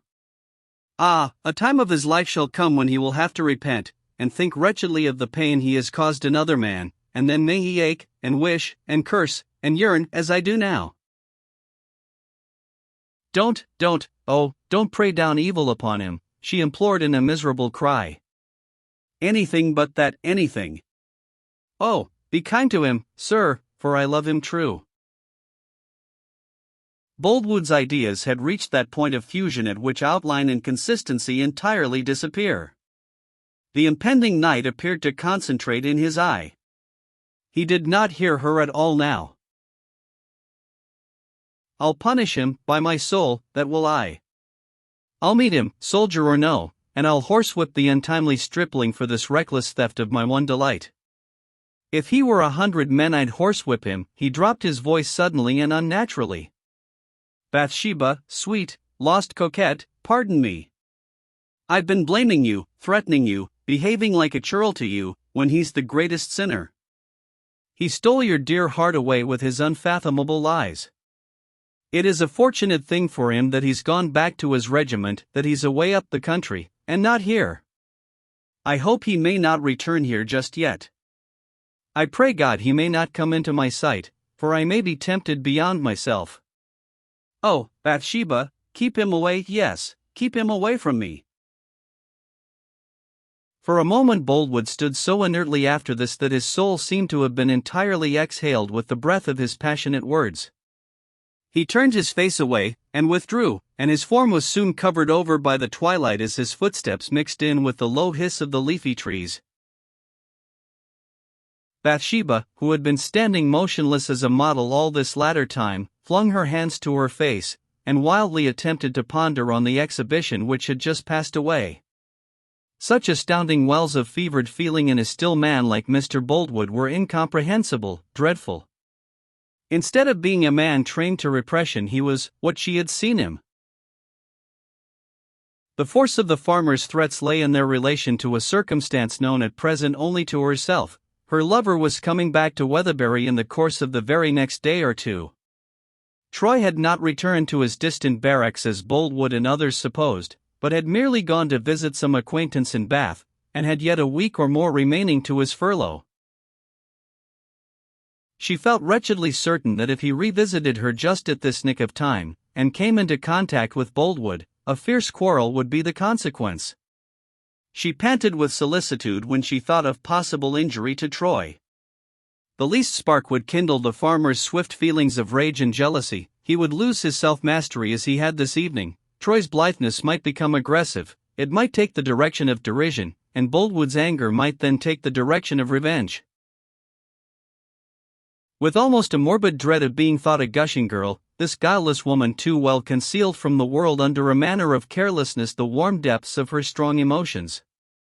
But now there was no reserve.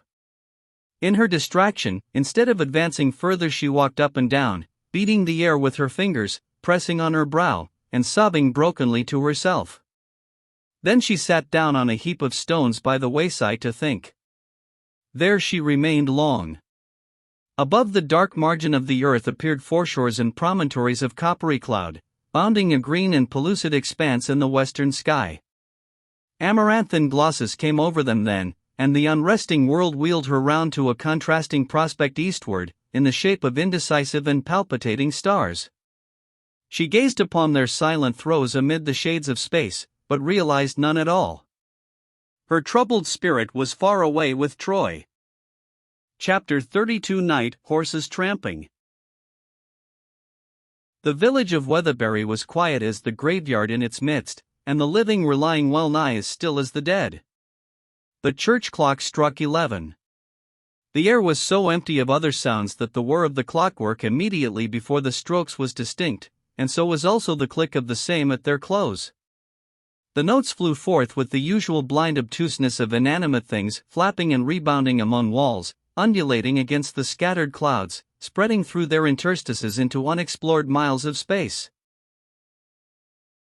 Bathsheba's crannied and moldy halls were tonight occupied only by Marianne, Liddy being, as was stated, with her sister, whom Bathsheba had set out to visit.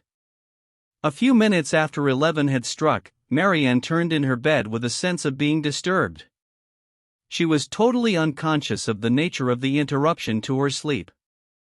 It led to a dream, and the dream to an awakening, with an uneasy sensation that something had happened. She left her bed and looked out of the window. The paddock abutted on this end of the building, and in the paddock she could just discern by the uncertain gray a moving figure approaching the horse that was feeding there. The figure seized the horse by the forelock, and led it to the corner of the field. Here she could see some object which circumstances proved to be a vehicle, for after a few minutes spent apparently in harnessing, she heard the trot of the horse down the road, mingled with the sound of light wheels. Two varieties only of humanity could have entered the paddock with the ghost-like glide of that mysterious figure. They were a woman and a gypsy man. A woman was out of the question in such an occupation at this hour, and the comer could be no less than a thief, who might probably have known the weakness of the household on this particular night, and have chosen it on that account for his daring attempt. Moreover, to raise suspicion to conviction itself, there were gypsies in Weatherbury Bottom.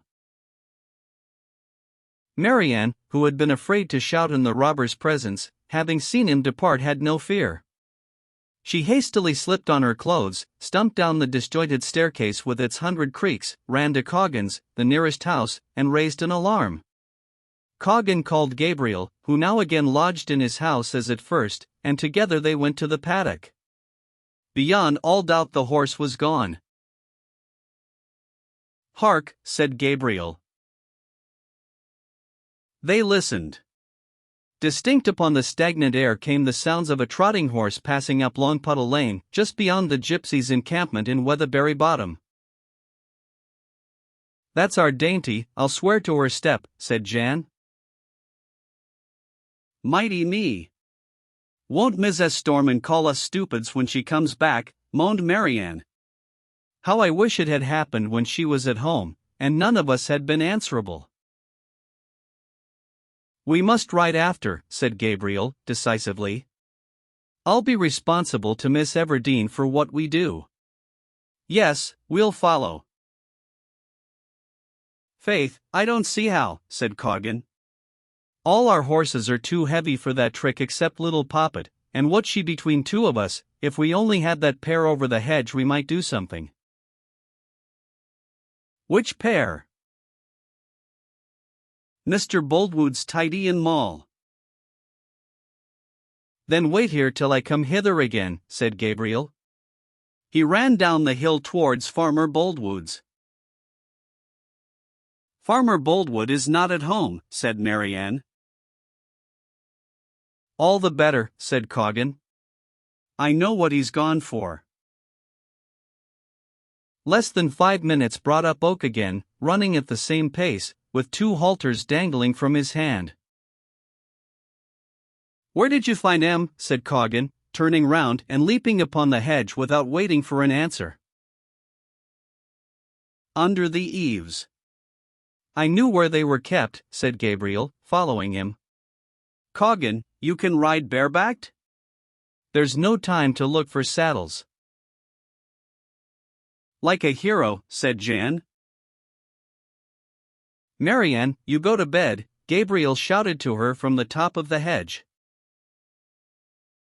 Springing down into Boldwood's pastures, each pocketed his halter to hide it from the horses, who, seeing the men empty-handed, docilely allowed themselves to be seized by the mane, when the halters were dexterously slipped on. Having neither bit nor bridle, Oak and Coggan extemporized the former by passing the rope in each case through the animal's mouth and looping it on the other side.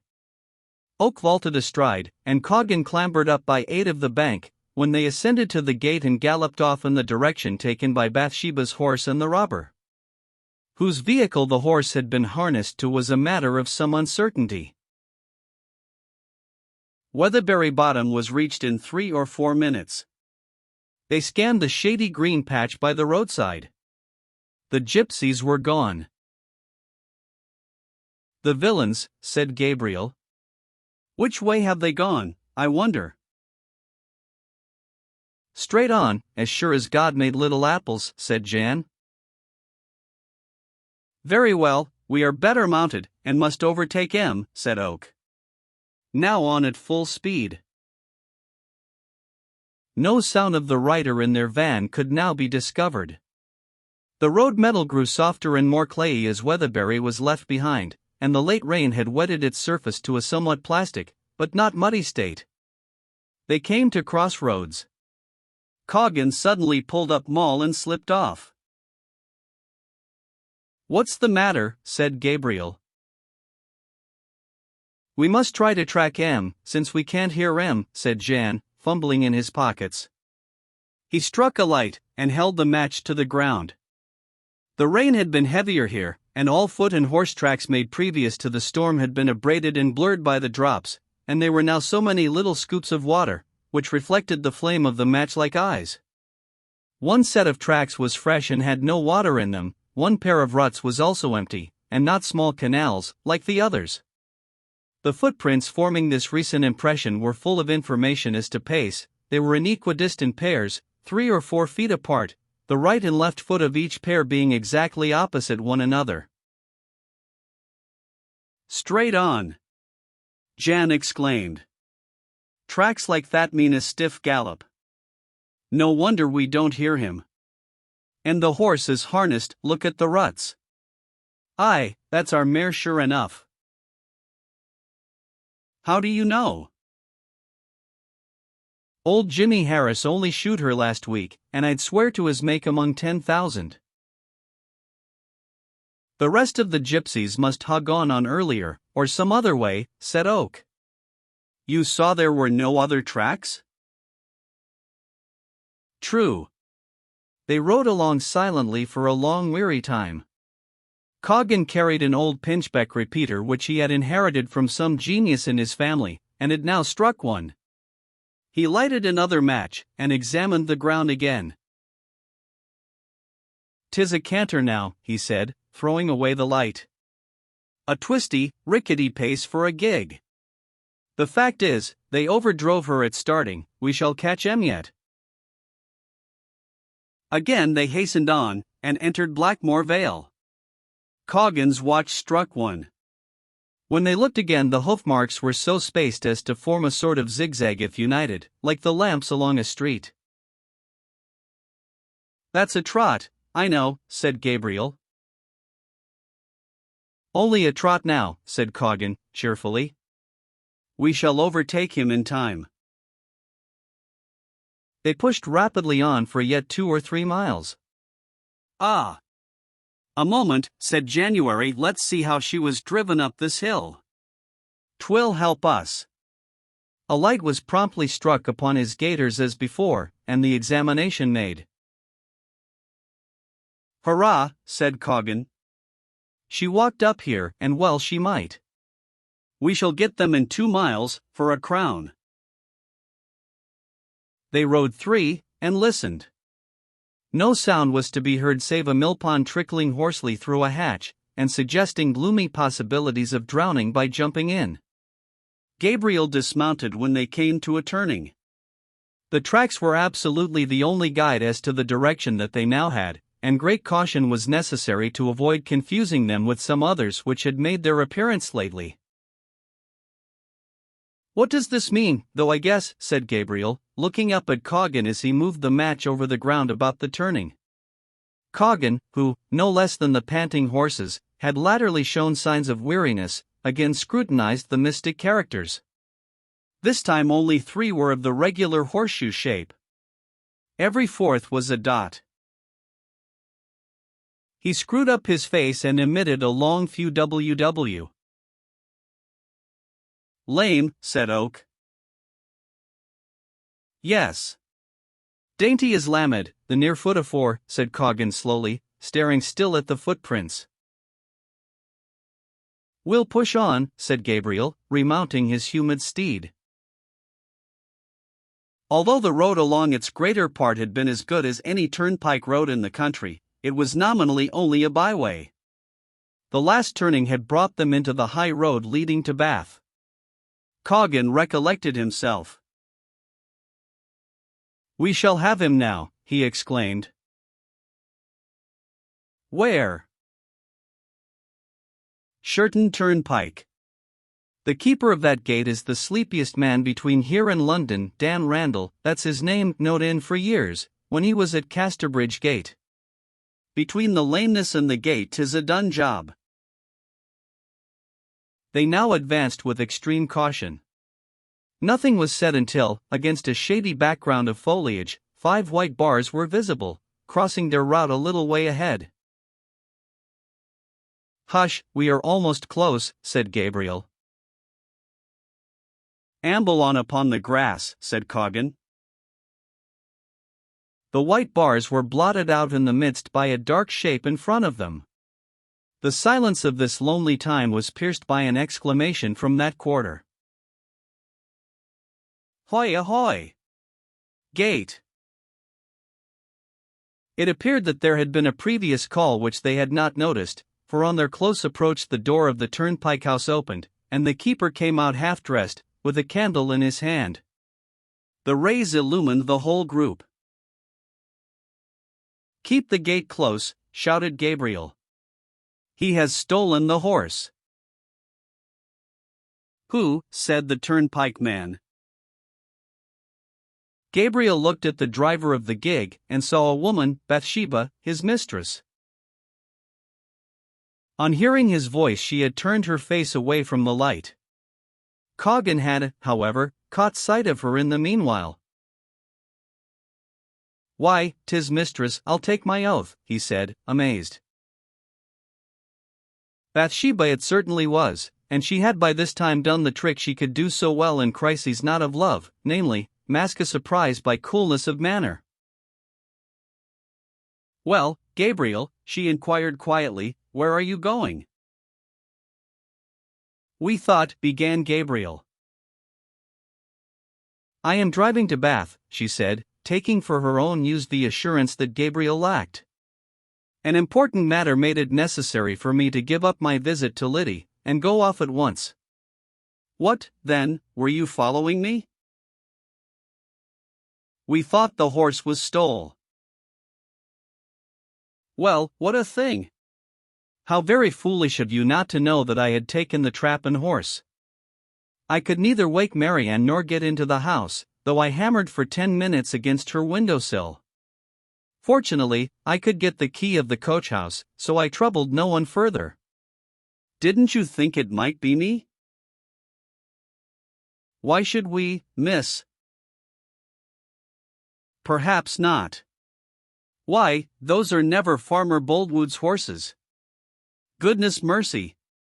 What have you been doing, bringing trouble upon me in this way?" "What? Mustn't a lady move an inch from her door without being dogged like a thief?" "But how was we to know, if you left no account of your doings," expostulated Coggan, "and ladies don't drive at these hours, miss, as a general rule of society." "I did leave an account, and you would have seen it in the morning." "I wrote in chalk on the coach-house doors that I had come back for the horse and gig, and driven off, that I could arouse nobody, and should return soon." "But you'll consider, ma'am, that we couldn't see that till it got daylight." "True," she said, and though vexed at first she had too much sense to blame them long or seriously for a devotion to her that was as valuable as it was rare. She added with a very pretty grace, "Well, I really thank you heartily for taking all this trouble, but I wish you had borrowed anybody's horses but Mr. Boldwood's." "Dainty is lame, miss," said Coggan. "Can ye go on?" "It was only a stone in her shoe. I got down and pulled it out 100 yards back. I can manage very well, thank you. I shall be in Bath by daylight." "Will you now return, please?"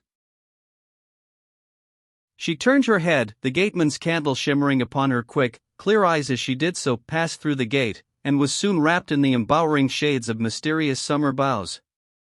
Coggan and Gabriel put about their horses, and, fanned by the velvety air of this July night, retraced the road by which they had come. "A strange vagary, this of hers, isn't it, Oak?" said Coggan, curiously. "Yes," said Gabriel, shortly. "She won't be in Bath by no daylight." Coggan, suppose we keep this night's work as quiet as we can?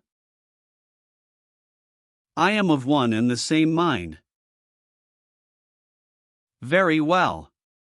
We shall be home by 3 o'clock or so, and can creep into the parish like lambs.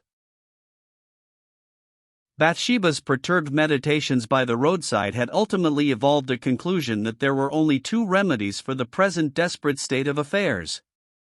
The first was merely to keep Troy away from Weatherbury till Boldwood's indignation had cooled, the second to listen to Oak's entreaties, and Boldwood's denunciations, and give up Troy altogether. Alas! Could she give up this new love, induce him to renounce her by saying she did not like him, could no more speak to him, and beg him, for her good, to end his furlough in Bath, and see her in Weatherbury no more?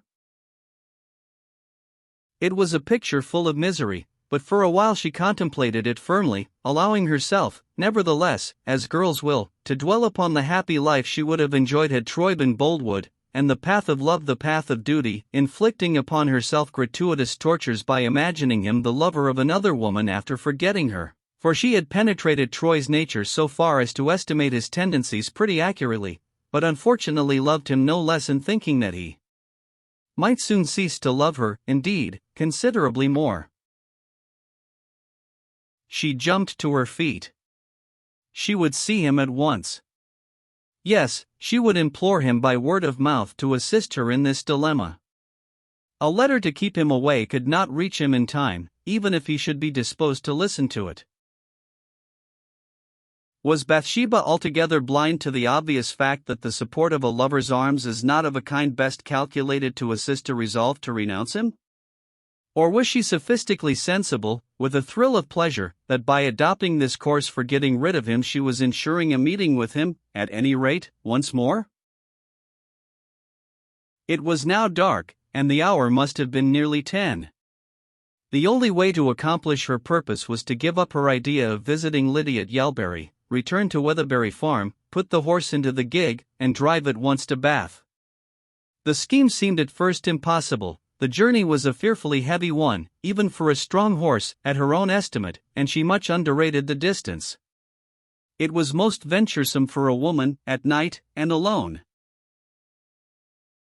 But could she go on to Liddy's and leave things to take their course? No, anything but that. Bathsheba was full of a stimulating turbulence, beside which caution vainly prayed for a hearing. She turned back towards the village. Her walk was slow, for she wished not to enter Weatherbury till the cottagers were in bed, and, particularly, till Boldwood was secure. Her plan was now to drive to Bath during the night, see Sergeant Troy in the morning before he set out to come to her, bid him farewell, and dismiss him, then to rest the horse thoroughly, herself to weep the while, she thought, starting early the next morning on her return journey. By this arrangement she could trot dainty gently all the day, reach Lydia at Yalbury in the evening, and come home to Weatherbury with her whenever they chose, so nobody would know she had been to Bath at all. Such was Bathsheba's scheme. But in her topographical ignorance as a late comer to the place, she misreckoned the distance of her journey as not much more than half what it really was. This idea she proceeded to carry out, with what initial success we have already seen. Chapter 33 in the Sun a Harbinger. A week passed, and there were no tidings of Bathsheba, nor was there any explanation of her Gilpin's rig. Then a note came for Marianne, stating that the business which had called her mistress to Bath still detained her there, but that she hoped to return in the course of another week. Another week passed. The oat harvest began, and all the men were afield under a monochromatic lammas sky, amid the trembling air and short shadows of noon. Indoors nothing was to be heard save the droning of blue-bottle flies, out of doors the whetting of scythes and the hiss of tressy oat ears rubbing together as their perpendicular stalks of amber yellow fell heavily to each swath. Every drop of moisture not in the men's bottles and flagons in the form of cider was raining as perspiration from their foreheads and cheeks. Drought was everywhere else. They were about to withdraw for a while into the charitable shade of a tree in the fence, when Coggan saw a figure in a blue coat and brass buttons running to them across the field. I wonder who that is, he said. I hope nothing is wrong about mistress, said Marianne, who with some other women was tying the bundles, oats being always sheafed on this farm, but an unlucky token came to me indoors this morning. I went to unlock the door and dropped the key, and it fell upon the stone floor and broke into 2 pieces. Breaking a key is a dreadful bodement. I wish Miss S. was home. 'Tis Caneball, said Gabriel, pausing from whetting his reap hook. Oak was not bound by his agreement to assist in the cornfield, but the harvest month is an anxious time for a farmer, and the corn was Bathsheba's, so he lent a hand. He's dressed up in his best clothes, said Matthew Moon. He've been away from home for a few days, since he's had that felon upon his finger, for he said, since I can't work I'll have a holiday. A good time for one, an excellent time, said Joseph Poorgrass, straightening his back, for he, like some of the others, had a way of resting a while from his labor on such hot days for reasons preternaturally small, of which Caneball's advent on a weekday in his Sunday clothes was one of the first magnitude. 'Twas a bad leg allowed me to read the Pilgrim's Progress, and Mark Clark learnt all fours in a whitlow.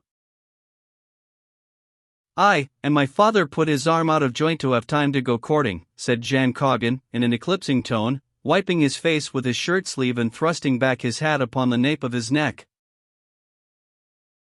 By this time Caney was nearing the group of harvesters, and was perceived to be carrying a large slice of bread and ham in one hand, from which he took mouthfuls as he ran, the other being wrapped in a bandage. When he came close, his mouth assumed the bell shape, and he began to cough violently. Now, Caney, said Gabriel, sternly. How many more times must I tell you to keep from running so fast when you be eating? You'll choke yourself some day, that's what you'll do, Caneball. Hock hock hock, replied Cane. A crumb of my victuals went the wrong way, hock hock. That's what 'tis, Mr. Oak. And I've been visiting to Bath because I had a felon on my thumb, yes, and I've seen a hock hock. Directly Cane mentioned Bath, they all threw down their hooks and forks and drew round him. Unfortunately, the erratic crumb did not improve his narrative powers, and a supplementary hindrance was that of a sneeze, jerking from his pocket his rather large watch, which dangled in front of the young man pendulum-wise. Yes, he continued, directing his thoughts to Bath and letting his eyes follow, I've seed the world at last, yes, and I've seed our Mrs. Hock hock hock. Bother the boy, said Gabriel. Something is always going the wrong way down your throat, so that you can't tell what's necessary to be told. A hock. There. Please, Mr. Oak, a gnat have just fleed into my stomach and brought the cough on again. Yes, that's just it. Your mouth is always open, you young rascal. 'Tis terrible bad to have a gnat fly down your throat, poor boy, said Matthew Moon. Well, at Bath you saw, prompted Gabriel. I saw our mistress, continued the junior shepherd, and a soger, walking along. And bimeby they got closer and closer, and then they went arm in crook, like courting complete, hock hock. Like courting complete, hock, courting complete. Losing the thread of his narrative at this point simultaneously with his loss of breath, their informant looked up and down the field apparently for some clue to it. Well, I see our Ms. S. and a soldier AHWK. Damn the boy, said Gabriel. 'Tis only my manner, Mr. Oak, if you'll excuse it, said Caneball, looking reproachfully at Oak, with eyes drenched in their own dew. Here's some cider for him, that'll cure his throat, said Jan Coggan, lifting a flagon of cider, pulling out the cork, and applying the whole to Caney's mouth, Joseph Poorgrass in the meantime beginning to think apprehensively of the serious consequences that would follow Caneball's strangulation in his cough, and the history of his Bath adventures dying with him. For my poor self, I always say please God afore I do anything, said Joseph, in an unboastful voice, and so should you, Caneball. 'Tis a great safeguard, and might perhaps save you from being choked to death some day. Mr. Coggan poured the liquor with unstinted liberality at the suffering Kane's circular mouth, half of it running down the side of the flagon, and half of what reached his mouth running down outside his throat, and half of what ran and going the wrong way, and being coughed and sneezed around the persons of the gathered reapers in the form of a cider fog, which for a moment hung in the sunny air like a small exhalation. "There's a great clumsy sneeze. Why can't ye have better manners, you young dog?" said Coggan, withdrawing the flagon. "The cider went up my nose," cried Caney, as soon as he could speak, "and now 'tis gone down my neck, and into my poor dumb felon, and over my shiny buttons and all my best clothes." "The poor lad's cough is terrible unfortunate," said Matthew Moon. "And a great history on hand, too. Bump his back, shepherd." "'Tis my nater," mourned Cane. "Mother says I always was so excitable when my feelings were worked up to a point." "True, true," said Joseph Poorgrass. "The Balls were always a very excitable family. I knowed the boy's grandfather, a truly nervous and modest man, even to genteel refinery. 'Twas blush with him, almost as much as 'tis with me, not but that 'tis a fault in me." "Not at all, Master Poorgrass," said Coggan. "'Tis a very noble quality in ye." "Ha ha! Well, I wish to noise nothing abroad, nothing at all," murmured Poorgrass, diffidently. "But we be born to things, that's true. Yet I would rather my trifle were hid, though, perhaps, a high nater is a little high, and at my birth all things were possible to my Maker, and he may have begrudged no gifts. But under your bushel, Joseph! Under your bushel with ee. A strange desire, neighbors, this desire to hide, and no praise due. Yet there is a Sermon on the Mount with a calendar of the blessed at the head, and certain meek men may be named therein." "Caney's grandfather was a very clever man," said Matthew Moon. "Invented a apple tree out of his own head, which is called by his name to this day, the early ball. You know Jan? A quarrand grafted on a tom putt, and a wraithripe upon top o' that again. 'Tis true he used to bite about in a public house wi' a woman in a way he had no business to by rights, but there were a clever man in the sense of the term." "Now then," said Gabriel, impatiently, "what did you see, Cane?"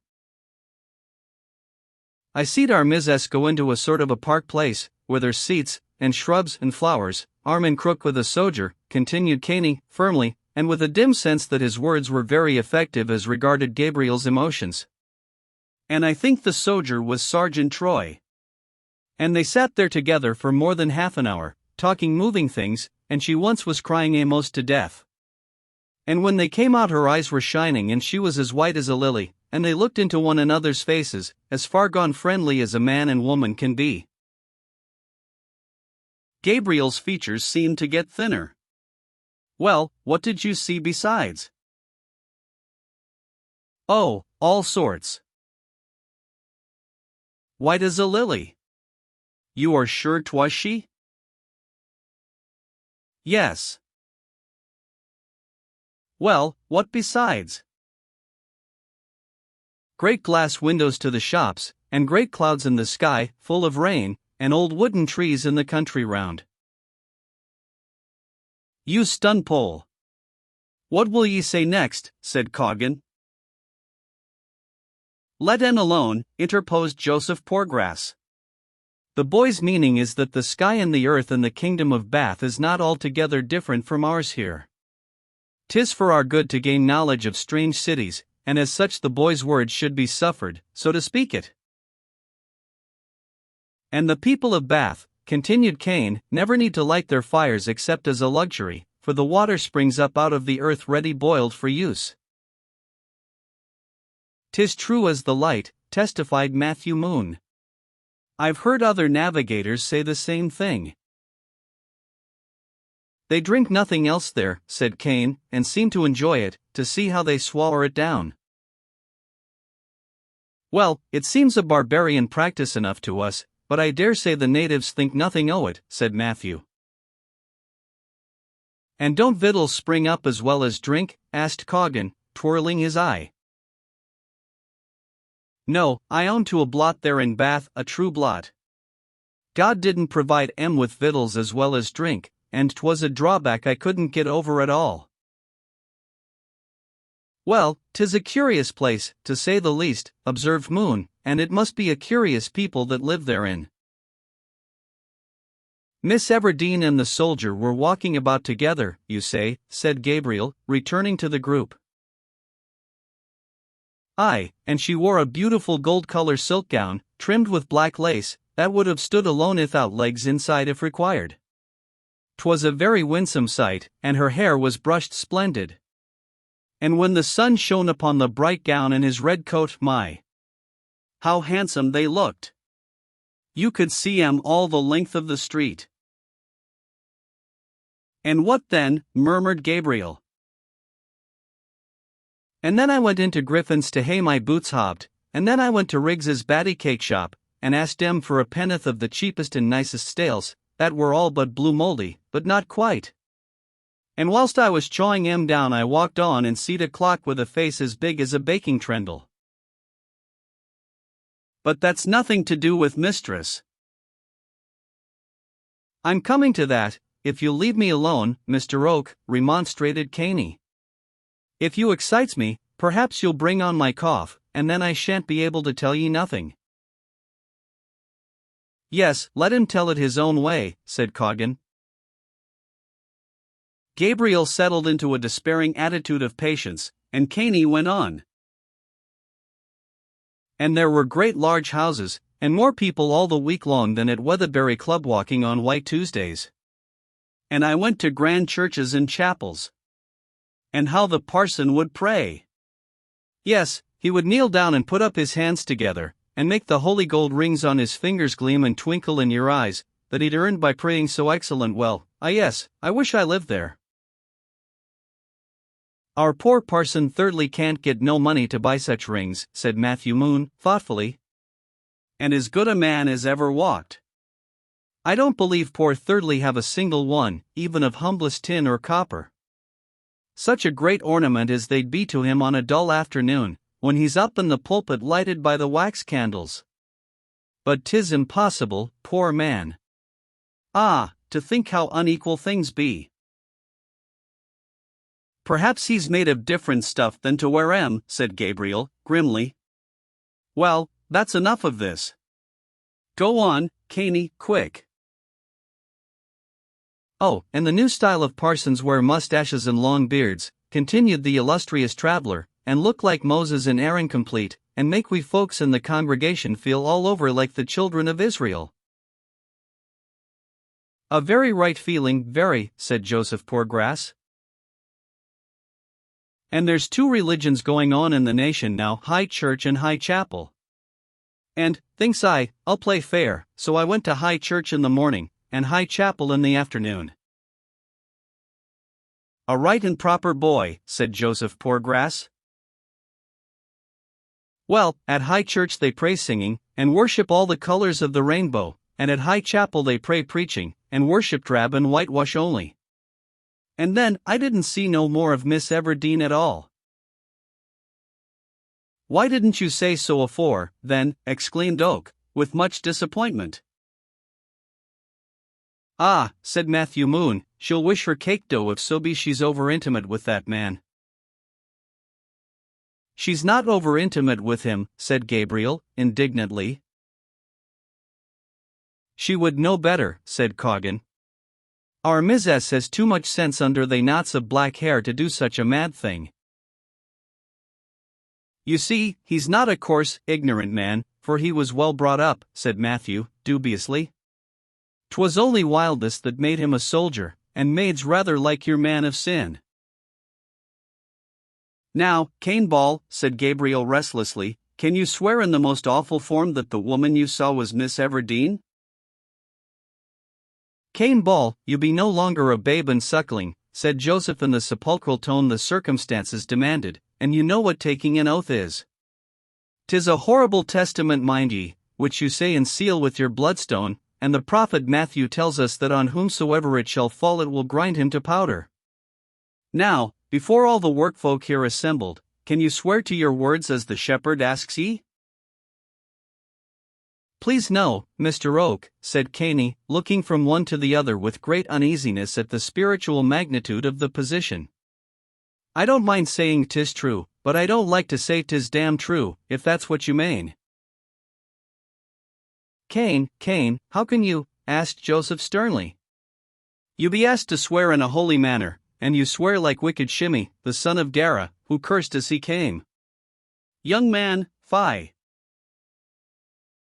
No, I don't.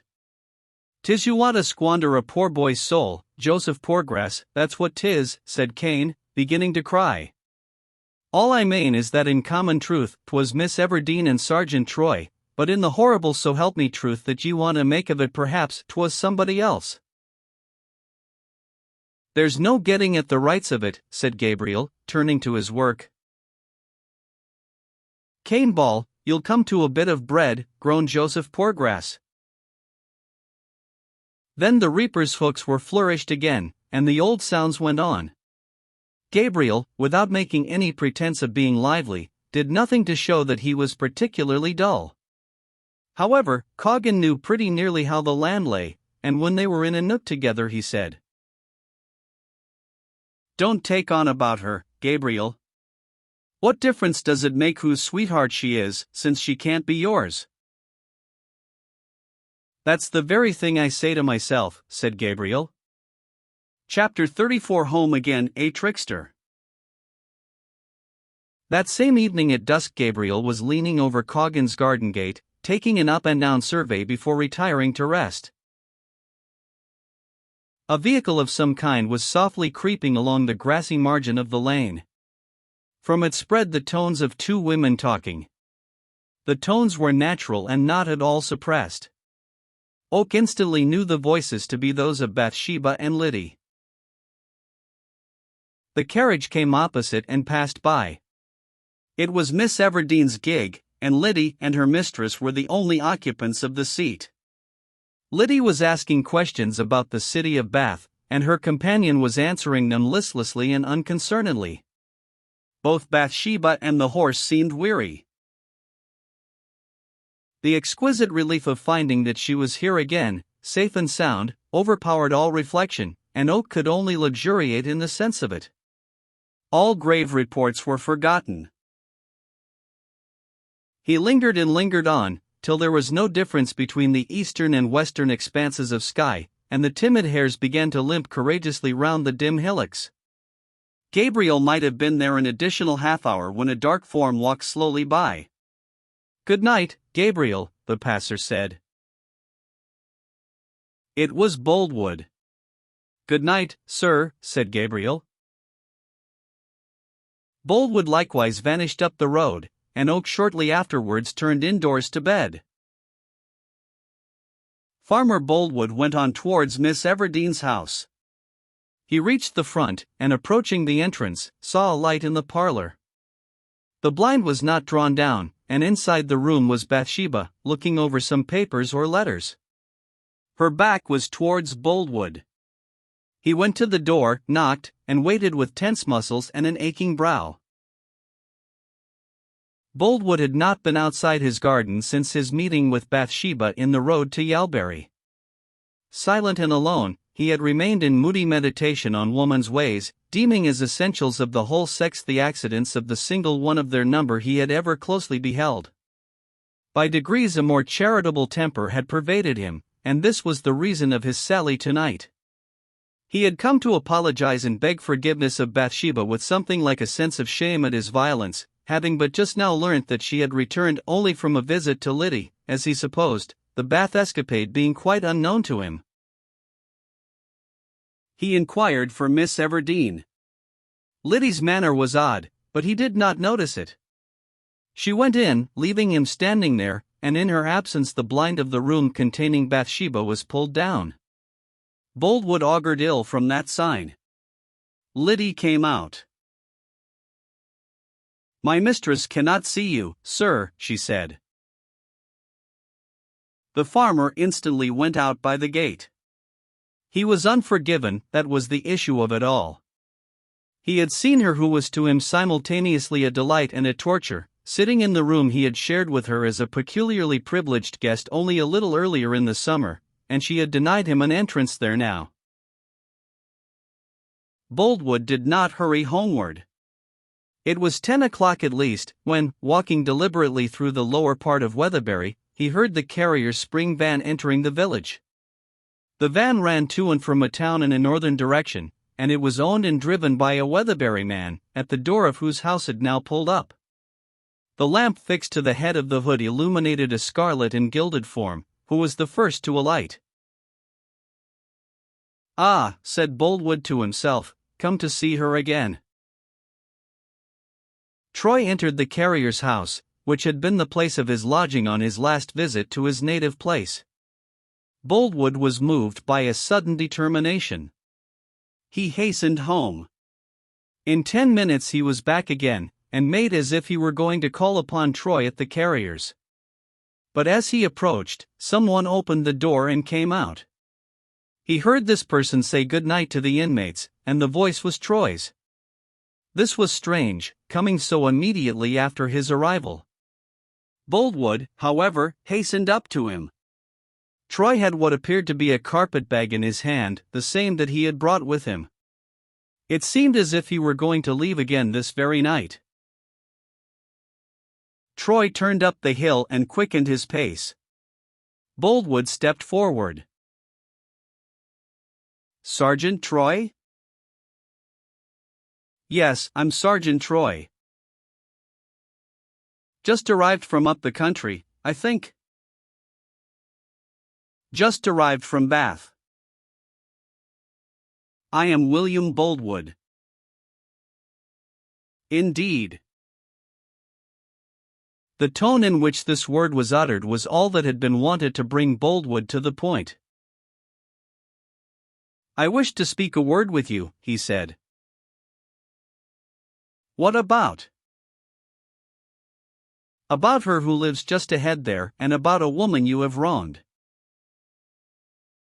"I wonder at your impertinence," said Troy, moving on. "Now look here," said Boldwood, standing in front of him, "wonder or not, you are going to hold a conversation with me." Troy heard the dull determination in Boldwood's voice, looked at his stalwart frame, then at the thick cudgel he carried in his hand. He remembered it was past 10 o'clock. It seemed worthwhile to be civil to Boldwood. "Very well, I'll listen with pleasure," said Troy, placing his bag on the ground, "only speak low, for somebody or other may overhear us in the farmhouse there." "Well then, I know a good deal concerning your Fanny Robin's attachment to you. I may say, too, that I believe I am the only person in the village, excepting Gabriel Oak, who does know it. You ought to marry her." "I suppose I ought. Indeed, I wish to, but I cannot." "Why?" Troy was about to utter something hastily, he then checked himself and said, "I am too poor." His voice was changed. Previously it had had a devil-may-care tone. It was the voice of a trickster now. Boldwood's present mood was not critical enough to notice tones. He continued, "I may as well speak plainly, and understand, I don't wish to enter into the questions of right or wrong, woman's honor and shame, or to express any opinion on your conduct. I intend a business transaction with you." "I see," said Troy.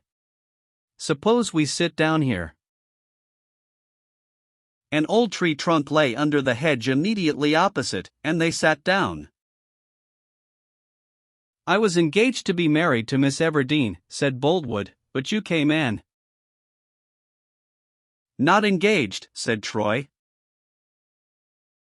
"As good as engaged. If I had not turned up, she might have become engaged to you." "Hang might." "Would, then." "If you had not come, I should certainly, yes, certainly, have been accepted by this time. If you had not seen her, you might have been married to Fanny." Well, there's too much difference between Miss Everdene's station and your own for this flirtation with her ever to benefit you by ending in marriage. So all I ask is, don't molest her anymore. Marry Fanny. I'll make it worth your while. How will you? I'll pay you well now. I'll settle a sum of money upon her, and I'll see that you don't suffer from poverty in the future. I'll put it clearly. Bathsheba is only playing with you. You are too poor for her, as I said, so give up wasting your time about a great match you'll never make for a moderate and rightful match you may make tomorrow. Take up your carpet bag, turn about, leave Weatherbury now, this night, and you shall take £50 with you. Fanny shall have 50 to enable her to prepare for the wedding, when you have told me where she is living, and she shall have 500 paid down on her wedding day. In making this statement, Boldwood's voice revealed only too clearly a consciousness of the weakness of his position, his aims, and his method. His manner had lapsed quite from that of the firm and dignified Boldwood of former times, and such a scheme as he had now engaged in he would have condemned as childishly imbecile only a few months ago. We discern a grand force in the lover which he lacks whilst a free man, but there is a breadth of vision in the free man which in the lover we vainly seek. Where there is much bias there must be some narrowness, and love, though added emotion, is subtracted capacity. Boldwood exemplified this to an abnormal degree. He knew nothing of Fanny Robin's circumstances or whereabouts, he knew nothing of Troy's possibilities, yet that was what he said. I like Fanny best, said Troy, and if, as you say, Miss Everdene is out of my reach, why I have all the gain by accepting your money, and marrying Fan. But she's only a servant. Never mind, do you agree to my arrangement? I do. Ah, said Boldwood, in a more elastic voice. Oh, Troy, if you like her best, why then did you step in here and injure my happiness? I love Fanny best now, said Troy. But Miss Everdene inflamed me, and displaced Fanny for a time. It is over now. Why should it be over so soon? And why then did you come here again? There are weighty reasons. £50 at once, you said. I did, said Boldwood, and here they are, 50 sovereigns. He handed Troy a small packet. You have everything ready, it seems that you calculated on my accepting them, said the sergeant, taking the packet. I thought you might accept them, said Boldwood. You've only my word that the program shall be adhered to, whilst I at any rate have £50. I had thought of that, and I have considered that if I can't appeal to your honor I can trust to your, well, shrewdness we'll call it, not to lose £500 in prospect, and also make a bitter enemy of a man who was willing to be an extremely useful friend. Stop, listen, said Troy in a whisper. A light pit-pat was audible upon the road just above them. By George, 'tis she, he continued. I must go on and meet her. She, who?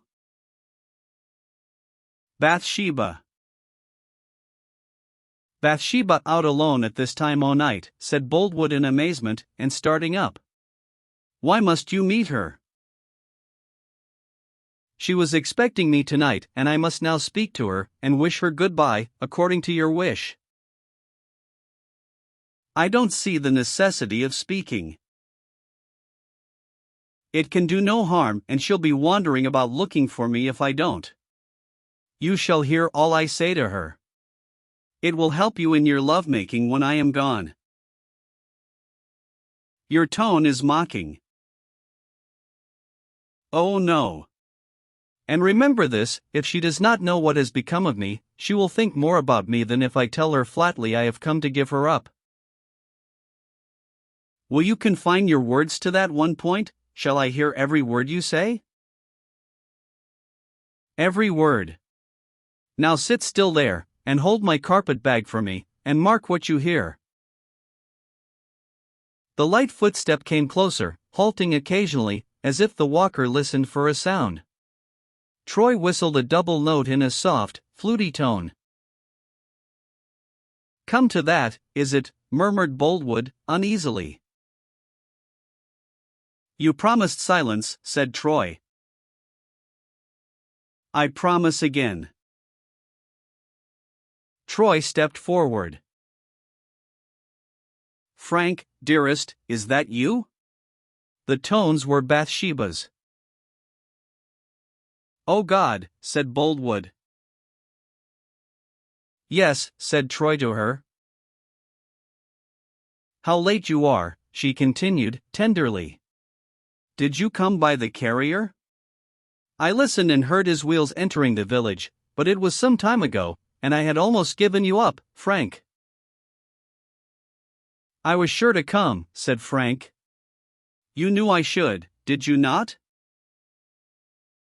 "Well, I thought you would," she said, playfully, "and, Frank, it is so lucky. There's not a soul in my house but me tonight. I've packed them all off so nobody on earth will know of your visit to your lady's bower. Liddy wanted to go to her grandfather's to tell him about her holiday, and I said she might stay with them till tomorrow when you'll be gone again." "Capital," said Troy. "But, dear me, I had better go back for my bag, because my slippers and brush and comb are in it. You run home whilst I fetch it, and I'll promise to be in your parlor in 10 minutes. "Yes." She turned and tripped up the hill again. During the progress of this dialogue there was a nervous twitching of Boldwood's tightly closed lips, and his face became bathed in a clammy dew. He now started forward towards Troy. Troy turned to him and took up the bag. "Shall I tell her I have come to give her up and cannot marry her?" said the soldier, mockingly. No, wait a minute. I want to say more to you, said Boldwood, in a hoarse whisper. "Now," said Troy, "you see my dilemma. Perhaps I am a bad man, the victim of my impulses, led away to do what I ought to leave undone. I can't, however, marry them both. And I have 2 reasons for choosing Fanny. First, I like her best upon the whole, and second, you make it worth my while." At the same instant Boldwood sprang upon him, and held him by the neck. Troy felt Boldwood's grasp slowly tightening. The move was absolutely unexpected. "A moment," he gasped. "You are injuring her you love." "Well, what do you mean?" said the farmer. "Give me breath," said Troy. Boldwood loosened his hand, saying, "By heaven, I've a mind to kill you. And ruin her. Save her." "Oh, how can she be saved now, unless I marry her?" Boldwood groaned. He reluctantly released the soldier, and flung him back against the hedge. "Devil, you torture me," said he. Troy rebounded like a ball, and was about to make a dash at the farmer, but he checked himself, saying lightly, "It is not worth while to measure my strength with you. Indeed, it is a barbarous way of settling a quarrel. I shall shortly leave the army because of the same conviction. Now after that revelation of how the land lies with Bathsheba, 'twould be a mistake to kill me, would it not?" "'Twould be a mistake to kill you," repeated Boldwood, mechanically, with a bowed head. "Better kill yourself." "Far better." "I'm glad you see it." "Troy, make her your wife, and don't act upon what I arranged just now. The alternative is dreadful, but take Bathsheba, I give her up. She must love you indeed to sell soul and body to you so utterly as she has done. Wretched woman, deluded woman you are, Bathsheba." "But about Fanny?" "Bathsheba is a woman well-to-do," continued Boldwood, in nervous anxiety, "and, Troy, she will make a good wife, and, indeed, she is worth your hastening on your marriage with her. But she has a will, not to say a temper, and I shall be a mere slave to her. I could do anything with poor Fanny Robin. Troy, said Boldwood, imploringly, I'll do anything for you, only don't desert her, pray don't desert her, Troy. Which, poor Fanny? No, Bathsheba Everdeen. Love her best. Love her tenderly. How shall I get you to see how advantageous it will be to you to secure her at once? I don't wish to secure her in any new way. Boldwood's arm moved spasmodically towards Troy's person again. He repressed the instinct, and his form drooped as with pain. Troy went on. I shall soon purchase my discharge, and then. But I wish you to hasten on this marriage. It will be better for you both. You love each other, and you must let me help you to do it. How? Why, by settling the 500 on Bathsheba instead of Fanny, to enable you to marry at once. No, she wouldn't have it of me. I'll pay it down to you on the wedding day. Troy paused in secret amazement at Boldwood's wild infatuation. He carelessly said, And am I to have anything now? Yes, if you wish to. But I have not much additional money with me. I did not expect this, but all I have is yours. Boldwood, more like a somnambulist than a wakeful man, pulled out the large canvas bag he carried by way of a purse, and searched it. I have £21 more with me, he said. 2 notes and a sovereign. But before I leave you I must have a paper signed. Pay me the money, and we'll go straight to her parlor, and make any arrangement you please to secure my compliance with your wishes. But she must know nothing of this cash business. Nothing, said Boldwood, hastily. Here is the sum, and if you'll come to my house we'll write out the agreement for the remainder, and the terms also. First we'll call upon her. But why? Come with me tonight, and go with me tomorrow to the Sayagets. But she must be consulted, at any rate informed. Very well, go on. They went up the hill to Bathsheba's house. When they stood at the entrance, Troy said, Wait here a moment. Opening the door, he glided inside, leaving the door ajar. Boldwood waited. In 2 minutes a light appeared in the passage. Boldwood then saw that the chain had been fastened across the door. Troy appeared inside, carrying a bedroom candlestick. What, did you think I should break in? Said Boldwood, contemptuously. Oh, no, it is merely my humor to secure things. Will you read this a moment? I'll hold the light.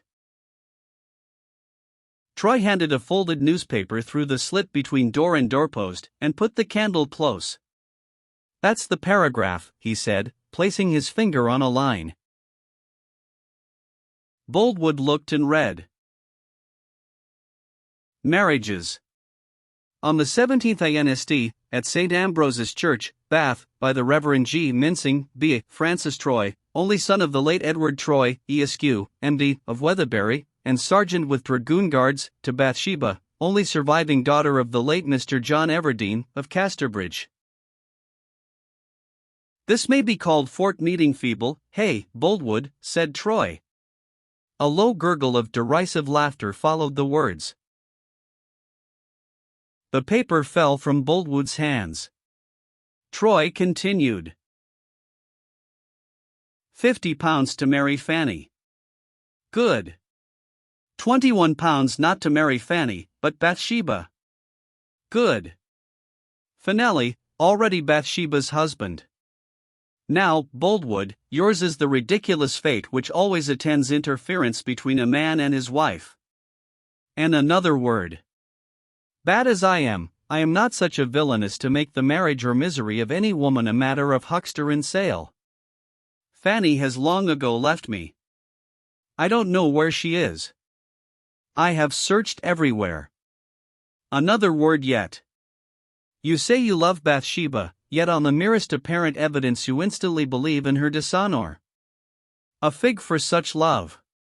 Now that I've taught you a lesson, take your money back again. I will not, said Boldwood, in a hiss. Anyhow I won't have it, said Troy, contemptuously. He wrapped the packet of gold in the notes, and threw the whole into the road. Boldwood shook his clenched fist at him. You juggler of Satan! You black hound! But I'll punish you yet, mark me, I'll punish you yet. Another peal of laughter. Troy then closed the door, and locked himself in.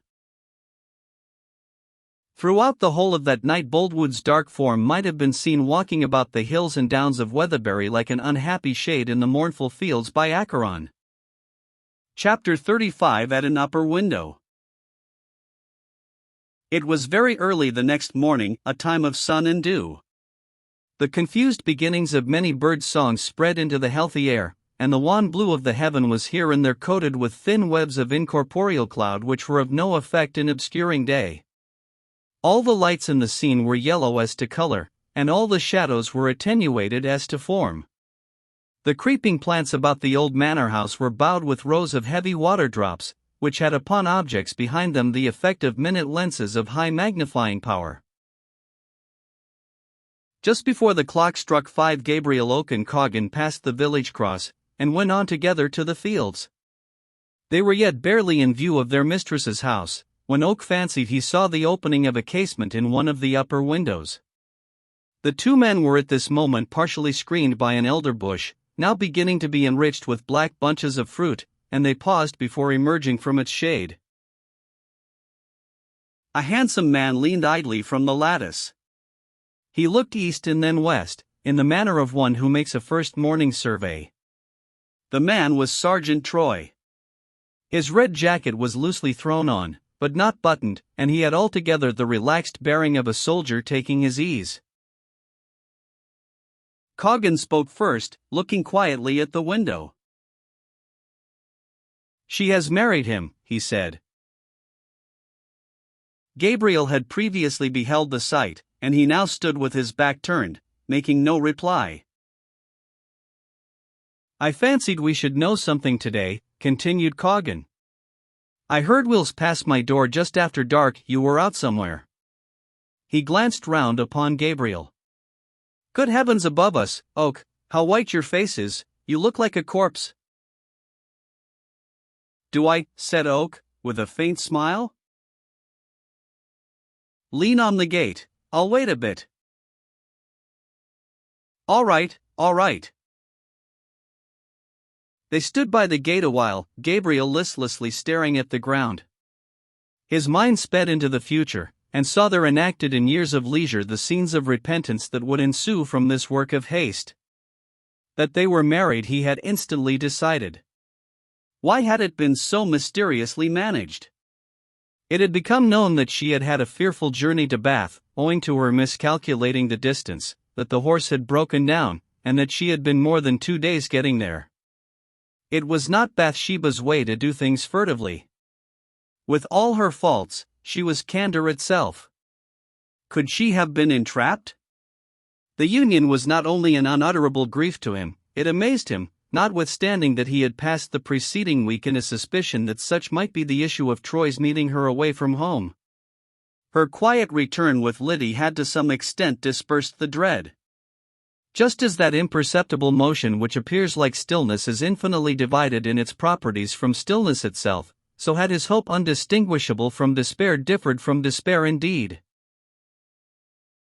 In a few minutes they moved on again towards the house. The sergeant still looked from the window. Morning, comrades, he shouted, in a cheery voice, when they came up. Coggan replied to the greeting. Bain't ye going to answer the man? He then said to Gabriel. I'd say good morning, you needn't spend a ha'penny of meaning upon it, and yet keep the man civil. Gabriel soon decided too that, since the deed was done, to put the best face upon the matter would be the greatest kindness to her he loved. "Good morning, Sergeant Troy," he returned, in a ghastly voice. "A rambling, gloomy house this," said Troy, smiling. "Why, they may not be married," suggested Coggan. "Perhaps she's not there." Gabriel shook his head. The soldier turned a little towards the east, and the sun kindled his scarlet coat to an orange glow. "But it is a nice old house," responded Gabriel. "Yes, I suppose so, but I feel like new wine in an old bottle here. My notion is that sash windows should be put throughout, and these old wainscoted walls brightened up a bit, or the oak cleared quite away, and the walls papered. It would be a pity, I think." "Well, no. A philosopher once said in my hearing that the old builders, who worked when art was a living thing, had no respect for the work of builders who went before them, but pulled down and altered as they thought fit, and why shouldn't we? Creation and preservation don't do well together, says he, and a million of antiquarians can't invent a style. My mind exactly. I am for making this place more modern, that we may be cheerful whilst we can." The military man turned and surveyed the interior of the room, to assist his ideas of improvement in this direction. Gabriel and Coggan began to move on. "Oh, Coggan," said Troy, as if inspired by a recollection, "do you know if insanity has ever appeared in Mr. Boldwood's family?" Jan reflected for a moment. "I once heard that an uncle of his was queer in his head, but I don't know the rights o't," he said. "It is of no importance," said Troy, lightly. "Well, I shall be down in the fields with you some time this week, but I have a few matters to attend to first. So good day to you. We shall, of course, keep on just as friendly terms as usual. I'm not a proud man, nobody is ever able to say that of Sergeant Troy. However, what is must be, and here's half a crown to drink my health, men." Troy threw the coin dexterously across the front plot and over the fence towards Gabriel, who shunned it in its fall, his face turning to an angry red. Coggan twirled his eye, edged forward, and caught the money in its ricochet upon the road. "Very well, you keep it, Coggan," said Gabriel with disdain and almost fiercely. "As for me, I'll do without gifts from him." "Don't show it too much," said Coggan, musingly. "For if he's married to her, mark my words, he'll buy his discharge and be our master here. Therefore 'tis well to say friend outwardly, though you save trouble house within." "Well, perhaps it is best to be silent, but I can't go further than that. I can't flatter, and if my place here is only to be kept by smoothing him down, my place must be lost." A horseman, whom they had for some time seen in the distance, now appeared close beside them. "There's Mr. Boldwood," said Oak. I wonder what Troy meant by his question. Coggan and Oak nodded respectfully to the farmer, just checked their paces to discover if they were wanted, and finding they were not stood back to let him pass on. The only signs of the terrible sorrow Boldwood had been combating through the night, and was combating now, were the want of color in his well-defined face, the enlarged appearance of the veins in his forehead and temples, and the sharper lines about his mouth. The horse bore him away, and the very step of the animal seemed significant of dogged despair. Gabriel, for a minute, rose above his own grief in noticing Boldwood's. He saw the square figure sitting erect upon the horse, the head turned to neither side, the elbows steady by the hips, the brim of the hat level and undisturbed in its onward glide, until the keen edges of Boldwood's shape sank by degrees over the hill. To one who knew the man and his story, there was something more striking in this immobility than in a collapse. The clash of discord between mood and matter here was forced painfully home to the heart, and, as in laughter there are more dreadful phases than in tears, so was there in the steadiness of this agonized man an expression deeper than a cry. Chapter 36 Wealth in Jeopardy, the Rebel. One night, at the end of August, when Bathsheba's experiences as a married woman were still new, and when the weather was yet dry and sultry, a man stood motionless in the stockyard of Weatherbury Upper Farm, looking at the moon and sky. The night had a sinister aspect. A heated breeze from the south slowly fanned the summits of lofty objects, and in the sky dashes of buoyant cloud were sailing in a course at right angles to that of another stratum, neither of them in the direction of the breeze below. The moon, as seen through these films, had a lurid metallic look. The fields were sallow with the impure light, and all were tinged in monochrome, as if beheld through stained glass. The same evening the sheep had trailed homeward head to tail, the behavior of the rooks had been confused, and the horses had moved with timidity and caution. Thunder was imminent, and, taking some secondary appearances into consideration, it was likely to be followed by one of the lengthened rains which marked the close of dry weather for the season. Before 12 hours had passed, a harvest atmosphere would be a bygone thing. Oak gazed with misgiving at 8 naked and unprotected ricks, massive and heavy with the rich produce of one half the farm for that year. He went on to the barn. This was the night which had been selected by Sergeant Troy, ruling now in the room of his wife, for giving the harvest supper and dance. As Oak approached the building, the sound of violins and a tambourine, and the regular jigging of many feet, grew more distinct. He came close to the large doors, one of which stood slightly ajar, and looked in. The central space, together with the recess at one end, was emptied of all encumbrances, and this area, covering about 2/3 of the whole, was appropriated for the gathering, the remaining end, which was piled to the ceiling with oats, being screened off with sailcloth. Tufts and garlands of green foliage decorated the walls, beams, and extemporized chandeliers, and immediately opposite to Oak a rostrum had been erected, bearing a table and chairs. Here sat 3 fiddlers, and beside them stood a frantic man with his hair on end, perspiration streaming down his cheeks, and a tambourine quivering in his hand. The dance ended, and on the black oak floor in the midst a new row of couples formed for another. "Now, ma'am, and no offense I hope, I ask what dance you would like next," said the first violin. "Really, it makes no difference," said the clear voice of Bathsheba, who stood at the inner end of the building, observing the scene from behind a table covered with cups and viands. Troy was lolling beside her. "Then," said the fiddler, "I'll venture to name that the right and proper thing is the soldier's joy, there being a gallant soldier married into the farm, hey, my sonnies, and gentlemen all?" "It shall be the soldier's joy," exclaimed a chorus. "Thanks for the compliment," said the sergeant gaily, taking Bathsheba by the hand and leading her to the top of the dance. "For though I have purchased my discharge from Her Most Gracious Majesty's Regiment of Cavalry, the 11th Dragoon Guards, to attend to the new duties awaiting me here, I shall continue a soldier in spirit and feeling as long as I live." So the dance began. As to the merits of the soldier's joy, there cannot be, and never were, 2 opinions. It has been observed in the musical circles of Weatherbury and its vicinity that this melody, at the end of 3/4 of an hour of thunderous footing, still possesses more stimulative properties for the heel and toe than the majority of other dances at their first opening. The soldier's joy has, too, an additional charm, in being so admirably adapted to the tambourine aforesaid, no mean instrument in the hands of a performer who understands the proper convulsions, spasms, St. Vitus's dances, and fearful frenzies necessary when exhibiting its tones in their highest perfection. The immortal tune ended, a fine DD rolling forth from the bass viol with the sonorousness of a cannonade, and Gabriel delayed his entry no longer.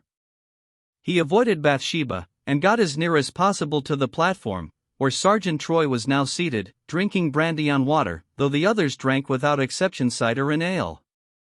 Gabriel could not easily thrust himself within speaking distance of the sergeant, and he sent a message, asking him to come down for a moment.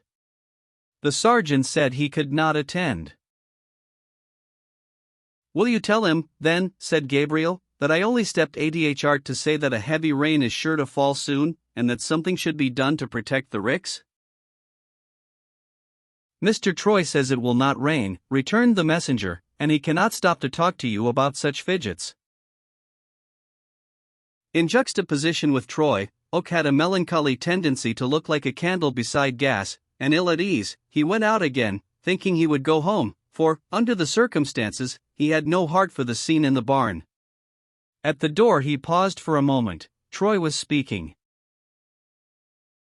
Friends, it is not only the harvest home that we are celebrating tonight, but this is also a wedding feast. A short time ago I had the happiness to lead to the altar this lady, your mistress, and not until now have we been able to give any public flourish to the event in Weatherbury. That it may be thoroughly well done, and that every man may go happy to bed, I have ordered to be brought here some bottles of brandy and kettles of hot water. A treble-strong goblet will be handed round to each guest. Bathsheba put her hand upon his arm, and, with upturned pale face, said imploringly, No, don't give it to them, pray don't, Frank. It will only do them harm, they have had enough of everything. True, we don't wish for no more, thank ye, said one or two. Pooh, said the sergeant contemptuously, and raised his voice as if lighted up by a new idea. Friends, he said, we'll send the women folk home. 'Tis time they were in bed. Then we cotbirds will have a jolly carouse to ourselves. If any of the men show the white feather, let them look elsewhere for a winter's work. Bathsheba indignantly left the barn, followed by all the women and children. The musicians, not looking upon themselves as company, slipped quietly away to their spring wagon and put in the horse. Thus Troy and the men on the farm were left sole occupants of the place. Oak, not to appear unnecessarily disagreeable, stayed a little while, then he, too, arose and quietly took his departure, followed by a friendly oath from the sergeant for not staying to a second round of grog. Gabriel proceeded towards his home. In approaching the door, his toe kicked something which felt and sounded soft, leathery, and distended, like a boxing glove. It was a large toad humbly traveling across the path. Oak took it up, thinking it might be better to kill the creature to save it from pain, but finding it uninjured, he placed it again among the grass.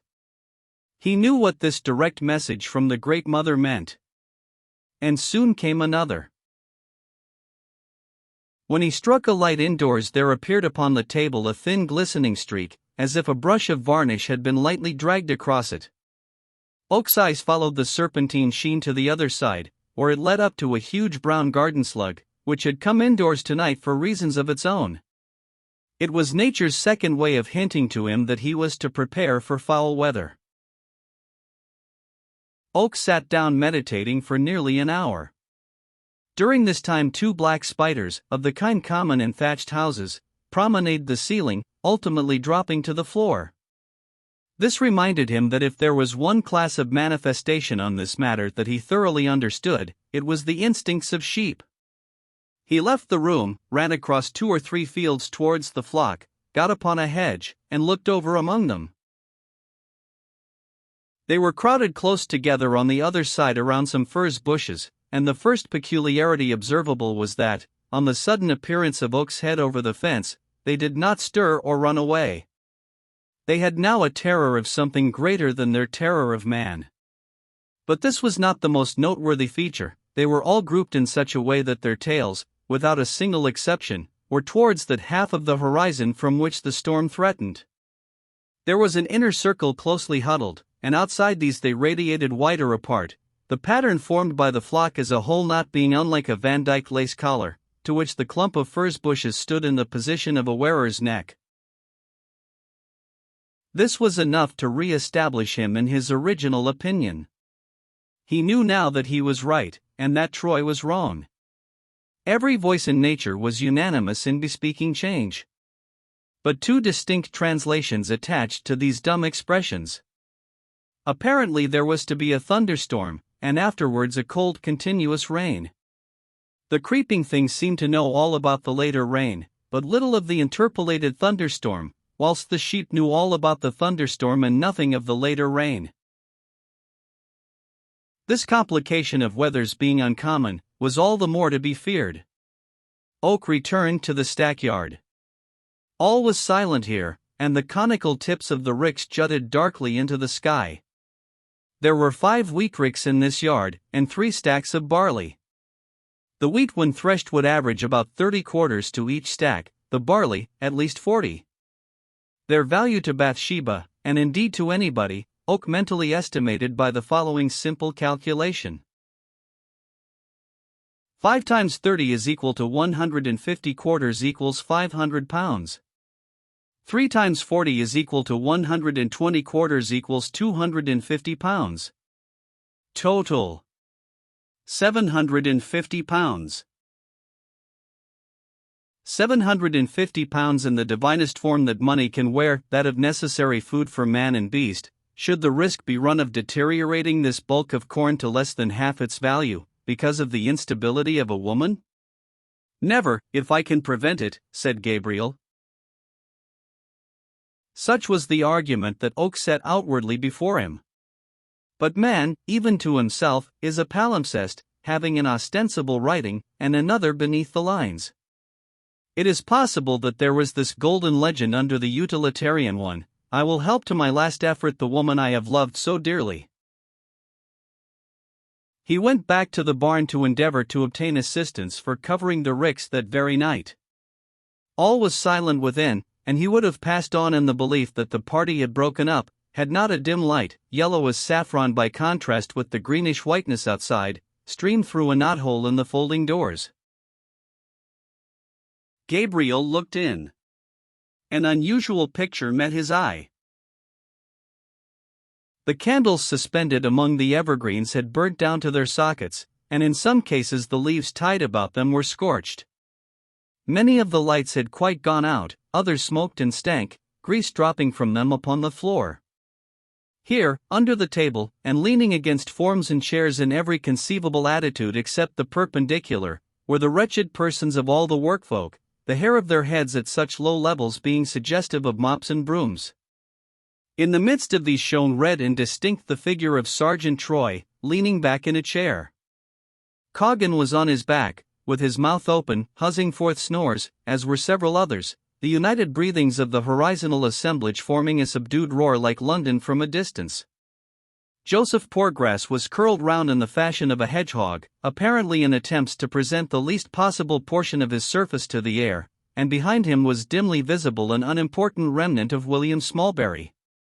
The glasses and cups still stood upon the table, a water jug being overturned, from which a small rill, after tracing its course with marvelous precision down the center of the long table, fell into the neck of the unconscious Mark Clark, in a steady, monotonous drip, like the dripping of a stalactite in a cave.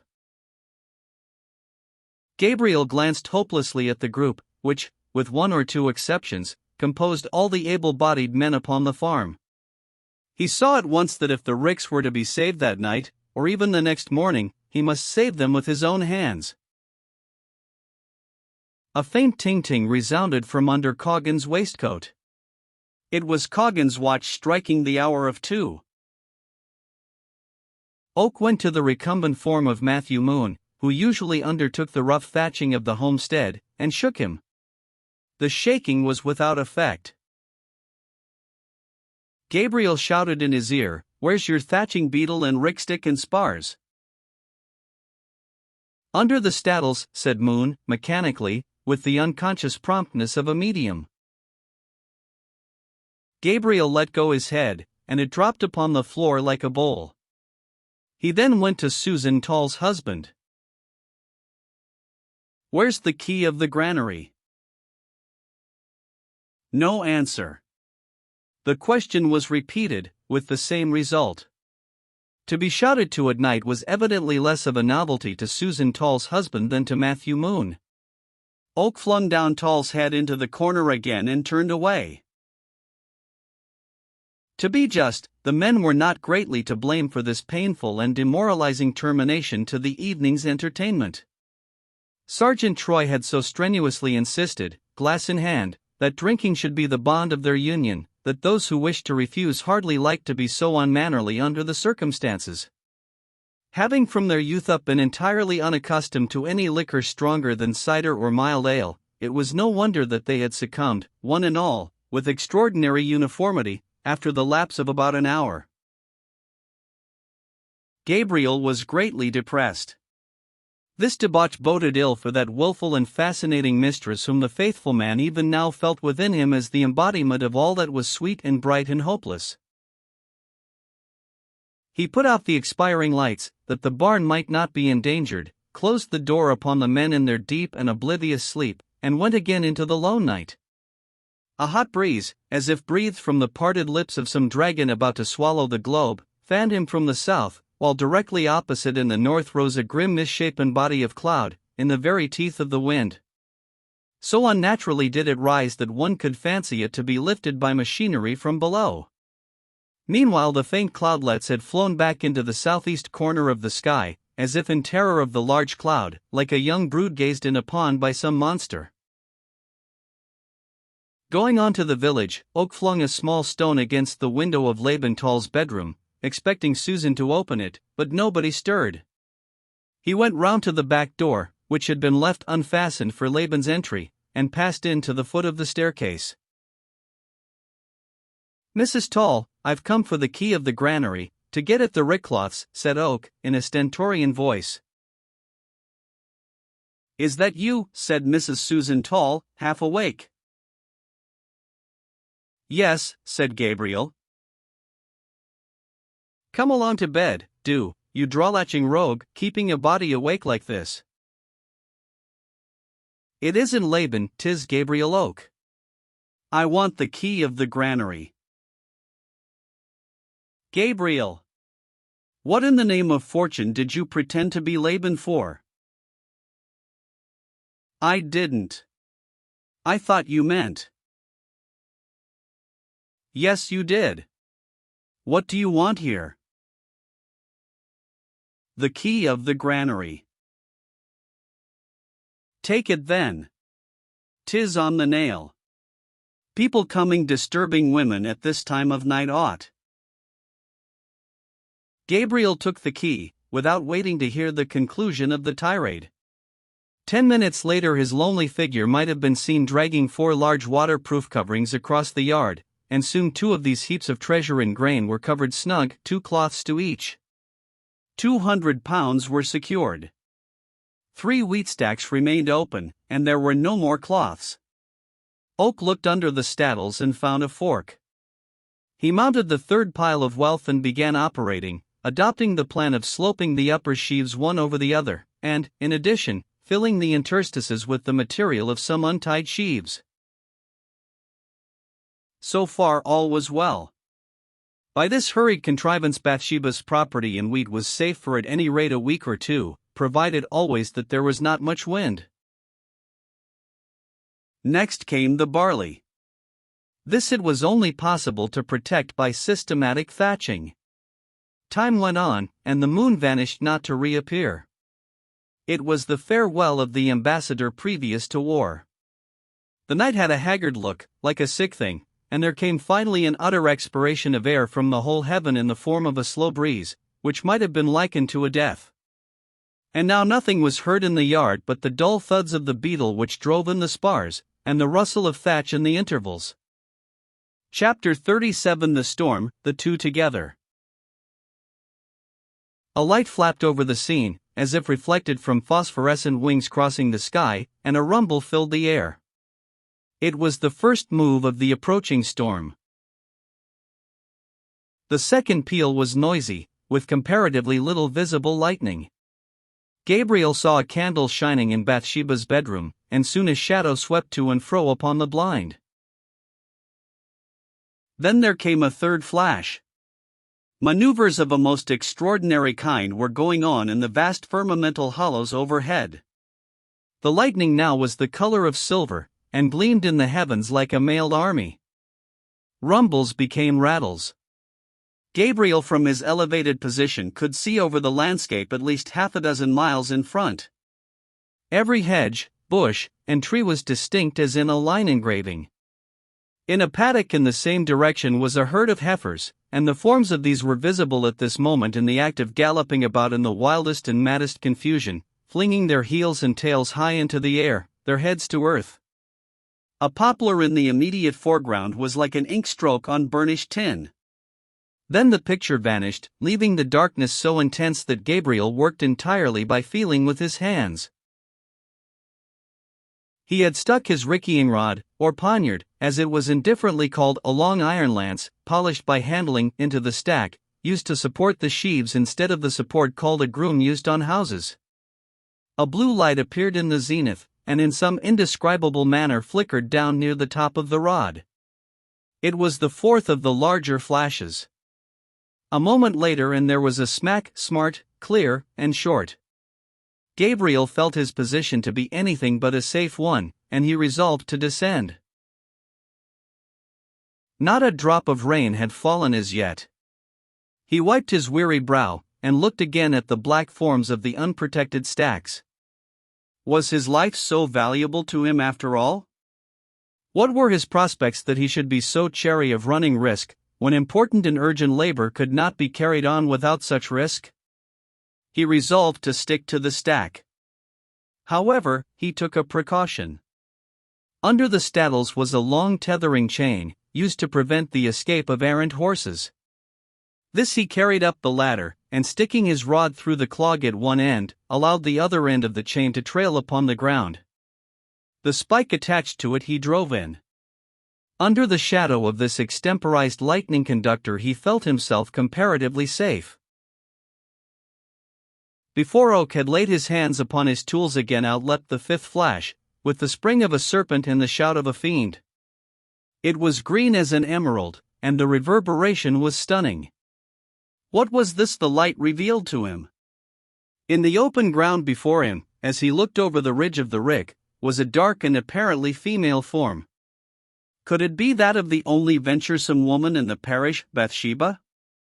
The form moved on a step, then he could see no more. "Is that you, ma'am?" said Gabriel to the darkness. "Who is there?" said the voice of Bathsheba. "Gabriel. I am on the rick, thatching." "Oh, Gabriel, and are you?" "I have come about them. The weather awoke me, and I thought of the corn. I am so distressed about it. Can we save it anyhow? I cannot find my husband. Is he with you?"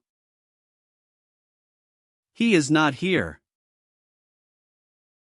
"Do you know where he is?"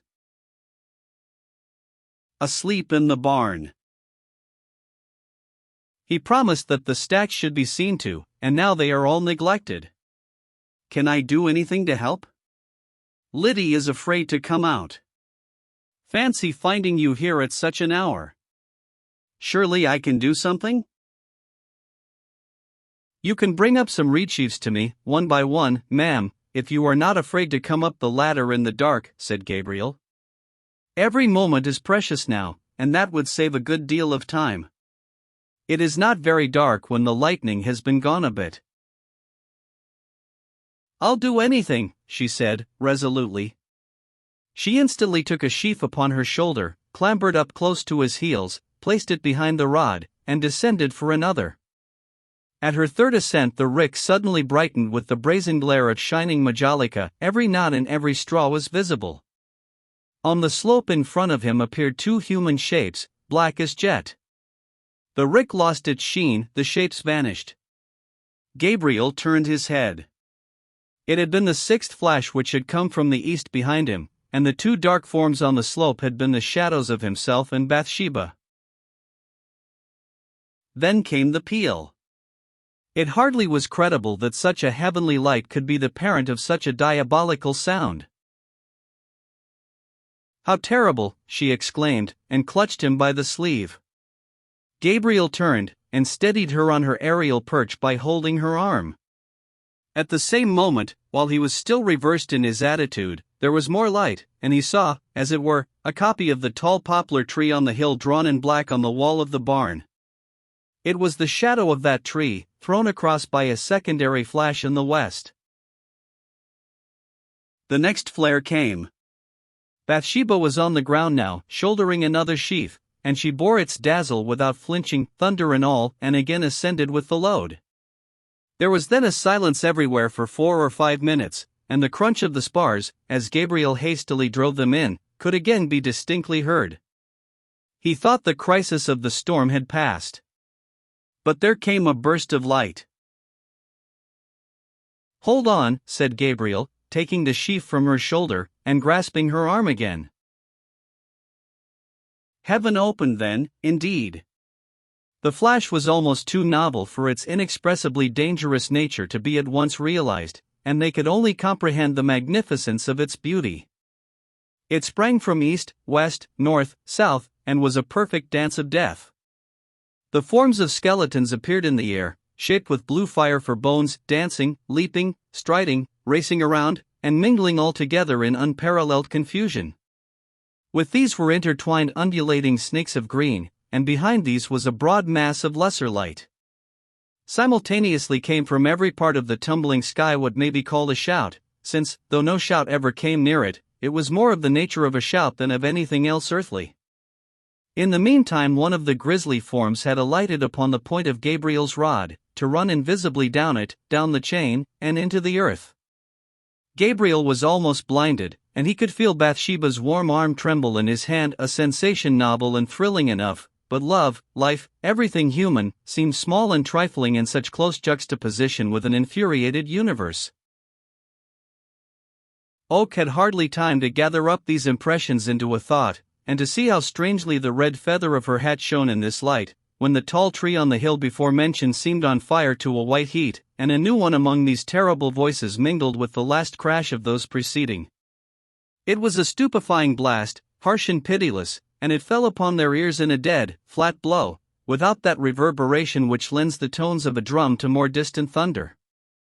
By the luster reflected from every part of the earth and from the wide domical scoop above it, he saw that the tree was sliced down the whole length of its tall, straight stem, a huge ribbon of bark being apparently flung off. The other portion remained erect, and revealed the bared surface as a strip of white down the front. The lightning had struck the tree. A sulphurous smell filled the air, then all was silent, and black as a cave in Hinnom. "We had a narrow escape," said Gabriel, hurriedly. "You had better go down." Bathsheba said nothing, but he could distinctly hear her rhythmical pants, and the recurrent rustle of the sheaf beside her in response to her frightened pulsations. She descended the ladder, and, on second thoughts, he followed her. The darkness was now impenetrable by the sharpest vision. They both stood still at the bottom, side by side. Bathsheba appeared to think only of the weather. Oak thought only of her just then. At last he said, "The storm seems to have passed now, at any rate." "I think so too," said Bathsheba. "Though there are multitudes of gleams, look." The sky was now filled with an incessant light, frequent repetition melting into complete continuity, as an unbroken sound results from the successive strokes on a gong. "Nothing serious," said he. "I cannot understand no rain falling. But heaven be praised, it is all the better for us. I am now going up again." "Gabriel, you are kinder than I deserve."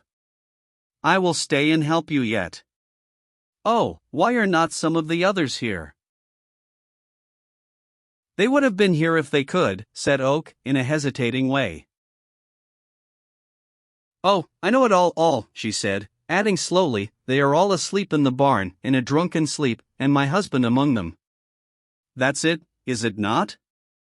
Don't think I am a timid woman and can't endure things." "I am not certain," said Gabriel. "I will go and see."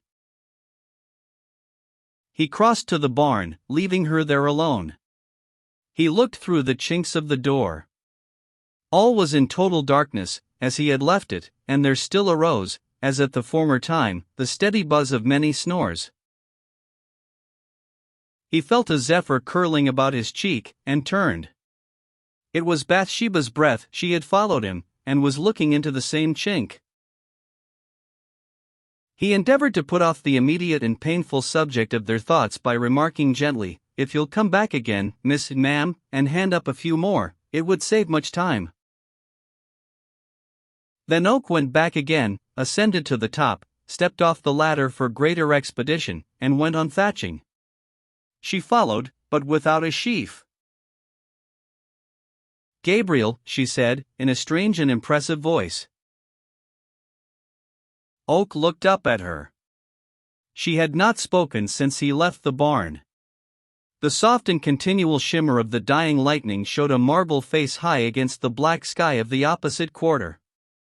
Bathsheba was sitting almost on the apex of the stack, her feet gathered up beneath her, and resting on the top round of the ladder. "Yes, mistress," he said. "I suppose you thought that when I galloped away to Bath that night it was on purpose to be married?"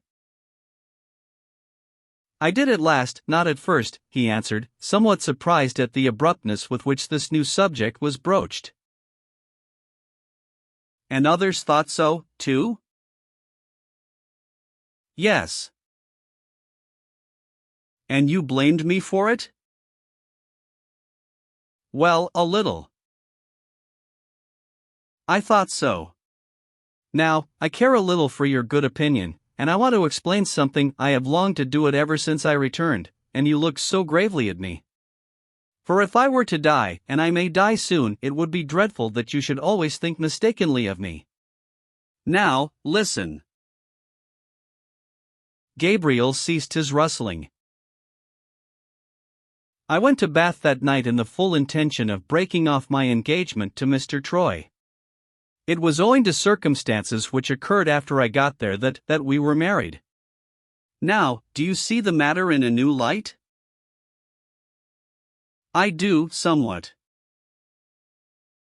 I must, I suppose, say more, now that I have begun. And perhaps it's no harm, for you are certainly under no delusion that I ever loved you, or that I can have any object in speaking more than that object I have mentioned.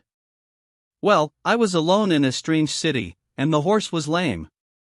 And at last I didn't know what to do. I saw, when it was too late, that scandal might seize hold of me for meeting him alone in that way. But I was coming away, when he suddenly said he had that day seen a woman more beautiful than I, and that his constancy could not be counted on unless I at once became his.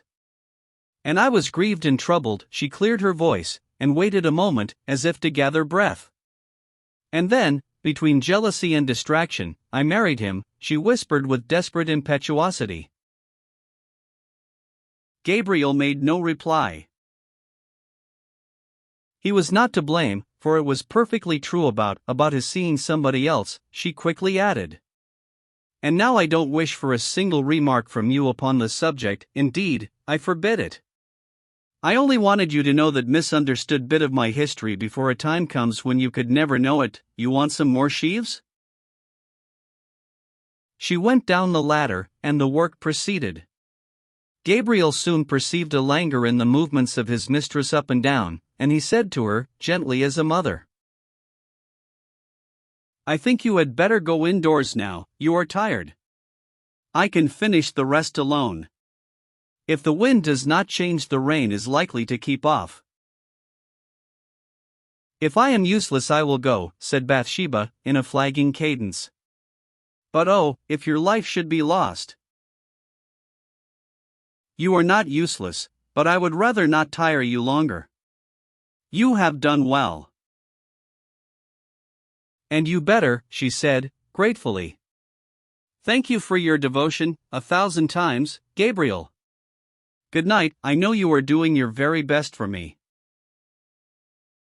She diminished in the gloom, and vanished, and he heard the latch of the gate fall as she passed through. He worked in a reverie now, musing upon her story, and upon the contradictoriness of that feminine heart which had caused her to speak more warmly to him tonight than she ever had done whilst unmarried and free to speak as warmly as she chose. He was disturbed in his meditation by a grating noise from the coach-house. It was the vane on the roof turning round, and this change in the wind was the signal for a disastrous rain. Chapter 38 Rain, One Solitary Meets Another. It was now 5 o'clock, and the dawn was promising to break in hues of drab and ash. The air changed its temperature and stirred itself more vigorously. Cool breezes coursed in transparent eddies round Oak's face. The wind shifted yet a point or two and blew stronger. In 10 minutes every wind of heaven seemed to be roaming at large. Some of the thatching on the wheat stacks was now whirled fantastically aloft, and had to be replaced and weighted with some rails that lay near at hand. This done, Oak slaved away again at the barley. A huge drop of rain smote his face, the wind snarled round every corner, the trees rocked to the bases of their trunks, and the twigs clashed in strife. Driving in spars at any point and on any system, inch by inch he covered more and more safely from ruin this distracting impersonation of 700 pounds. The rain came on in earnest, and Oak soon felt the water to be tracking cold and clammy routes down his back. Ultimately he was reduced well nigh to a homogeneous sop, and the dyes of his clothes trickled down and stood in a pool at the foot of the ladder. The rain stretched obliquely through the dull atmosphere in liquid spines, unbroken in continuity between their beginnings in the clouds and their points in him. Oak suddenly remembered that 8 months before this time he had been fighting against fire in the same spot as desperately as he was fighting against water now, and for a futile love of the same woman. As for her, but Oak was generous and true, and dismissed his reflections. It was about 7 o'clock in the dark leaden morning when Gabriel came down from the last stack, and thankfully exclaimed, "It is done." He was drenched, weary, and sad, and yet not so sad as drenched and weary, for he was cheered by a sense of success in a good cause.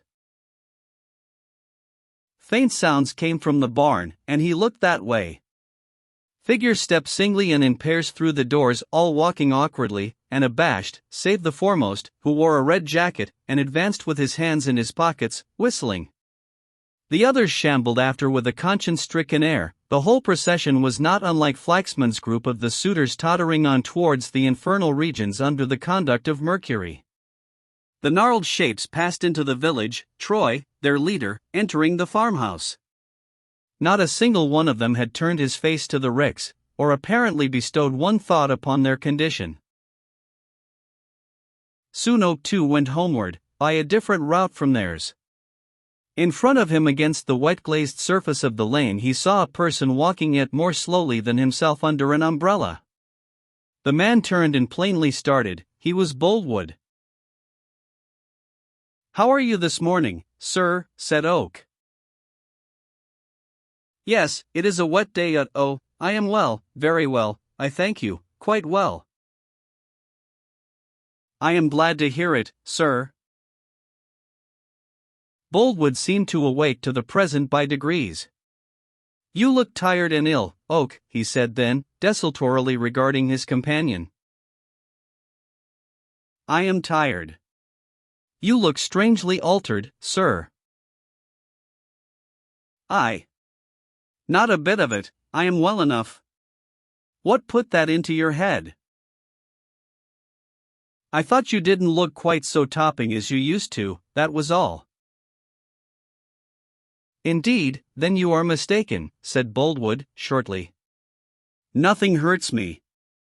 My constitution is an iron one. I've been working hard to get our ricks covered, and was barely in time. Never had such a struggle in my life. Yours of course are safe, sir." "Oh yes," Boldwood added, after an interval of silence. "What did you ask, Oak?" "Your ricks are all covered before this time?" "No." "At any rate, the large ones upon the stone staddles?" "They are not." "Them under the hedge?" "No. I forgot to tell the thatcher to set about it." "Nor the little one by the stile?"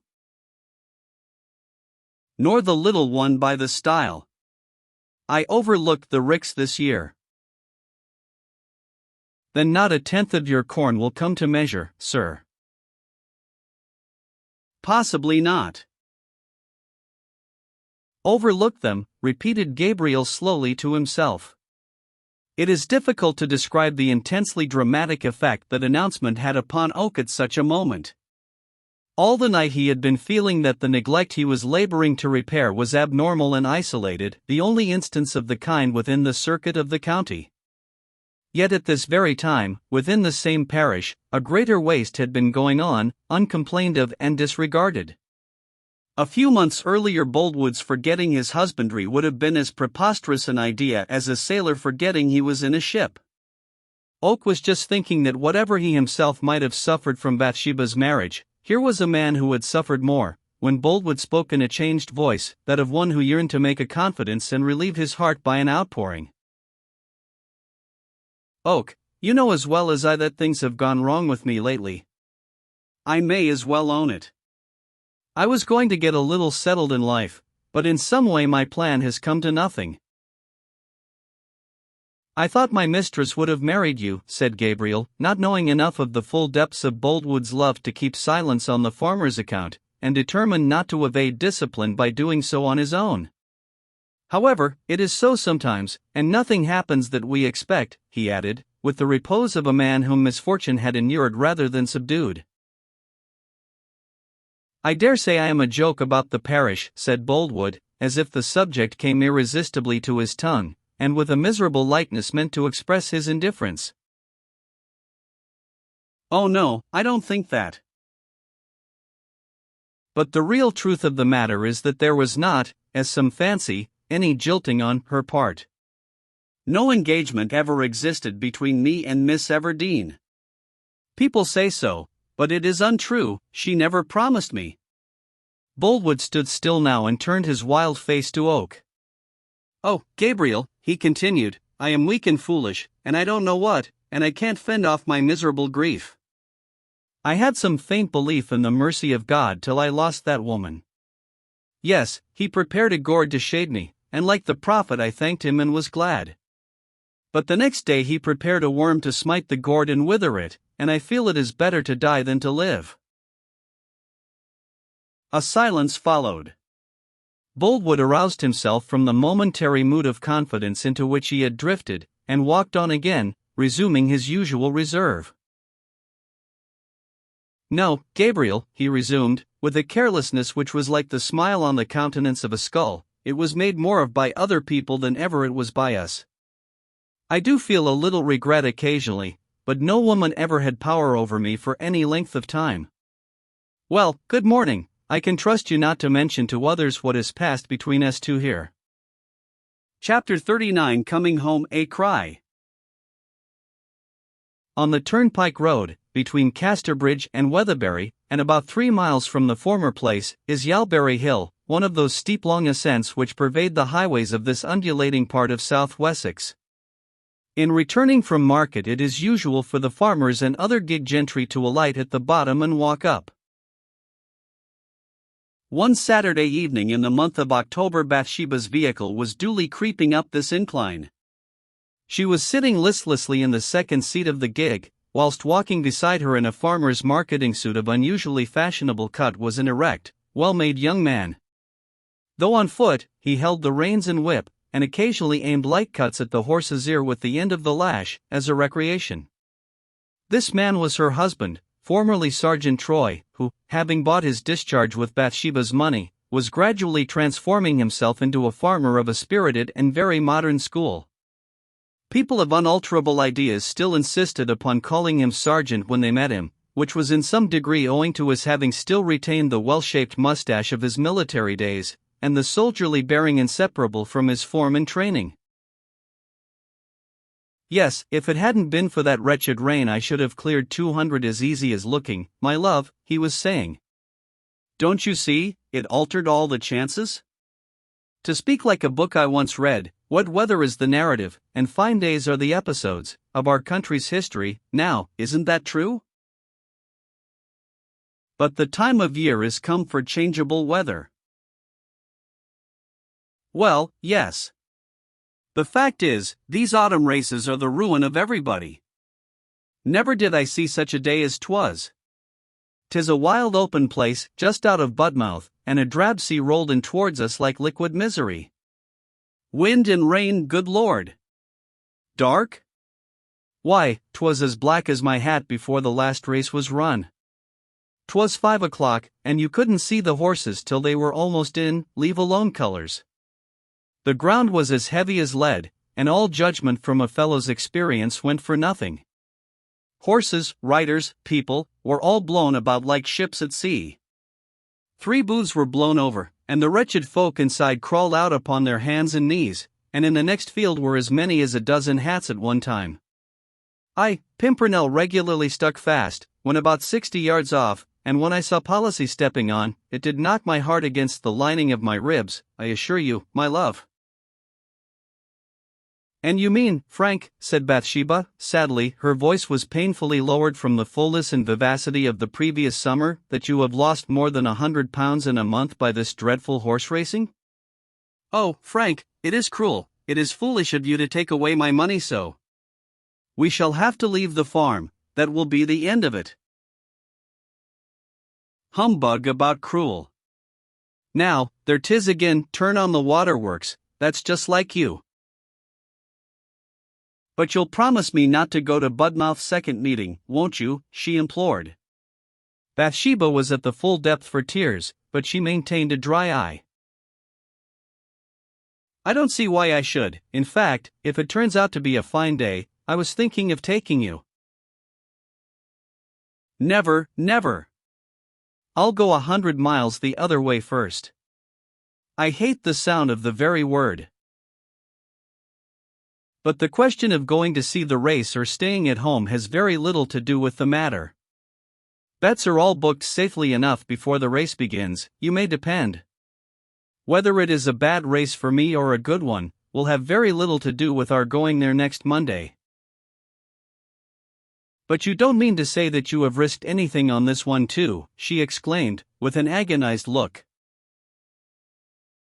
There now, don't you be a little fool. Wait till you are told. Why, Bathsheba, you have lost all the pluck and sauciness you formerly had, and upon my life if I had known what a chicken-hearted creature you were under all your boldness, I'd never have, I know what. A flash of indignation might have been seen in Bathsheba's dark eyes as she looked resolutely ahead after this reply. They moved on without further speech, some early withered leaves from the trees which hooded the road at this spot occasionally spinning downward across their path to the earth. A woman appeared on the brow of the hill. The ridge was in a cutting, so that she was very near the husband and wife before she became visible. Troy had turned towards the gig to remount, and whilst putting his foot on the step the woman passed behind him. Though the overshadowing trees and the approach of eventide enveloped them in gloom, Bathsheba could see plainly enough to discern the extreme poverty of the woman's garb, and the sadness of her face. Please, sir, do you know at what time Casterbridge Union House closes at night? The woman said these words to Troy over his shoulder. Troy started visibly at the sound of the voice, yet he seemed to recover presence of mind sufficient to prevent himself from giving way to his impulse to suddenly turn and face her. He said, slowly, I don't know. The woman, on hearing him speak, quickly looked up, examined the side of his face, and recognized the soldier under the yeoman's garb. Her face was drawn into an expression which had gladness and agony both among its elements. She uttered an hysterical cry, and fell down. Oh, poor thing, exclaimed Bathsheba, instantly preparing to alight. Stay where you are, and attend to the horse, said Troy, peremptorily throwing her the reins and the whip. Walk the horse to the top, I'll see to the woman. But do you hear? CLK, Poppet. The horse, gig, and Bathsheba moved on. How on earth did you come here? I thought you were miles away, or dead. Why didn't you write to me, said Troy to the woman, in a strangely gentle, yet hurried voice, as he lifted her up. I feared to. Have you any money? None. Good heaven, I wish I had more to give you. Here's, wretched, the merest trifle. It is every farthing I have left. I have none but what my wife gives me, you know, and I can't ask her now. The woman made no answer. I have only another moment, continued Troy, and now listen.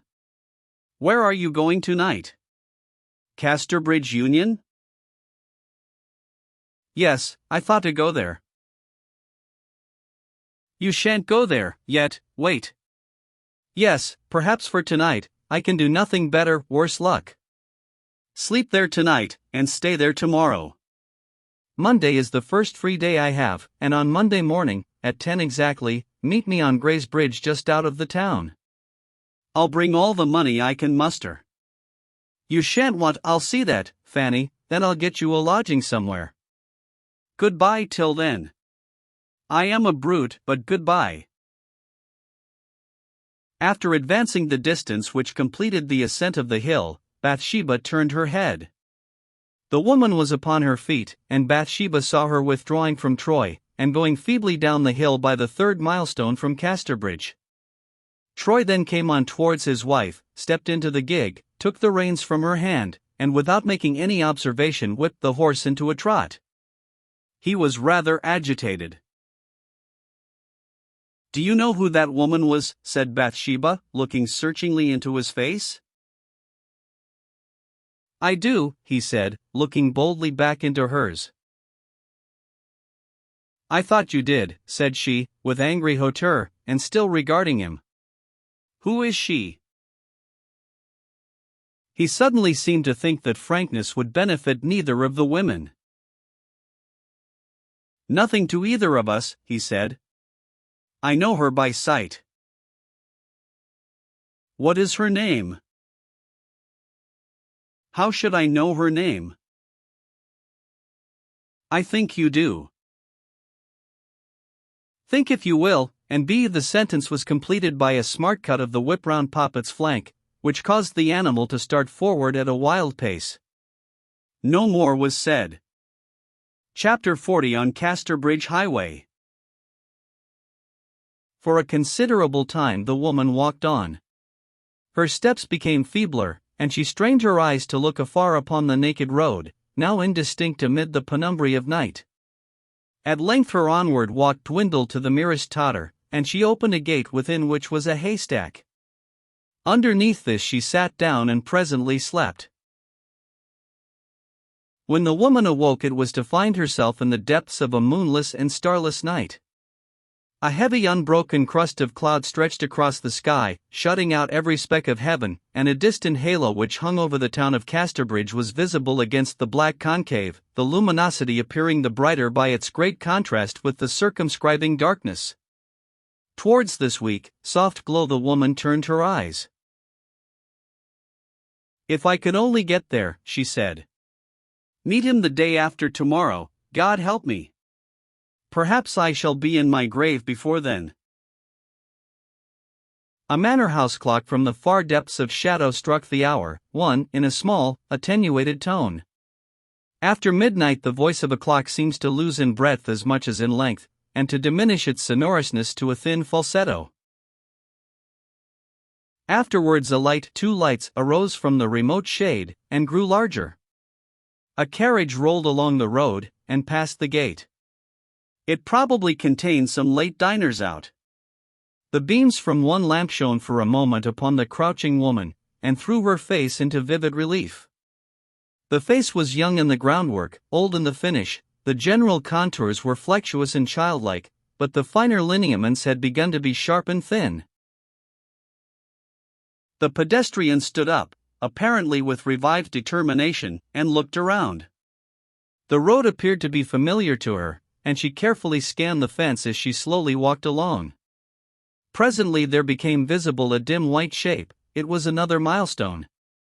She drew her fingers across its face to feel the marks. 2 more, she said.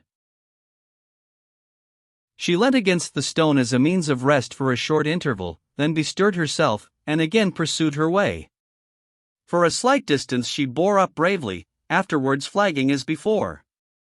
This was beside a lone copsewood, wherein heaps of white chips strewn upon the leafy ground showed that woodmen had been faggoting and making hurdles during the day. Now there was not a rustle, not a breeze, not the faintest clash of twigs to keep her company. The woman looked over the gate, opened it, and went in.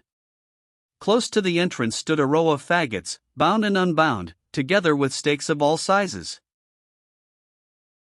For a few seconds the wayfarer stood with that tense stillness which signifies itself to be not the end, but merely the suspension, of a previous motion. Her attitude was that of a person who listens either to the external world of sound, or to the imagined discourse of thought. A close criticism might have detected signs proving that she was intent on the latter alternative. Moreover, as was shown by what followed, she was oddly exercising the faculty of invention upon the speciality of the clever Jacques Draze, the designer of automatic substitutes for human limbs. By the aid of the Casterbridge Aurora, and by feeling with her hands, the woman selected 2 sticks from the heaps. These sticks were nearly straight to the height of 3 or 4 feet, or each branched into a fork like the letter Y. She sat down, snapped off the small upper twigs, and carried the remainder with her into the road. She placed one of these forks under each arm as a crutch, tested them, timidly threw her whole weight upon them, so little that it was, and swung herself forward. The girl had made for herself a material aid. The crutches answered well. The pat of her feet, and the tap of her sticks upon the highway, were all the sounds that came from the traveler now. She had passed the last milestone by a good long distance, and began to look wistfully towards the bank as if calculating upon another milestone soon. The crutches, though so very useful, had their limits of power. Mechanism only transfers labor, being powerless to supersede it, and the original amount of exertion was not cleared away, it was thrown into the body and arms. She was exhausted, and each swing forward became fainter. At last she swayed sideways, and fell. Here she lay, a shapeless heap, for 10 minutes and more. The morning wind began to boom dully over the flats, and to move afresh dead leaves which had lain still since yesterday. The woman desperately turned round upon her knees, and next rose to her feet. Steadying herself by the help of one crutch, she essayed a step, then another, then a third, using the crutches now as walking sticks only. Thus she progressed till descending Mellstock Hill another milestone appeared, and soon the beginning of an iron-railed fence came into view. She staggered across to the first post, clung to it, and looked around. The Casterbridge lights were now individually visible. It was getting towards morning, and vehicles might be hoped for, if not expected soon. She listened. There was not a sound of life save that acme and sublimation of all dismal sounds, the bark of a fox, its 3 hollow notes being rendered at intervals of a minute with the precision of a funeral bell. Less than a mile, the woman murmured. No, more, she added, after a pause. The mile is to the county hall, and my resting place is on the other side Casterbridge. A little over a mile, and there I am. After an interval she again spoke. 5 or 6 steps to a yard, 6 perhaps. I have to go 1,700 yards. 100 times 6, 600. 17 times that. Oh, pity me, Lord! Holding to the rails, she advanced, thrusting one hand forward upon the rail, then the other, then leaning over it whilst she dragged her feet on beneath. This woman was not given to soliloquy, but extremity of feeling lessens the individuality of the weak, as it increases that of the strong. She said again in the same tone, I'll believe that the end lies 5 posts forward, and no further, and so get strength to pass them. This was a practical application of the principle that a half-feigned and fictitious faith is better than no faith at all. She passed 5 posts and held on to the 5th. I'll pass 5 more by believing my longed-for spot is at the next 5th. I can do it. She passed 5 more. It lies only 5 further. She passed 5 more. But it is 5 further. She passed them. That stone bridge is the end of my journey, she said, when the bridge over the Froom was in view. She crawled to the bridge. During the effort, each breath of the woman went into the air as if never to return again. Now for the truth of the matter, she said, sitting down. The truth is, that I have less than half a mile. Self-beguilement with what she had known all the time to be false had given her strength to come over half a mile that she would have been powerless to face in the lump. The artifice showed that the woman, by some mysterious intuition, had grasped the paradoxical truth that blindness may operate more vigorously than prescience, and the short-sighted effect more than the far-seeing, that limitation, and not comprehensiveness, is needed for striking a blow. The half-mile stood now before the sick and weary woman like a stolid juggernaut. It was an impassive king of her world. The road here ran across Durnover Moor, open to the road on either side. She surveyed the wide space, the lights, herself, sighed, and lay down against a guardstone of the bridge. Never was ingenuity exercised so sorely as the traveler here exercised hers. Every conceivable aid, method, stratagem, mechanism, by which these last desperate 800 yards could be overpassed by a human being unperceived, was revolved in her busy brain, and dismissed as impracticable. She thought of sticks, wheels, crawling, she even thought of rolling. But the exertion demanded by either of these latter two was greater than to walk erect. The faculty of contrivance was worn out. Hopelessness had come at last. No further, she whispered, and closed her eyes. From the stripe of shadow on the opposite side of the bridge a portion of shade seemed to detach itself and move into isolation upon the pale white of the road. It glided noiselessly towards the recumbent woman. She became conscious of something touching her hand. It was softness and it was warmth. She opened her eyes, and the substance touched her face. A dog was licking her cheek. He was a huge, heavy, and quiet creature, standing darkly against the low horizon, and at least 2 feet higher than the present position of her eyes. Whether Newfoundland, Mastiff, Bloodhound, or what not, it was impossible to say. He seemed to be of too strange and mysterious a nature to belong to any variety among those of popular nomenclature. Being thus assignable to no breed, he was the ideal embodiment of canine greatness, a generalization from what was common to all.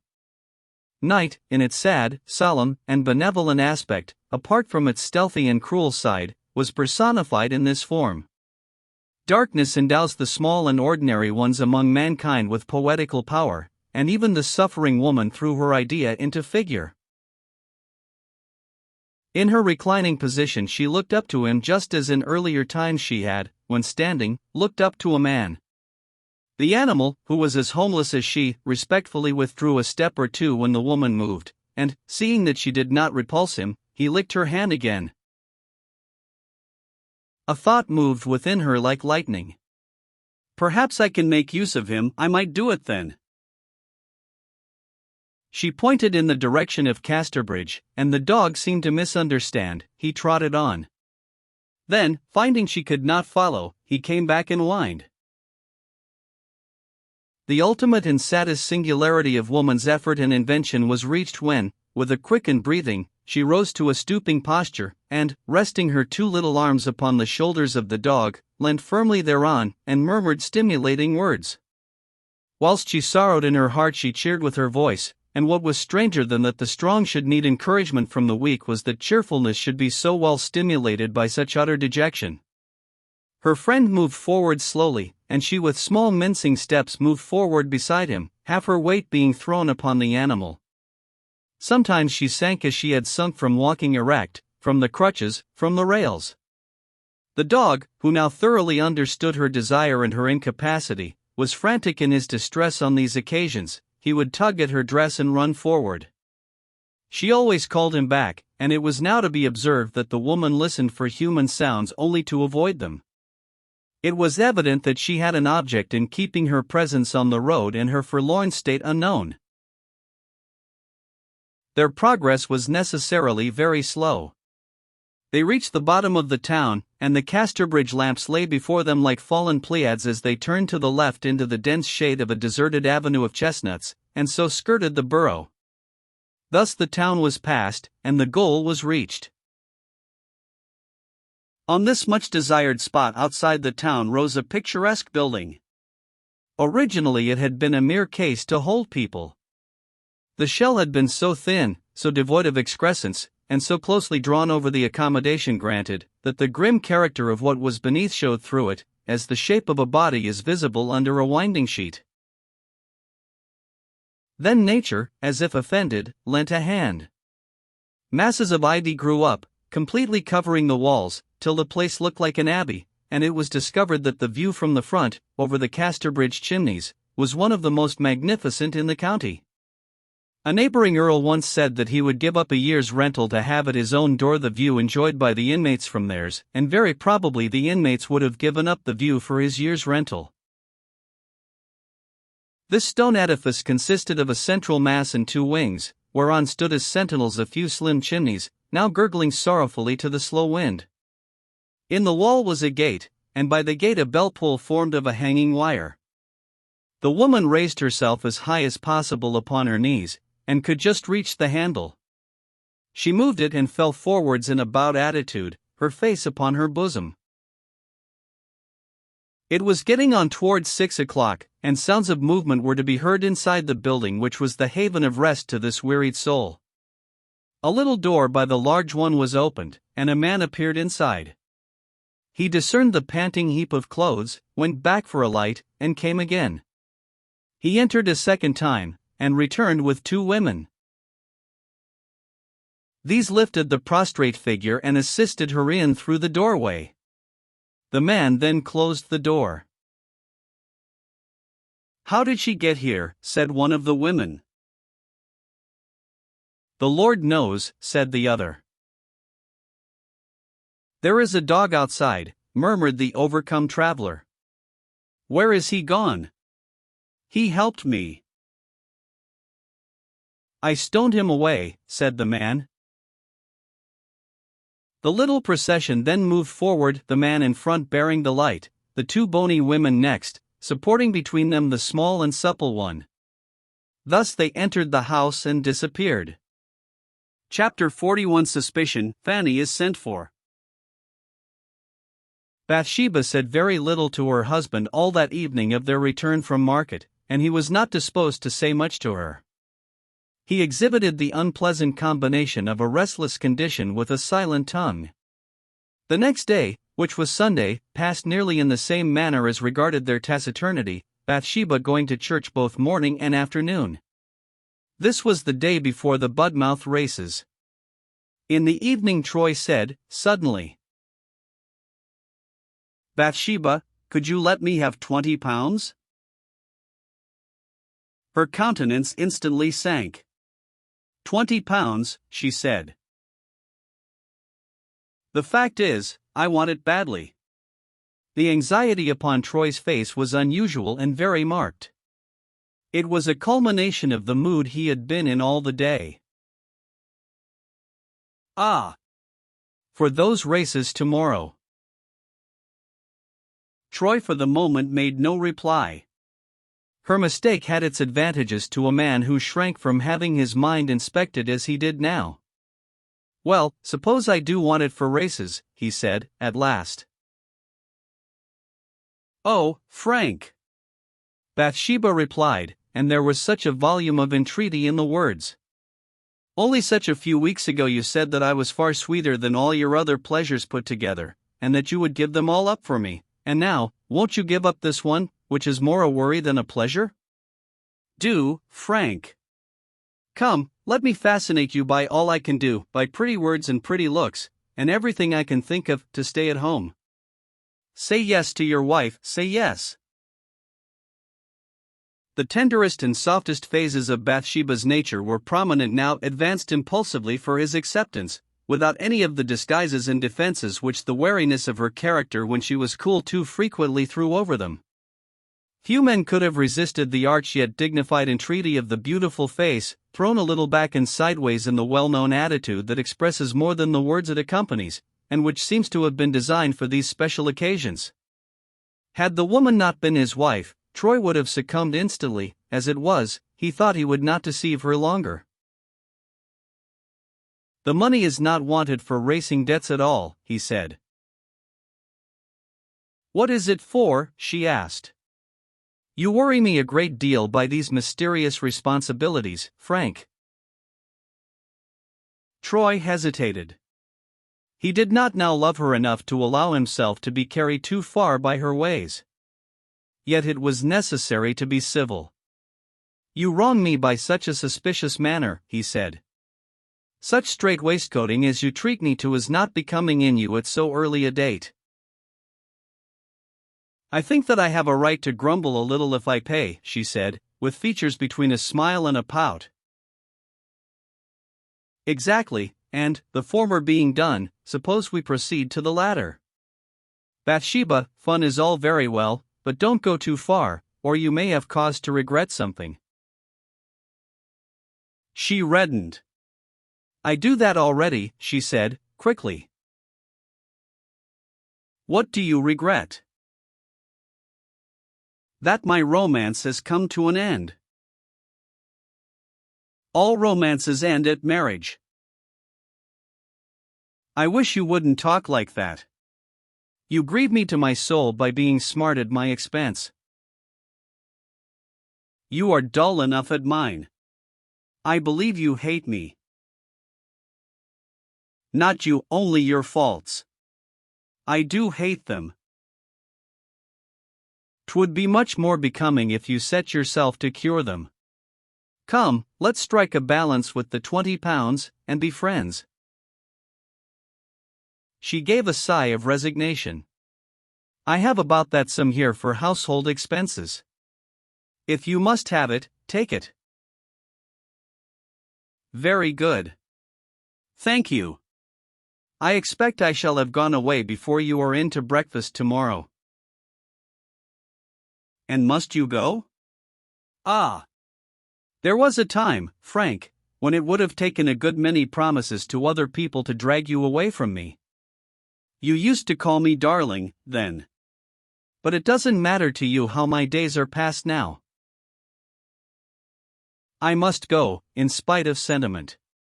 Troy, as he spoke, looked at his watch, and, apparently actuated by non-lucendo principles, opened the case at the back, revealing, snugly stowed within it, a small coil of hair.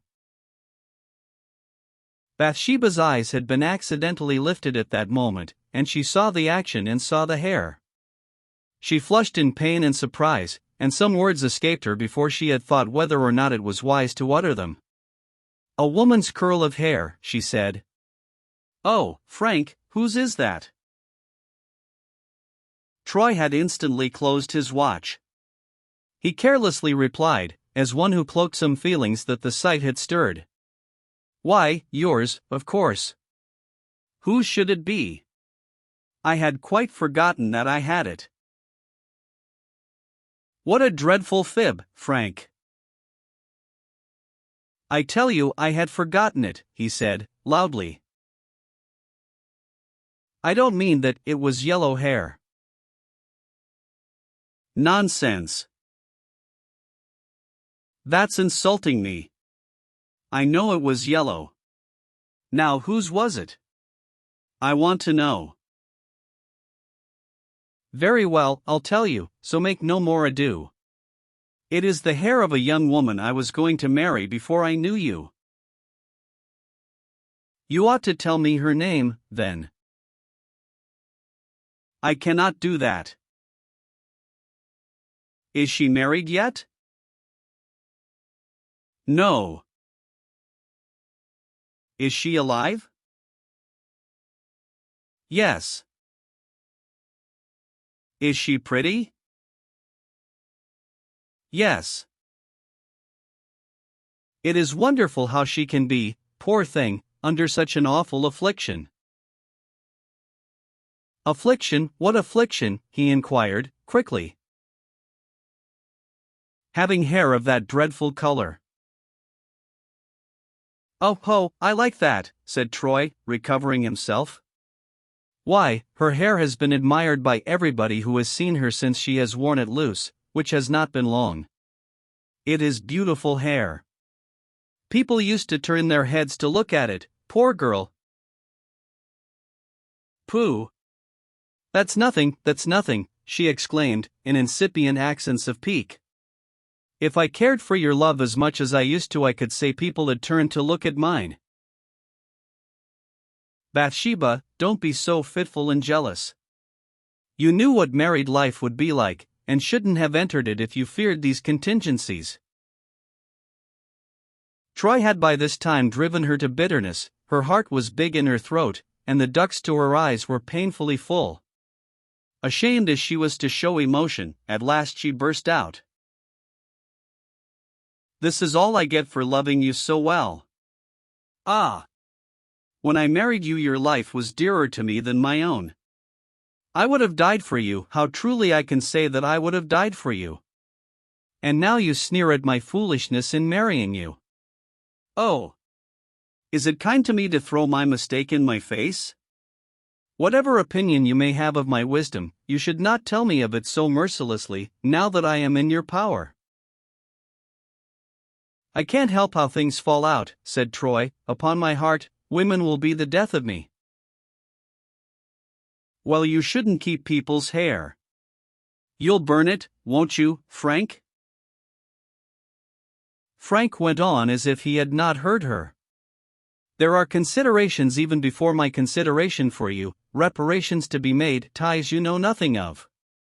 If you repent of marrying, so do I.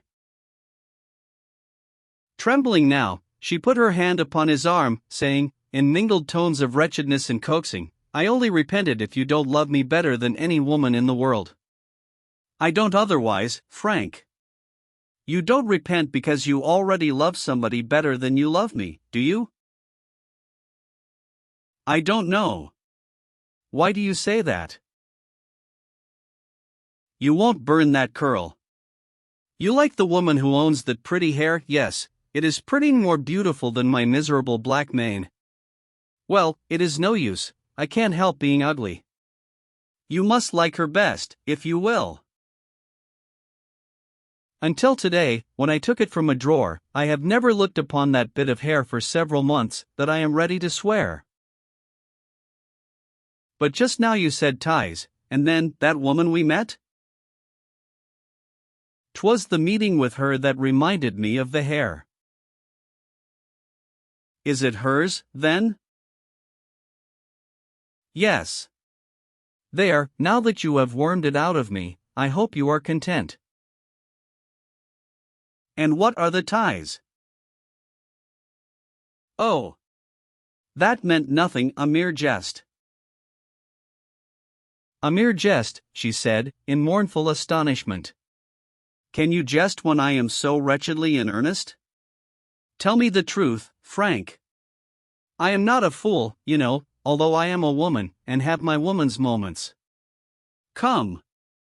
Treat me fairly, she said, looking honestly and fearlessly into his face. I don't want much, bare justice, that's all. Ah!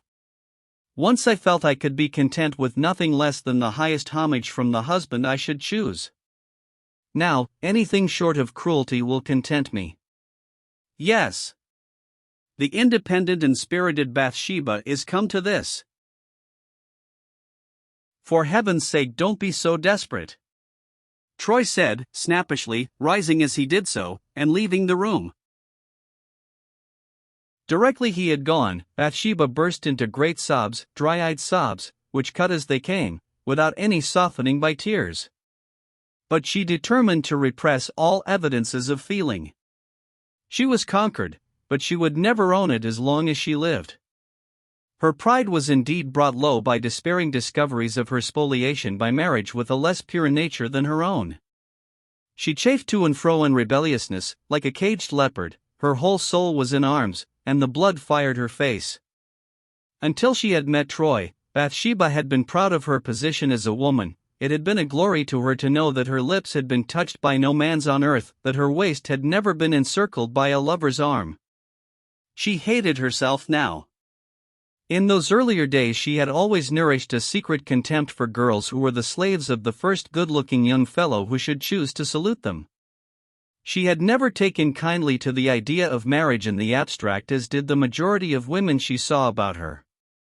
In the turmoil of her anxiety for her lover she had agreed to marry him, but the perception that had accompanied her happiest hours on this account was rather that of self-sacrifice than of promotion and honor. Although she scarcely knew the divinity's name, Diana was the goddess whom Bathsheba instinctively adored. That she had never, by look, word, or sign, encouraged a man to approach her, that she had felt herself sufficient to herself, and had in the independence of her girlish heart fancied there was a certain degradation in renouncing the simplicity of a maiden existence to become the humbler half of an indifferent matrimonial whole, were facts now bitterly remembered. Oh, if she had never stooped to folly of this kind, respectable as it was, and could only stand again, as she had stood on the hill at Norcombe, and dare Troy or any other man to pollute a hair of her head by his interference.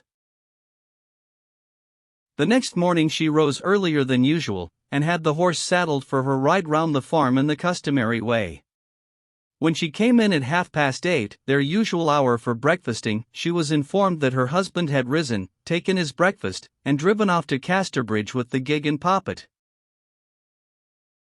After breakfast she was cool and collected, quite herself in fact, and she rambled to the gate, intending to walk to another quarter of the farm, which she still personally superintended as well as her duties in the house would permit, continually, however, finding herself preceded in forethought by Gabriel Oak, for whom she began to entertain the genuine friendship of a sister. Of course, she sometimes thought of him in the light of an old lover, and had momentary imaginings of what life with him as a husband would have been like, also of life with Boldwood under the same conditions. But Bathsheba, though she could feel, was not much given to futile dreaming, and her musings under this head were short and entirely confined to the times when Troy's neglect was more than ordinarily evident. She saw coming up the road a man like Mr. Boldwood. It was Mr. Boldwood. Bathsheba blushed painfully, and watched. The farmer stopped when still a long way off, and held up his hand to Gabriel Oak, who was in a footpath across the field. The two men then approached each other and seemed to engage in earnest conversation. Thus they continued for a long time. Joseph Poorgrass now passed near them, wheeling a barrow of apples up the hill to Bathsheba's residence. Boldwood and Gabriel called to him, spoke to him for a few minutes, and then all three parted, Joseph immediately coming up the hill with his barrow. Bathsheba, who had seen this pantomime with some surprise, experienced great relief when Boldwood turned back again. "Well, what's the message, Joseph?" she said. He set down his barrow, and, putting upon himself the refined aspect that a conversation with a lady required, spoke to Bathsheba over the gate. "You'll never see Fanny Robin no more at use nor principle, ma'am." "Why?" "Because she's dead in the Union." "Fanny dead, never." "Yes, ma'am." "What did she die from?" "I don't know for certain, but I should be inclined to think it was from general neshness of constitution. She was such a limber maid that a could stand no hardship, even when I knowed her, and a wet like a candle snuff, so 'tis said. She was took bad in the morning, and, being quite feeble and worn out, she died in the evening. She belongs by law to our parish, and Mr. Boldwood is going to send a wagon at 3 this afternoon to fetch her home here and bury her." "Indeed I shall not let Mr. Boldwood do any such thing, I shall do it. Fanny was my uncle's servant, and, although I only knew her for a couple of days, she belongs to me. How very, very sad this is, the idea of Fanny being in a workhouse." Bathsheba had begun to know what suffering was, and she spoke with real feeling. "Send across to Mr. Boldwood's, and say that Mrs. Troy will take upon herself the duty of fetching an old servant of the family. We ought not to put her in a wagon, we'll get a hearse. There will hardly be time, ma'am, will there? Perhaps not, she said, musingly. When did you say we must be at the door? 3 o'clock. 3 o'clock this afternoon, ma'am, so to speak it. Very well, you go with it. A pretty wagon is better than an ugly hearse, after all. Joseph, have the new spring wagon with the blue body and red wheels, and wash it very clean. And, Joseph. Yes, ma'am. Carry with you some evergreens and flowers to put upon her coffin, indeed, gather a great many, and completely bury her in them. Get some boughs of laurustinus, and variegated box, and you, and boys love, and some bunches of chrysanthemum. And let old Pleasant draw her, because she knew him so well. I will, ma'am. I ought to have said that the union, in the form of 4 laboring men, will meet me when I gets to our churchyard gate, and take her and bury her according to the rites of the Board of Guardians, as by law ordained. Dear me, Casterbridge Union, and is Fanny come to this, said Bathsheba, musing. I wish I had known of it sooner. I thought she was far away. How long has she lived there? Only been there a day or 2. Oh, then she has not been staying there as a regular inmate? No. She first went to live in a garrison town t'other side o' Wessex, and since then she's been picking up a living at seamstering in Melchester for several months, at the house of a very respectable widow woman who takes in work of that sort. She only got handy the Union House on Sunday morning, a believe, and 'tis supposed here and there that she had traipsed every step of the way from Melchester. Why she left her place, I can't say, for I don't know, and as to a lie, why, I wouldn't tell it. That's the short of the story, ma'am. H. No gem ever flashed from a rosy ray to a white one more rapidly than changed the young wife's countenance whilst this word came from her in a long-drawn breath. Did she walk along our turnpike road? She said, in a suddenly restless and eager voice. I believe she did. Ma'am, shall I call Liddy? You bain't well, ma'am, surely?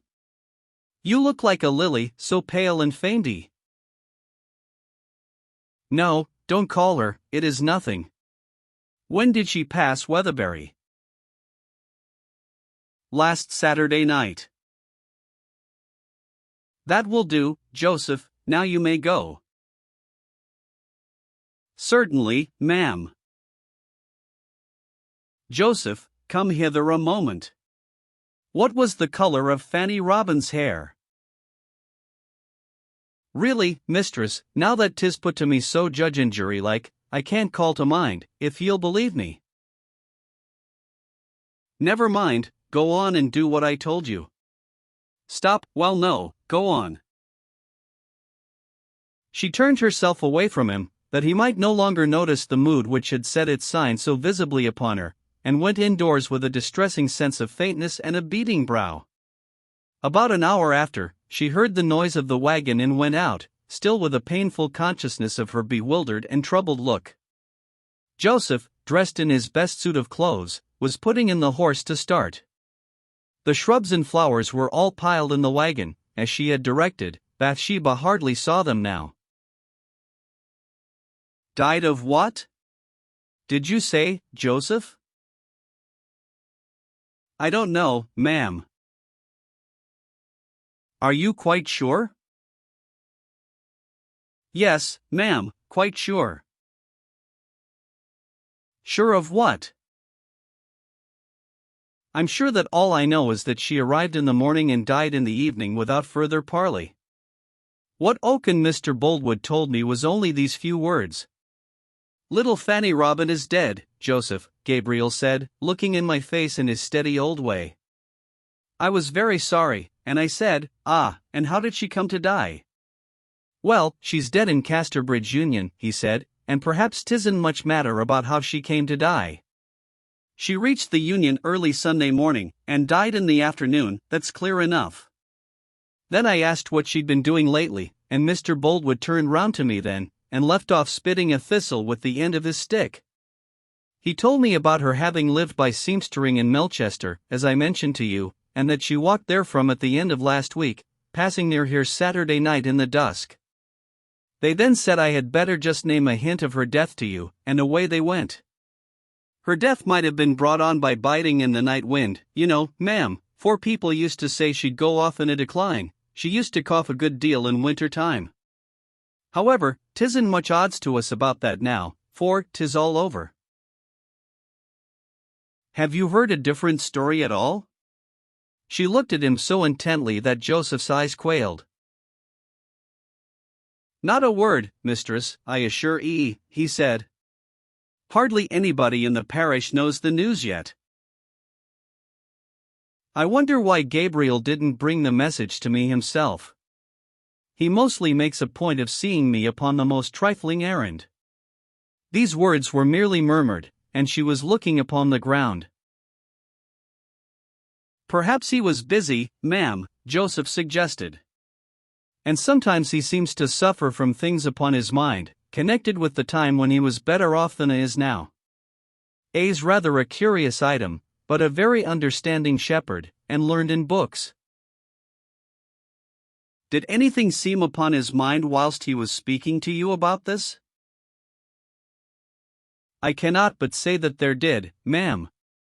He was terrible down, and so was Farmer Boldwood. Thank you, Joseph. That will do. Go on now, or you'll be late. Bathsheba, still unhappy, went indoors again. In the course of the afternoon she said to Liddy, who had been informed of the occurrence, "What was the color of poor Fanny Robin's hair?" "Do you know?" "I cannot recollect, I only saw her for a day or two." "It was light, ma'am, but she wore it rather short, and packed away under her cap, so that you would hardly notice it. But I have seen her let it down when she was going to bed, and it looked beautiful then. Real golden hair." Her young man was a soldier, was he not? Yes. In the same regiment as Mr. Troy. He says he knew him very well. What, Mr. Troy says so? How came he to say that? One day I just named it to him, and asked him if he knew Fanny's young man. He said, oh yes, he knew the young man as well as he knew himself, and that there wasn't a man in the regiment he liked better. Ah! Said that, did he? Yes, and he said there was a strong likeness between himself and the other young man, so that sometimes people mistook them. Liddy, for heaven's sake stop your talking, said Bathsheba, with the nervous petulance that comes from worrying perceptions. Chapter 42 Joseph and his burden, Buck's Head. A wall bounded the site of Casterbridge Union House, except along a portion of the end. Here a high gable stood prominent, and it was covered like the front with a mat of ivy. In this gable was no window, chimney, ornament, or protuberance of any kind. The single feature appertaining to it, beyond the expanse of dark green leaves, was a small door. The situation of the door was peculiar. The sill was 3 or 4 feet above the ground, and for a moment one was at a loss for an explanation of this exceptional altitude, till ruts immediately beneath suggested that the door was used solely for the passage of articles and persons to and from the level of a vehicle standing on the outside. Upon the whole, the door seemed to advertise itself as a species of Traitor's Gate translated to another sphere. That entry and exit hereby was only at rare intervals became apparent on noting that tufts of grass were allowed to flourish undisturbed in the chinks of the sill. As the clock over the South Street almshouse pointed to 5 minutes to 3, a blue spring wagon, picked out with red, and containing boughs and flowers, passed the end of the street, and up towards this side of the building. Whilst the chimes were yet stammering out a shattered form of Malbrook, Joseph Poorgrass rang the bell, and received directions to back his wagon against the high door under the gable. The door then opened, and a plain elm coffin was slowly thrust forth, and laid by two men in fustian along the middle of the vehicle. One of the men then stepped up beside it, took from his pocket a lump of chalk, and wrote upon the cover the name and a few other words in a large scrawling hand. We believe that they do these things more tenderly now, and provide a plate. He covered the whole with a black cloth, threadbare, but decent. The tailboard of the wagon was returned to its place. One of the men handed a certificate of registry to Poorgrass, and both entered the door, closing it behind them. Their connection with her, short as it had been, was over forever. Joseph then placed the flowers as enjoined, and the evergreens around the flowers, till it was difficult to divine what the wagon contained. He smacked his whip, and the rather pleasing funeral car crept down the hill, and along the road to Weatherbury. The afternoon drew on apace, and, looking to the right towards the sea as he walked beside the horse, Poorgrass saw strange clouds and scrolls of mist rolling over the long ridges which girt the landscape in that quarter. They came in yet greater volumes, and indolently crept across the intervening valleys, and around the withered papery flags of the moor and river brinks. Then their dank spongy forms closed in upon the sky. It was a sudden overgrowth of atmospheric fungi which had their roots in the neighboring sea, and by the time that horse, man, and corpse entered Yellbury Great Wood, these silent workings of an invisible hand had reached them, and they were completely enveloped, this being the first arrival of the autumn fogs, and the first fog of the series. The air was as an eye suddenly struck blind. The wagon and its load rolled no longer on the horizontal division between clearness and opacity, but were embedded in an elastic body of a monotonous pallor throughout. There was no perceptible motion in the air, not a visible drop of water fell upon a leaf of the beeches, birches, and firs composing the wood on either side. The trees stood in an attitude of intentness, as if they waited longingly for a wind to come and rock them. A startling quiet overhung all surrounding things so completely that the crunching of the wagon wheels was as a great noise, and small rustles, which had never obtained a hearing except by night, were distinctly individualized. Joseph Poorgrass looked round upon his sad burden as it loomed faintly through the flowering laurustinus, then at the unfathomable bloom amid the high trees on each hand, indistinct, shadowless, and spectre-like in their monochrome of grey. He felt anything but cheerful, and wished he had the company even of a child or dog. Stopping the horse, he listened. Not a footstep or wheel was audible anywhere around, and the dead silence was broken only by a heavy particle falling from a tree through the evergreens and alighting with a smart rap upon the coffin of poor Fanny. The fog had by this time saturated the trees, and this was the first dropping of water from the overbrimming leaves. The hollow echo of its fall reminded the wagoner painfully of the grim leveler. Then hard by came down another drop, then two or three. Presently there was a continual tapping of these heavy drops upon the dead leaves, the road, and the travelers. The nearer boughs were beaded with the mist to the greyness of aged men, and the rusty red leaves of the beeches were hung with similar drops, like diamonds on auburn hair. At the roadside hamlet called Roytown, just beyond this wood, was the old inn Buck's Head. It was about 1.5 miles from Weatherbury, and in the meridian times of stagecoach travelling had been the place where many coaches changed and kept their relays of horses. All the old stabling was now pulled down, and little remained besides the habitable inn itself, which, standing a little way back from the road, signified its existence to people far up and down the highway by a sign hanging from the horizontal bough of an elm on the opposite side of the way.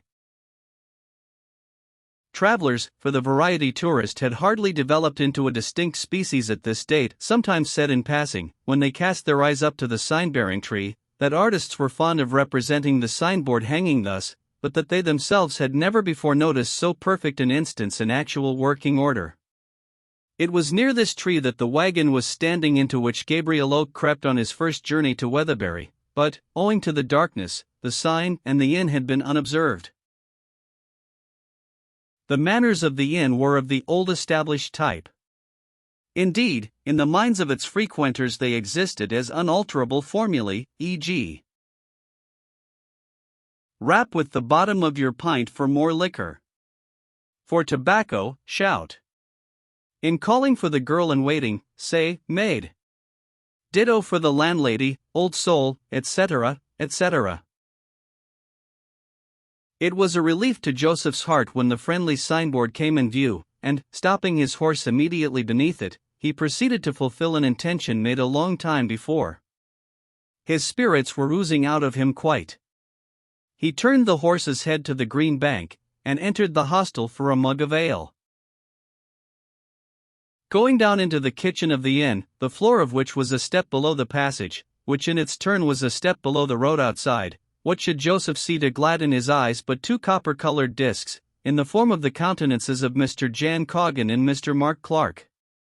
These owners of the two most appreciative throats in the neighborhood, within the pale of respectability, were now sitting face to face over a three-legged circular table, having an iron rim to keep cups and pots from being accidentally elbowed off. They might have been said to resemble the setting sun and the full moon shining vis-a-vis across the globe. "Why, 'tis neighbor Poorgrass," said Mark Clark. "I'm sure your face don't praise your mistress's table, Joseph." "I've had a very pale companion for the last 4 miles," said Joseph, indulging in a shudder toned down by resignation. "And to speak the truth, 'twas beginning to tell upon me. I assure ye, I ha'n't seed the colour of victuals or drink since breakfast time this morning, and that was no more than a dew bit afield." "Then drink, Joseph, and don't restrain yourself," said Coggan, handing him a hooped mug 3/4 full. Joseph drank for a moderately long time, then for a longer time, saying, as he lowered the jug, "'Tis pretty drinking, very pretty drinking, and is more than cheerful on my melancholy errand, so to speak it." "True, drink is a pleasant delight," said Jan, as one who repeated a truism so familiar to his brain that he hardly noticed its passage over his tongue, and, lifting the cup, Coggan tilted his head gradually backwards, with closed eyes, that his expectant soul might not be diverted for one instant from its bliss by irrelevant surroundings. "Well, I must be on again," said Poorgrass. "Not but that I should like another nip with ye, but the parish might lose confidence in me if I was seed here." "Where be ye trading out to today, then, Joseph?" "Back to Weatherbury. I've got poor little Fanny Robin in my wagon outside, and I must be at the churchyard gates at 4:45 with her." I've heard of it. And so she's nailed up in parish boards after all, and nobody to pay the bell shilling and the grave half-crown. "The parish pays the grave half-crown, but not the bell shilling, because the bell's a luxury, but it can hardly do without the grave, poor body. However, I expect our mistress will pay all." "A pretty maid as ever I see. But what's your hurry, Joseph? The poor woman's dead, and you can't bring her to life, and you may as well sit down comfortable, and finish another with us." "I don't mind taking just the least thimbleful ye can dream of more with ye, sonnies. But only a few minutes, because 'tis as 'tis."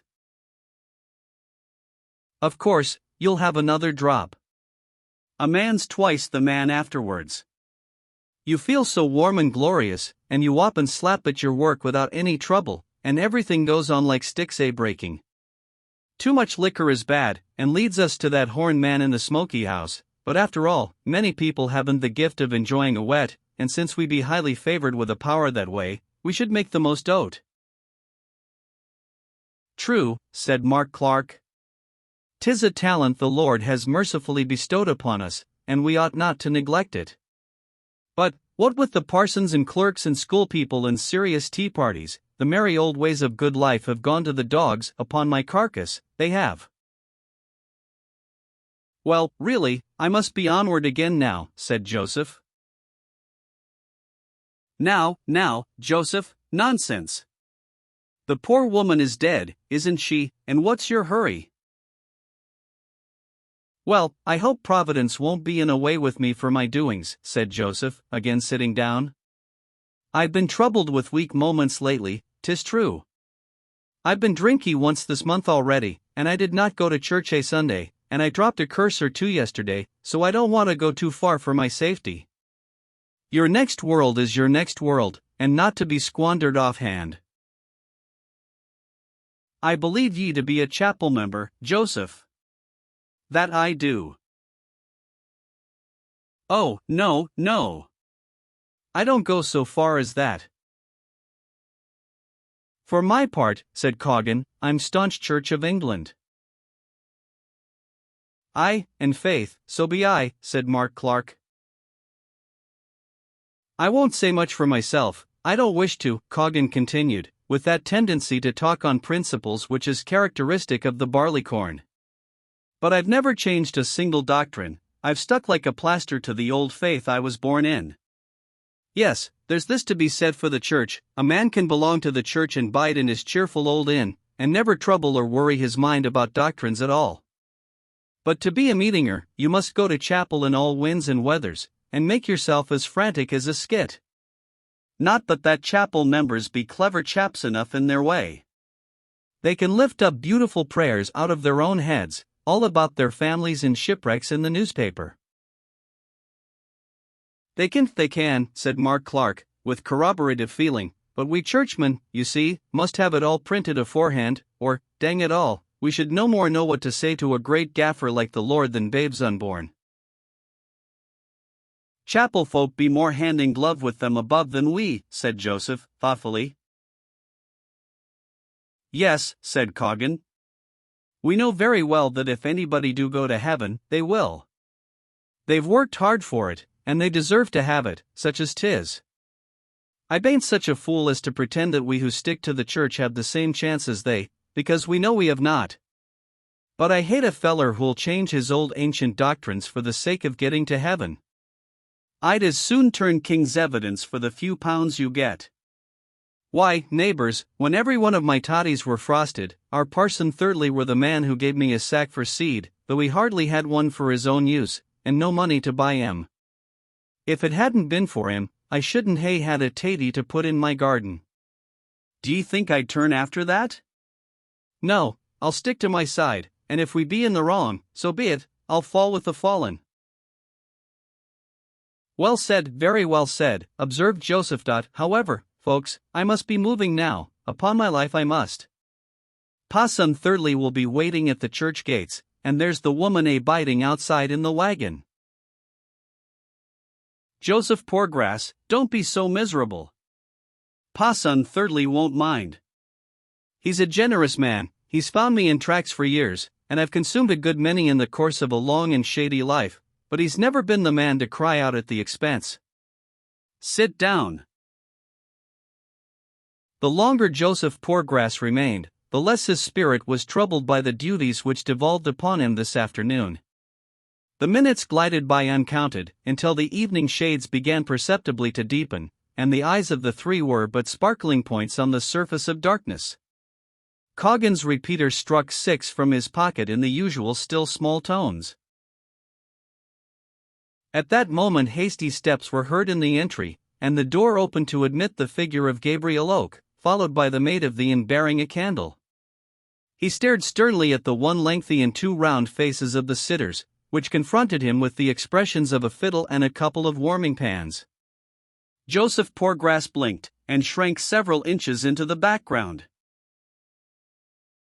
Upon my soul, I'm ashamed of you, 'tis disgraceful, Joseph, disgraceful, said Gabriel, indignantly.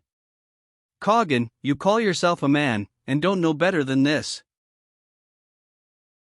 Coggan looked up indefinitely at Oak, one or other of his eyes occasionally opening and closing of its own accord, as if it were not a member, but a dozy individual with a distinct personality.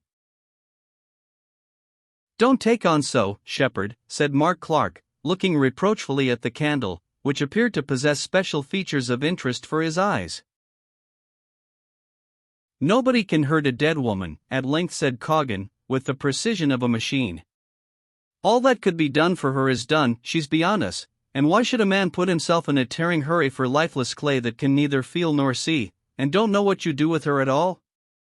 If she'd been alive, I would have been the first to help her. If she now wanted victuals and drink, I'd pay for it, money down. But she's dead, and no speed of ours will bring her to life. The woman's past us time spent upon her is throwed away, why should we hurry to do what's not required? Drink, shepherd, and be friends, for tomorrow we may be like her. We may, added Mark Clark emphatically, at once drinking himself, to run no further risk of losing his chance by the event alluded to, Jan meanwhile merging his additional thoughts of tomorrow in a song. Tomorrow, tomorrow. And while peace and plenty I find at my board, with a heart free from sickness and sorrow, with my friends will I share what today may afford, and let them spread the table tomorrow. Tomorrow, tomorrow. Do hold thy horning, Jan, said Oak, and turning upon Poorgrass, as for you, Joseph, who do your wicked deeds in such confoundedly holy ways, you are as drunk as you can stand. No, Shepherd Oak, no. Listen to reason, Shepherd. All that's the matter with me is the affliction called a multiplying eye, and that's how it is I look double to you, I mean, you look double to me. A multiplying eye is a very bad thing, said Mark Clark. It always comes on when I have been in a public house a little time, said Joseph Poorgrass, meekly.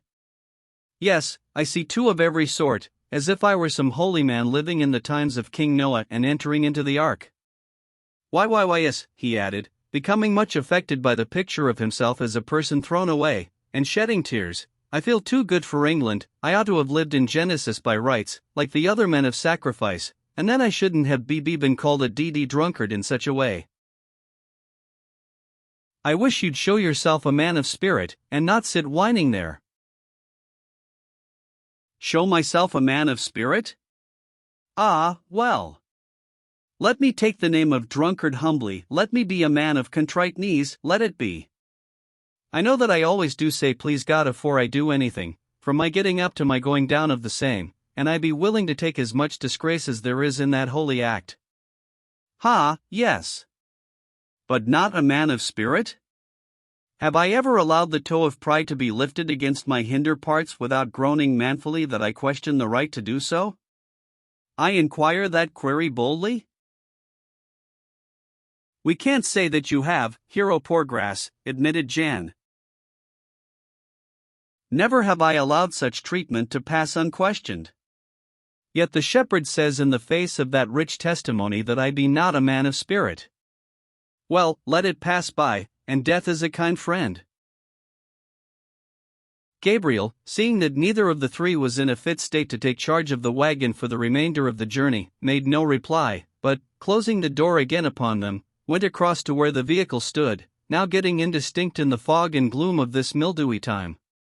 He pulled the horse's head from the large patch of turf it had eaten bare, readjusted the boughs over the coffin, and drove along through the unwholesome night. It had gradually become rumored in the village that the body to be brought and buried that day was all that was left of the unfortunate Fanny Robin who had followed the 11th from Casterbridge through Melchester and onwards. But, thanks to Boldwood's reticence and Oak's generosity, the lover she had followed had never been individualized as Troy.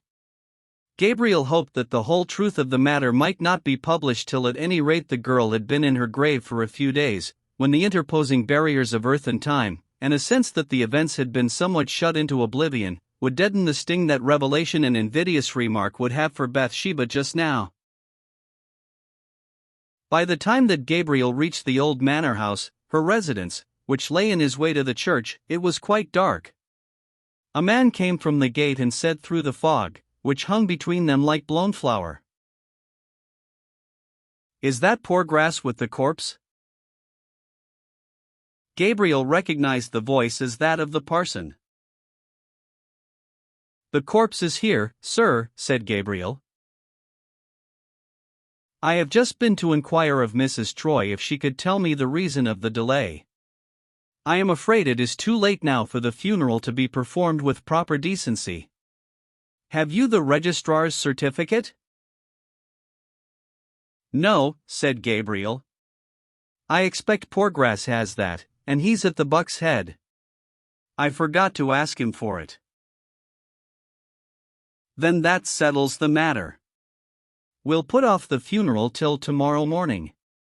The body may be brought on to the church, or it may be left here at the farm and fetched by the bearers in the morning. They waited more than an hour, and have now gone home. Gabriel had his reasons for thinking the latter a most objectionable plan, notwithstanding that Fanny had been an inmate of the farmhouse for several years in the lifetime of Bathsheba's uncle.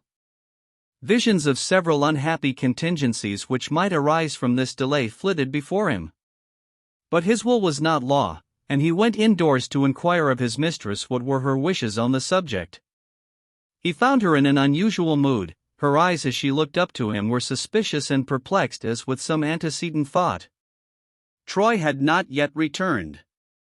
At first Bathsheba assented with a mien of indifference to his proposition that they should go on to the church at once with their burden, but immediately afterwards, following Gabriel to the gate, she swerved to the extreme of solicitousness on Fanny's account, and desired that the girl might be brought into the house. Oak argued upon the convenience of leaving her in the wagon, just as she lay now, with her flowers and green leaves about her, merely wheeling the vehicle into the coach-house till the morning, but to no purpose. "It is unkind and unchristian," she said, "to leave the poor thing in a coach-house all night." "Very well, then," said the parson. "And I will arrange that the funeral shall take place early tomorrow. Perhaps Mrs. Troy is right in feeling that we cannot treat a dead fellow creature too thoughtfully. We must remember that though she may have erred grievously in leaving her home, she is still our sister, and it is to be believed that God's uncovenanted mercies are extended towards her, and that she is a member of the flock of Christ." The parson's words spread into the heavy air with a sad yet unperturbed cadence, and Gabriel shed an honest tear. Bathsheba seemed unmoved. Mr. Thirdly then left them, and Gabriel lighted a lantern. Fetching 3 other men to assist him, they bore the unconscious truant indoors, placing the coffin on 2 benches in the middle of a little sitting room next the hall, as Bathsheba directed. Everyone except Gabriel Oak then left the room. He still indecisively lingered beside the body. He was deeply troubled at the wretchedly ironical aspect that circumstances were putting on with regard to Troy's wife, and at his own powerlessness to counteract them. In spite of his careful maneuvering all this day, the very worst event that could in any way have happened in connection with the burial had happened now. Oak imagined a terrible discovery resulting from this afternoon's work that might cast over Bathsheba's life a shade which the interposition of many lapsing years might but indifferently lighten, and which nothing at all might altogether remove. Suddenly, as in a last attempt to save Bathsheba from, at any rate, immediate anguish, he looked again, as he had looked before, at the chalk writing upon the coffin lid. The scroll was this simple one: Fanny Robin and child. Gabriel took his handkerchief and carefully rubbed out the 2 latter words, leaving visible the inscription Fanny Robin only. He then left the room, and went out quietly by the front door. Chapter 43: Fanny's Revenge. "Do you want me any longer, ma'am?" inquired Liddy, at a later hour the same evening, standing by the door with a chamber candlestick in her hand and addressing Bathsheba, who sat cheerless and alone in the large parlor beside the first fire of the season. "No more tonight, Liddy." "I'll sit up for master if you like, ma'am. I am not at all afraid of Fanny, if I may sit in my own room and have a candle. She was such a childlike, nesh young thing that her spirit couldn't appear to anybody if it tried, I'm quite sure." "Oh no, no. You go to bed. I'll sit up for him myself till 12 o'clock, and if he has not arrived by that time, I shall give him up and go to bed too. It is 10:30 now." "Oh. Is it? Why don't you sit upstairs, ma'am?" "Why don't I?" said Bathsheba, desultorily. "It isn't worthwhile. There's a fire here, Liddy," she suddenly exclaimed in an impulsive and excited whisper. "Have you heard anything strange said of Fanny?" The words had no sooner escaped her than an expression of unutterable regret crossed her face, and she burst into tears. "No, not a word," said Liddy, looking at the weeping woman with astonishment. "What is it makes you cry so, ma'am? Has anything hurt you?" She came to Bathsheba's side with a face full of sympathy. No, Liddy, I don't want you anymore. I can hardly say why I have taken to crying lately. I never used to cry. Good night. Liddy then left the parlor and closed the door. Bathsheba was lonely and miserable now, not lonelier actually than she had been before her marriage, but her loneliness then was to that of the present time as the solitude of a mountain is to the solitude of a cave. And within the last day or two had come these disquieting thoughts about her husband's past. Her wayward sentiment that evening concerning Fanny's temporary resting place had been the result of a strange complication of impulses in Bathsheba's bosom. Perhaps it would be more accurately described as a determined rebellion against her prejudices, a revulsion from a lower instinct of uncharitableness, which would have withheld all sympathy from the dead woman, because in life she had preceded Bathsheba in the attentions of a man whom Bathsheba had by no means ceased from loving, though her love was sick to death just now with the gravity of a further misgiving. In 5 or 10 minutes there was another tap at the door. Liddy reappeared, and coming in a little way stood hesitating, until at length she said, "Marianne has just heard something very strange, but I know it isn't true. And we shall be sure to know the rights of it in a day or two." "What is it?" "Oh, nothing connected with you or us, ma'am. It is about Fanny." "That same thing you have heard." "I have heard nothing." "I mean that a wicked story has got to Weatherbury within this last hour," that Liddy came close to her mistress and whispered the remainder of the sentence slowly into her ear, inclining her head as she spoke in the direction of the room where Fanny lay. Bathsheba trembled from head to foot. "I don't believe it," she said, excitedly. "And there's only one name written on the coffin cover." "Nor I, ma'am.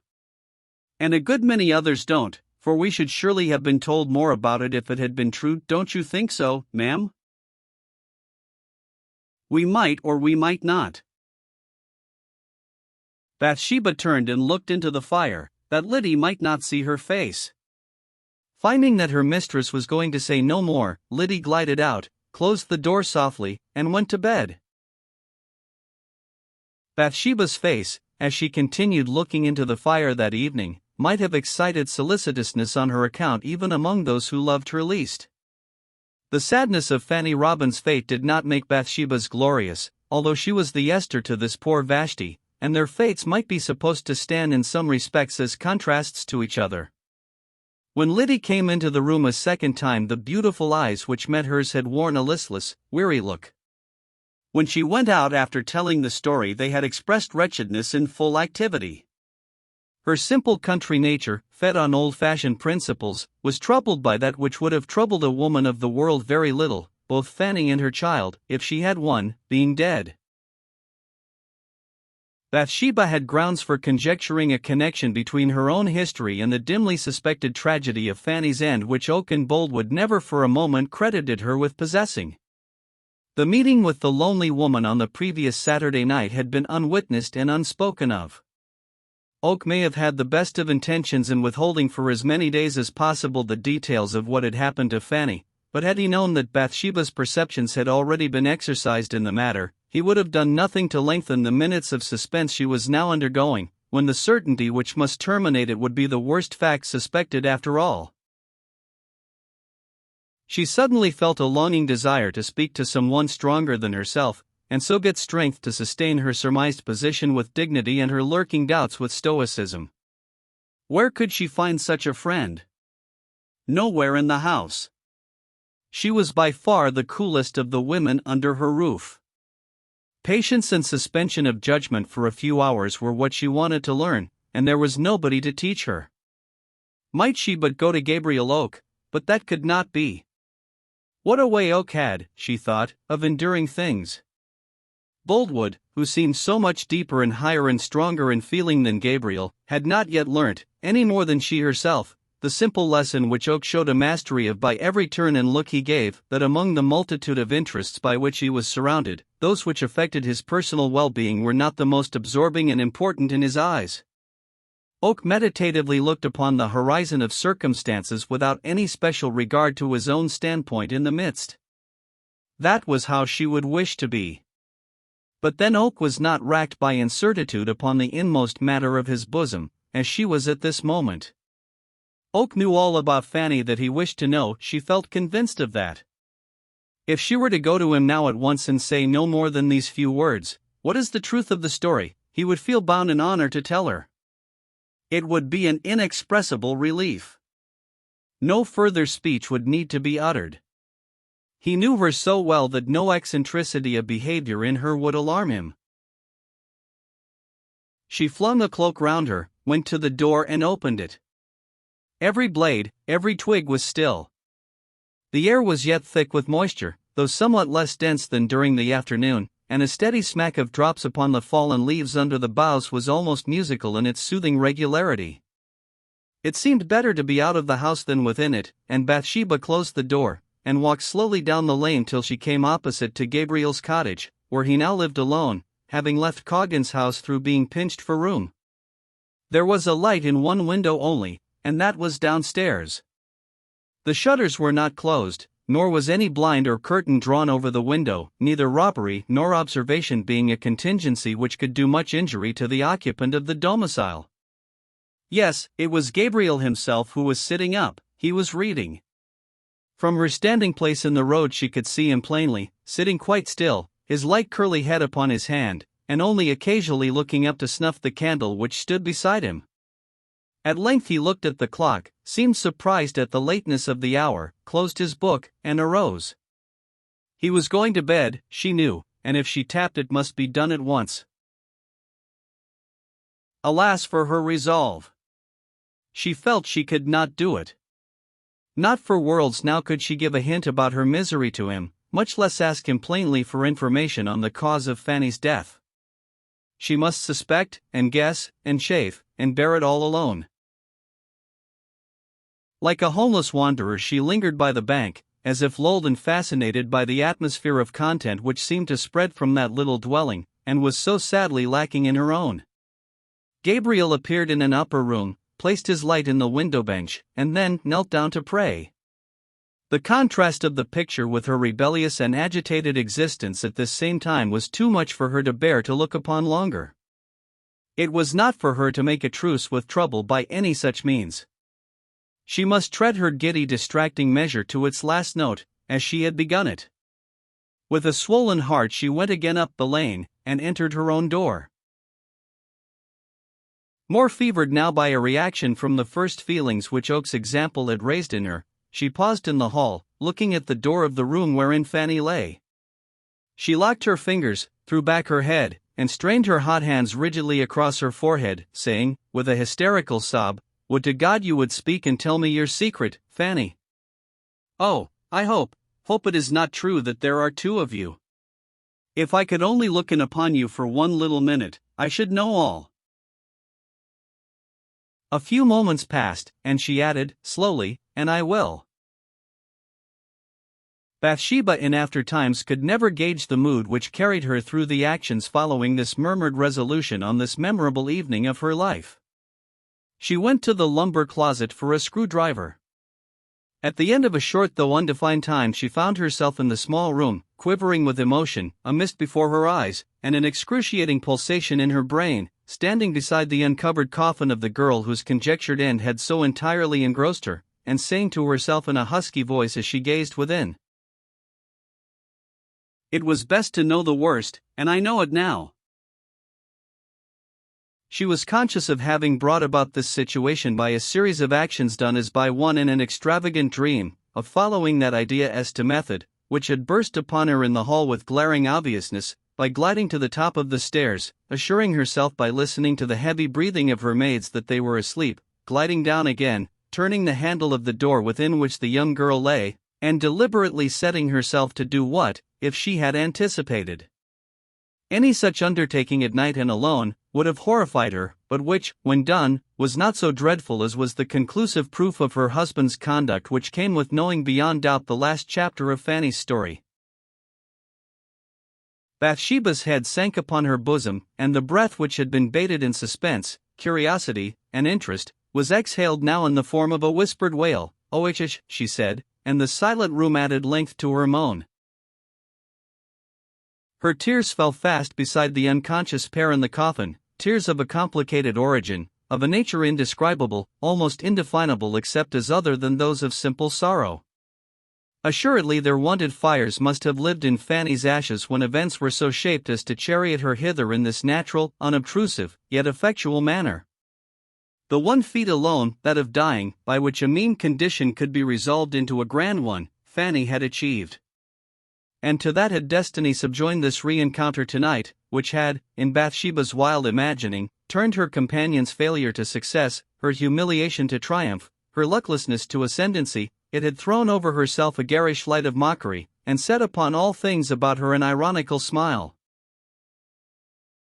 Fanny's face was framed in by that yellow hair of hers, and there was no longer much room for doubt as to the origin of the curl owned by Troy.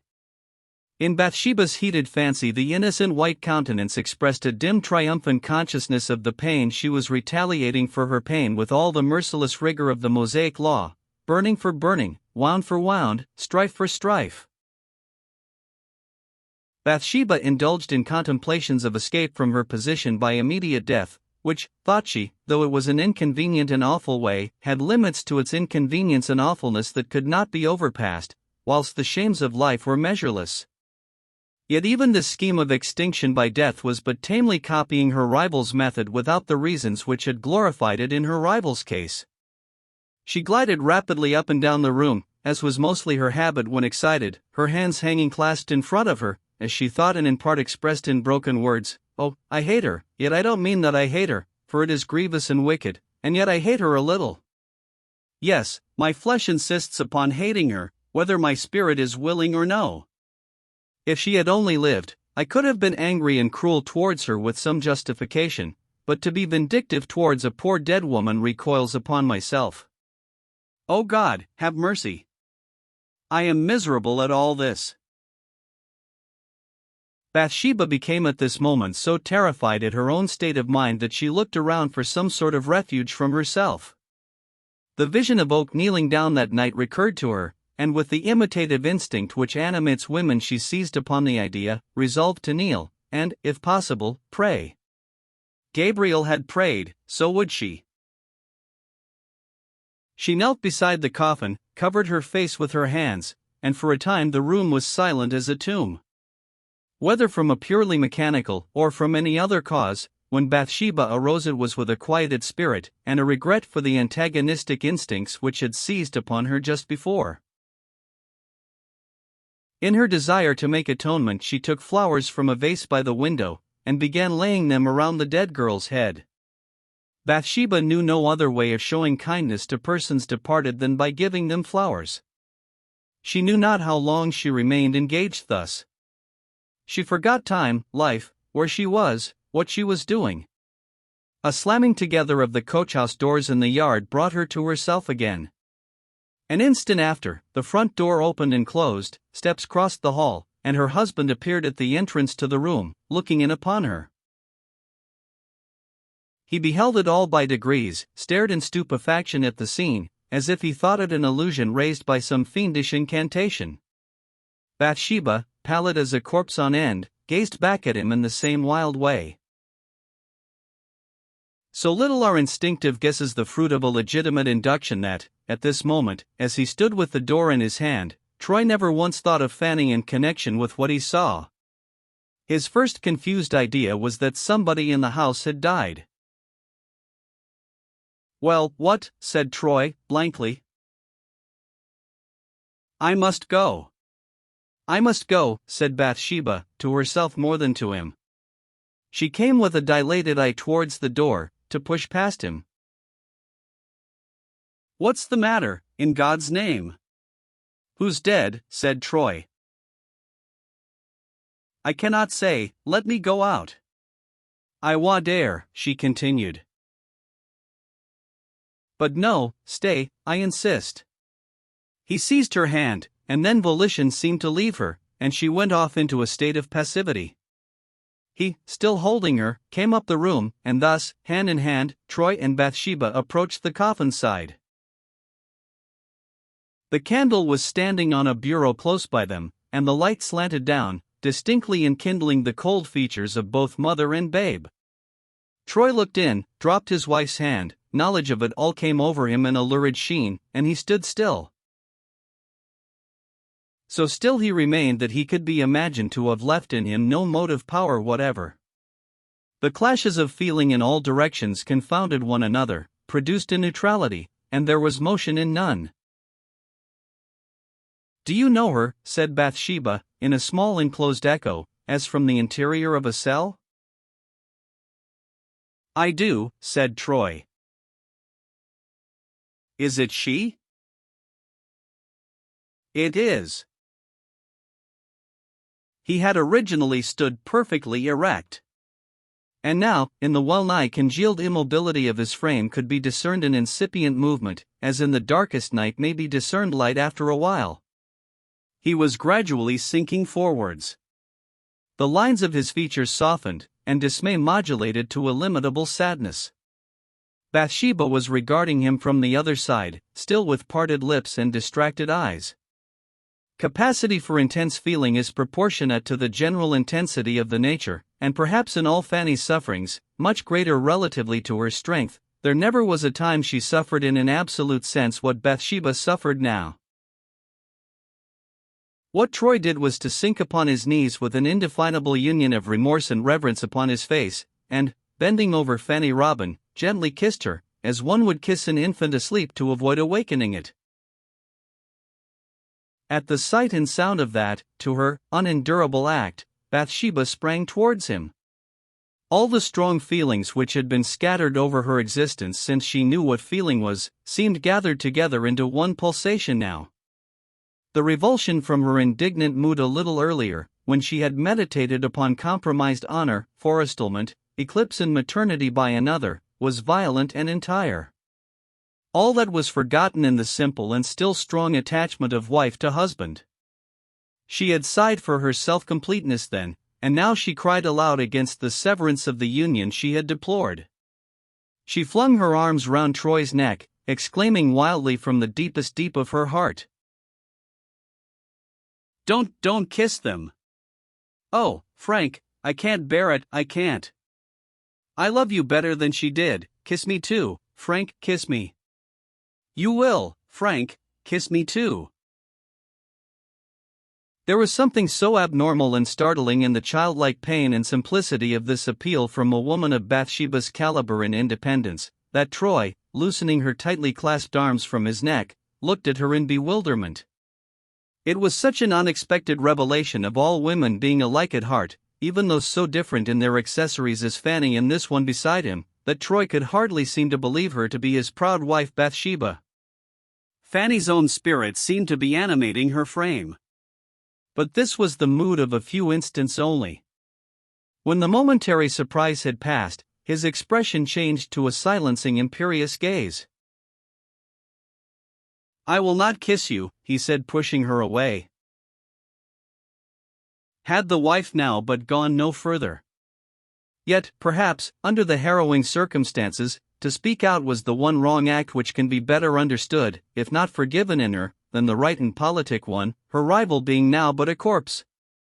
All the feeling she had been betrayed into showing she drew back to herself again by a strenuous effort of self-command. "What have you to say as your reason?" she asked, her bitter voice being strangely low, quite that of another woman now. "I have to say that I have been a bad, black-hearted man," he answered. "And that this woman is your victim, and I not less than she." "Ah! Don't taunt me, madam. This woman is more to me, dead as she is, than ever you were, or are, or can be.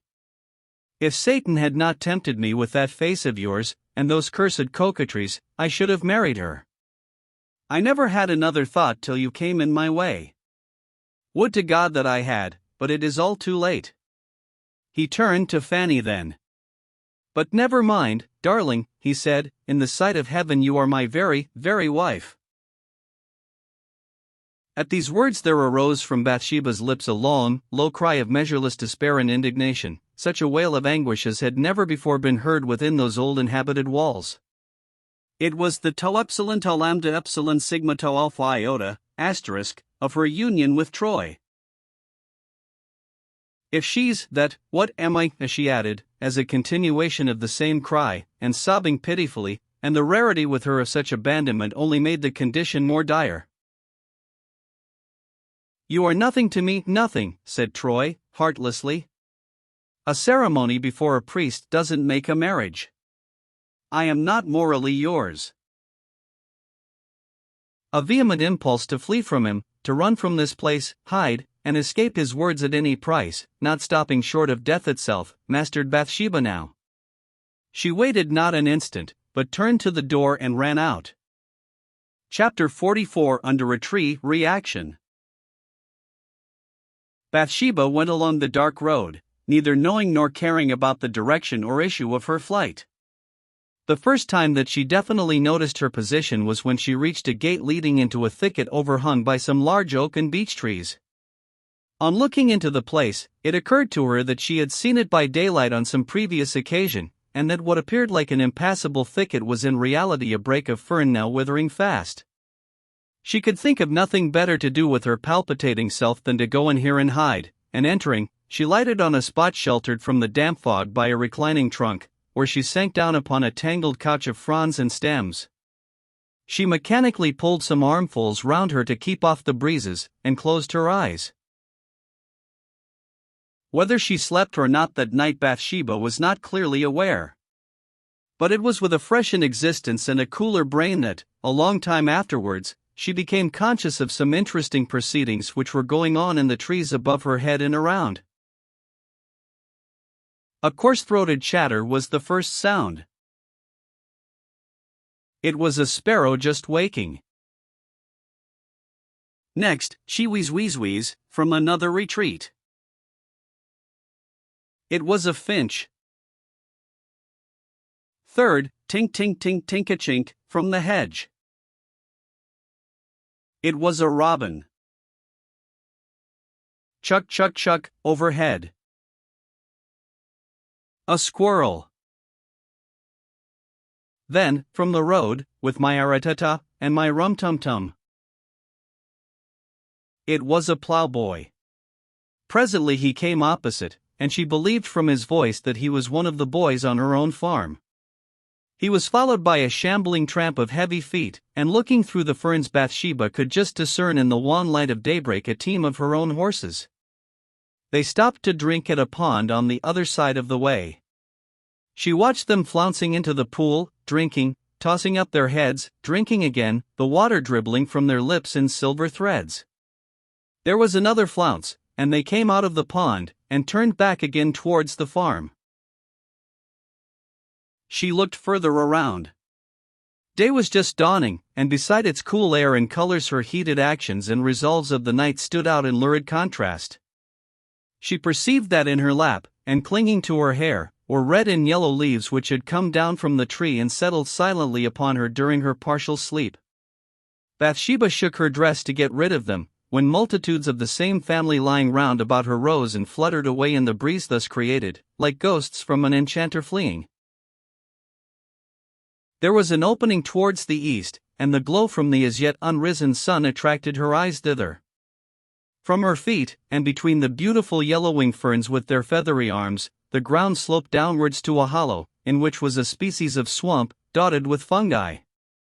A morning mist hung over it now, a fulsome yet magnificent silvery veil, full of light from the sun, yet semi-opaque, the hedge behind it being in some measure hidden by its hazy luminousness.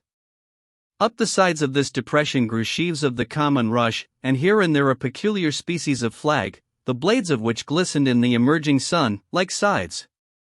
But the general aspect of the swamp was malignant. From its moist and poisonous coat seemed to be exhaled the essences of evil things in the earth, and in the waters under the earth. The fungi grew in all manner of positions, from rotting leaves and tree stumps, some exhibiting to her listless gaze their clammy tops, others their oozing gills. Some were marked with great splotches, red as arterial blood, others were saffron yellow, and others tall and attenuated, with stems like macaroni. Some were leathery and of richest browns. The hollow seemed a nursery of pestilences small and great, in the immediate neighborhood of comfort and health, and Bathsheba arose with a tremor at the thought of having passed the night on the brink of so dismal a place. There were now other footsteps to be heard along the road. Bathsheba's nerves were still unstrung. She crouched down out of sight again, and the pedestrian came into view. He was a schoolboy, with a bag slung over his shoulder containing his dinner, and a book in his hand. He paused by the gate, and, without looking up, continued murmuring words in tones quite loud enough to reach her ears. "O Lord, O Lord, O Lord, O Lord, O Lord, that I know Audiobook. Give us, give us, give us, give us, give us, that I know. Grace that, grace that, grace that, grace that I know." Other words followed to the same effect.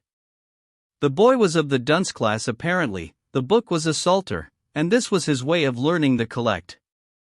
In the worst attacks of trouble there appears to be always a superficial film of consciousness which is left disengaged and open to the notice of trifles, and Bathsheba was faintly amused at the boy's method, till he too passed on.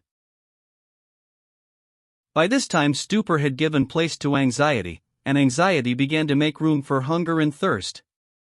A form now appeared upon the rise on the other side of the swamp, half hidden by the mist, and came towards Bathsheba. The woman, for it was a woman, approached with her face askance, as if looking earnestly on all sides of her. When she got a little further round to the left, and drew nearer, Bathsheba could see the newcomer's profile against the sunny sky, and knew the wavy sweep from forehead to chin, with neither angle nor decisive line anywhere about it, to be the familiar contour of Liddy Smallberry. Bathsheba's heart bounded with gratitude in the thought that she was not altogether deserted, and she jumped up. "Oh, Liddy," she said, or attempted to say, but the words had only been framed by her lips, there came no sound. She had lost her voice by exposure to the clogged atmosphere all these hours of night. "Oh, ma'am. I am so glad I have found you," said the girl, as soon as she saw Bathsheba. "You can't come across," Bathsheba said in a whisper, which she vainly endeavored to make loud enough to reach Liddy's ears. Liddy, not knowing this, stepped down upon the swamp, saying, as she did so, "It will bear me up, I think." Bathsheba never forgot that transient little picture of Liddy crossing the swamp to her there in the morning light. Iridescent bubbles of dank subterranean breath rose from the sweating sod beside the waiting maid's feet as she trod, hissing as they burst and expanded away to join the vapory firmament above. Liddy did not sink, as Bathsheba had anticipated. She landed safely on the other side, and looked up at the beautiful though pale and weary face of her young mistress. "Poor thing," said Liddy, with tears in her eyes, "do hearten yourself up a little, ma'am." "However did?" "I can't speak above a whisper, my voice is gone for the present," said Bathsheba, hurriedly. "I suppose the damp air from that hollow has taken it away. Liddy, don't question me, mind. Who sent you, anybody?" "Nobody. I thought, when I found you were not at home, that something cruel had happened. I fancy I heard his voice late last night, and so, knowing something was wrong." "Is he at home?" "No, he left just before I came out." "Is Fanny taken away?" "Not yet. She will soon be, at 9 o'clock. "We won't go home at present, then. Suppose we walk about in this wood?" Liddy, without exactly understanding everything, or anything, in this episode, assented, and they walked together further among the trees. "But you had better come in, ma'am, and have something to eat. You will die of a chill." I shall not come indoors yet, perhaps never. Shall I get you something to eat, and something else to put over your head besides that little shawl? If you will, Liddy. Liddy vanished, and at the end of 20 minutes returned with a cloak, hat, some slices of bread and butter, a teacup, and some hot tea in a little china jug. Is Fanny gone? Said Bathsheba. No, said her companion, pouring out the tea. Bathsheba wrapped herself up and ate and drank sparingly. Her voice was then a little clearer, and trifling color returned to her face. Now we'll walk about again, she said. They wandered about the wood for nearly 2 hours, Bathsheba replying in monosyllables to Liddy's prattle, for her mind ran on one subject, and one only. She interrupted with, I wonder if Fanny is gone by this time. I will go and see. She came back with the information that the men were just taking away the corpse, that Bathsheba had been inquired for, that she had replied to the effect that her mistress was unwell and could not be seen. Then they think I am in my bedroom? Yes. Liddy then ventured to add, You said when I first found you that you might never go home again. You didn't mean it, ma'am? No, I've altered my mind. It is only women with no pride in them who run away from their husbands. There is one position worse than that of being found dead in your husband's house from his ill usage, and that is, to be found alive through having gone away to the house of somebody else. I've thought of it all this morning, and I've chosen my course.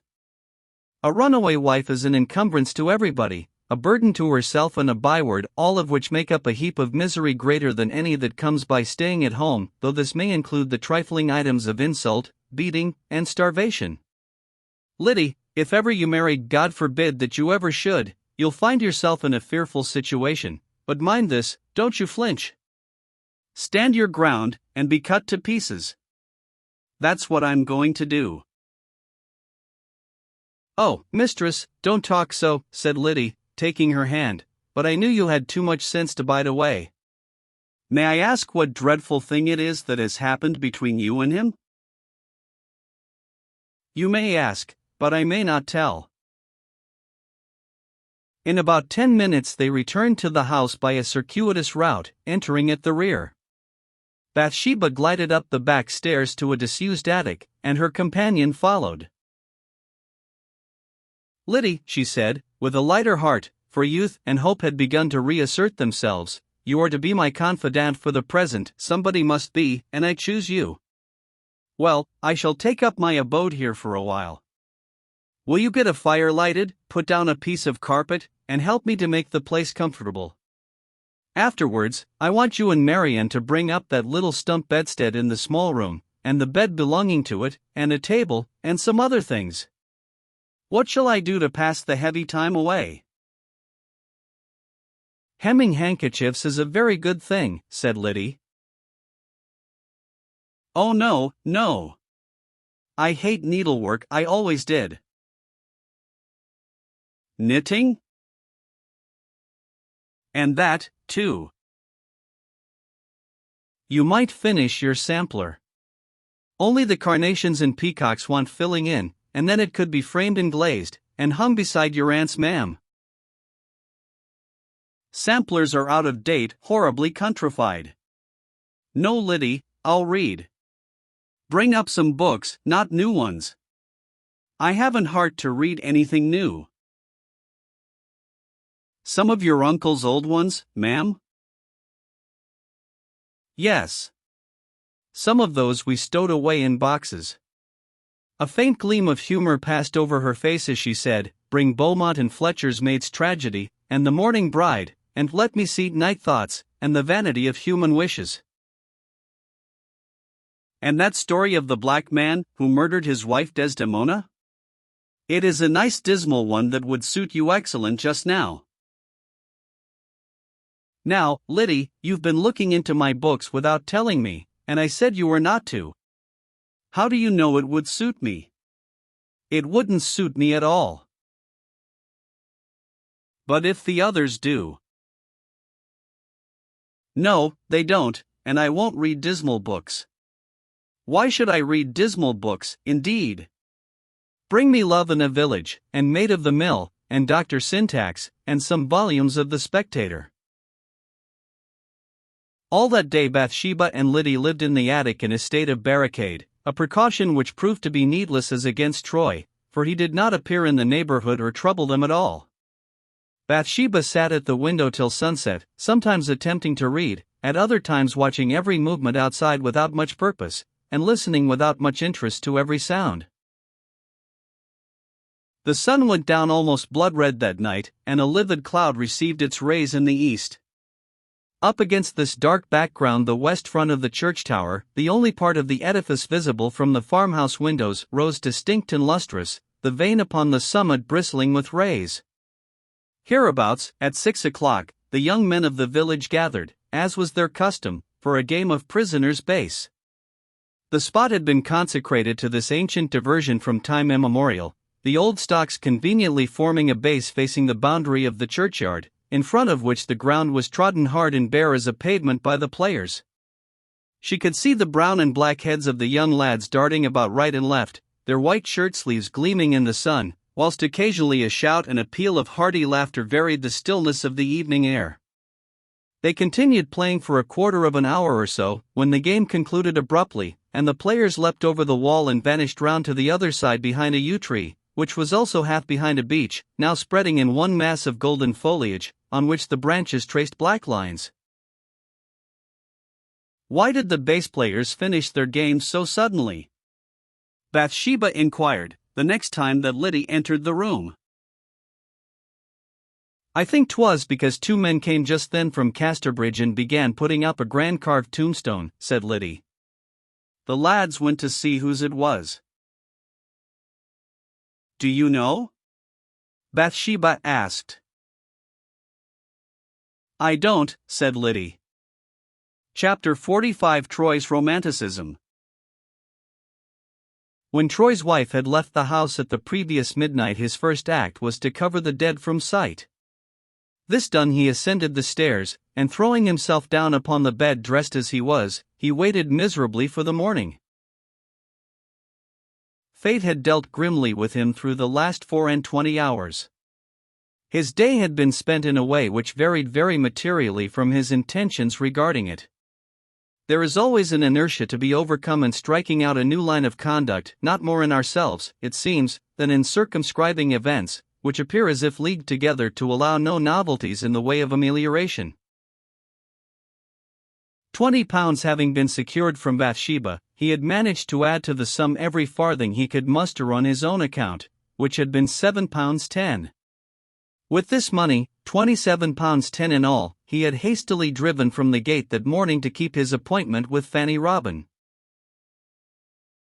On reaching Casterbridge, he left the horse and trap at an inn, and at 5 minutes before 10 came back to the bridge at the lower end of the town, and sat himself upon the parapet. The clock struck the hour, and no Fanny appeared. In fact, at that moment she was being robed in her grave clothes by two attendants at the Union poorhouse, the first and last tiring women the gentle creature had ever been honored with. The quarter went, the half hour. A rush of recollection came upon Troy as he waited. This was the second time she had broken a serious engagement with him. In anger he vowed it should be the last, and at 11 o'clock, when he had lingered and watched the stone of the bridge till he knew every lichen upon their face and heard the chink of the ripples underneath till they oppressed him, he jumped from his seat, went to the inn for his gig, and in a bitter mood of indifference concerning the past, and recklessness about the future, drove on to Budmouth races. He reached the racecourse at 2 o'clock, and remained either there or in the town till 9. But Fanny's image, as it had appeared to him in the sombre shadows of that Saturday evening, returned to his mind, backed up by Bathsheba's reproaches. He vowed he would not bet, and he kept his vow, for on leaving the town at 9 o'clock in the evening he had diminished his cash only to the extent of a few shillings. He trotted slowly homeward, and it was now that he was struck for the first time with the thought that Fanny had been really prevented by illness from keeping her promise. This time she could have made no mistake. He regretted that he had not remained in Casterbridge and made inquiries. Reaching home, he quietly unharnessed the horse and came indoors, as we have seen, to the fearful shock that awaited him. As soon as it grew light enough to distinguish objects, Troy arose from the coverlet of the bed, and in a mood of absolute indifference to Bathsheba's whereabouts, and almost oblivious of her existence, he stalked downstairs and left the house by the back door.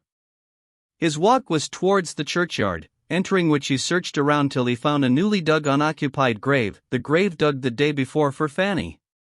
The position of this having been marked, he hastened on to Casterbridge, only pausing and musing for a while at the hill whereon he had last seen Fanny alive.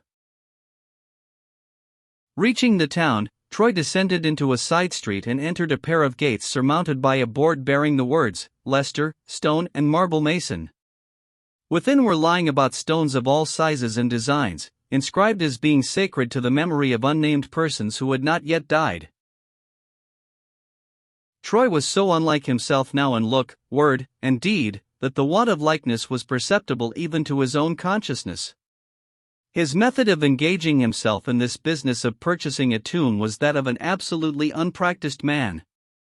He could not bring himself to consider, calculate, or economize.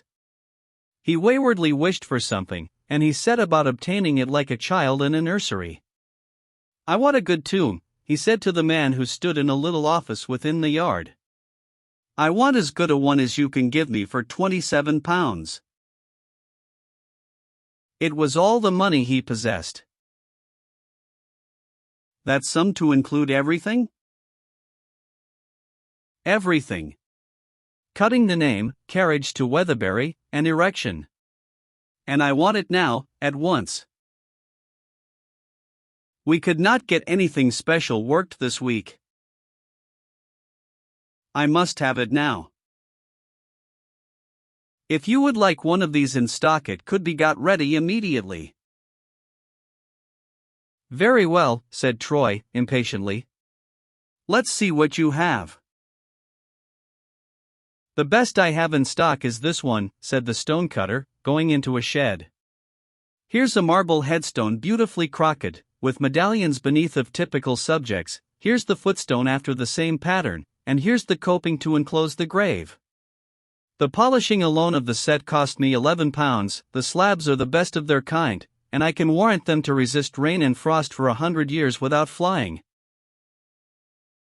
"And how much?"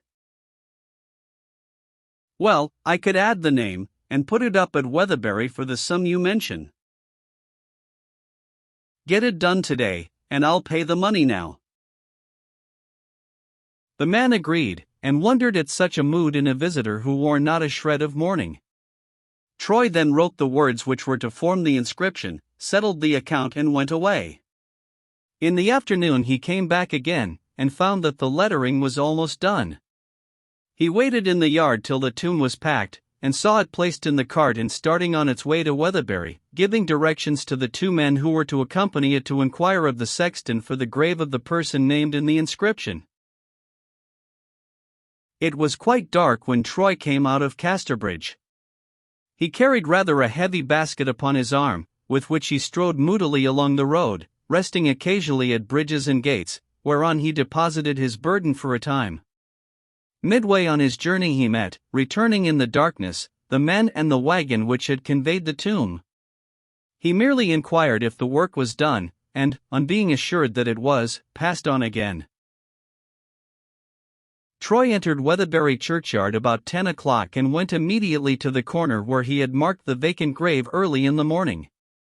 It was on the obscure side of the tower, screened to a great extent from the view of passers along the road, a spot which until lately had been abandoned to heaps of stones and bushes of alder, but now it was cleared and made orderly for interments, by reason of the rapid filling of the ground elsewhere. Here now stood the tomb as the men had stated, snow-white and shapely in the gloom, consisting of head and footstone, an enclosing border of marble work uniting them. In the midst was mold, suitable for plants. Troy deposited his basket beside the tomb, and vanished for a few minutes. When he returned, he carried a spade and a lantern, the light of which he directed for a few moments upon the marble, whilst he read the inscription. He hung his lantern on the lowest bough of the yew tree, and took from his basket flower roots of several varieties. There were bundles of snowdrop, hyacinth and crocus bulbs, violets and double daisies, which were to bloom in early spring, and of carnations, pinks, picotees, lilies of the valley, forget-me-not, summer's farewell, meadow saffron and others, for the later seasons of the year. Troy laid these out upon the grass, and with an impassive face set to work to plant them. The snowdrops were arranged in a line on the outside of the coping, the remainder within the enclosure of the grave. The crocuses and hyacinths were to grow in rows, some of the summer flowers he placed over her head and feet, the lilies and forget-me-nots over her heart. The remainder were dispersed in the spaces between these. Troy, in his prostration at this time, had no perception that in the futility of these romantic doings, dictated by a remorseful reaction from previous indifference, there was any element of absurdity. Deriving his idiosyncrasies from both sides of the channel, he showed at such junctures as the present the inelasticity of the Englishman, together with that blindness to the line where sentiment verges on mawkishness, characteristic of the French. It was a cloudy, muggy, and very dark night, and the rays from Troy's lantern spread into the two old yews with a strange illuminating power, flickering, as it seemed, up to the black ceiling of cloud above. He felt a large drop of rain upon the back of his hand, and presently one came and entered one of the holes of the lantern, whereupon the candle sputtered and went out.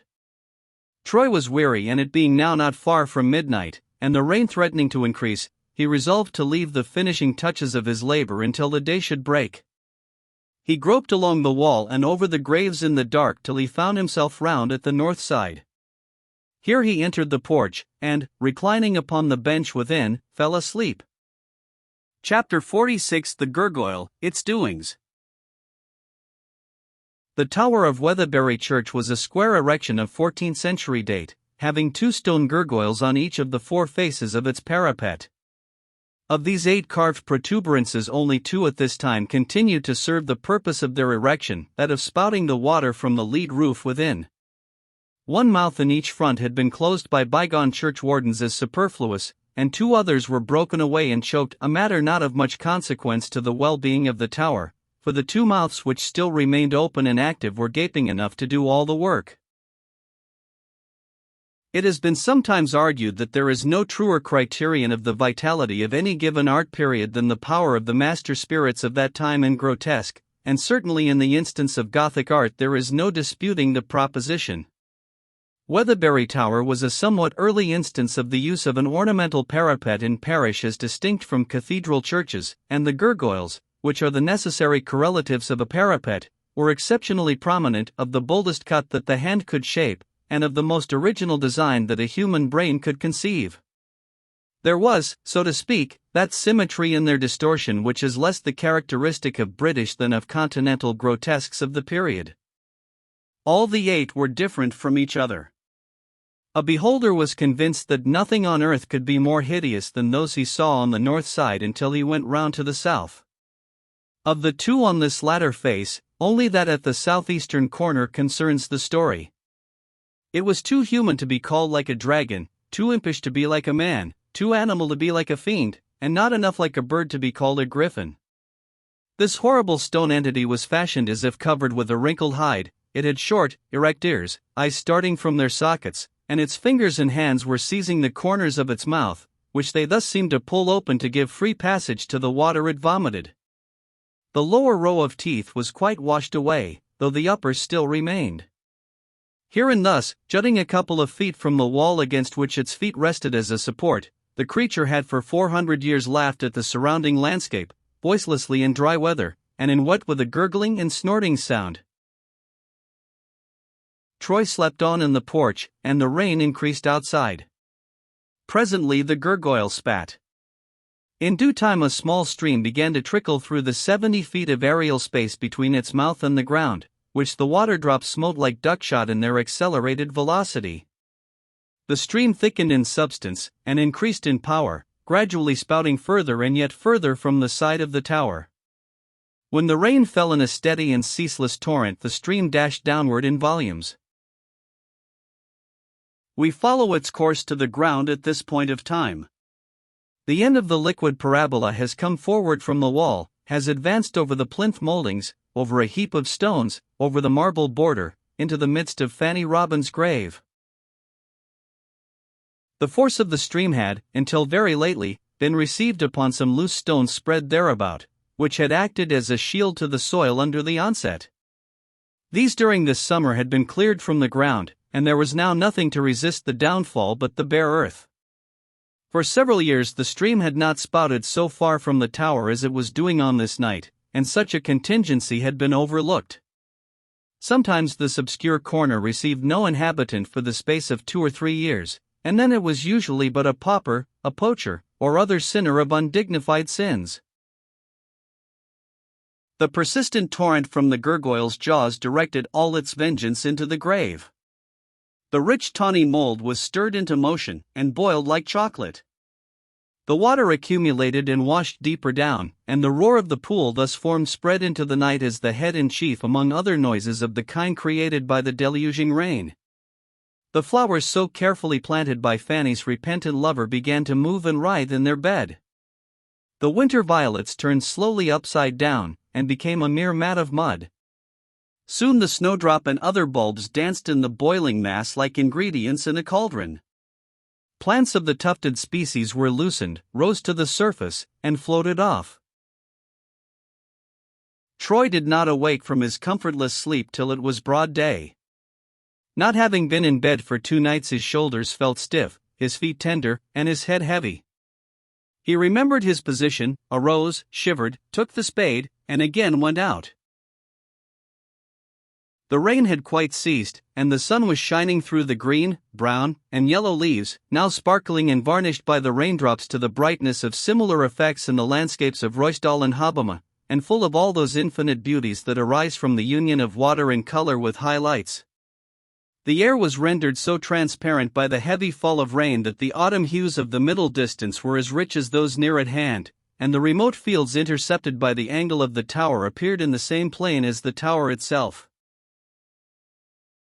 He entered the gravel path which would take him behind the tower. The path, instead of being stony as it had been the night before, was browned over with a thin coating of mud.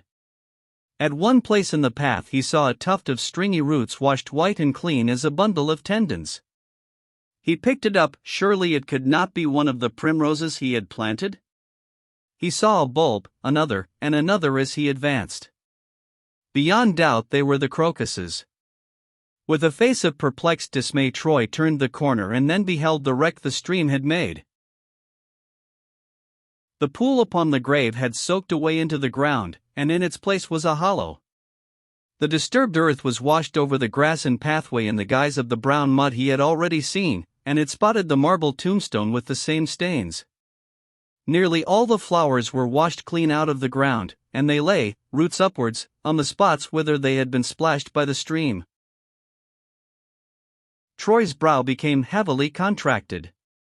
He set his teeth closely, and his compressed lips moved as those of one in great pain. This singular accident, by a strange confluence of emotions in him, was felt as the sharpest sting of all. Troy's face was very expressive, and any observer who had seen him now would hardly have believed him to be a man who had laughed, and sung, and poured love trifles into a woman's ear. To curse his miserable lot was at first his impulse, but even that lowest stage of rebellion needed an activity whose absence was necessarily antecedent to the existence of the morbid misery which wrung him. The sight, coming as it did, superimposed upon the other dark scenery of the previous days, formed a sort of climax to the whole panorama, and it was more than he could endure. Sanguine by nature, Troy had a power of eluding grief by simply adjourning it. He could put off the consideration of any particular spectre till the matter had become old and softened by time. The planting of flowers on Fanny's grave had been perhaps but a species of illusion of the primary grief, and now it was as if his intention had been known and circumvented. Almost for the first time in his life, Troy, as he stood by this dismantled grave, wished himself another man. It is seldom that a person with much animal spirit does not feel that the fact of his life being his own is the one qualification which singles it out as a more hopeful life than that of others who may actually resemble him in every particular. Troy had felt, in his transient way, hundreds of times, that he could not envy other people their condition, because the possession of that condition would have necessitated a different personality, when he desired no other than his own. He had not minded the peculiarities of his birth, the vicissitudes of his life, the meteor-like uncertainty of all that related to him, because these appertained to the hero of his story, without whom there would have been no story at all for him, and it seemed to be only in the nature of things that matters would right themselves at some proper date and wind up well. This very morning the illusion completed its disappearance, and, as it were, all of a sudden, Troy hated himself. The suddenness was probably more apparent than real. A coral reef which just comes short of the ocean surface is no more to the horizon than if it had never been begun, and the mere finishing stroke is what often appears to create an event which has long been potentially an accomplished thing. He stood and meditated, a miserable man. Whither should he go? He that is accursed, let him be accursed still, was the pitiless anathema written in this spoliated effort of his newborn solicitousness. A man who has spent his primal strength in journeying in one direction has not much spirit left for reversing his course.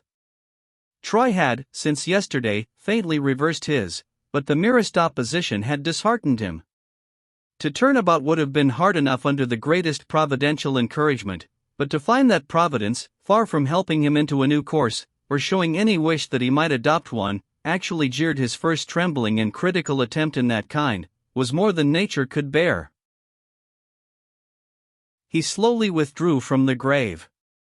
He did not attempt to fill up the hole, replace the flowers, or do anything at all. He simply threw up his cards and forswore his game for that time and always.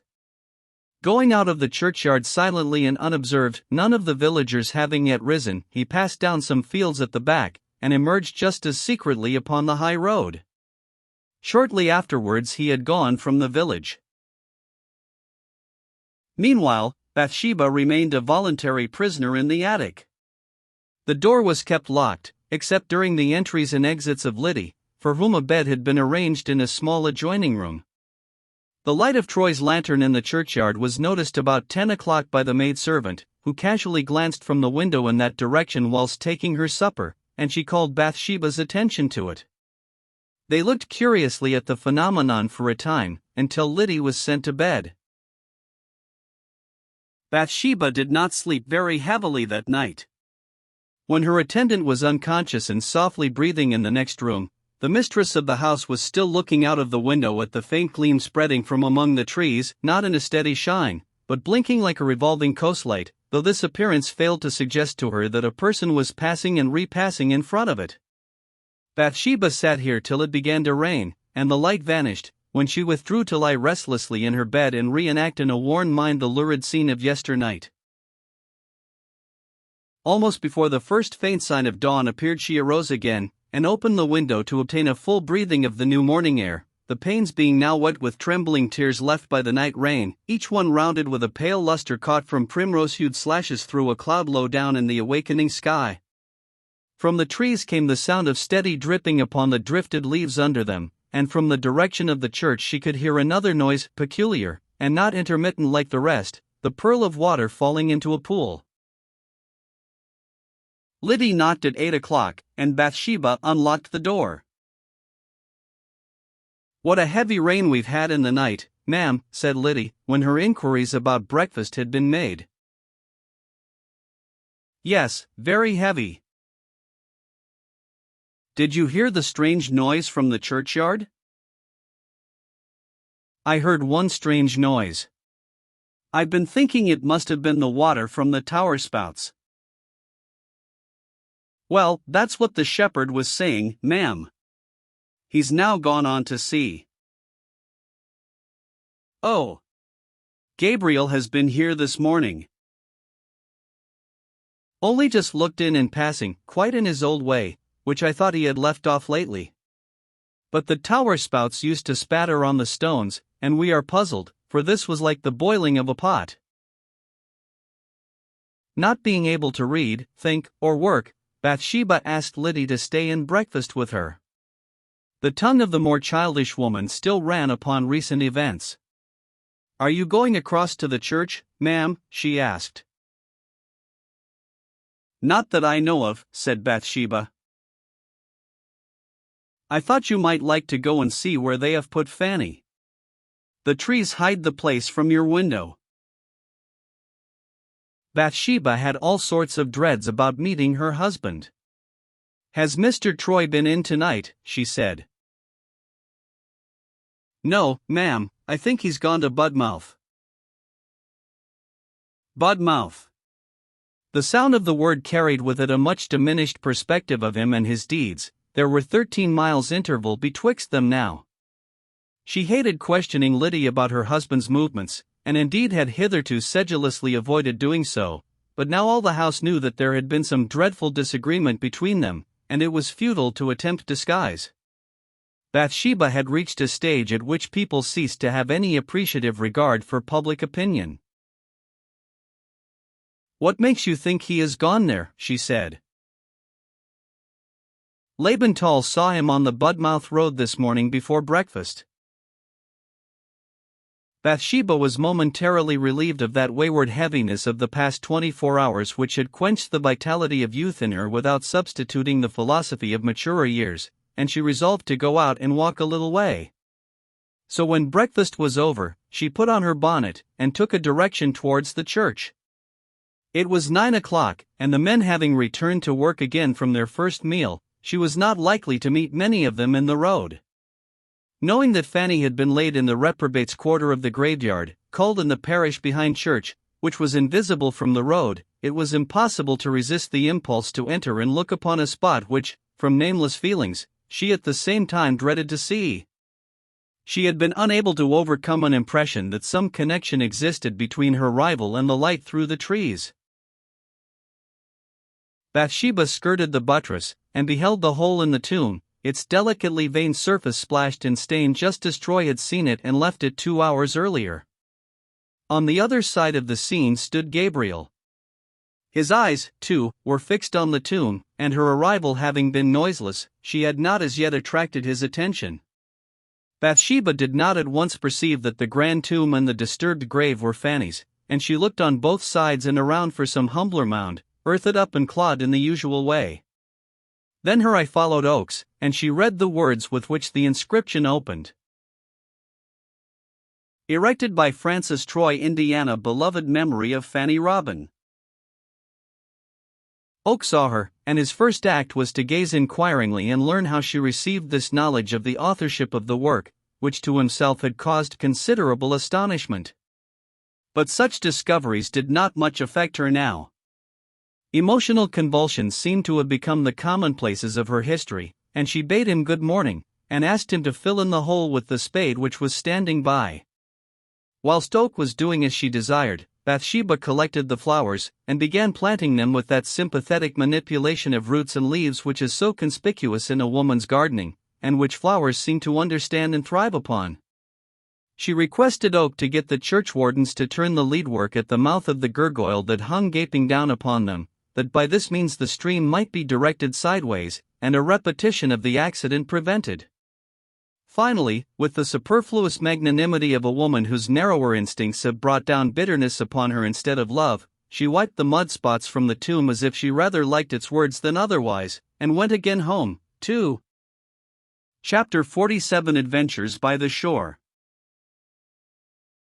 Troy wandered along towards the south.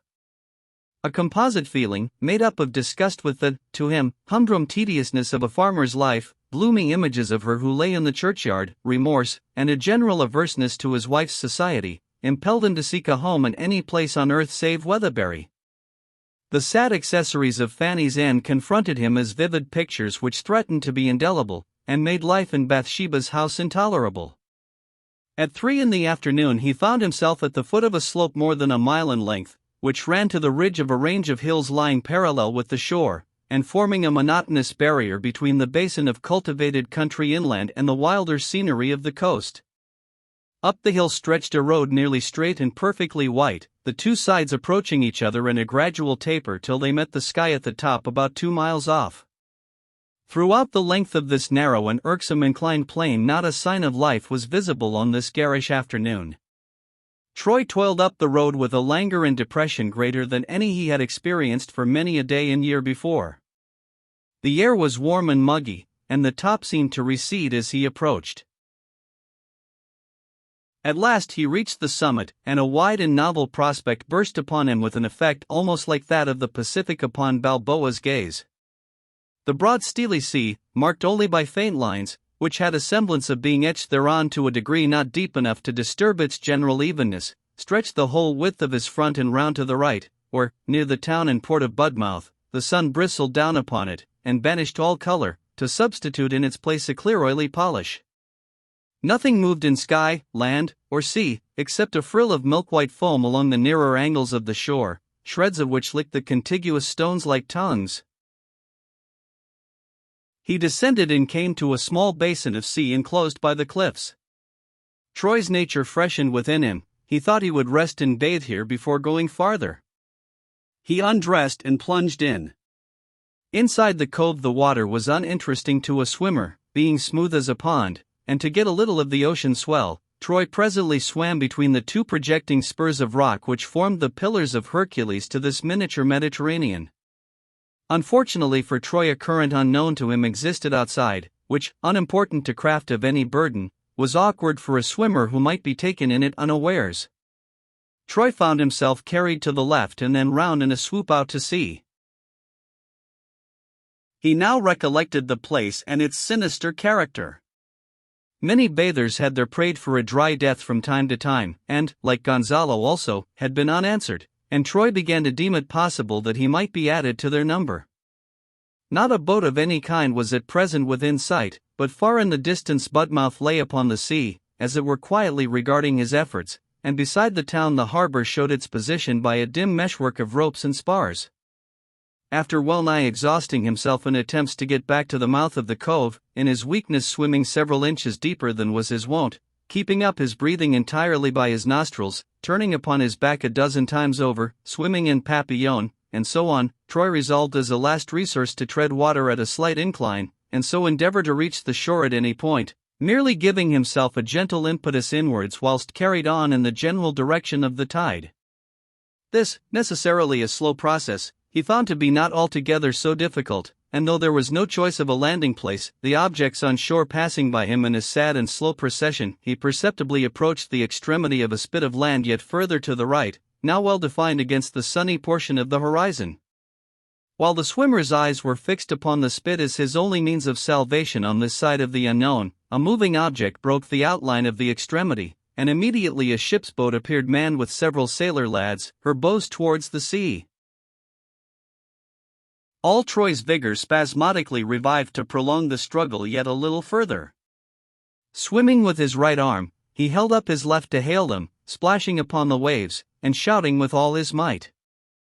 From the position of the setting sun his white form was distinctly visible upon the now deep-hued bosom of the sea to the east of the boat, and the men saw him at once. Backing their oars and putting the boat about, they pulled towards him with a will, and in 5 or 6 minutes from the time of his first halloo, 2 of the sailors hauled him in over the stern. They formed part of a brig's crew, and had come ashore for sand. Lending him what little clothing they could spare among them as a slight protection against the rapidly cooling air, they agreed to land him in the morning, and without further delay, for it was growing late, they made again towards the roadstead where their vessel lay. And now night drooped slowly upon the wide watery levels in front, and at no great distance from them, where the shoreline curved round, and formed a long riband of shade upon the horizon, a series of points of yellow light began to start into existence, denoting the spot to be the site of Budmouth, where the lamps were being lighted along the parade. The cluck of their oars was the only sound of any distinctness upon the sea, and as they labored amid the thickening shades the lamplights grew larger, each appearing to send a flaming sword deep down into the waves before it, until there arose, among other dim shapes of the kind, the form of the vessel for which they were bound. Chapter 48. Doubts arise, doubts linger. Bathsheba underwent the enlargement of her husband's absence from hours to days with a slight feeling of surprise, and a slight feeling of relief, yet neither sensation rose at any time far above the level commonly designated as indifference. She belonged to him, the certainties of that position were so well defined, and the reasonable probabilities of its issue so bounded that she could not speculate on contingencies. Taking no further interest in herself as a splendid woman, she acquired the indifferent feelings of an outsider in contemplating her probable fate as a singular wretch, for Bathsheba drew herself and her future in colors that no reality could exceed for darkness. Her original vigorous pride of youth had sickened, and with it had declined all her anxieties about coming years, since anxiety recognizes a better and a worse alternative, and Bathsheba had made up her mind that alternatives on any noteworthy scale had ceased for her. Soon, or later, and that not very late, her husband would be home again. And then the days of their tenancy of the upper farm would be numbered.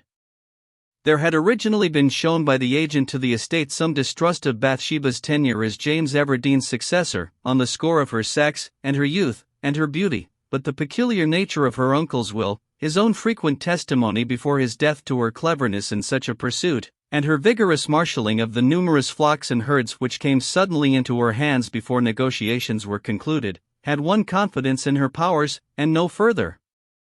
Objections had been raised. She had latterly been in great doubt as to what the legal effects of her marriage would be upon her position, but no notice had been taken as yet of her change of name, and only one point was clear, that in the event of her own or her husband's inability to meet the agent at the forthcoming January rent day, very little consideration would be shown, and, for that matter, very little would be deserved. Once out of the farm, the approach of poverty would be sure. Hence Bathsheba lived in a perception that her purposes were broken off. She was not a woman who could hope on without good materials for the process, differing thus from the less far-sighted and energetic, the more petted ones of the sex, with whom hope goes on as a sort of clockwork which the merest food and shelter are sufficient to wind up, and perceiving clearly that her mistake had been a fatal one, she accepted her position, and waited coldly for the end. The first Saturday after Troy's departure she went to Casterbridge alone, a journey she had not before taken since her marriage. On this Saturday Bathsheba was passing slowly on foot through the crowd of rural businessmen gathered as usual in front of the market-house, who were as usual gazed upon by the burghers with feelings that those healthy lives were dearly paid for by exclusion from possible aldermanship, when a man, who had apparently been following her, said some words to another on her left hand. Bathsheba's ears were keen as those of any wild animal, and she distinctly heard what the speaker said, though her back was towards him. "I am looking for Mrs. Troy. Is that she there?" "Yes, that's the young lady, I believe," said the person addressed. "I have some awkward news to break to her. Her husband is drowned." As if endowed with the spirit of prophecy, Bathsheba gasped out, "No, it is not true, it cannot be true." Then she said and heard no more. The ice of self-command which had latterly gathered over her was broken, and the currents burst forth again, and overwhelmed her. A darkness came into her eyes, and she fell. But not to the ground. A gloomy man, who had been observing her from under the portico of the old Corn Exchange when she passed through the group without, stepped quickly to her side at the moment of her exclamation, and caught her in his arms as she sank down. "What is it?" said Boldwood, looking up at the bringer of the big news, as he supported her. "Her husband was drowned this week while bathing in Lulwyn Cove. A coastguardsman found his clothes, and brought them into Budmouth yesterday." Thereupon a strange fire lighted up Boldwood's eye, and his face flushed with the suppressed excitement of an unutterable thought.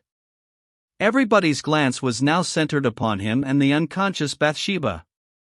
He lifted her bodily off the ground, and smoothed down the folds of her dress as a child might have taken a storm-beaten bird and arranged its ruffled plumes, and bore her along the pavement to the King's Arms Inn. Here he passed with her under the archway into a private room, and by the time he had deposited, so lothly, the precious burden upon a sofa, Bathsheba had opened her eyes. Remembering all that had occurred, she murmured, "I want to go home." Boldwood left the room. He stood for a moment in the passage to recover his senses. The experience had been too much for his consciousness to keep up with, and now that he had grasped it, it had gone again. For those few heavenly, golden moments she had been in his arms. What did it matter about her not knowing it? She had been close to his breast, he had been close to hers. He started onward again, and sending a woman to her, went out to ascertain all the facts of the case. These appeared to be limited to what he had already heard. He then ordered her horse to be put into the gig, and when all was ready returned to inform her. He found that, though still pale and unwell, she had in the meantime sent for the Budmouth man who brought the tidings, and learnt from him all there was to know. Being hardly in a condition to drive home as she had driven to town, Boldwood, with every delicacy of manner and feeling, offered to get her a driver, or to give her a seat in his phaeton, which was more comfortable than her own conveyance.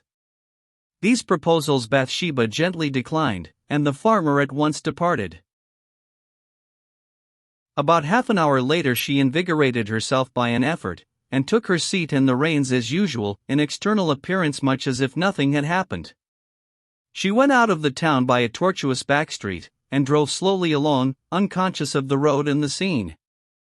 The first shades of evening were showing themselves when Bathsheba reached home, where, silently alighting and leaving the horse in the hands of the boy, she proceeded at once upstairs. Liddy met her on the landing. The news had preceded Bathsheba to Weatherbury by half an hour, and Liddy looked inquiringly into her mistress's face. Bathsheba had nothing to say. She entered her bedroom and sat by the window, and thought till night enveloped her, and the extreme lines only of her shape were visible. Somebody came to the door, knocked, and opened it. "Well, what is it, Liddy?" she said. "I was thinking there must be something got for you to wear," said Liddy, with hesitation. "What do you mean?" "Mourning."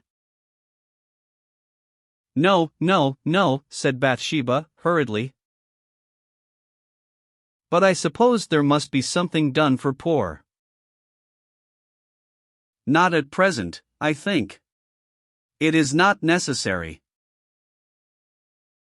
"Why not, ma'am?" "Because he's still alive."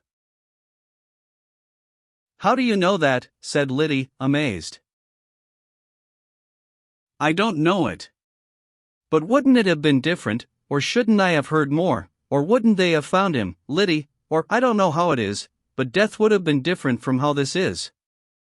I am perfectly convinced that he is still alive." Bathsheba remained firm in this opinion till Monday, when two circumstances conjoined to shake it. The first was a short paragraph in the local newspaper, which, beyond making by a methodizing pen formidable presumptive evidence of Troy's death by drowning, contained the important testimony of a young Mr. Barker, M.D., of Budmouth, who spoke to being an eyewitness of the accident, in a letter to the editor. In this he stated that he was passing over the cliff on the remoter side of the cove just as the sun was setting.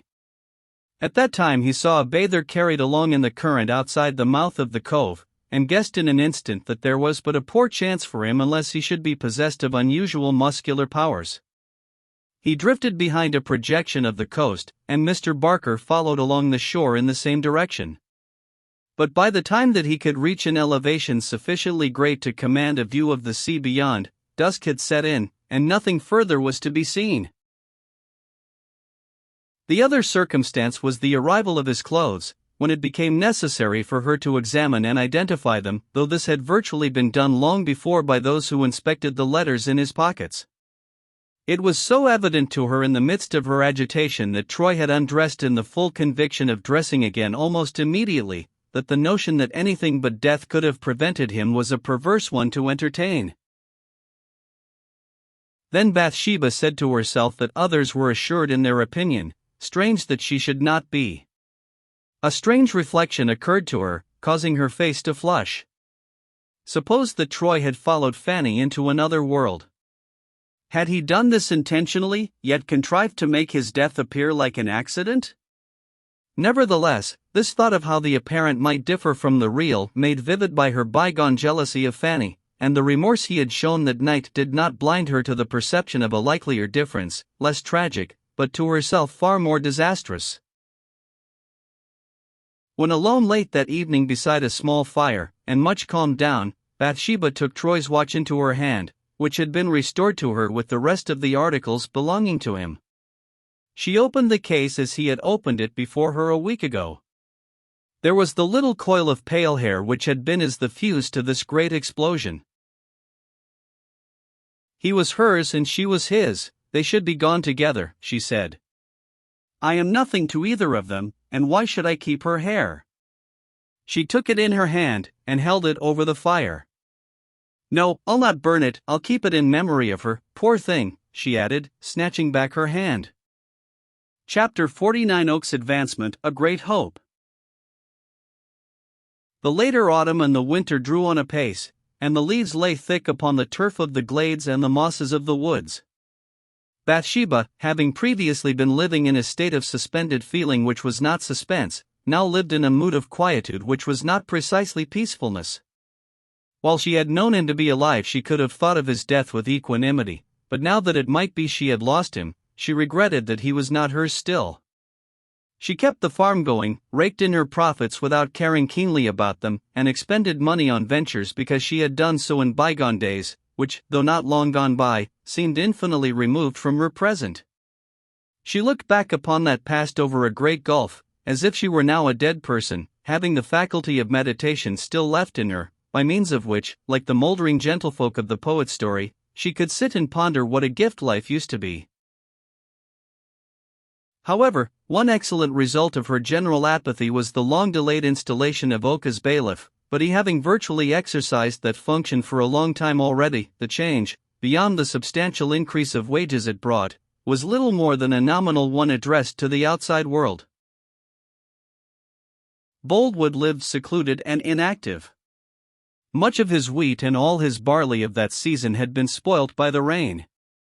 It sprouted, grew into intricate mats, and was ultimately thrown to the pigs in armfuls. The strange neglect which had produced this ruin and waste became the subject of whispered talk among all the people round, and it was elicited from one of Boldwood's men that forgetfulness had nothing to do with it, for he had been reminded of the danger to his corn as many times and as persistently as inferiors dared to do. The sight of the pigs turning in disgust from the rotten ears seemed to arouse Boldwood, and he one evening sent for Oak. Whether it was suggested by Bathsheba's recent act of promotion or not, the farmer proposed at the interview that Gabriel should undertake the superintendence of the lower farm as well as of Bathsheba's, because of the necessity Boldwood felt for such aid, and the impossibility of discovering a more trustworthy man. Gabriel's malignant star was assuredly setting fast. Bathsheba, when she learnt of this proposal, for Oak was obliged to consult her, at first languidly objected. She considered that the two farms together were too extensive for the observation of one man. Boldwood, who was apparently determined by personal rather than commercial reasons, suggested that Oak should be furnished with a horse for his sole use, when the plan would present no difficulty, the two farms lying side by side. Boldwood did not directly communicate with her during these negotiations, only speaking to Oak, who was the go-between throughout. All was harmoniously arranged at last, and we now see Oak mounted on a strong cob, and daily trotting the length and breadth of about 2,000 acres in a cheerful spirit of surveillance, as if the crops all belonged to him, the actual mistress of the one half and the master of the other, sitting in their respective homes in gloomy and sad seclusion.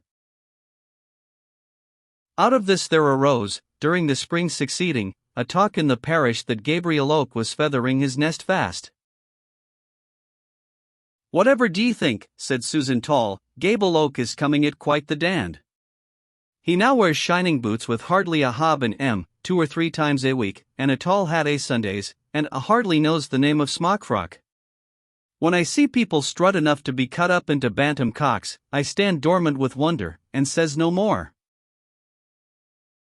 It was eventually known that Gabriel, though paid a fixed wage by Bathsheba independent of the fluctuations of agricultural profits, had made an engagement with Boldwood by which Oak was to receive a share of the receipts, a small share certainly, yet it was money of a higher quality than mere wages, and capable of expansion in a way that wages were not. Some were beginning to consider Oak a near man, for though his condition had thus far improved, he lived in no better style than before, occupying the same cottage, paring his own potatoes, mending his stockings, and sometimes even making his bed with his own hands.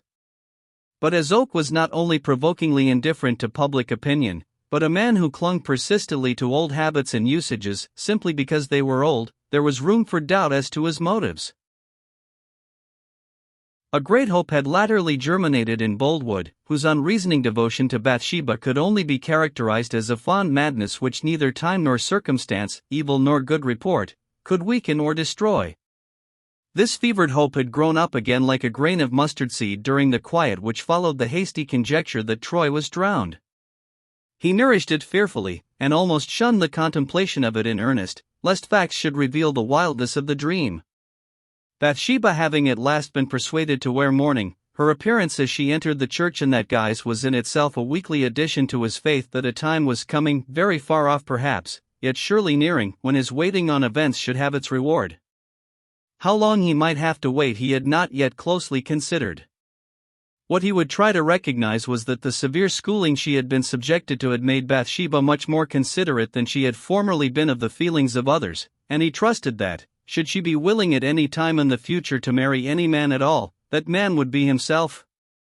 There was a substratum of good feeling in her. Her self-reproach for the injury she had thoughtlessly done him might be depended upon now to a much greater extent than before her infatuation and disappointment.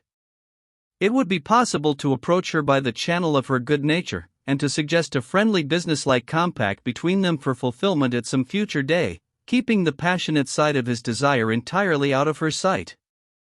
Such was Boldwood's hope. To the eyes of the middle-aged, Bathsheba was perhaps additionally charming just now. Her exuberance of spirit was pruned down, the original phantom of delight had shown herself to be not too bright for human nature's daily food, and she had been able to enter this second poetical phase without losing much of the first in the process. Bathsheba's return from a 2 months' visit to her old aunt at Norcombe afforded the impassioned and yearning farmer a pretext for inquiring directly after her, now possibly in the 9th month of her widowhood, and endeavoring to get a notion of her state of mind regarding him. This occurred in the middle of the haymaking, and Boldwood contrived to be near Liddy, who was assisting in the fields. "I am glad to see you out of doors, Lydia," he said pleasantly. She simpered, and wondered in her heart why he should speak so frankly to her. "I hope Mrs. Troy is quite well after her long absence," he continued, in a manner expressing that the coldest-hearted neighbor could scarcely say less about her. "She is quite well, sir." "And cheerful, I suppose?" "Yes, cheerful." "Fearful, did you say?" "Oh no. I merely said she was cheerful." "Tells you all her affairs?" "No, sir." "Some of them?" "Yes, sir." "Mrs. Troy puts much confidence in you, Lydia, and very wisely, perhaps." "She do, sir. I've been with her all through her troubles, and was with her at the time of Mr. Troy's going and all. And if she were to marry again I expect I should bide with her." "She promises that you shall, quite natural," said the strategic lover, throbbing throughout him at the presumption which Liddy's words appeared to warrant, that his darling had thought of remarriage. "No, she doesn't promise it exactly. I merely judge on my own account." Yes, I understand. When she alludes to the possibility of marrying again, you conclude." "She never do allude to it, sir," said Liddy, thinking how very stupid Mr. Boldwood was getting. "Of course not," he returned hastily, his hope falling again. You needn't take quite such long reaches with your rake, Lydia, short and quick ones are best. Well, perhaps, as she is absolute mistress again now, it is wise of her to resolve never to give up her freedom. My mistress did certainly once say, though not seriously, that she supposed she might marry again at the end of 7 years from last year, if she cared to risk Mr. Troy's coming back and claiming her. 6 years from the present time. Said that she might. She might marry at once in every reasonable person's opinion, whatever the lawyers may say to the contrary. Have you been to ask them? Said Liddy, innocently. Not I, said Boldwood, growing red. Liddy, you needn't stay here a minute later than you wish, so Mr. Oak says. I am now going on a little farther. Good afternoon. He went away vexed with himself, and ashamed of having for this one time in his life done anything which could be called underhand. Poor Boldwood had no more skill in finesse than a battering ram, and he was uneasy with the sense of having made himself to appear stupid and, what was worse, mean. But he had, after all, lighted upon one fact by way of repayment. It was a singularly fresh and fascinating fact, and though not without its sadness it was pertinent and real. In little more than 6 years from this time Bathsheba might certainly marry him. There was something definite in that hope, for admitting that there might have been no deep thought in her words to Liddy about marriage, they showed at least her creed on the matter. This pleasant notion was now continually in his mind.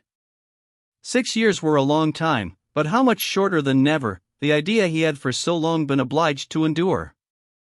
Jacob had served twice 7 years for Rachel. What were 6 for such a woman as this? He tried to like the notion of waiting for her better than that of winning her at once. Boldwood felt his love to be so deep and strong and eternal, that it was possible she had never yet known its full volume, and this patience and delay would afford him an opportunity of giving sweet proof on the point. He would annihilate the 6 years of his life as if they were minutes, so little did he value his time on earth beside her love. He would let her see, all those 6 years of intangible ethereal courtship, how little care he had for anything but as it bore upon the consummation. Meanwhile the early and the late summer brought round the week in which Greenhill Fair was held. This fair was frequently attended by the folk of Weatherbury. Chapter 50 The Sheep Fair, Troy touches his wife's hand. Greenhill was the Nijni Novgorod of South Wessex, and the busiest, merriest, noisiest day of the whole statute number was the day of the sheep fair. This yearly gathering was upon the summit of a hill which retained in good preservation the remains of an ancient earthwork, consisting of a huge rampart and entrenchment of an oval form encircling the top of the hill, though somewhat broken down here and there. To each of the 2 chief openings on opposite sides a winding road ascended, and the level green space of 10 or 15 acres enclosed by the bank was the site of the fair. A few permanent erections dotted the spot, but the majority of visitors patronized canvas alone for resting and feeding under during the time of their sojourn here. Shepherds who attended with their flocks from long distances started from home 2 or 3 days, or even a week, before the fair, driving their charges a few miles each day, not more than 10 or 12, and resting them at night in hired fields by the wayside at previously chosen points, where they fed, having fasted since morning. The shepherd of each flock marched behind, a bundle containing his kit for the week strapped upon his shoulders, and in his hand his crook, which he used as the staff of his pilgrimage. Several of the sheep would get worn and lame, and occasionally a lambing occurred on the road. To meet these contingencies, there was frequently provided, to accompany the flocks from the remoter points, a pony and wagon into which the weakly ones were taken for the remainder of the journey. The Weatherbury farms, however, were no such long distance from the hill, and those arrangements were not necessary in their case. But the large united flocks of Bathsheba and Farmer Boldwood formed a valuable and imposing multitude which demanded much attention, and on this account Gabriel, in addition to Boldwood's shepherd and cane ball, accompanied them along the way, through the decayed old town of Kingsbere, and upward to the plateau, old George the dog of course behind them. When the autumn sun slanted over Greenhill this morning and lighted the dewy flat upon its crest, nebulous clouds of dust were to be seen floating between the pairs of hedges which streaked the wide prospect around in all directions. These gradually converged upon the base of the hill, and the flocks became individually visible, climbing the serpentine ways which led to the top. Thus, in a slow procession, they entered the opening to which the roads tended, multitude after multitude, horned and hornless, blue flocks and red flocks, buff flocks and brown flocks, even green and salmon-tinted flocks, according to the fancy of the colorist and custom of the farm. Men were shouting, dogs were barking, with greatest animation, but the thronging travelers in so long a journey had grown nearly indifferent to such terrors, though they still bleated piteously at the unwontedness of their experiences, a tall shepherd rising here and there in the midst of them, like a gigantic idol amid a crowd of prostrate devotees. The great mass of sheep in the fair consisted of South Downs and the old Wessex horned breeds. To the latter class Bathshebas and Farmer Boldwoods mainly belonged. These filed in about 9 o'clock, their vermiculated horns lopping gracefully on each side of their cheeks in geometrically perfect spirals, a small pink and white ear nestling under each horn. Before and behind came other varieties, perfect leopards as to the full rich substance of their coats, and only lacking the spots. There were also a few of the Oxfordshire breed, whose wool was beginning to curl like a child's flaxen hair, though surpassed in this respect by the effeminate Leicesters, which were in turn less curly than the Cotswolds. But the most picturesque by far was a small flock of Exmoors, which chanced to be there this year. Their pied faces and legs, dark and heavy horns, tresses of wool hanging round their swarthy foreheads, quite relieved the monotony of the flocks in that quarter.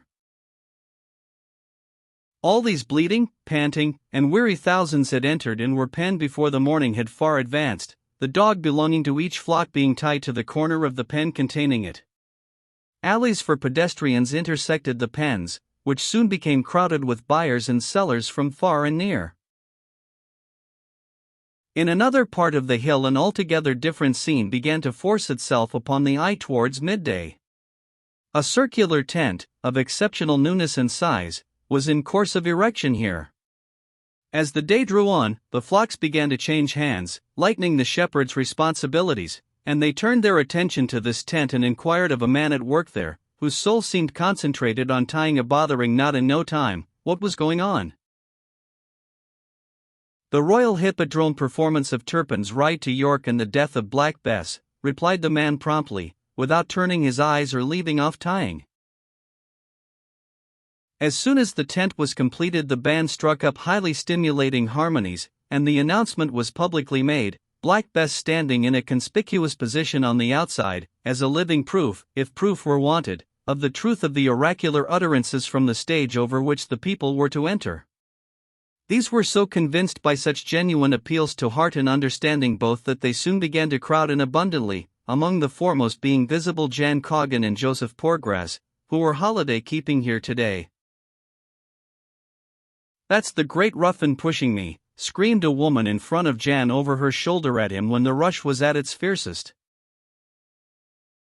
"How can I help pushing ye when the folk behind push me?" said Coggan, in a deprecating tone, turning his head towards the aforesaid folk as far as he could without turning his body, which was jammed as in a vice. There was a silence, then the drums and trumpets again sent forth their echoing notes. The crowd was again ecstasied, and gave another lurch in which Coggan and Poorgrass were again thrust by those behind upon the women in front. "Oh, that helpless Famel should be at the mercy of such ruffians," exclaimed one of these ladies again, as she swayed like a reed shaken by the wind. "Now," said Coggan, appealing in an earnest voice to the public at large as it stood clustered about his shoulder blades, "did ye ever hear such unreasonable woman as that? Upon my carcass, neighbors, if I could only get out of this cheese ring, the damn women might eat the show for me." "Don't ye lose your temper, Jan," implored Joseph Poorgrass, in a whisper. "They might get their men to murder us, for I think by the shine of their eyes that they be a sinful form of womankind."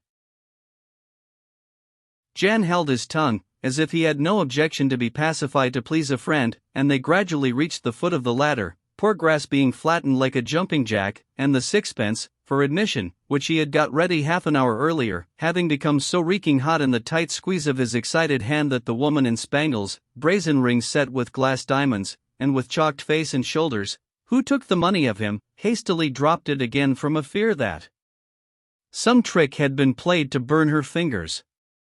So they all entered, and the cloth of the tent, to the eyes of an observer on the outside, became bulged into innumerable pimples such as we observe on a sack of potatoes, caused by the various human heads, backs, and elbows at high pressure within. At the rear of the large tent there were two small dressing tents. One of these, allotted to the male performers, was partitioned into halves by a cloth, and in one of the divisions there was sitting on the grass, pulling on a pair of jackboots, a young man whom we instantly recognize as Sergeant Troy. Troy's appearance in this position may be briefly accounted for. The brig aboard which he was taken in Budmouth Roads was about to start on a voyage, though somewhat short of hands. Troy read the articles enjoined, but before they sailed a boat was dispatched across the bay to Lulwyn Cove. As he had half expected, his clothes were gone. He ultimately worked his passage to the United States, where he made a precarious living in various towns as professor of gymnastics, sword exercise, fencing, and pugilism. A few months were sufficient to give him a distaste for this kind of life. There was a certain animal form of refinement in his nature, and however pleasant a strange condition might be whilst privations were easily warded off, it was disadvantageously coarse when money was short. There was ever present, too, the idea that he could claim a home and its comforts did he but chose to return to England in Weatherbury Farm. Whether Bathsheba thought him dead was a frequent subject of curious conjecture. To England he did return at last, but the fact of drawing nearer to Weatherbury abstracted its fascinations, and his intention to enter his old groove at the place became modified. It was with gloom he considered on landing at Liverpool that if he were to go home his reception would be of a kind very unpleasant to contemplate, for what Troy had in the way of emotion was an occasional fitful sentiment which sometimes caused him as much inconvenience as emotion of a strong and healthy kind. Bathsheba was not a woman to be made a fool of, or a woman to suffer in silence, and how could he endure existence with a spirited wife to whom at first entering he would be beholden for food and lodging? Moreover, it was not at all unlikely that his wife would fail at her farming, if she had not already done so, and he would then become liable for her maintenance. And what a life such a future of poverty with her would be, the spectre of Fanny constantly between them, harrowing his temper and embittering her words. Thus, for reasons touching on distaste, regret, and shame commingled, he put off his return from day to day, and would have decided to put it off altogether if he could have found anywhere else the ready-made establishment which existed for him there. At this time, the July preceding the September in which we find at Greenhill Fair, he fell in with a traveling circus which was performing in the outskirts of a northern town. Troy introduced himself to the manager by taming a restive horse of the troop, hitting a suspended apple with a pistol bullet fired from the animal's back when in full gallop, and other feats. For his merits in these, all more or less based upon his experiences as a dragoon guardsman, Troy was taken into the company, and the play of Turpin was prepared with a view to his personation of the chief character. Troy was not greatly elated by the appreciative spirit in which he was undoubtedly treated, but he thought the engagement might afford him a few weeks for consideration. It was thus carelessly, and without having formed any definite plan for the future, that Troy found himself at Greenhill Fair with the rest of the company on this day. And now the mild autumn sun got lower, and in front of the pavilion the following incident had taken place. Bathsheba, who was driven to the fair that day by her odd man Poorgrass, had, like everyone else, read or heard the announcement that Mr. Francis, the great cosmopolitan equestrian and rough rider, would enact the part of Turpin, and she was not yet too old and careworn to be without a little curiosity to see him. This particular show was by far the largest and grandest in the fair, a horde of little shows grouping themselves under its shade like chickens around a hen. The crowd had passed in, and Boldwood, who had been watching all the day for an opportunity of speaking to her, seeing her comparatively isolated, came up to her side. "I hope the sheep have done well today, Mrs. Troy," he said, nervously. "Oh yes, thank you," said Bathsheba, color springing up in the center of her cheeks. I was fortunate enough to sell them all just as we got upon the hill, so we hadn't a pen at all. And now you are entirely at leisure? Yes, except that I have to see one more dealer in 2 hours' time, otherwise I should be going home. He was looking at this large tent and the announcement. Have you ever seen the play of Turpin's Ride to York? Turpin was a real man, was he not? Oh yes, perfectly true, all of it. Indeed, I think I've heard Jan Coggan say that a relation of his knew Tom King, Turpin's friend, quite well. Coggan is rather given to strange stories connected with his relations, we must remember. I hope they can all be believed. Yes, we know Coggan. But Turpin is true enough. You have never seen it played, I suppose? Never. I was not allowed to go into these places when I was young. Hark! What's that prancing? How they shout. Black Bess just started off, I suppose. Am I right in supposing you would like to see the performance, Mrs. Troy? Please excuse my mistake, if it is one, but if you would like to, I'll get a seat for you with pleasure. Perceiving that she hesitated, he added, I myself shall not stay to see it, I've seen it before. Now Bathsheba did care a little to see the show, and had only withheld her feet from the ladder because she feared to go in alone. She had been hoping that Oak might appear, whose assistance in such cases was always accepted as an inalienable right, but Oak was nowhere to be seen, and hence it was that she said, Then if you will just look in first, to see if there's room, I think I will go in for a minute or two. And so a short time after this Bathsheba appeared in the tent with Boldwood at her elbow, who, taking her to a reserved seat, again withdrew. This feature consisted of one raised bench in a very conspicuous part of the circle, covered with red cloth, and floored with a piece of carpet, and Bathsheba immediately found, to her confusion, that she was the single reserved individual in the tent, the rest of the crowded spectators, one and all, standing on their legs on the borders of the arena, where they got twice as good a view of the performance for half the money. Hence as many eyes were turned upon her, enthroned alone in this place of honor, against a scarlet background, as upon the ponies and clown who were engaged in preliminary exploits in the center, Turpin not having yet appeared. Once there, Bathsheba was forced to make the best of it and remain. She sat down, spreading her skirts with some dignity over the unoccupied space on each side of her, and giving a new and feminine aspect to the pavilion. In a few minutes she noticed the fat red nape of Coggan's neck among those standing just below her, and Joseph Poorgrass's saintly profile a little further on. The interior was shadowy with a peculiar shade. The strange luminous semi-opacities of fine autumn afternoons and eves intensified into Rembrandt effects the few yellow sunbeams which came through holes and divisions in the canvas, and spurt like jets of gold dust across the dusky blue atmosphere of haze pervading the tent, until they alighted on inner surfaces of cloth opposite, and shone like little lamps suspended there. Troy, on peeping from his dressing tent through a slit for a reconnoiter before entering, saw his unconscious wife on high before him as described, sitting as queen of the tournament. He started back in utter confusion, for although his disguise effectually concealed his personality, he instantly felt that she would be sure to recognize his voice. He had several times during the day thought of the possibility of some Weatherbury person or other appearing and recognizing him, but he had taken the risk carelessly. If they see me, let them, he had said. But here was Bathsheba in her own person, and the reality of the scene was so much intenser than any of his prefigurings that he felt he had not half enough considered the point. She looked so charming and fair that his cool mood about Weatherbury people was changed.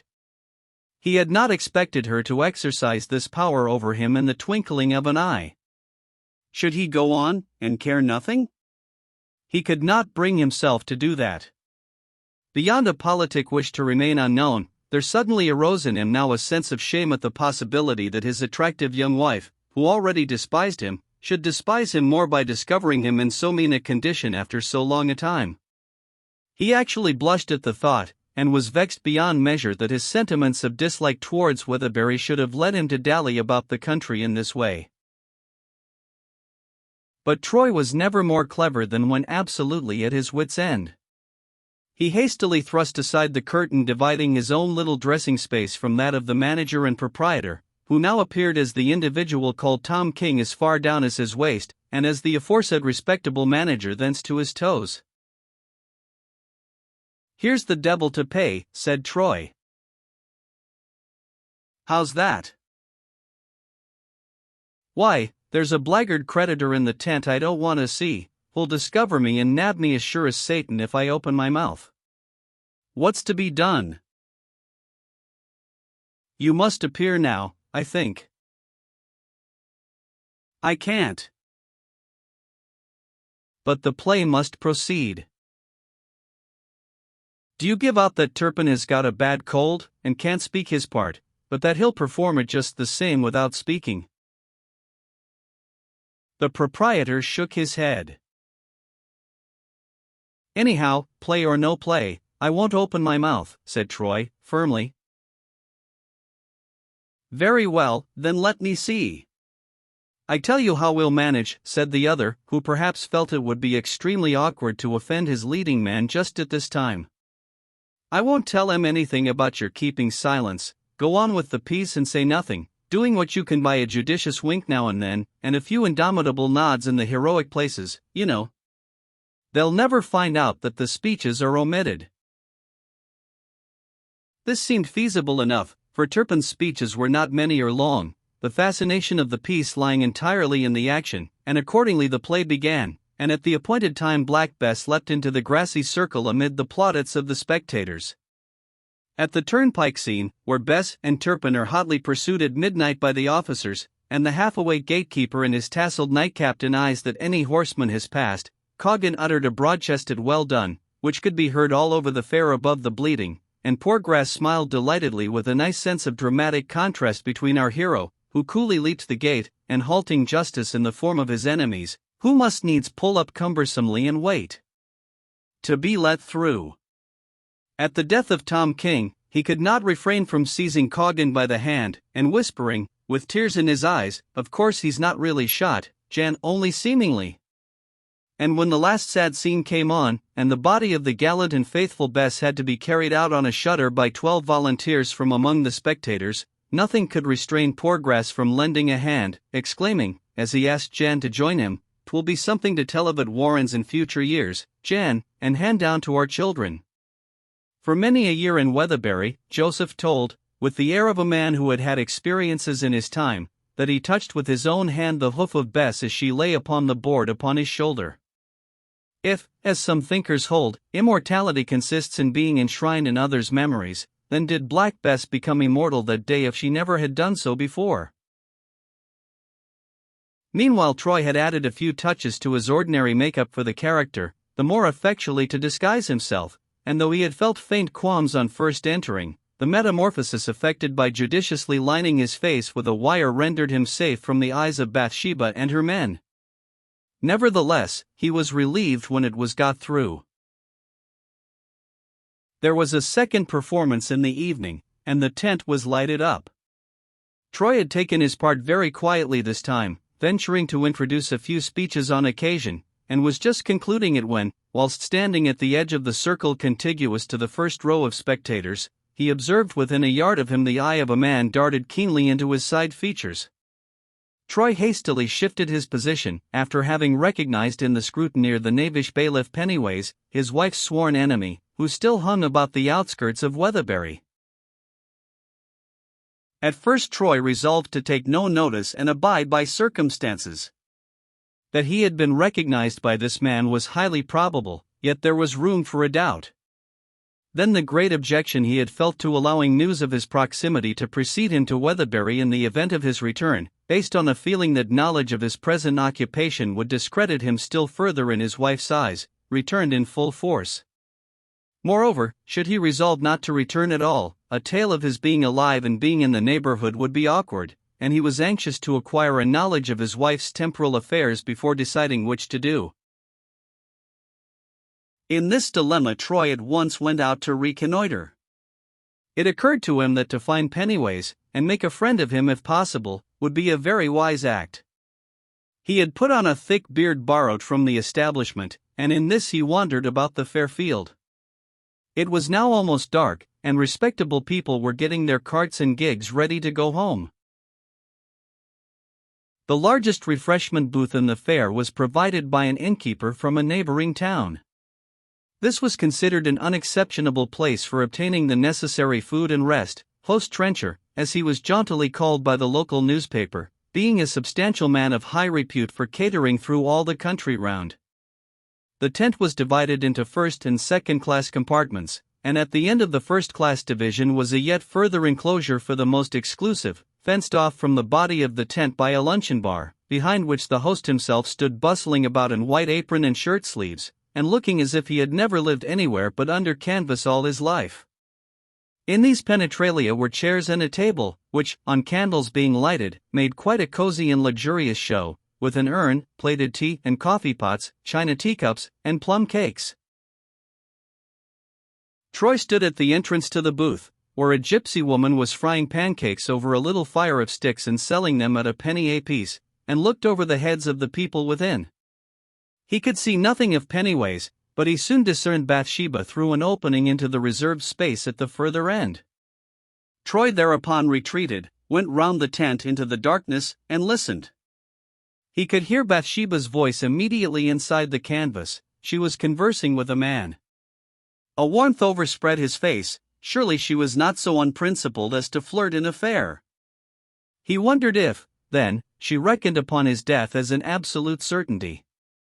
To get at the root of the matter, Troy took a penknife from his pocket and softly made 2 little cuts crosswise in the cloth, which, by folding back the corners, left a hole the size of a wafer. Close to this he placed his face, withdrawing it again in a movement of surprise, for his eye had been within 12 inches of the top of Bathsheba's head. It was too near to be convenient. He made another hole a little to one side and lower down, in a shaded place beside her chair, from which it was easy and safe to survey her by looking horizontally. Troy took in the scene completely now.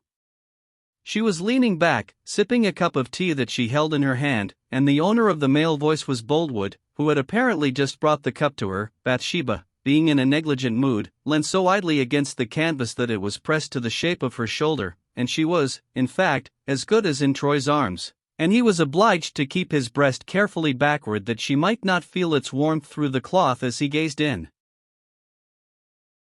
Troy found unexpected chords of feeling to be stirred again within him as they had been stirred earlier in the day. She was handsome as ever, and she was his. It was some minutes before he could counteract his sudden wish to go in and claim her. Then he thought how the proud girl who had always looked down upon him even whilst it was to love him, would hate him on discovering him to be a strolling player. Were he to make himself known, that chapter of his life must at all risks be kept forever from her and from the Weatherbury people, or his name would be a byword throughout the parish. He would be nicknamed Turpin as long as he lived. Assuredly, before he could claim her, these few past months of his existence must be entirely blotted out. "Shall I get you another cup before you start, ma'am?" said Farmer Boldwood. "Thank you," said Bathsheba. "But I must be going at once. It was great neglect in that man to keep me waiting here till so late. I should have gone 2 hours ago, if it had not been for him. I had no idea of coming in here, but there's nothing so refreshing as a cup of tea, though I should never have got one if you hadn't helped me." Troy scrutinized her cheek as lit by the candles, and watched each varying shade thereon, and the white shell-like sinuosities of her little ear. She took out her purse and was insisting to Boldwood on paying for her tea for herself, when at this moment Pennywise entered the tent. Troy trembled. Here was his scheme for respectability endangered at once.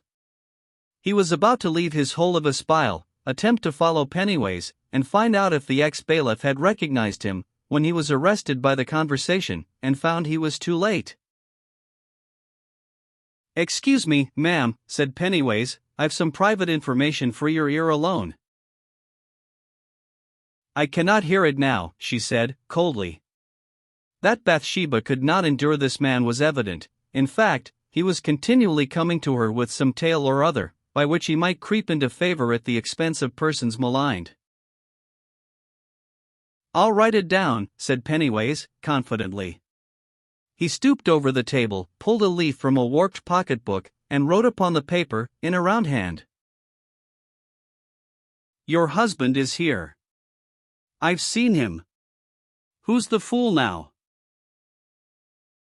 This he folded small, and handed towards her. Bathsheba would not read it, she would not even put out her hand to take it. Pennyways, then, with a laugh of derision, tossed it into her lap, and, turning away, left her.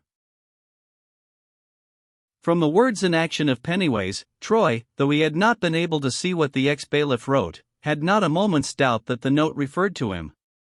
Nothing that he could think of could be done to check the exposure. Curse my luck, he whispered, and added imprecations which rustled in the gloom like a pestilent wind. Meanwhile Boldwood said, taking up the note from her lap. Don't you wish to read it, Mrs. Troy? If not, I'll destroy it. Oh, well, said Bathsheba, carelessly, perhaps it is unjust not to read it, but I can guess what it is about. He wants me to recommend him, or it is to tell me of some little scandal or another connected with my workpeople. He's always doing that.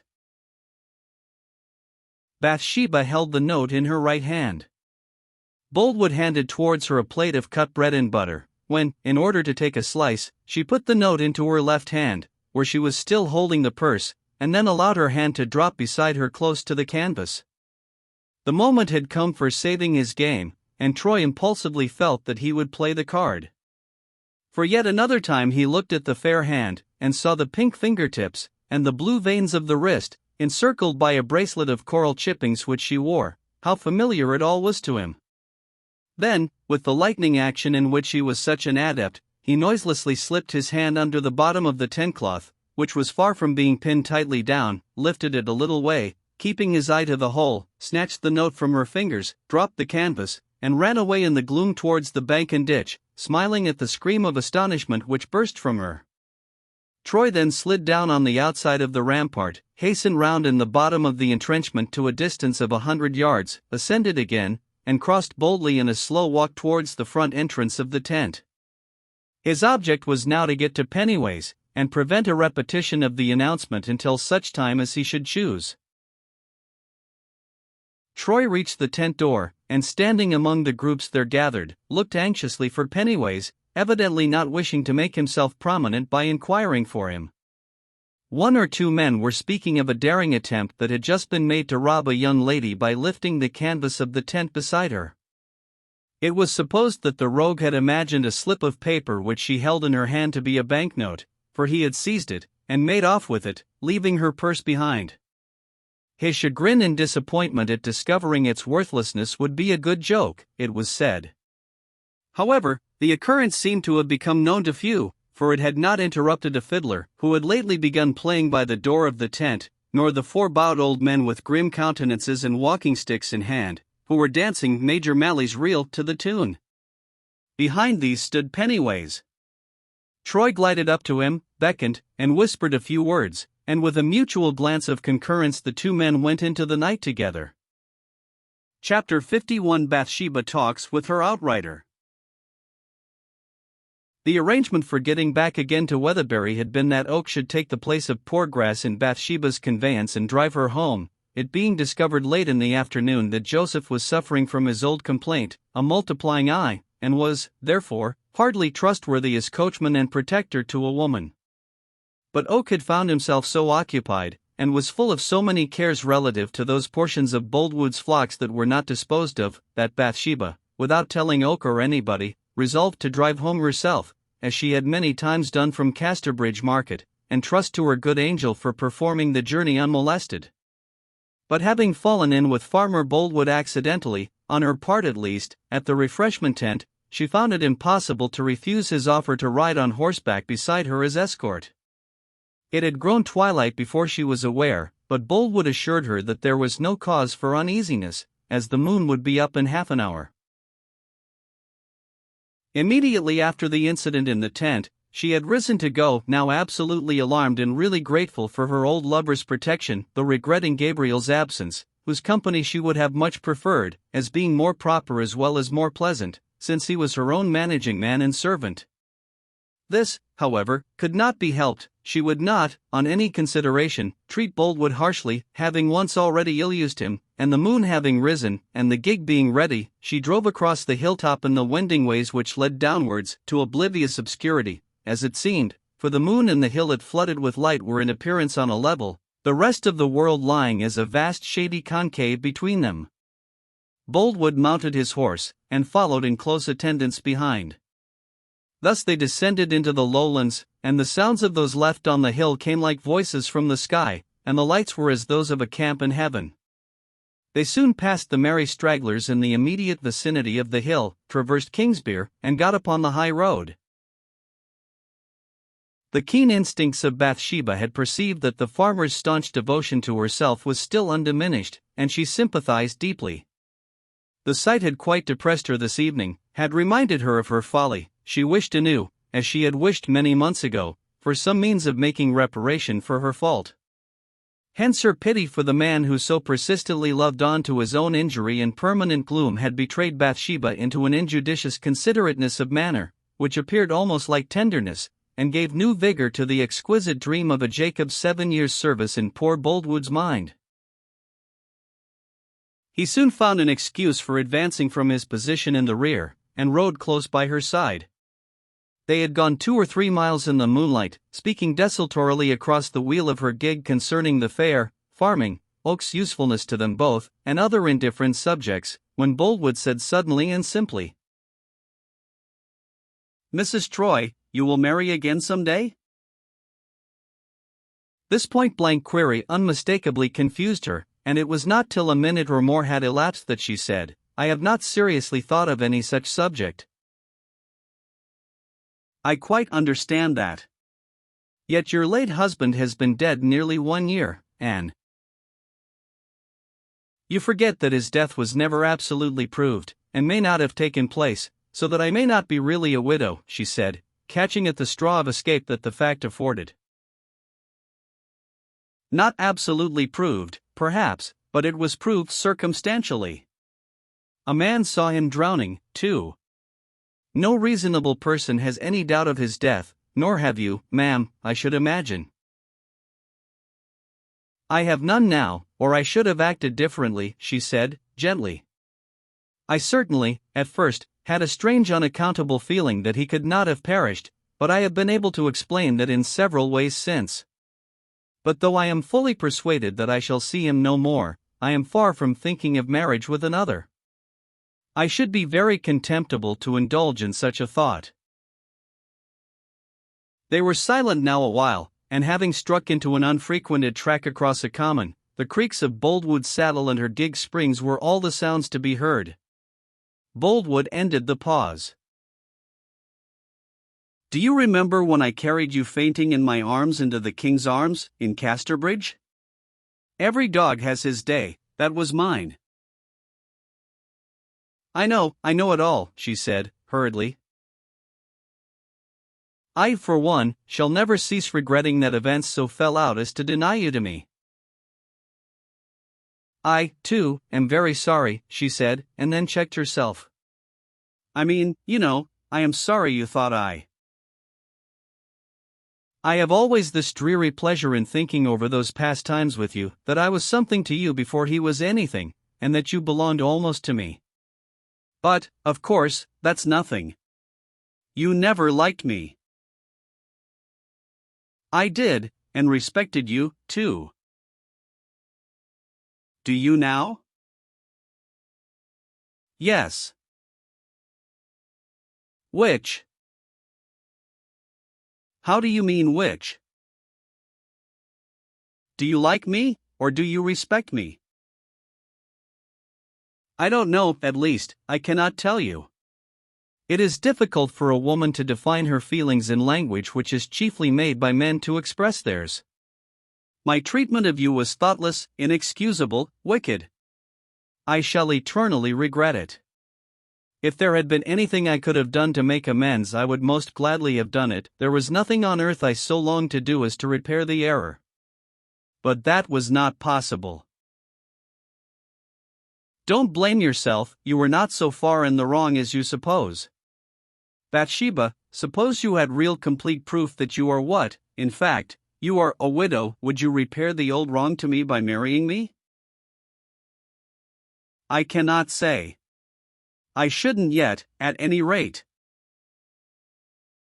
But you might at some future time of your life? Oh yes, I might at some time. Well, then, do you know that without further proof of any kind you may marry again in about 6 years from the present, subject to nobody's objection or blame? Oh yes, she said, quickly. I know all that. But don't talk of it. 7 or 6 years, where may we all be by that time? They will soon glide by, and it will seem an astonishingly short time to look back upon when they are past, much less than to look forward to now. Yes, I have found that in my own experience. Now listen once more, Boldwood pleaded. If I wait that time, will you marry me? You own that you owe me amends, let that be your way of making them. But, Mr. Boldwood, 6 years. Do you want to be the wife of any other man? No, indeed. I mean, that I don't like to talk about this matter now. Perhaps it is not proper, and I ought not to allow it. Let us drop it. My husband may be living, as I said. Of course, I'll drop the subject if you wish. But propriety has nothing to do with reasons. I am a middle-aged man, willing to protect you for the remainder of our lives. On your side, at least, there is no passion or blamable haste. On mine, perhaps, there is. But I can't help seeing that if you choose from a feeling of pity, and, as you say, a wish to make amends, to make a bargain with me for a far ahead time, an agreement which will set all things right and make me happy, late though it may be, there is no fault to be found with you as a woman. Hadn't I the first place beside you? Haven't you been almost mine once already? Surely you can say to me as much as this, you will have me back again should circumstances permit? Now, pray speak. O Bathsheba, promise, it is only a little promise, that if you marry again, you will marry me. His tone was so excited that she almost feared him at this moment, even whilst she sympathized. It was a simple physical fear, the weak of the strong. There was no emotional aversion or inner repugnance. She said, with some distress in her voice, for she remembered vividly his outburst on the Yellberry Road, and shrank from a repetition of his anger. I will never marry another man whilst you wish me to be your wife, whatever comes, but to say more, you have taken me so by surprise. But let it stand in these simple words, that in 6 years' time you will be my wife? Unexpected accidents we'll not mention, because those, of course, must be given way to. Now, this time I know you will keep your word. That's why I hesitate to give it. But do give it. Remember the past, and be kind. She breathed, and then said mournfully, Oh, what shall I do? I don't love you, and I much fear that I never shall love you as much as a woman ought to love a husband. If you, sir, know that, and I can yet give you happiness by a mere promise to marry at the end of 6 years, if my husband should not come back, it is a great honor to me. And if you value such an act of friendship from a woman who doesn't esteem herself as she did, and has little love left, why I will. Promise. Consider, if I cannot promise soon. But soon is perhaps never? Oh no, it is not. I mean soon. Christmas, we'll say. Christmas. He said nothing further till he added, Well, I'll say no more to you about it till that time.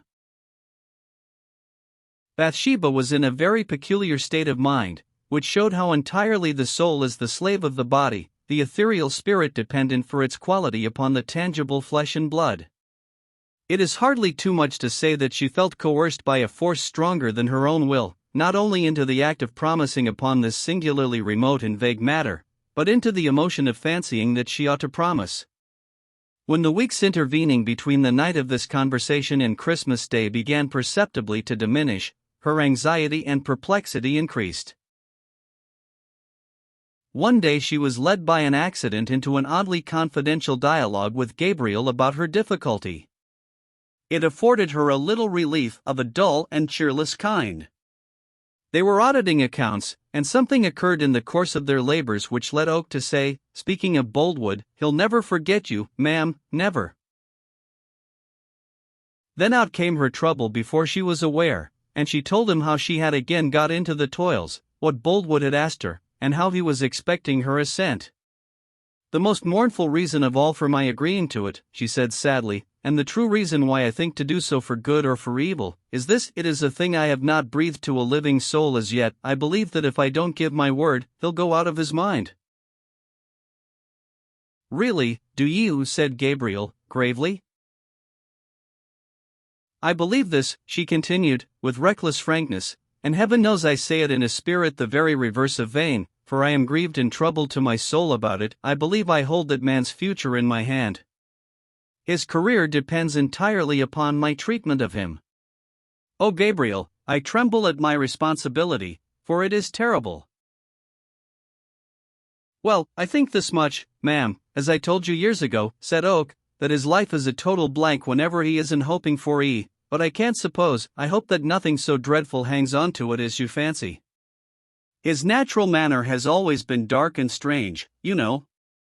But since the case is so sad and odd-like, why don't you give the conditional promise?"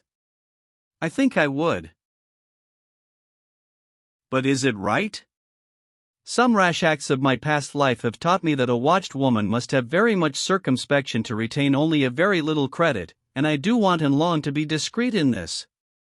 And 6 years, why, we may all be in our graves by that time, even if Mr. Troy does not come back again, which he may not impossibly do. Such thoughts give a sort of absurdity to the scheme. Now, isn't it preposterous, Gabriel? However he came to dream of it, I cannot think.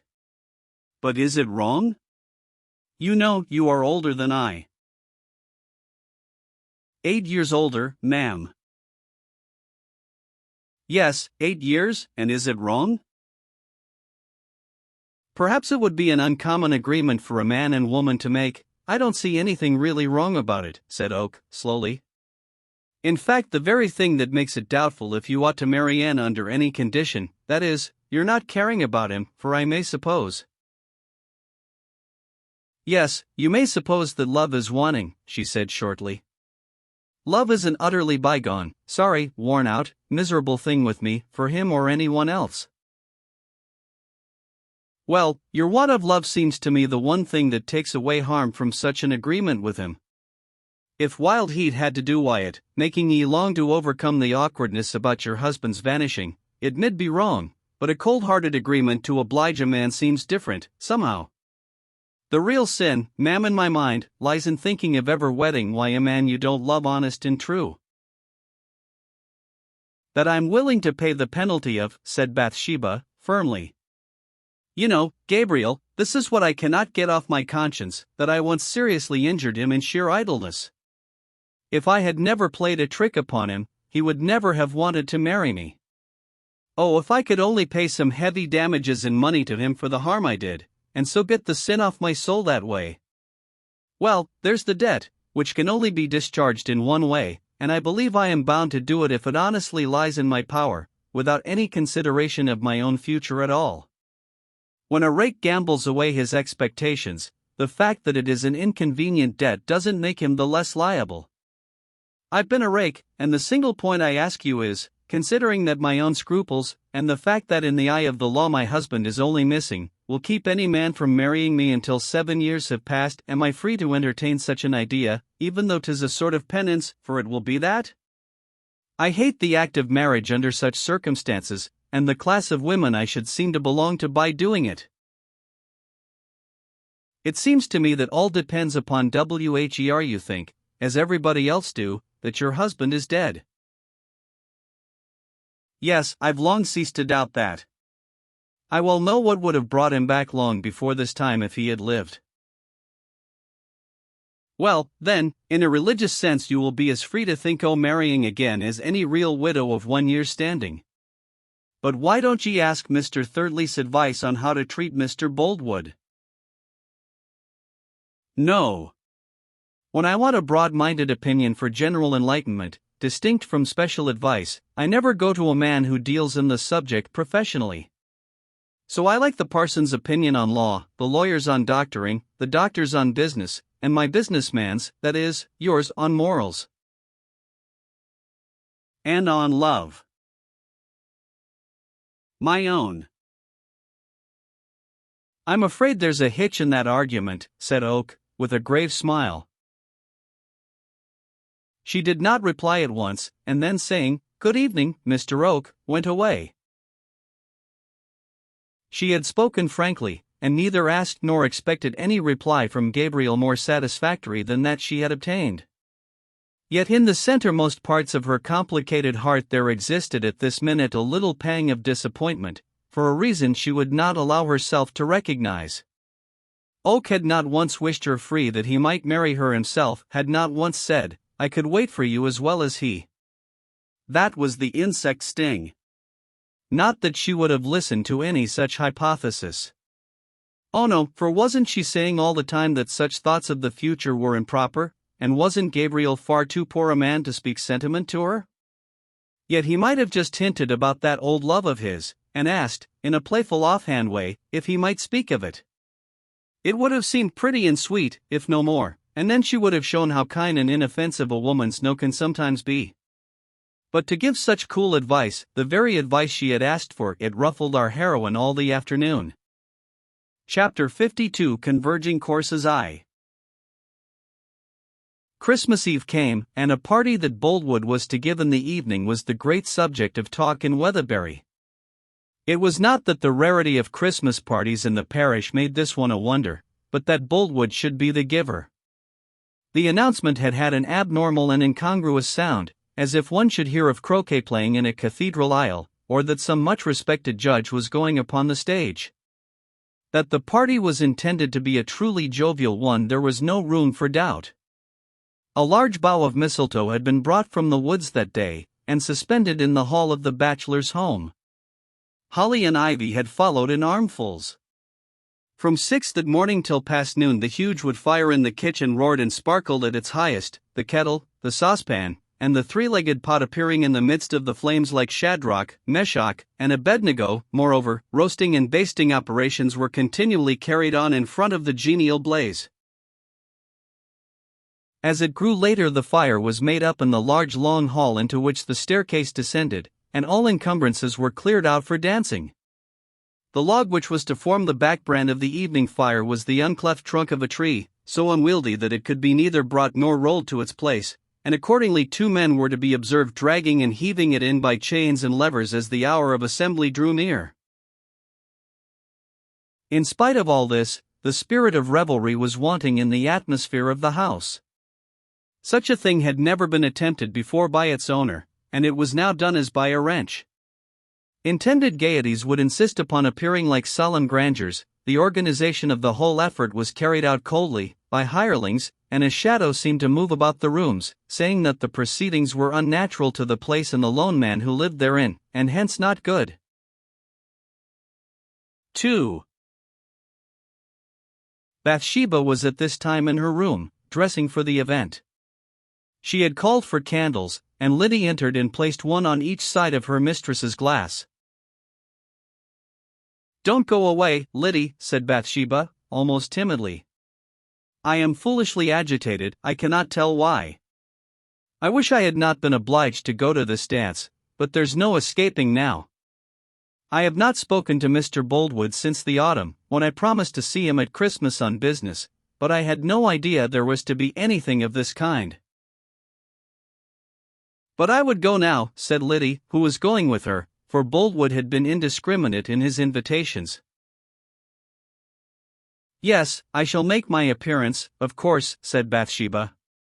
But I am the cause of the party, and that upsets me, don't tell, Liddy. Oh no, ma'am. You the cause of it, ma'am? Yes. I am the reason of the party, If it had not been for me, there would never have been one. I can't explain any more, there's no more to be explained. I wish I had never seen Weatherbury. That's wicked of you, to wish to be worse off than you are. No, Liddy. I have never been free from trouble since I have lived here, and this party is likely to bring me more. Now, fetch my black silk dress, and see how it sits upon me. But you will leave off that, surely, ma'am?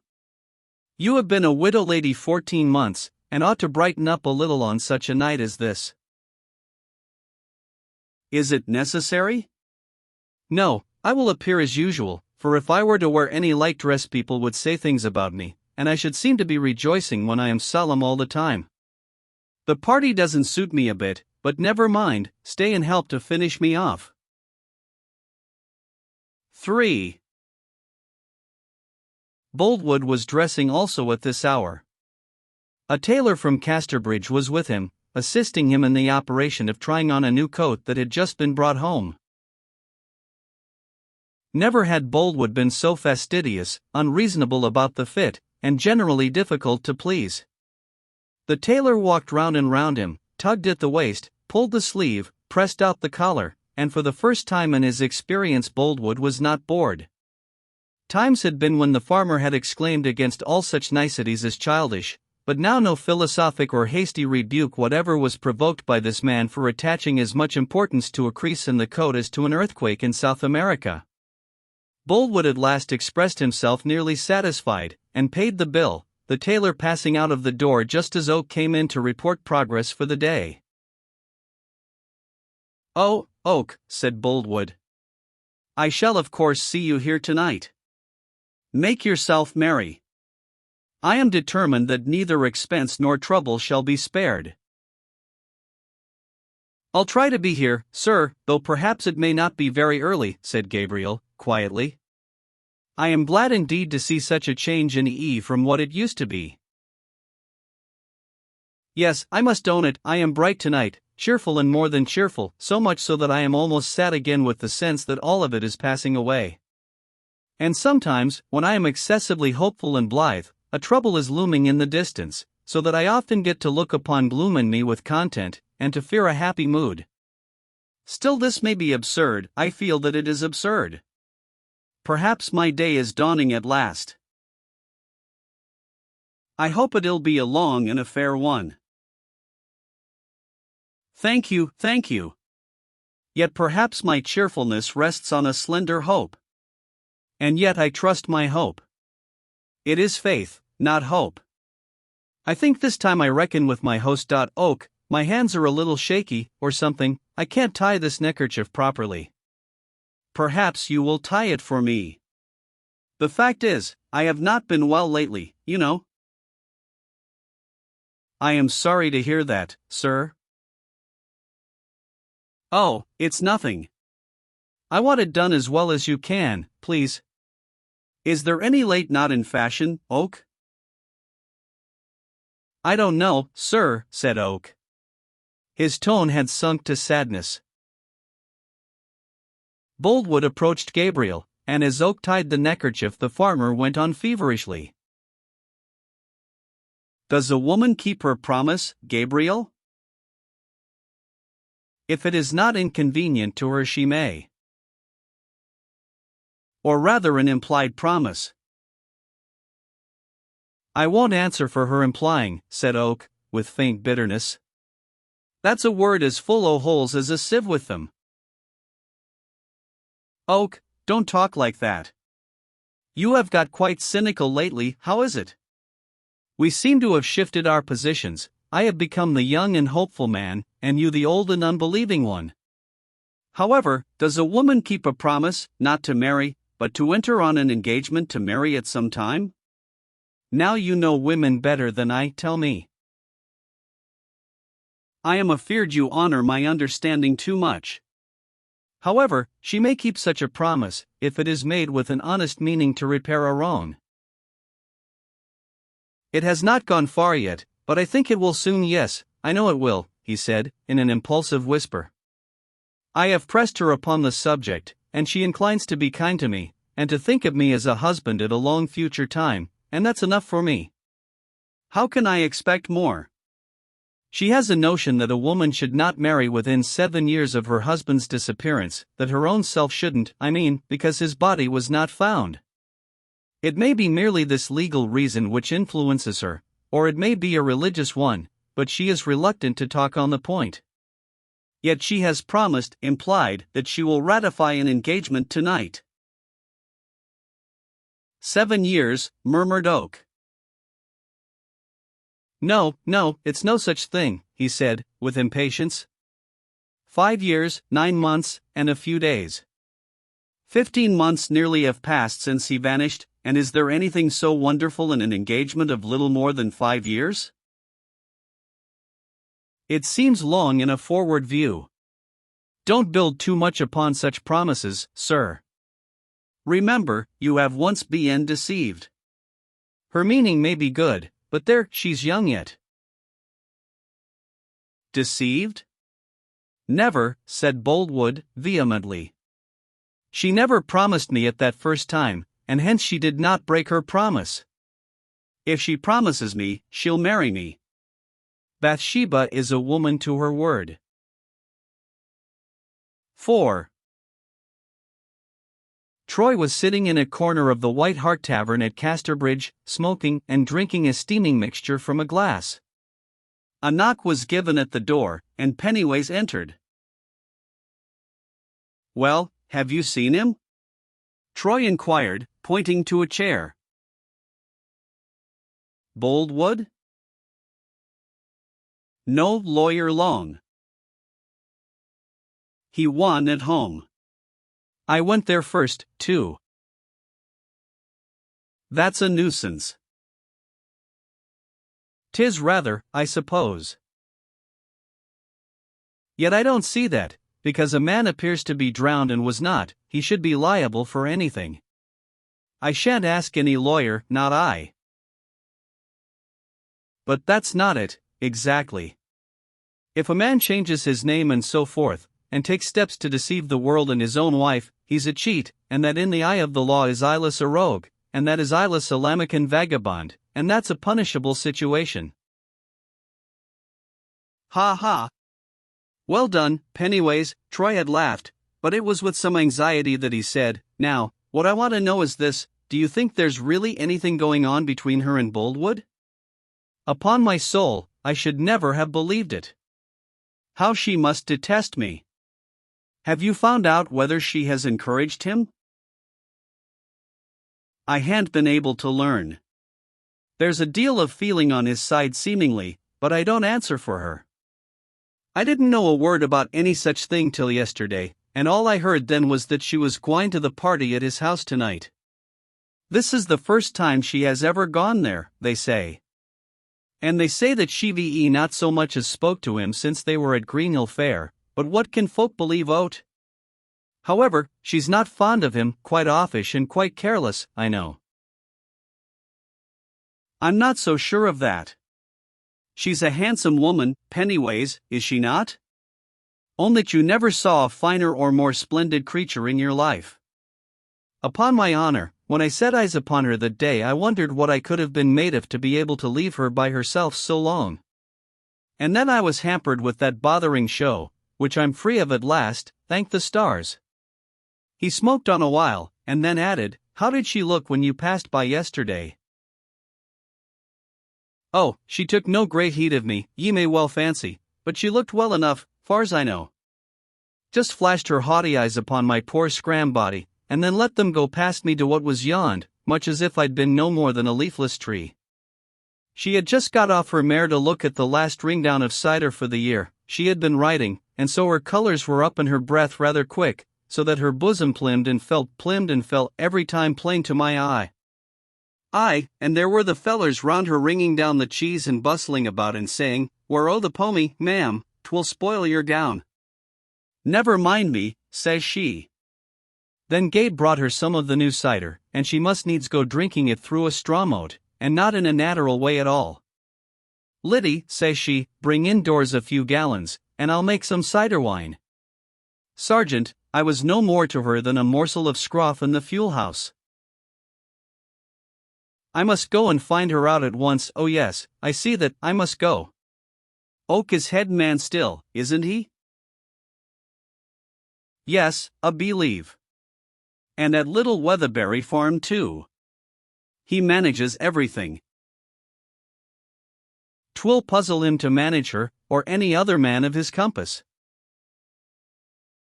I don't know about that. She can't do without him, and knowing it well he's pretty independent. And she've a few soft corners to her mind, though I've never been able to get into one, the devil's in't. Ah, Bailey, she's a notch above you, and you must own it, a higher class of animal, a finer tissue.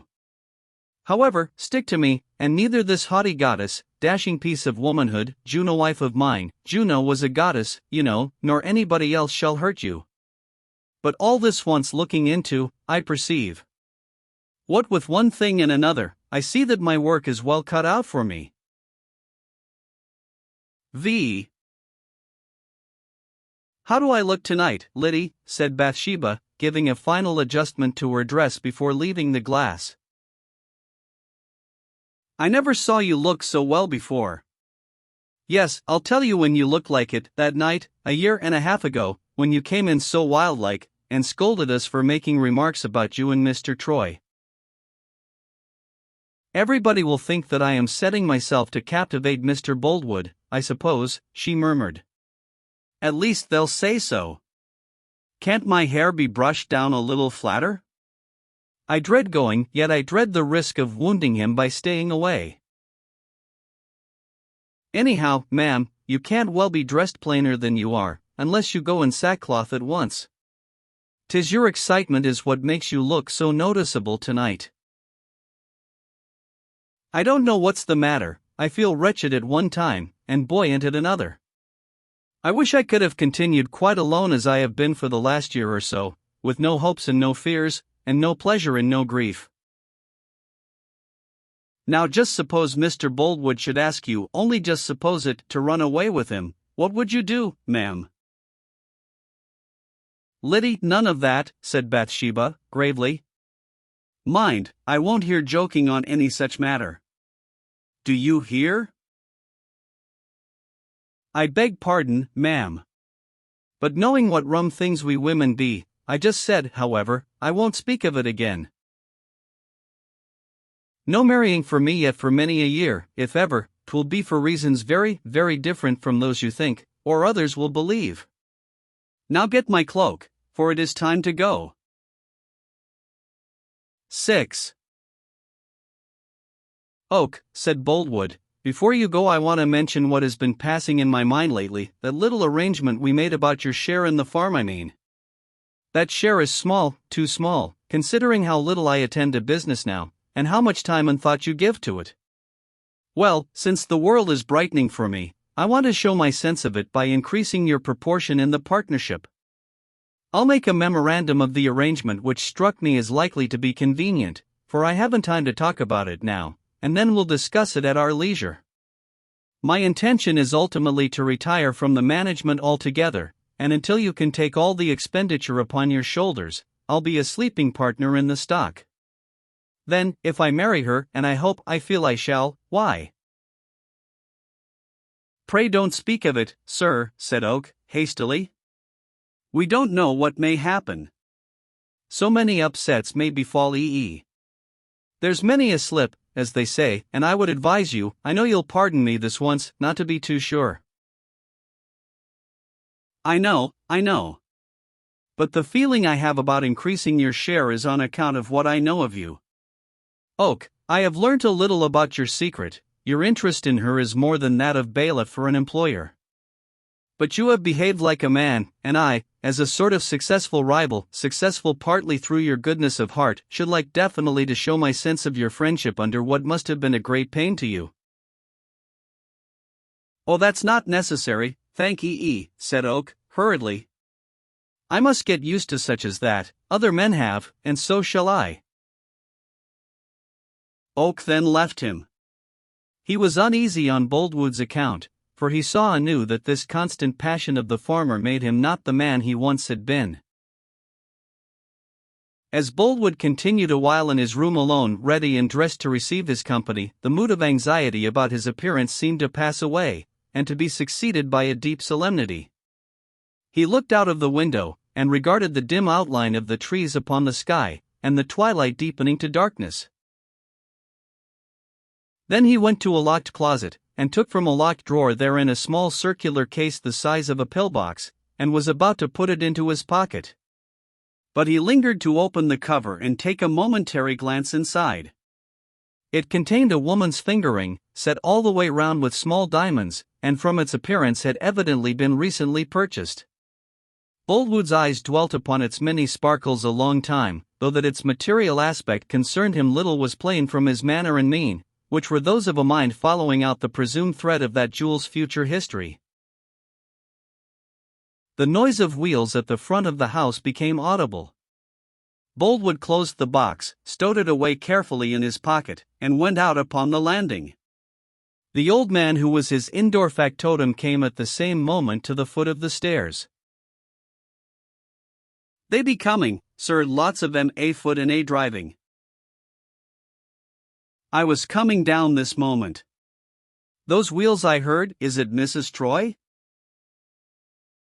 "No, sir, 'tis not she yet." A reserved and somber expression had returned to Boldwood's face again, but it poorly cloaked his feelings when he pronounced Bathsheba's name, and his feverish anxiety continued to show its existence by a galloping motion of his fingers upon the side of his thigh as he went down the stairs. 7. "How does this cover me?" said Troy to Pennyways. "Nobody would recognize me now, I'm sure." He was buttoning on a heavy grey overcoat of Noachian cut, with cape and high collar, the latter being erect and rigid, like a girdling wall, and nearly reaching to the verge of a traveling cap which was pulled down over his ears. Pennyways snuffed the candle, and then looked up and deliberately inspected Troy. "You've made up your mind to go then," he said. "Made up my mind?" "Yes, of course I have." "Why not write to her?" "'Tis a very queer corner that you have got into, Sergeant. You see, all these things will come to light if you go back, and they won't sound well at all. Faith, if I was you I'd even bide as you be a single man of the name of Francis. A good wife is good, but the best wife is not so good as no wife at all. Now that's my outspoke mind, and I've been called a long-headed feller here and there." "All nonsense," said Troy, angrily. "There she is with plenty of money, and a house and farm, and horses, and comfort, and here am I living from hand to mouth, a needy adventurer. Besides, it is no use talking now, it is too late, and I am glad of it. I've been seen and recognized here this very afternoon. I should have gone back to her the day after the fair, if it hadn't been for you talking about the law, and rubbish about getting a separation, and I don't put it off any longer. What the deuce put it into my head to run away at all, I can't think. Humbugging sentiment, that's what it was. But what man on earth was to know that his wife would be in such a hurry to get rid of his name? I should have known it. She's bad enough for anything. Pennyways, mind who you are talking to." "Well, Sergeant, all I say is this, that if I were you I'd go abroad again where I came from, 'tisn't too late to do it now. I wouldn't stir up the business and get a bad name for the sake of living with her, for all that about your play acting is sure to come out, you know, although you think otherwise. My eyes and limbs, there'll be a racket if you go back just now, in the middle of Boldwood's Christmasing." Yes. "I expect I shall not be a very welcome guest if he has her there," said the sergeant, with a slight laugh.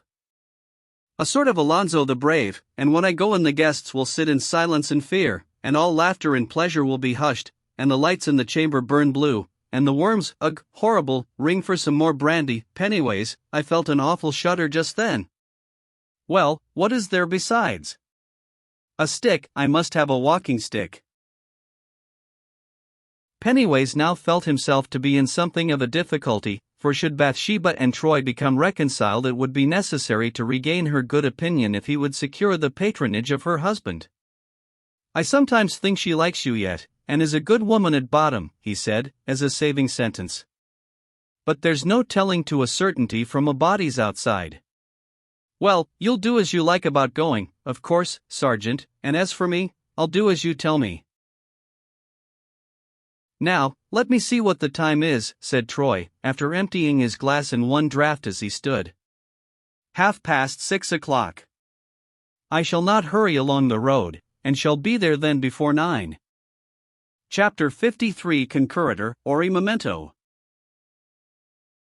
Outside the front of Boldwood's house a group of men stood in the dark, with their faces towards the door, which occasionally opened and closed for the passage of some guest or servant, when a golden rod of light would strike the ground for the moment and vanish again, leaving nothing outside but the glowworm shine of the pale lamp amid the evergreens over the door. He was seen in Casterbridge this afternoon, so the boys said. One of them remarked in a whisper. And I for one believe it. His body was never found, you know. 'Tis a strange story, said the next. You may depend upon't that she knows nothing about it. Not a word. Perhaps he don't mean that she shall, said another man. If he's alive and here in the neighborhood, he means mischief, said the first. Poor young thing, I do pity her, if 'tis true. He'll drag her to the dogs. Oh no, he'll settle down quiet enough, said one disposed to take a more hopeful view of the case. What a fool she must have been ever to have had anything to do with the man. She is so self-willed and independent too, that one is more minded to say it serves her right than pity her. No, no. I don't hold with he there. She was no otherwise than a girl mind, and how could she tell what the man was made of? If 'tis really true, 'tis too hard a punishment, and more than she ought to hate. Hullo, who's that? This was to some footsteps that were heard approaching. William Smallberry, said a dim figure in the shades, coming up and joining them. Dark as a hedge, tonight, isn't it? I all but missed the plank over the river. Art there in the bottom, never did such a thing before in my life. Be ye any of Boldwood's workfolk? He peered into their faces. Yes, all o' us. We met here a few minutes ago. Oh, I hear now, that's Sam Samway, thought I knowed the voice, too. Going in? Presently. But I say, William, Samway whispered, have ye heard this strange tale? What, that about Sergeant Troy being seen, d'ye mean, souls, said Smallberry, also lowering his voice. Aye, in Casterbridge.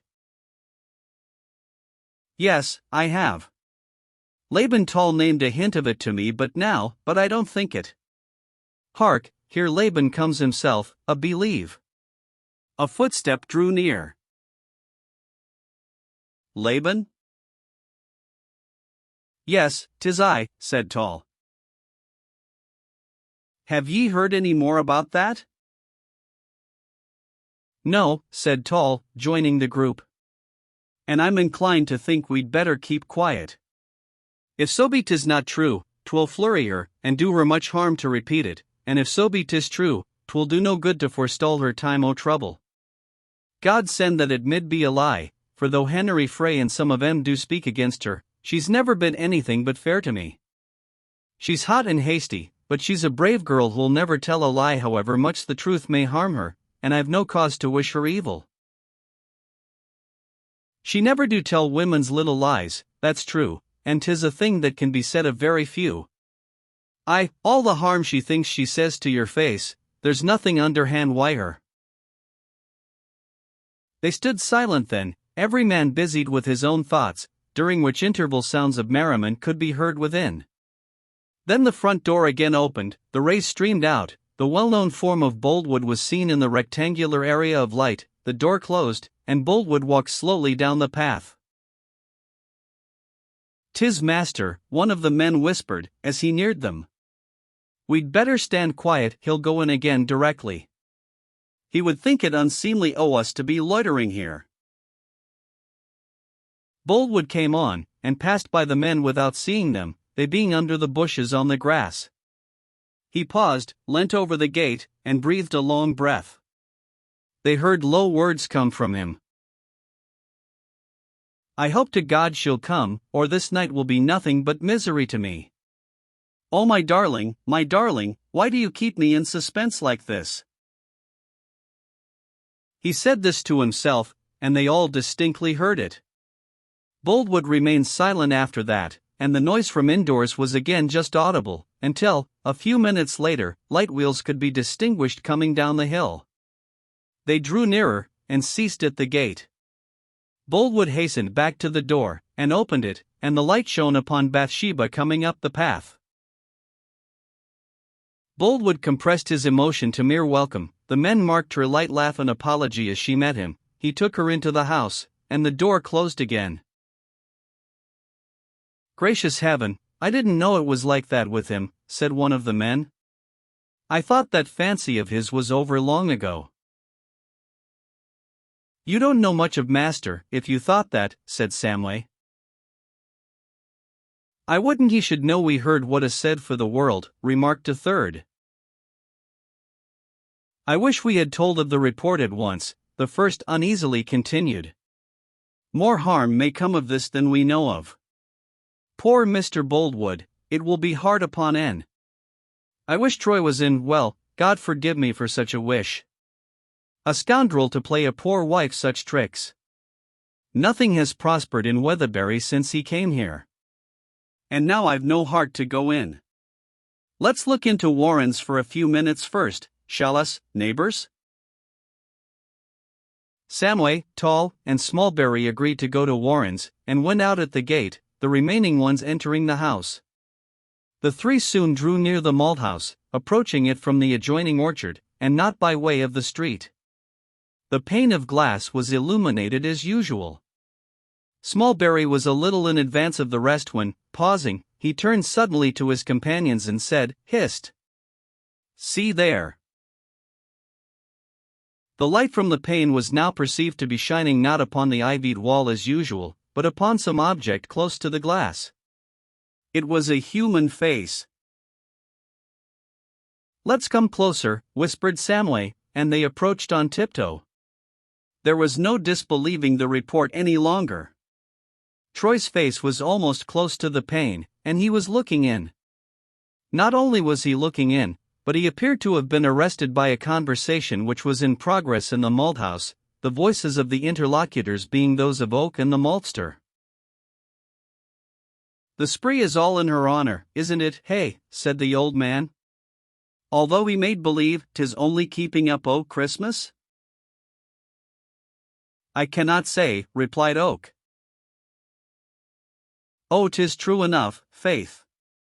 I cannot understand Farmer Boldwood being such a fool at his time of life as to hoe and hanker after this woman in the way ado, and she not care a bit about N." The men, after recognizing Troy's features, withdrew across the orchard as quietly as they had come. The air was big with Bathsheba's fortunes tonight, every word everywhere concerned her. When they were quite out of earshot, all by one instinct paused. "It gave me quite a turn, his face," said Tall, breathing. "And so it did me," said Samway. "What's to be done?" "I don't see that 'tis any business of ours," Smallberry murmured dubiously. "But it is. 'Tis a thing which is everybody's business," said Samway. "We know very well that master's on a wrong tack, and that she's quite in the dark, and we should let 'em know at once. Laban, you know her best, you'd better go and ask to speak to her." "I bain't fit for any such thing," said Laban, nervously. I should think William ought to do it if anybody. He's oldest. I shall have nothing to do with it, said Smallberry. 'Tis a ticklish business altogether.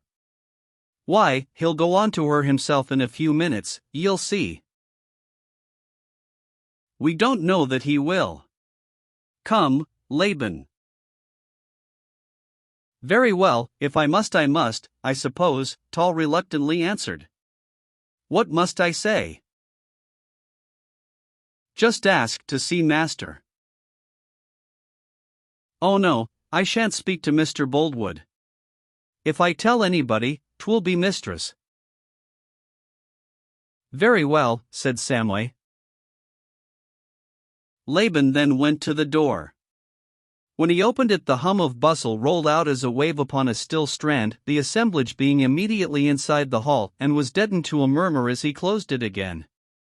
Each man waited intently, and looked around at the dark tree tops gently rocking against the sky and occasionally shivering in a slight wind, as if he took interest in the scene, which neither did.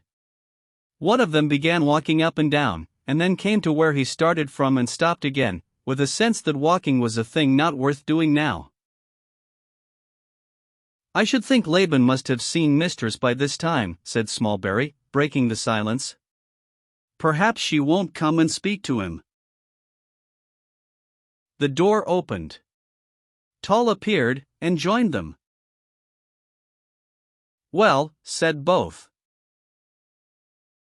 I didn't like to ask for her after all, Laban faltered out. They were all in such a stir, trying to put a little spirit into the party.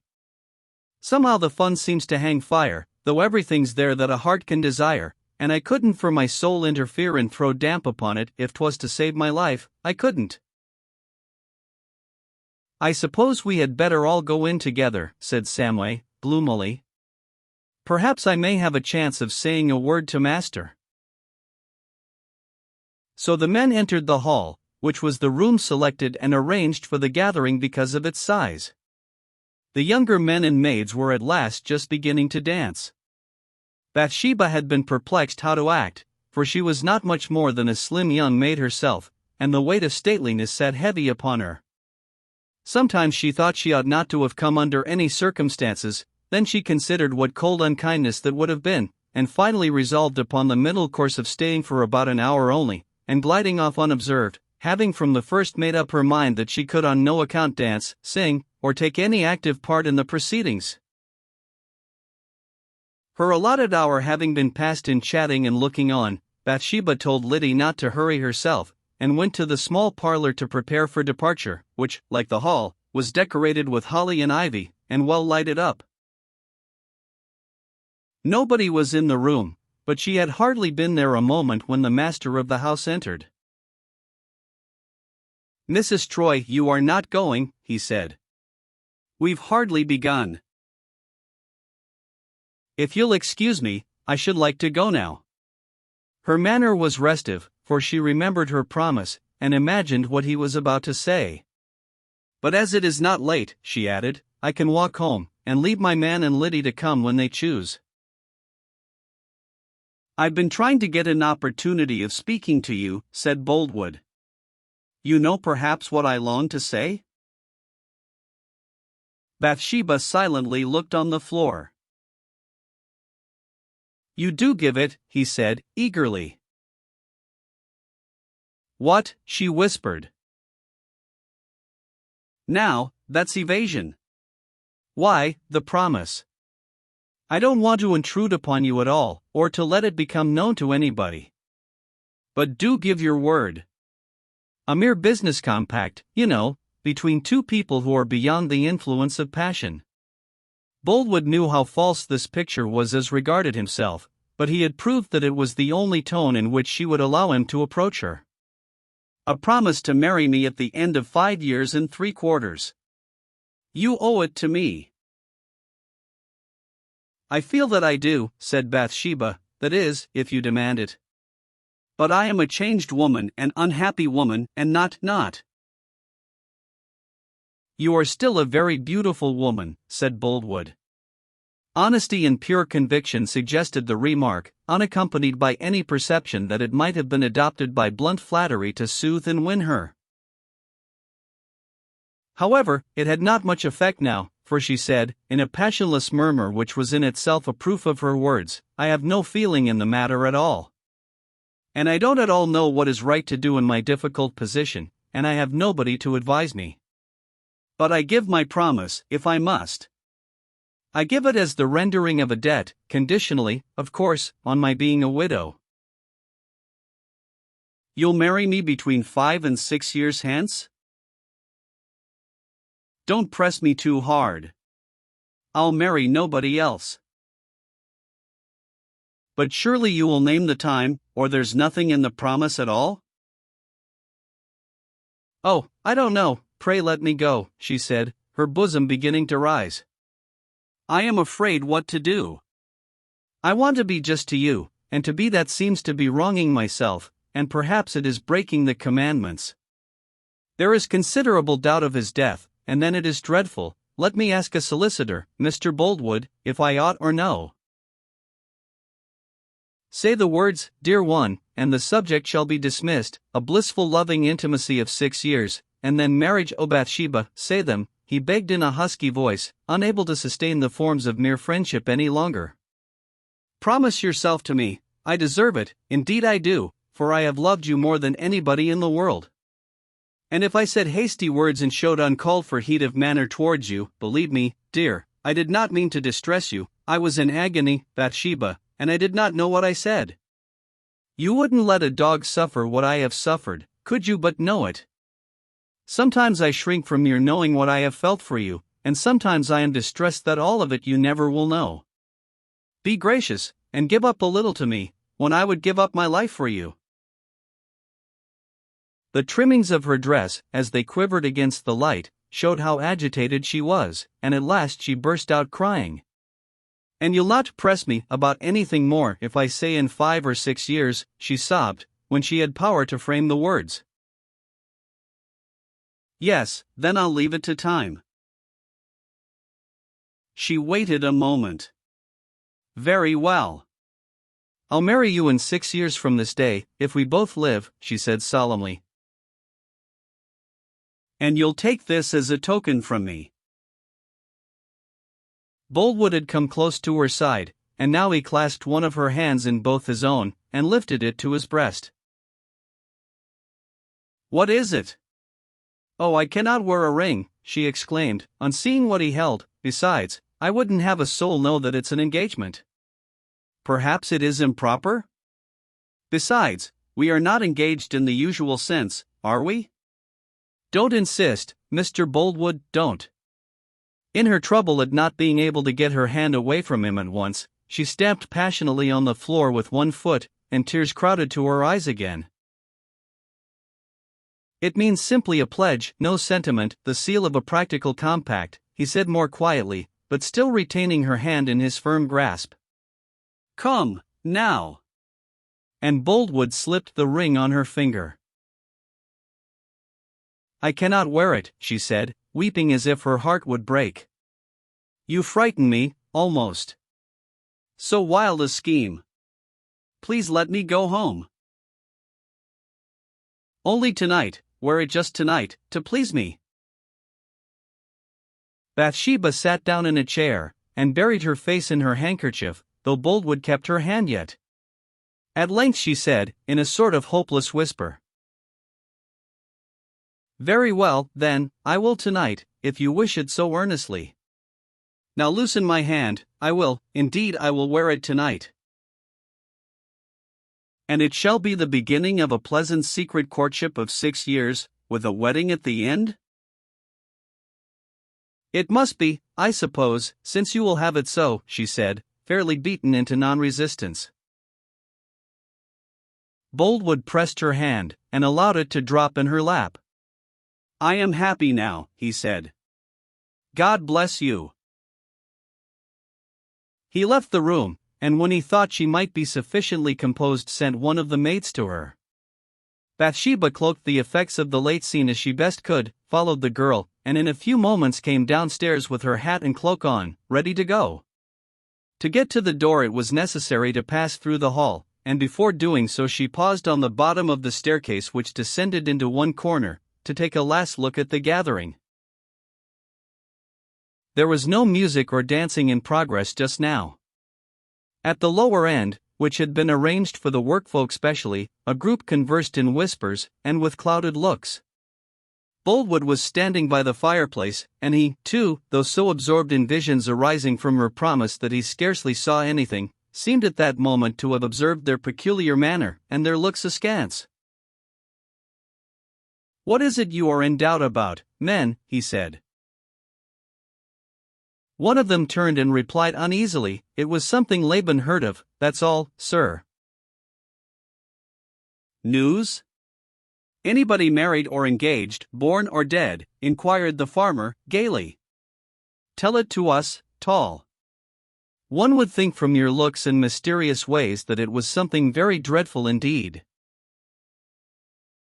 "Oh no, sir, nobody is dead," said Tall. "I wish somebody was," said Samway, in a whisper. "What do you say, Samway?" asked Boldwood, somewhat sharply. "If you have anything to say, speak out, if not, get up another dance." "Mrs. Troy has come downstairs," said Samway to Tall. "If you want to tell her, you had better do it now." "Do you know what they mean?" the farmer asked Bathsheba, across the room. "I don't in the least," said Bathsheba. There was a smart rapping at the door. One of the men opened it instantly, and went outside. "Mrs. Troy is wanted," he said, on returning. "Quite ready," said Bathsheba. "Though I didn't tell them to send." "It is a stranger, ma'am," said the man by the door. "A stranger," she said. "Ask him to come in," said Boldwood. The message was given, and Troy, wrapped up to his eyes as we have seen him, stood in the doorway. There was an unearthly silence, all looking towards the newcomer. Those who had just learnt that he was in the neighborhood recognized him instantly, those who did not were perplexed. Nobody noted Bathsheba. She was leaning on the stairs. Her brow had heavily contracted, her whole face was pallid, her lips apart, her eyes rigidly staring at their visitor. Boldwood was among those who did not notice that he was Troy. come in," he repeated, cheerfully, "and drain a Christmas beaker with us, stranger." Troy next advanced into the middle of the room, took off his cap, turned down his coat collar, and looked Boldwood in the face. Even then Boldwood did not recognize that the impersonator of heaven's persistent irony towards him, who had once before broken in upon his bliss, scourged him, and snatched his delight away, had come to do these things a second time. Troy began to laugh a mechanical laugh. Boldwood recognized him now. Troy turned to Bathsheba. The poor girl's wretchedness at this time was beyond all fancy or narration. She had sunk down on the lowest stair, and there she sat, her mouth blue and dry, and her dark eyes fixed vacantly upon him, as if she wondered whether it were not all a terrible illusion. Then Troy spoke. "Bathsheba, I come here for you." She made no reply. "Come home with me, come." Bathsheba moved her feet a little, but did not rise. Troy went across to her. "Come, madam, do you hear what I say?" he said, peremptorily. A strange voice came from the fireplace, a voice sounding far off and confined, as if from a dungeon. Hardly a soul in the assembly recognized the thin tones to be those of Boldwood. Sudden despair had transformed him. "Bathsheba, go with your husband." Nevertheless, she did not move. The truth was that Bathsheba was beyond the pale of activity, and yet not in a swoon. She was in a state of mental gutta serena, her mind was for the minute totally deprived of light. At the same time, no obscuration was apparent from without. Troy stretched out his hand to pull her towards him, when she quickly shrank back. This visible dread of him seemed to irritate Troy, and he seized her arm and pulled it sharply. Whether his grasp pinched her, or whether his mere touch was the cause, was never known, but at the moment of his seizure she writhed, and gave a quick, low scream. The scream had been heard but a few seconds when it was followed by sudden deafening report that echoed through the room and stupefied them all. The oak partition shook with the concussion, and the place was filled with gray smoke. In bewilderment they turned their eyes to Boldwood. At his back, as stood before the fireplace, was a gun rack, as is usual in farmhouses, constructed to hold 2 guns. When Bathsheba had cried out in her husband's grasp, Boldwood's face of gnashing despair had changed. The veins had swollen, and a frenzied look had gleamed in his eye. He had turned quickly, taken one of the guns, cocked it, and at once discharged it at Troy. Troy fell. The distance apart of the 2 men was so small that the charge of shot did not spread in the least, but passed like a bullet into his body. He uttered a long guttural sigh. There was a contraction and extension, then his muscles relaxed, and he lay still. Boldwood was seen through the smoke to be now again engaged with the gun. It was double-barreled, and he had, meanwhile, in some way fastened his handkerchief to the trigger, and with his foot on the other end was in the act of turning the second barrel upon himself. Samway, his man, was the first to see this, and in the midst of the general horror darted up to him. Boldwood had already twitched the handkerchief, and the gun exploded a second time, sending its contents, by a timely blow from Samway, into the beam which crossed the ceiling. "Well, it makes no difference," Boldwood gasped. "There is another way for me to die." Then he broke from Samway, crossed the room to Bathsheba, and kissed her hand. He put on his hat, opened the door, and went into the darkness, nobody thinking of preventing him. Chapter 54. After the shock. Boldwood passed into the high road and turned in the direction of Casterbridge. Here he walked at an even, steady pace over Yalbury Hill, along the dead level beyond, mounted Mellstock Hill, and between 11 and 12 o'clock crossed the moor into the town. The streets were nearly deserted now, and the waving lamp flames only lighted up rows of grey shop shutters, and strips of white paving upon which his step echoed as he passed along. He turned to the right, and halted before an archway of heavy stonework, which was closed by an iron-studded pair of doors. This was the entrance to the jail, and over it a lamp was fixed, the light enabling the wretched traveler to find a bell-pull. The small wicket at last opened, and a porter appeared. Boldwood stepped forward, and said something in a low tone, when, after a delay, another man came. Boldwood entered, and the door was closed behind him, and he walked the world no more. Long before this time Weatherbury had been thoroughly aroused, and the wild deed which had terminated Boldwood's merrymaking became known to all. Of those out of the house Oak was one of the first to hear of the catastrophe, and when he entered the room, which was about 5 minutes after Boldwood's exit, the scene was terrible. All the female guests were huddled aghast against the walls like sheep in a storm, and the men were bewildered as to what to do. As for Bathsheba, she had changed. She was sitting on the floor beside the body of Troy, his head pillowed in her lap, or she had herself lifted it. With one hand she held her handkerchief to his breast and covered the wound, though scarcely a single drop of blood had flowed, and with the other she tightly clasped one of his. The household convulsion had made her herself again. The temporary coma had ceased, and activity had come with the necessity for it.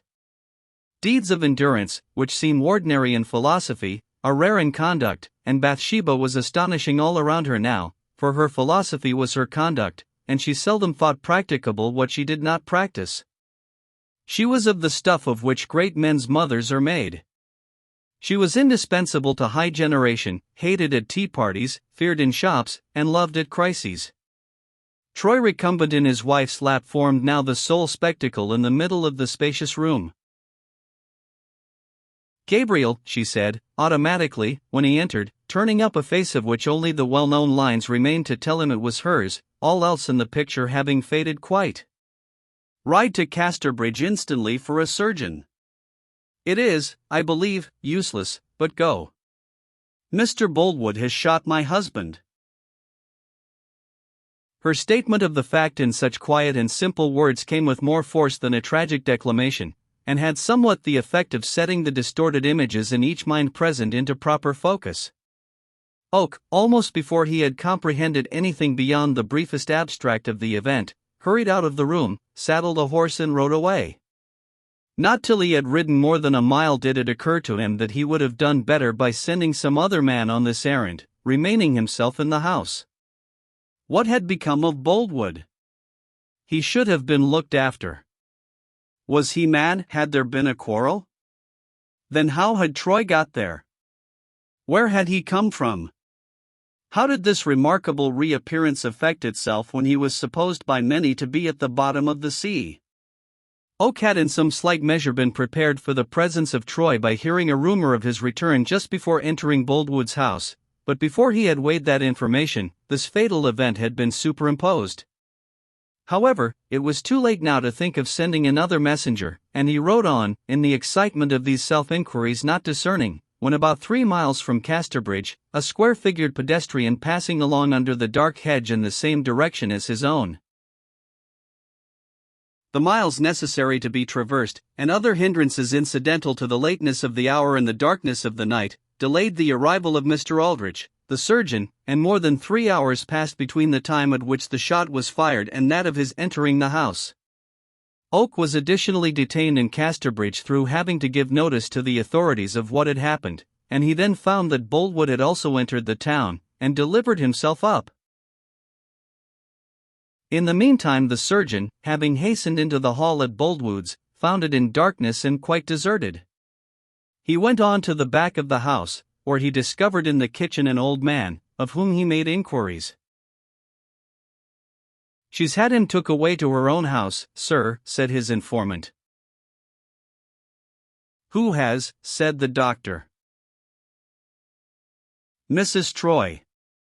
Was quite dead, sir." This was astonishing information. "She had no right to do that," said the doctor. "There will have to be an inquest, and she should have waited to know what to do." "Yes, sir, it was hinted to her that she had better wait till the law was known. But she said law was nothing to her, and she wouldn't let her dear husband's corpse bide neglected for folks to stare at for all the crowners in England." Mr. Aldrich drove at once back again up the hill to Bathsheba's. The first person he met was poor Liddy, who seemed literally to have dwindled smaller in these few latter hours. "What has been done?" he said. "I don't know, sir," said Liddy, with suspended breath. "My mistress has done it all." "Where is she?" "Upstairs with him, sir. When he was brought home and taken upstairs, she said she wanted no further help from the men. And then she called me, and made me fill the bath, and after that told me I had better go and lie down because I looked so ill. Then she locked herself into the room alone with him, and would not let a nurse come in, or anybody at all. But I thought I'd wait in the next room in case she should want me. I heard her moving about inside for more than an hour, but she only came out once, and that was for more candles, because hers had burnt down into the socket. She said we were to let her know when you or Mr. Thirdly came, sir." Oak entered with the parson at this moment, and they all went upstairs together, preceded by Liddy Smallberry. Everything was silent as the grave when they paused on the landing.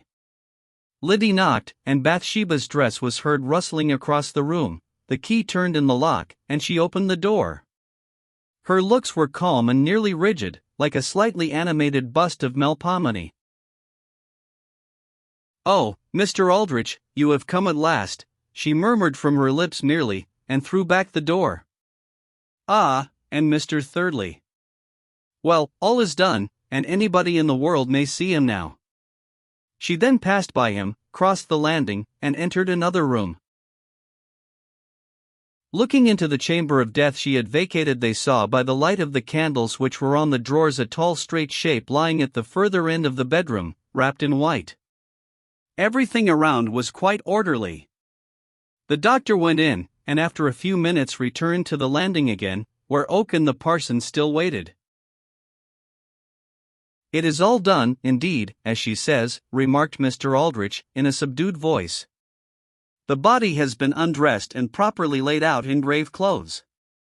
Gracious heaven, this mere girl! She must have the nerve of a stoic."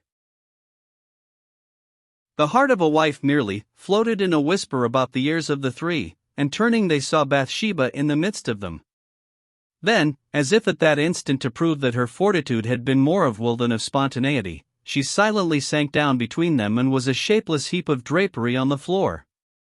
The simple consciousness that superhuman strain was no longer required had at once put a period to her power to continue it. They took her away into a further room, and the medical attendance which had been useless in Troy's case was invaluable in Bathsheba's, who fell into a series of fainting fits that had a serious aspect for a time.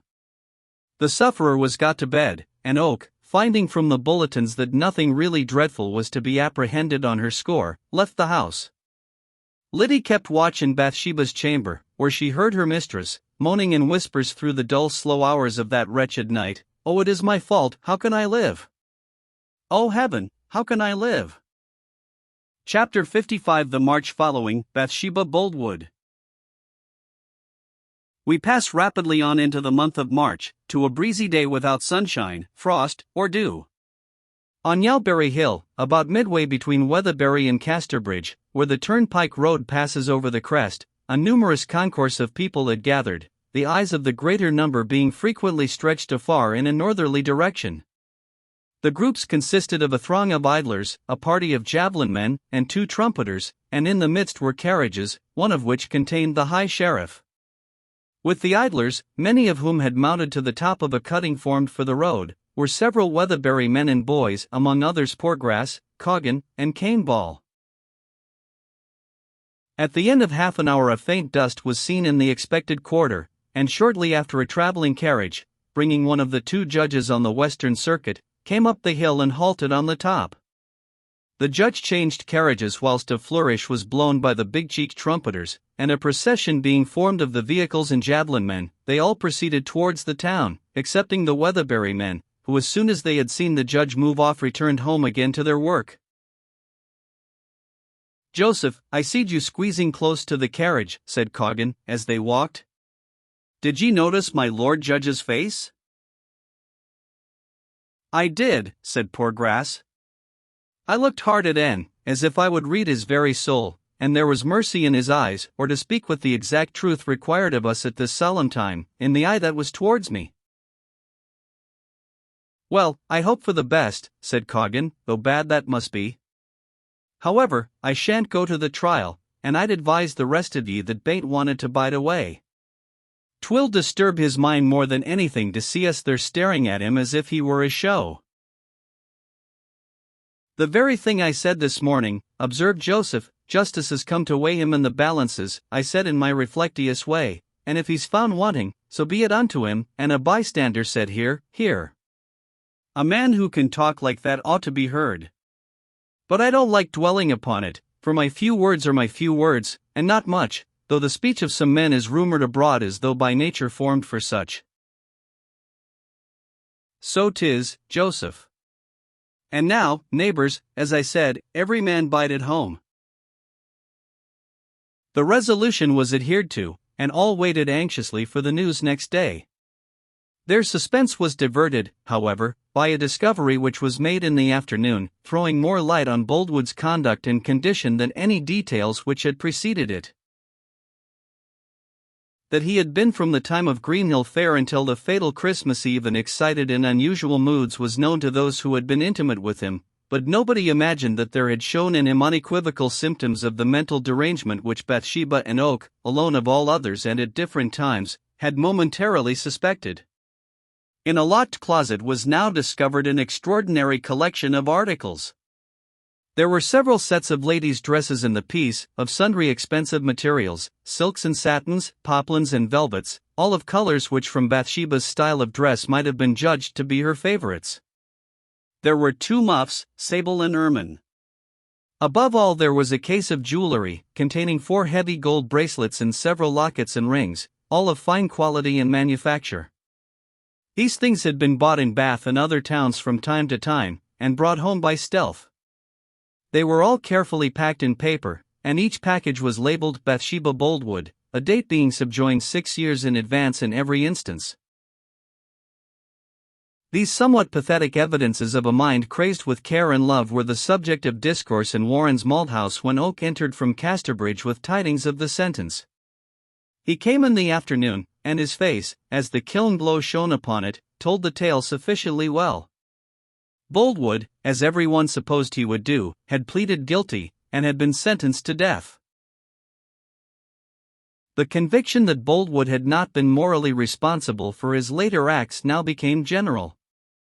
Facts elicited previous to the trial had pointed strongly in the same direction, but they had not been of sufficient weight to lead to an order for an examination into the state of Boldwood's mind. It was astonishing, now that a presumption of insanity was raised, how many collateral circumstances were remembered to which a condition of mental disease seemed to afford the only explanation, among others, the unprecedented neglect of his corn stacks in the previous summer. A petition was addressed to the Home Secretary, advancing the circumstances which appeared to justify a request for a reconsideration of the sentence. It was not numerously signed by the inhabitants of Casterbridge, as is usual in such cases, for Boldwood had never made many friends over the counter. The shops thought it very natural that a man who, by importing direct from the producer, had daringly set aside the first great principle of provincial existence, namely that God made country villages to supply customers to county towns, should have confused ideas about the Decalogue. The prompters were a few merciful men who had perhaps too feelingly considered the facts latterly unearthed, and the result was that evidence was taken which it was hoped might remove the crime in a moral point of view, out of the category of willful murder, and lead it to be regarded as a sheer outcome of madness. The upshot of the petition was waited for in Weatherbury with solicitous interest. The execution had been fixed for 8 o'clock on a Saturday morning about a fortnight after the sentence was passed, and up to Friday afternoon no answer had been received. At that time Gabriel came from Casterbridge jail, whither he had been to wish Boldwood goodbye, and turned down a by-street to avoid the town. When past the last house he heard a hammering, and lifting his bowed head he looked back for a moment. Over the chimneys he could see the upper part of the jail entrance, rich and glowing in the afternoon sun, and some moving figures were there. They were carpenters lifting a post into a vertical position within the parapet. He withdrew his eyes quickly, and hastened on. It was dark when he reached home, and half the village was out to meet him. "No tidings," Gabriel said, wearily. "And I'm afraid there's no hope. I've been with him more than 2 hours." "Do you think he really was out of his mind when he did it?" said Smallberry. "I can't honestly say that I do," Oak replied. "However, that we can talk of another time. Has there been any change in Mistress this afternoon?" "None at all." "Is she downstairs?" "No. And getting on so nicely as she was too. She's but very little better now again than she was at Christmas. She keeps on asking if you be come, and if there's news, till one's wearied out why answering her. Shall I go and say you've come?" "No," said Oak. "There's a chance yet, but I couldn't stay in town any longer after seeing him too. So Laban is here, isn't he?" "Yes," said Tall. "What I've arranged is, that you shall ride to town the last thing tonight, leave here about 9, and wait a while there, getting home about 12. If nothing has been received by 11 tonight, they say there's no chance at all." "I do so hope his life will be spared," said Liddy. "If it is not, she'll go out of her mind too. Poor thing, her sufferings have been dreadful, she deserves anybody's pity. Is she altered much? Said Coggan. If you haven't seen poor mistress since Christmas, you wouldn't know her, said Liddy. Her eyes are so miserable that she's not the same woman. Only 2 years ago she was a romping girl, and now she's this. Laban departed as directed, and at 11 o'clock that night several of the villagers strolled along the road to Casterbridge and awaited his arrival, among them Oak, and nearly all the rest of Bathsheba's men. Gabriel's anxiety was great that Boldwood might be saved, even though in his conscience he felt that he ought to die, for there had been qualities in the farmer which Oak loved. At last, when they all were weary, the tramp of a horse was heard in the distance. First dead, as if on turf it trode, then, clattering on the village road in other pace than forth he yode. We shall soon know now, one way or other, said Coggan, and they all stepped down from the bank on which they had been standing into the road, and the rider pranced into the midst of them. Is that you, Laban? Said Gabriel. Yes, 'tis come. He's not to die. 'Tis confinement during Her Majesty's pleasure. Hurrah, said Coggan, with a swelling heart. God's above the devil yet. Chapter 56 Beauty in Loneliness, after all. Bathsheba revived with the spring. The utter prostration that had followed the low fever from which she had suffered diminished perceptibly when all uncertainty upon every subject had come to an end. But she remained alone now for the greater part of her time, and stayed in the house, or at furthest went into the garden. She shunned every one, even Liddy, and could be brought to make no confidences, and to ask for no sympathy. As the summer drew on, she passed more of her time in the open air, and began to examine into farming matters from sheer necessity, though she never rode out or personally superintended as at former times. One Friday evening in August she walked a little way along the road and entered the village for the first time since the somber event of the preceding Christmas. None of the old color had as yet come to her cheek, and its absolute paleness was heightened by the jet black of her gown, till it appeared preternatural. When she reached a little shop at the other end of the place, which stood nearly opposite to the churchyard, Bathsheba heard singing inside the church, and she knew that the singers were practicing. She crossed the road, opened the gate, and entered the graveyard, the high sills of the church windows effectually screening her from the eyes of those gathered within. Her stealthy walk was to the nook wherein Troy had worked at planting flowers upon Fanny Robin's grave, and she came to the marble tombstone. A motion of satisfaction enlivened her face as she read the complete inscription.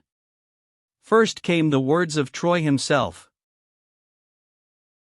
Erected by Francis Troy, Indiana, beloved memory of Fanny Robin, who died October 9, 18, aged 20 years. Underneath this was now inscribed in new letters. In the same grave lie the remains of the aforesaid Francis Troy, who died December 24, 18, aged 26 years. Whilst she stood and read and meditated, the tones of the organ began again in the church, and she went with the same light step round to the porch and listened. The door was closed, and the choir was learning a new hymn. Bathsheba was stirred by emotions which latterly she had assumed to be altogether dead within her. The little attenuated voices of the children brought to her ear in distinct utterance the words they sang without thought or comprehension. Lead, kindly light, amid the encircling blue, lead thou me on. Bathsheba's feeling was always to some extent dependent upon her whim, as is the case with many other women. Something big came into her throat and an uprising to her eyes, and she thought that she would allow the imminent tears to flow if they wished. They did flow and plenteously, and one fell upon the stone bench beside her. Once that she had begun to cry for she hardly knew what, she could not leave off for crowding thoughts she knew too well. She would have given anything in the world to be, as those children were, unconcerned at the meaning of their words, because too innocent to feel the necessity for any such expression. All the impassioned scenes of her brief experience seemed to revive with added emotion at that moment, and those scenes which had been without emotion during enactment had emotion then. Yet grief came to her rather as a luxury than as the scourge of former times.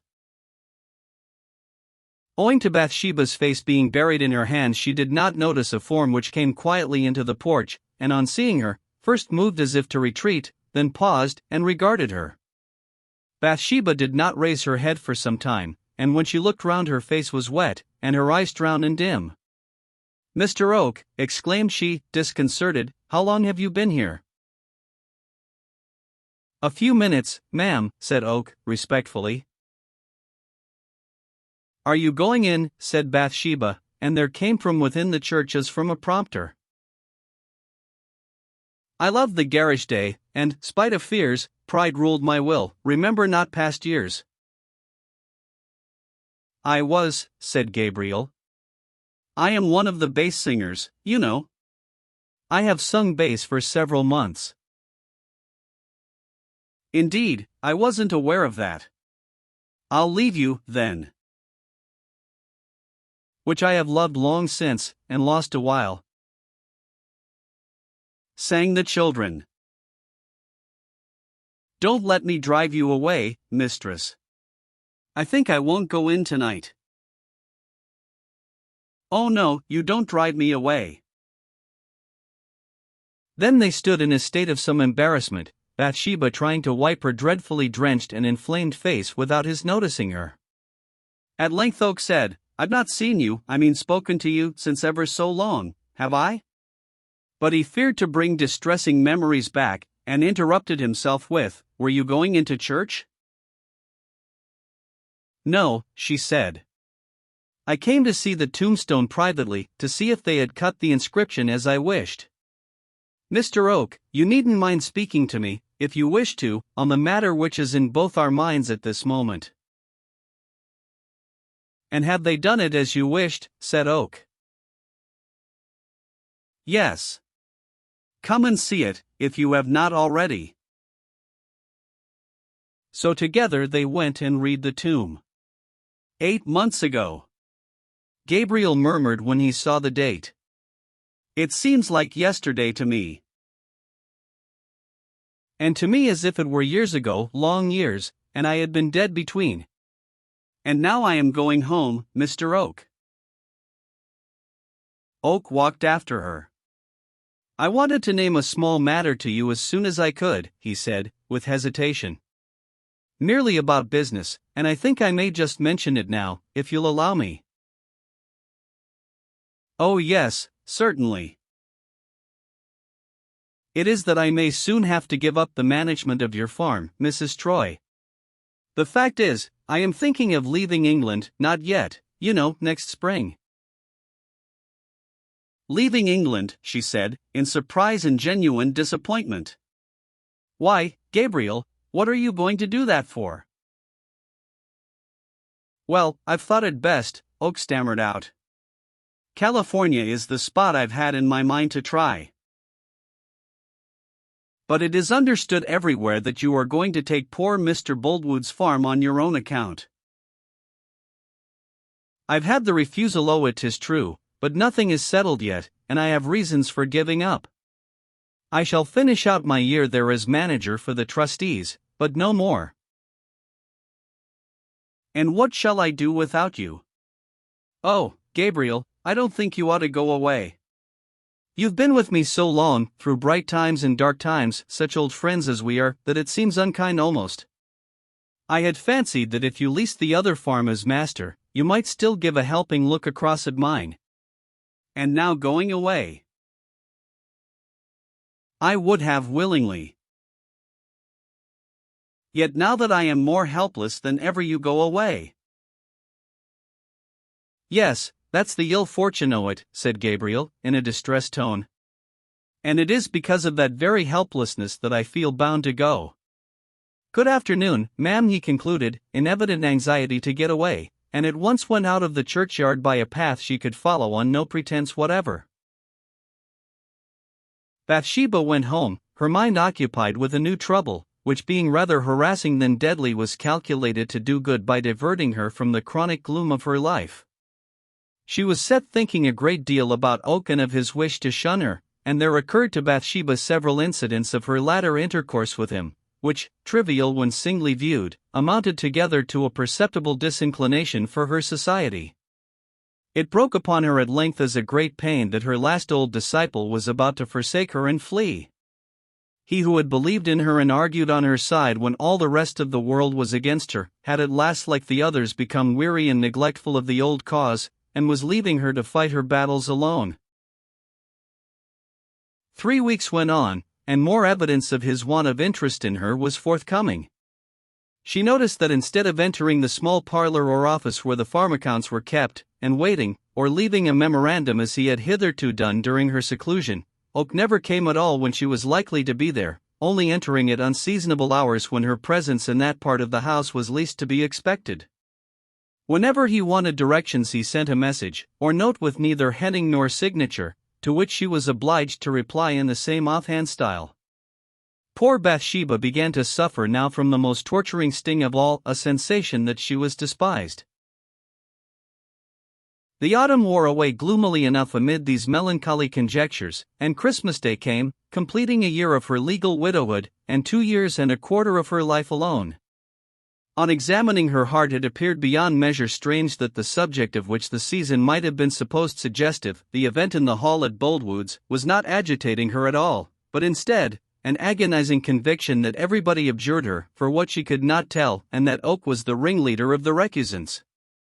Coming out of church that day she looked round in hope that Oak, whose bass voice she had heard rolling out from the gallery overhead in a most unconcerned manner, might chance to linger in her path in the old way.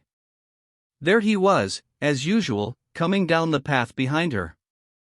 But on seeing Bathsheba turn, he looked aside, and as soon as he got beyond the gate, and there was the barest excuse for a divergence, he made one, and vanished.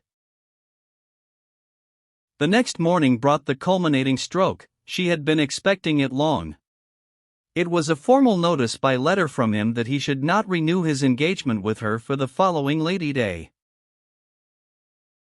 Bathsheba actually sat and cried over this letter most bitterly. She was aggrieved and wounded that the possession of hopeless love from Gabriel, which she had grown to regard as her inalienable right for life, should have been withdrawn just at his own pleasure in this way. She was bewildered too by the prospect of having to rely on her own resources again. It seemed to herself that she never could again acquire energy sufficient to go to market, barter, and sell. Since Troy's death Oak had attended all sales and fairs for her, transacting her business at the same time with his own. What should she do now? Her life was becoming a desolation.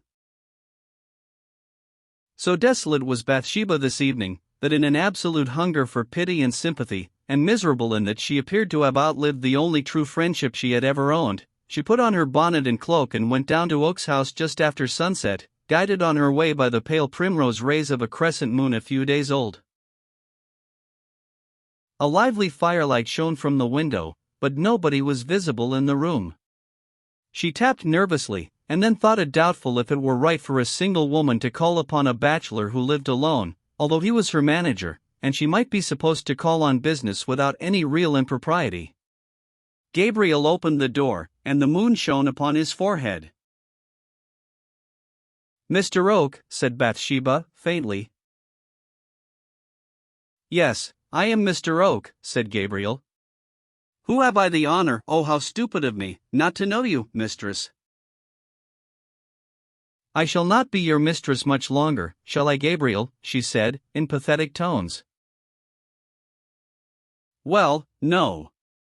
I suppose, but come in, ma'am." "Oh, and I'll get a light," Oak replied, with some awkwardness. "No, not on my account. It is so seldom that I get a lady visitor that I'm afraid I haven't proper accommodation. Will you sit down, please? Here's a chair, and there's one, too. I am sorry that my chairs all have wood seats, and are rather hard, but I was thinking of getting some new ones." Oak placed 2 or 3 for her. "They are quite easy enough for me." So down she sat, and down sat he, the fire dancing in their faces, and upon the old furniture. All a sheen in why long years o' Hanlon, 3.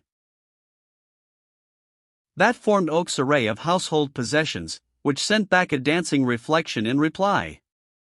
It was very odd to these two persons, who knew each other passing well, that the mere circumstance of their meeting in a new place and in a new way should make them so awkward and constrained.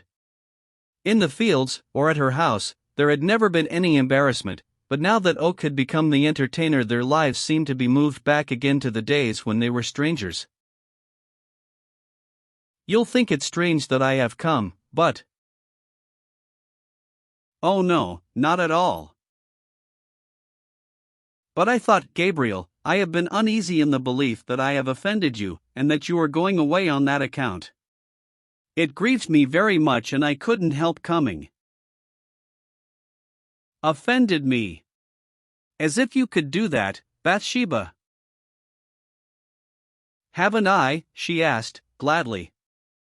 But, what are you going away for else?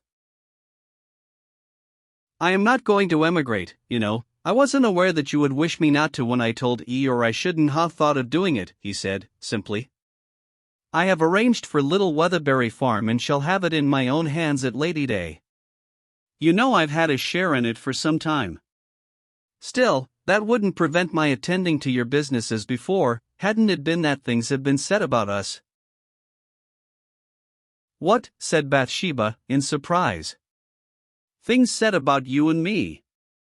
What are they? I cannot tell you.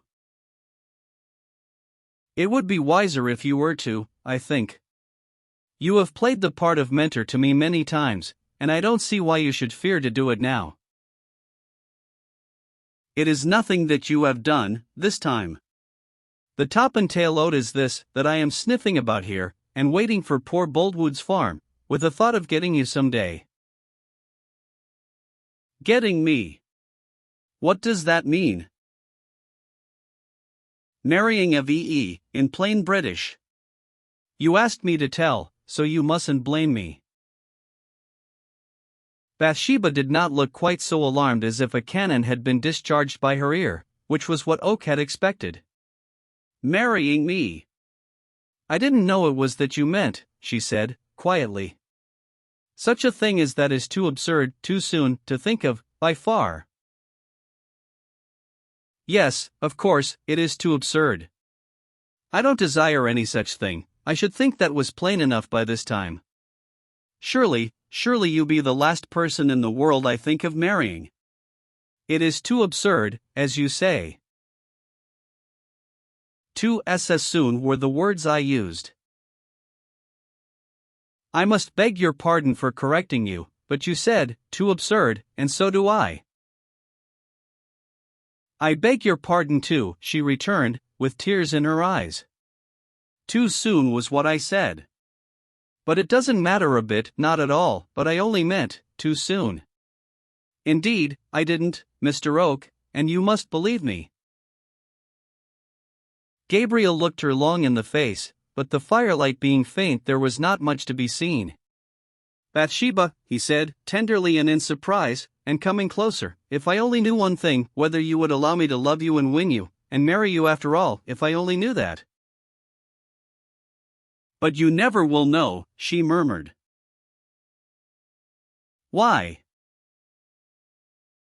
Because you never ask. Oh, said Gabriel, with a low laugh of joyousness. My own dear. You ought not to have sent me that harsh letter this morning, she interrupted.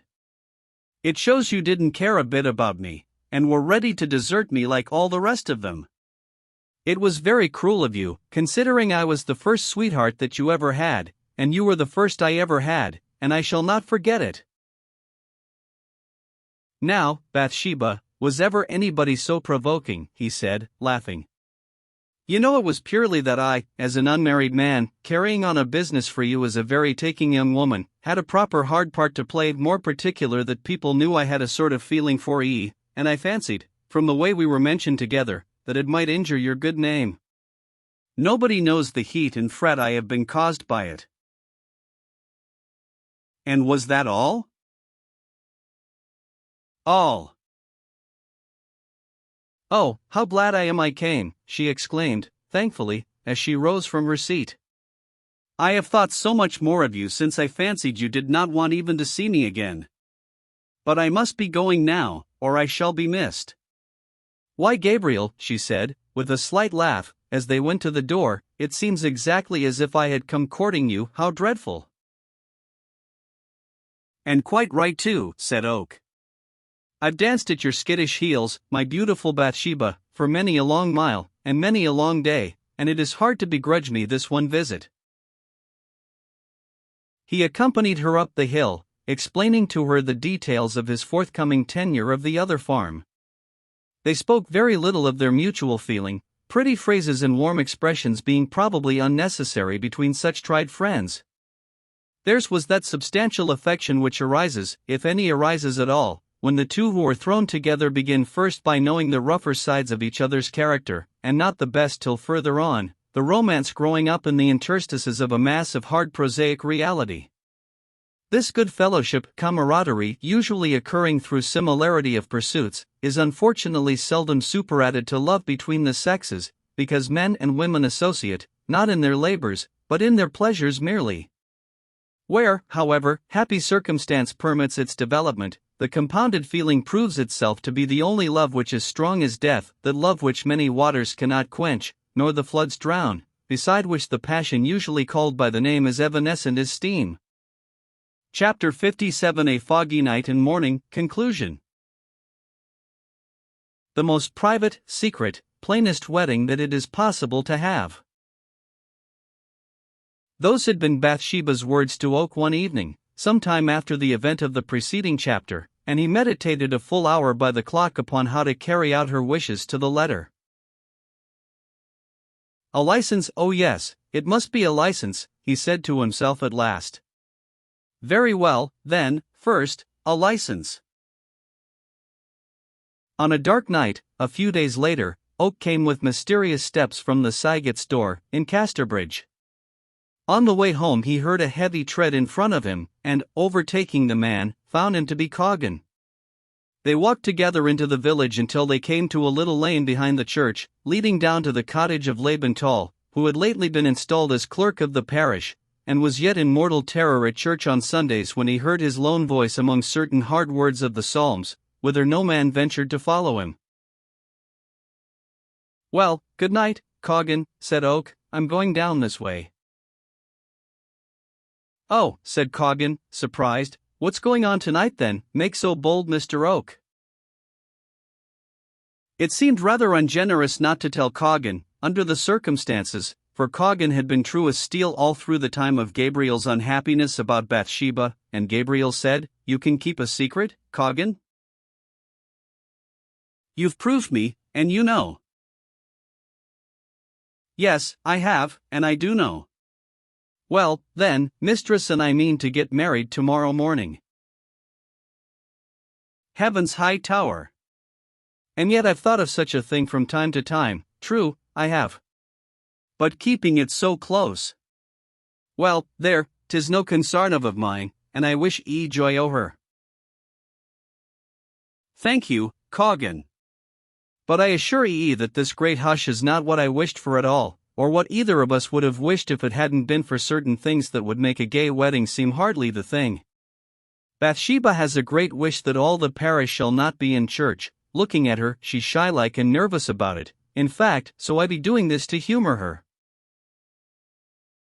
I see, quite right, too, I suppose I must say. And you be now going down to the clerk.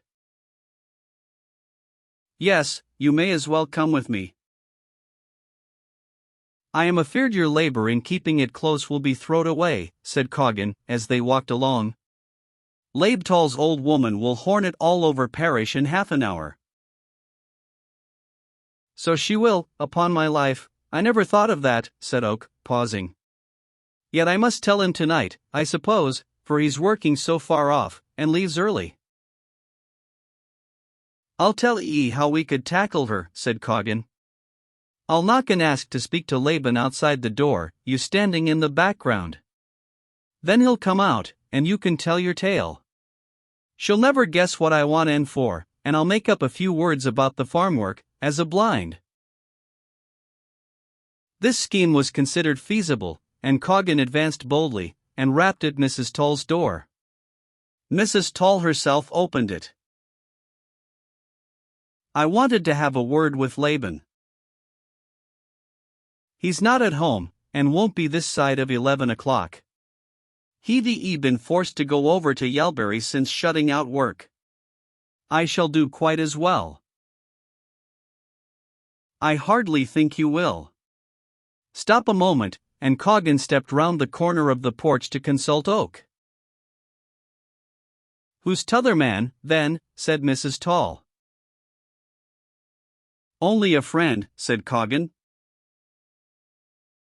"Say he's wanted to meet Mistress near Churchhatch tomorrow morning at 10, said Oak, in a whisper.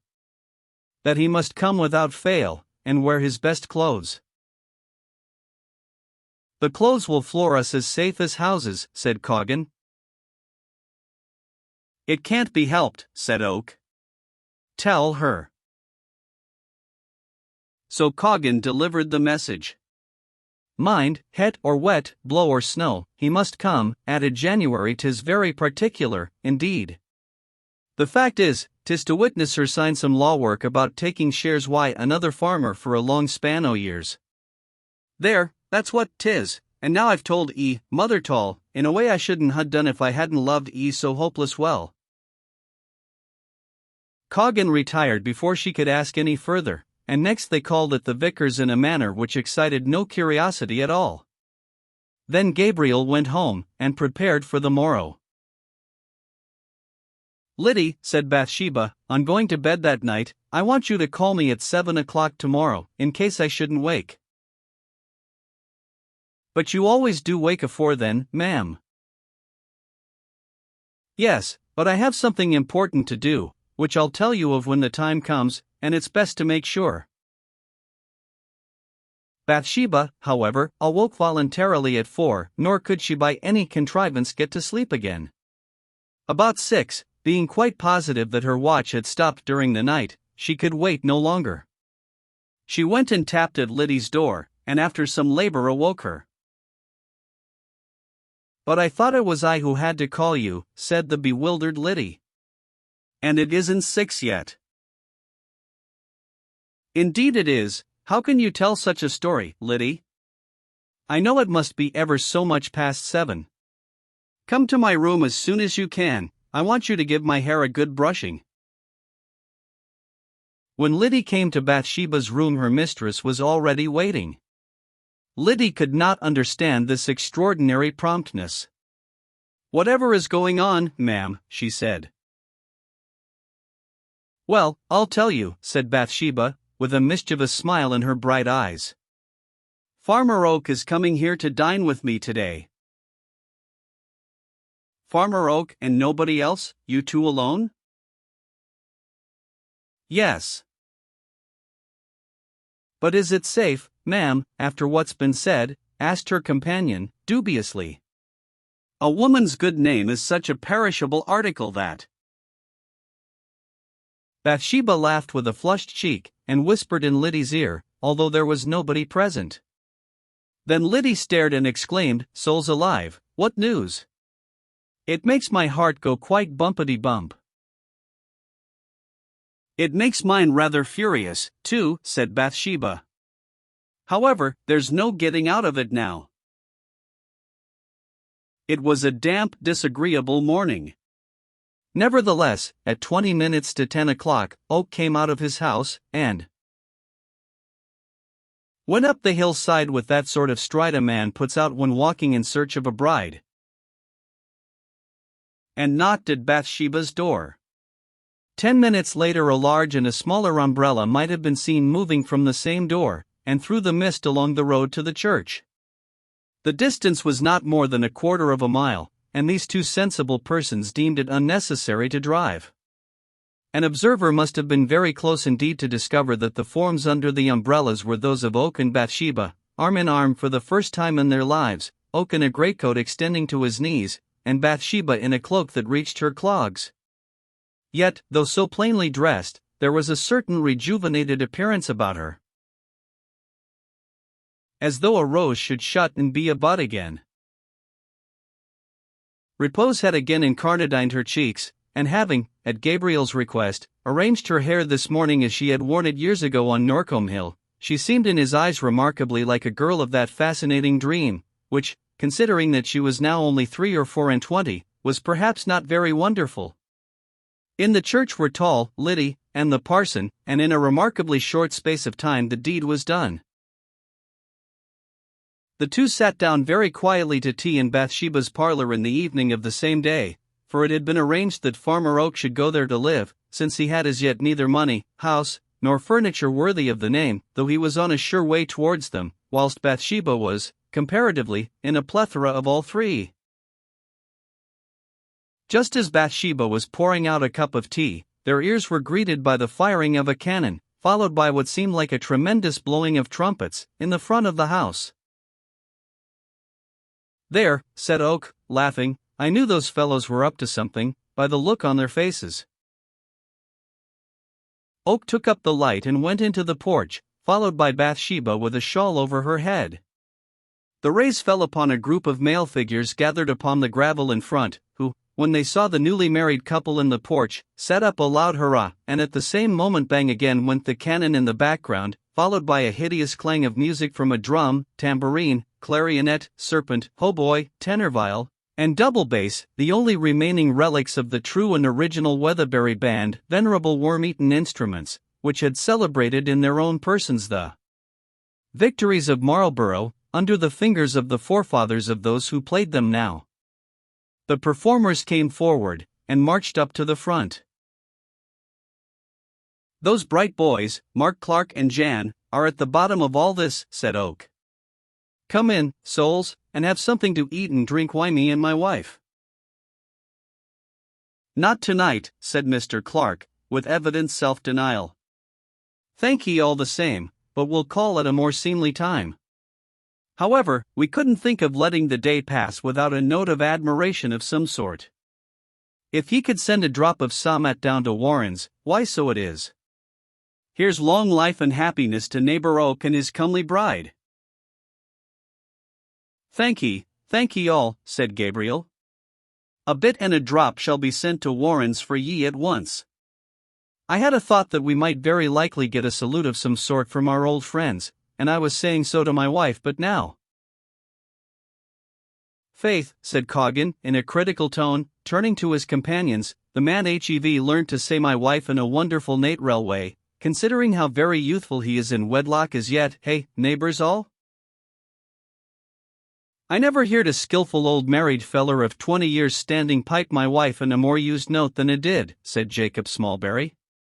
"It might have been a little more true to nater if 'had been spoke a little chillier, but that wasn't to be expected just now." "That improvement will come why time," said Jan, twirling his eye. Then Oak laughed, and Bathsheba smiled, for she never laughed readily now, and their friends turned to go. "Yes, I suppose that's the size o't," said Joseph Poorgrass with a cheerful sigh as they moved away, "and I wish him joy over, though I were once or twice upon saying today with holy Hosea, in my scripture manner, which is my second nature, Ephraim is joined to idols, let him alone. But since 'tis as 'tis, why, it might have been worse, and I feel my thanks accordingly." Notes 1. This phrase is a conjectural emendation of the unintelligible expression, "as the devil said to the owl," used by the natives. 2. The local tower and churchyard do not answer precisely to the foregoing description. 3. W. Barnes. Transcriber's note. Asterisk, Greek word meaning "it is finished."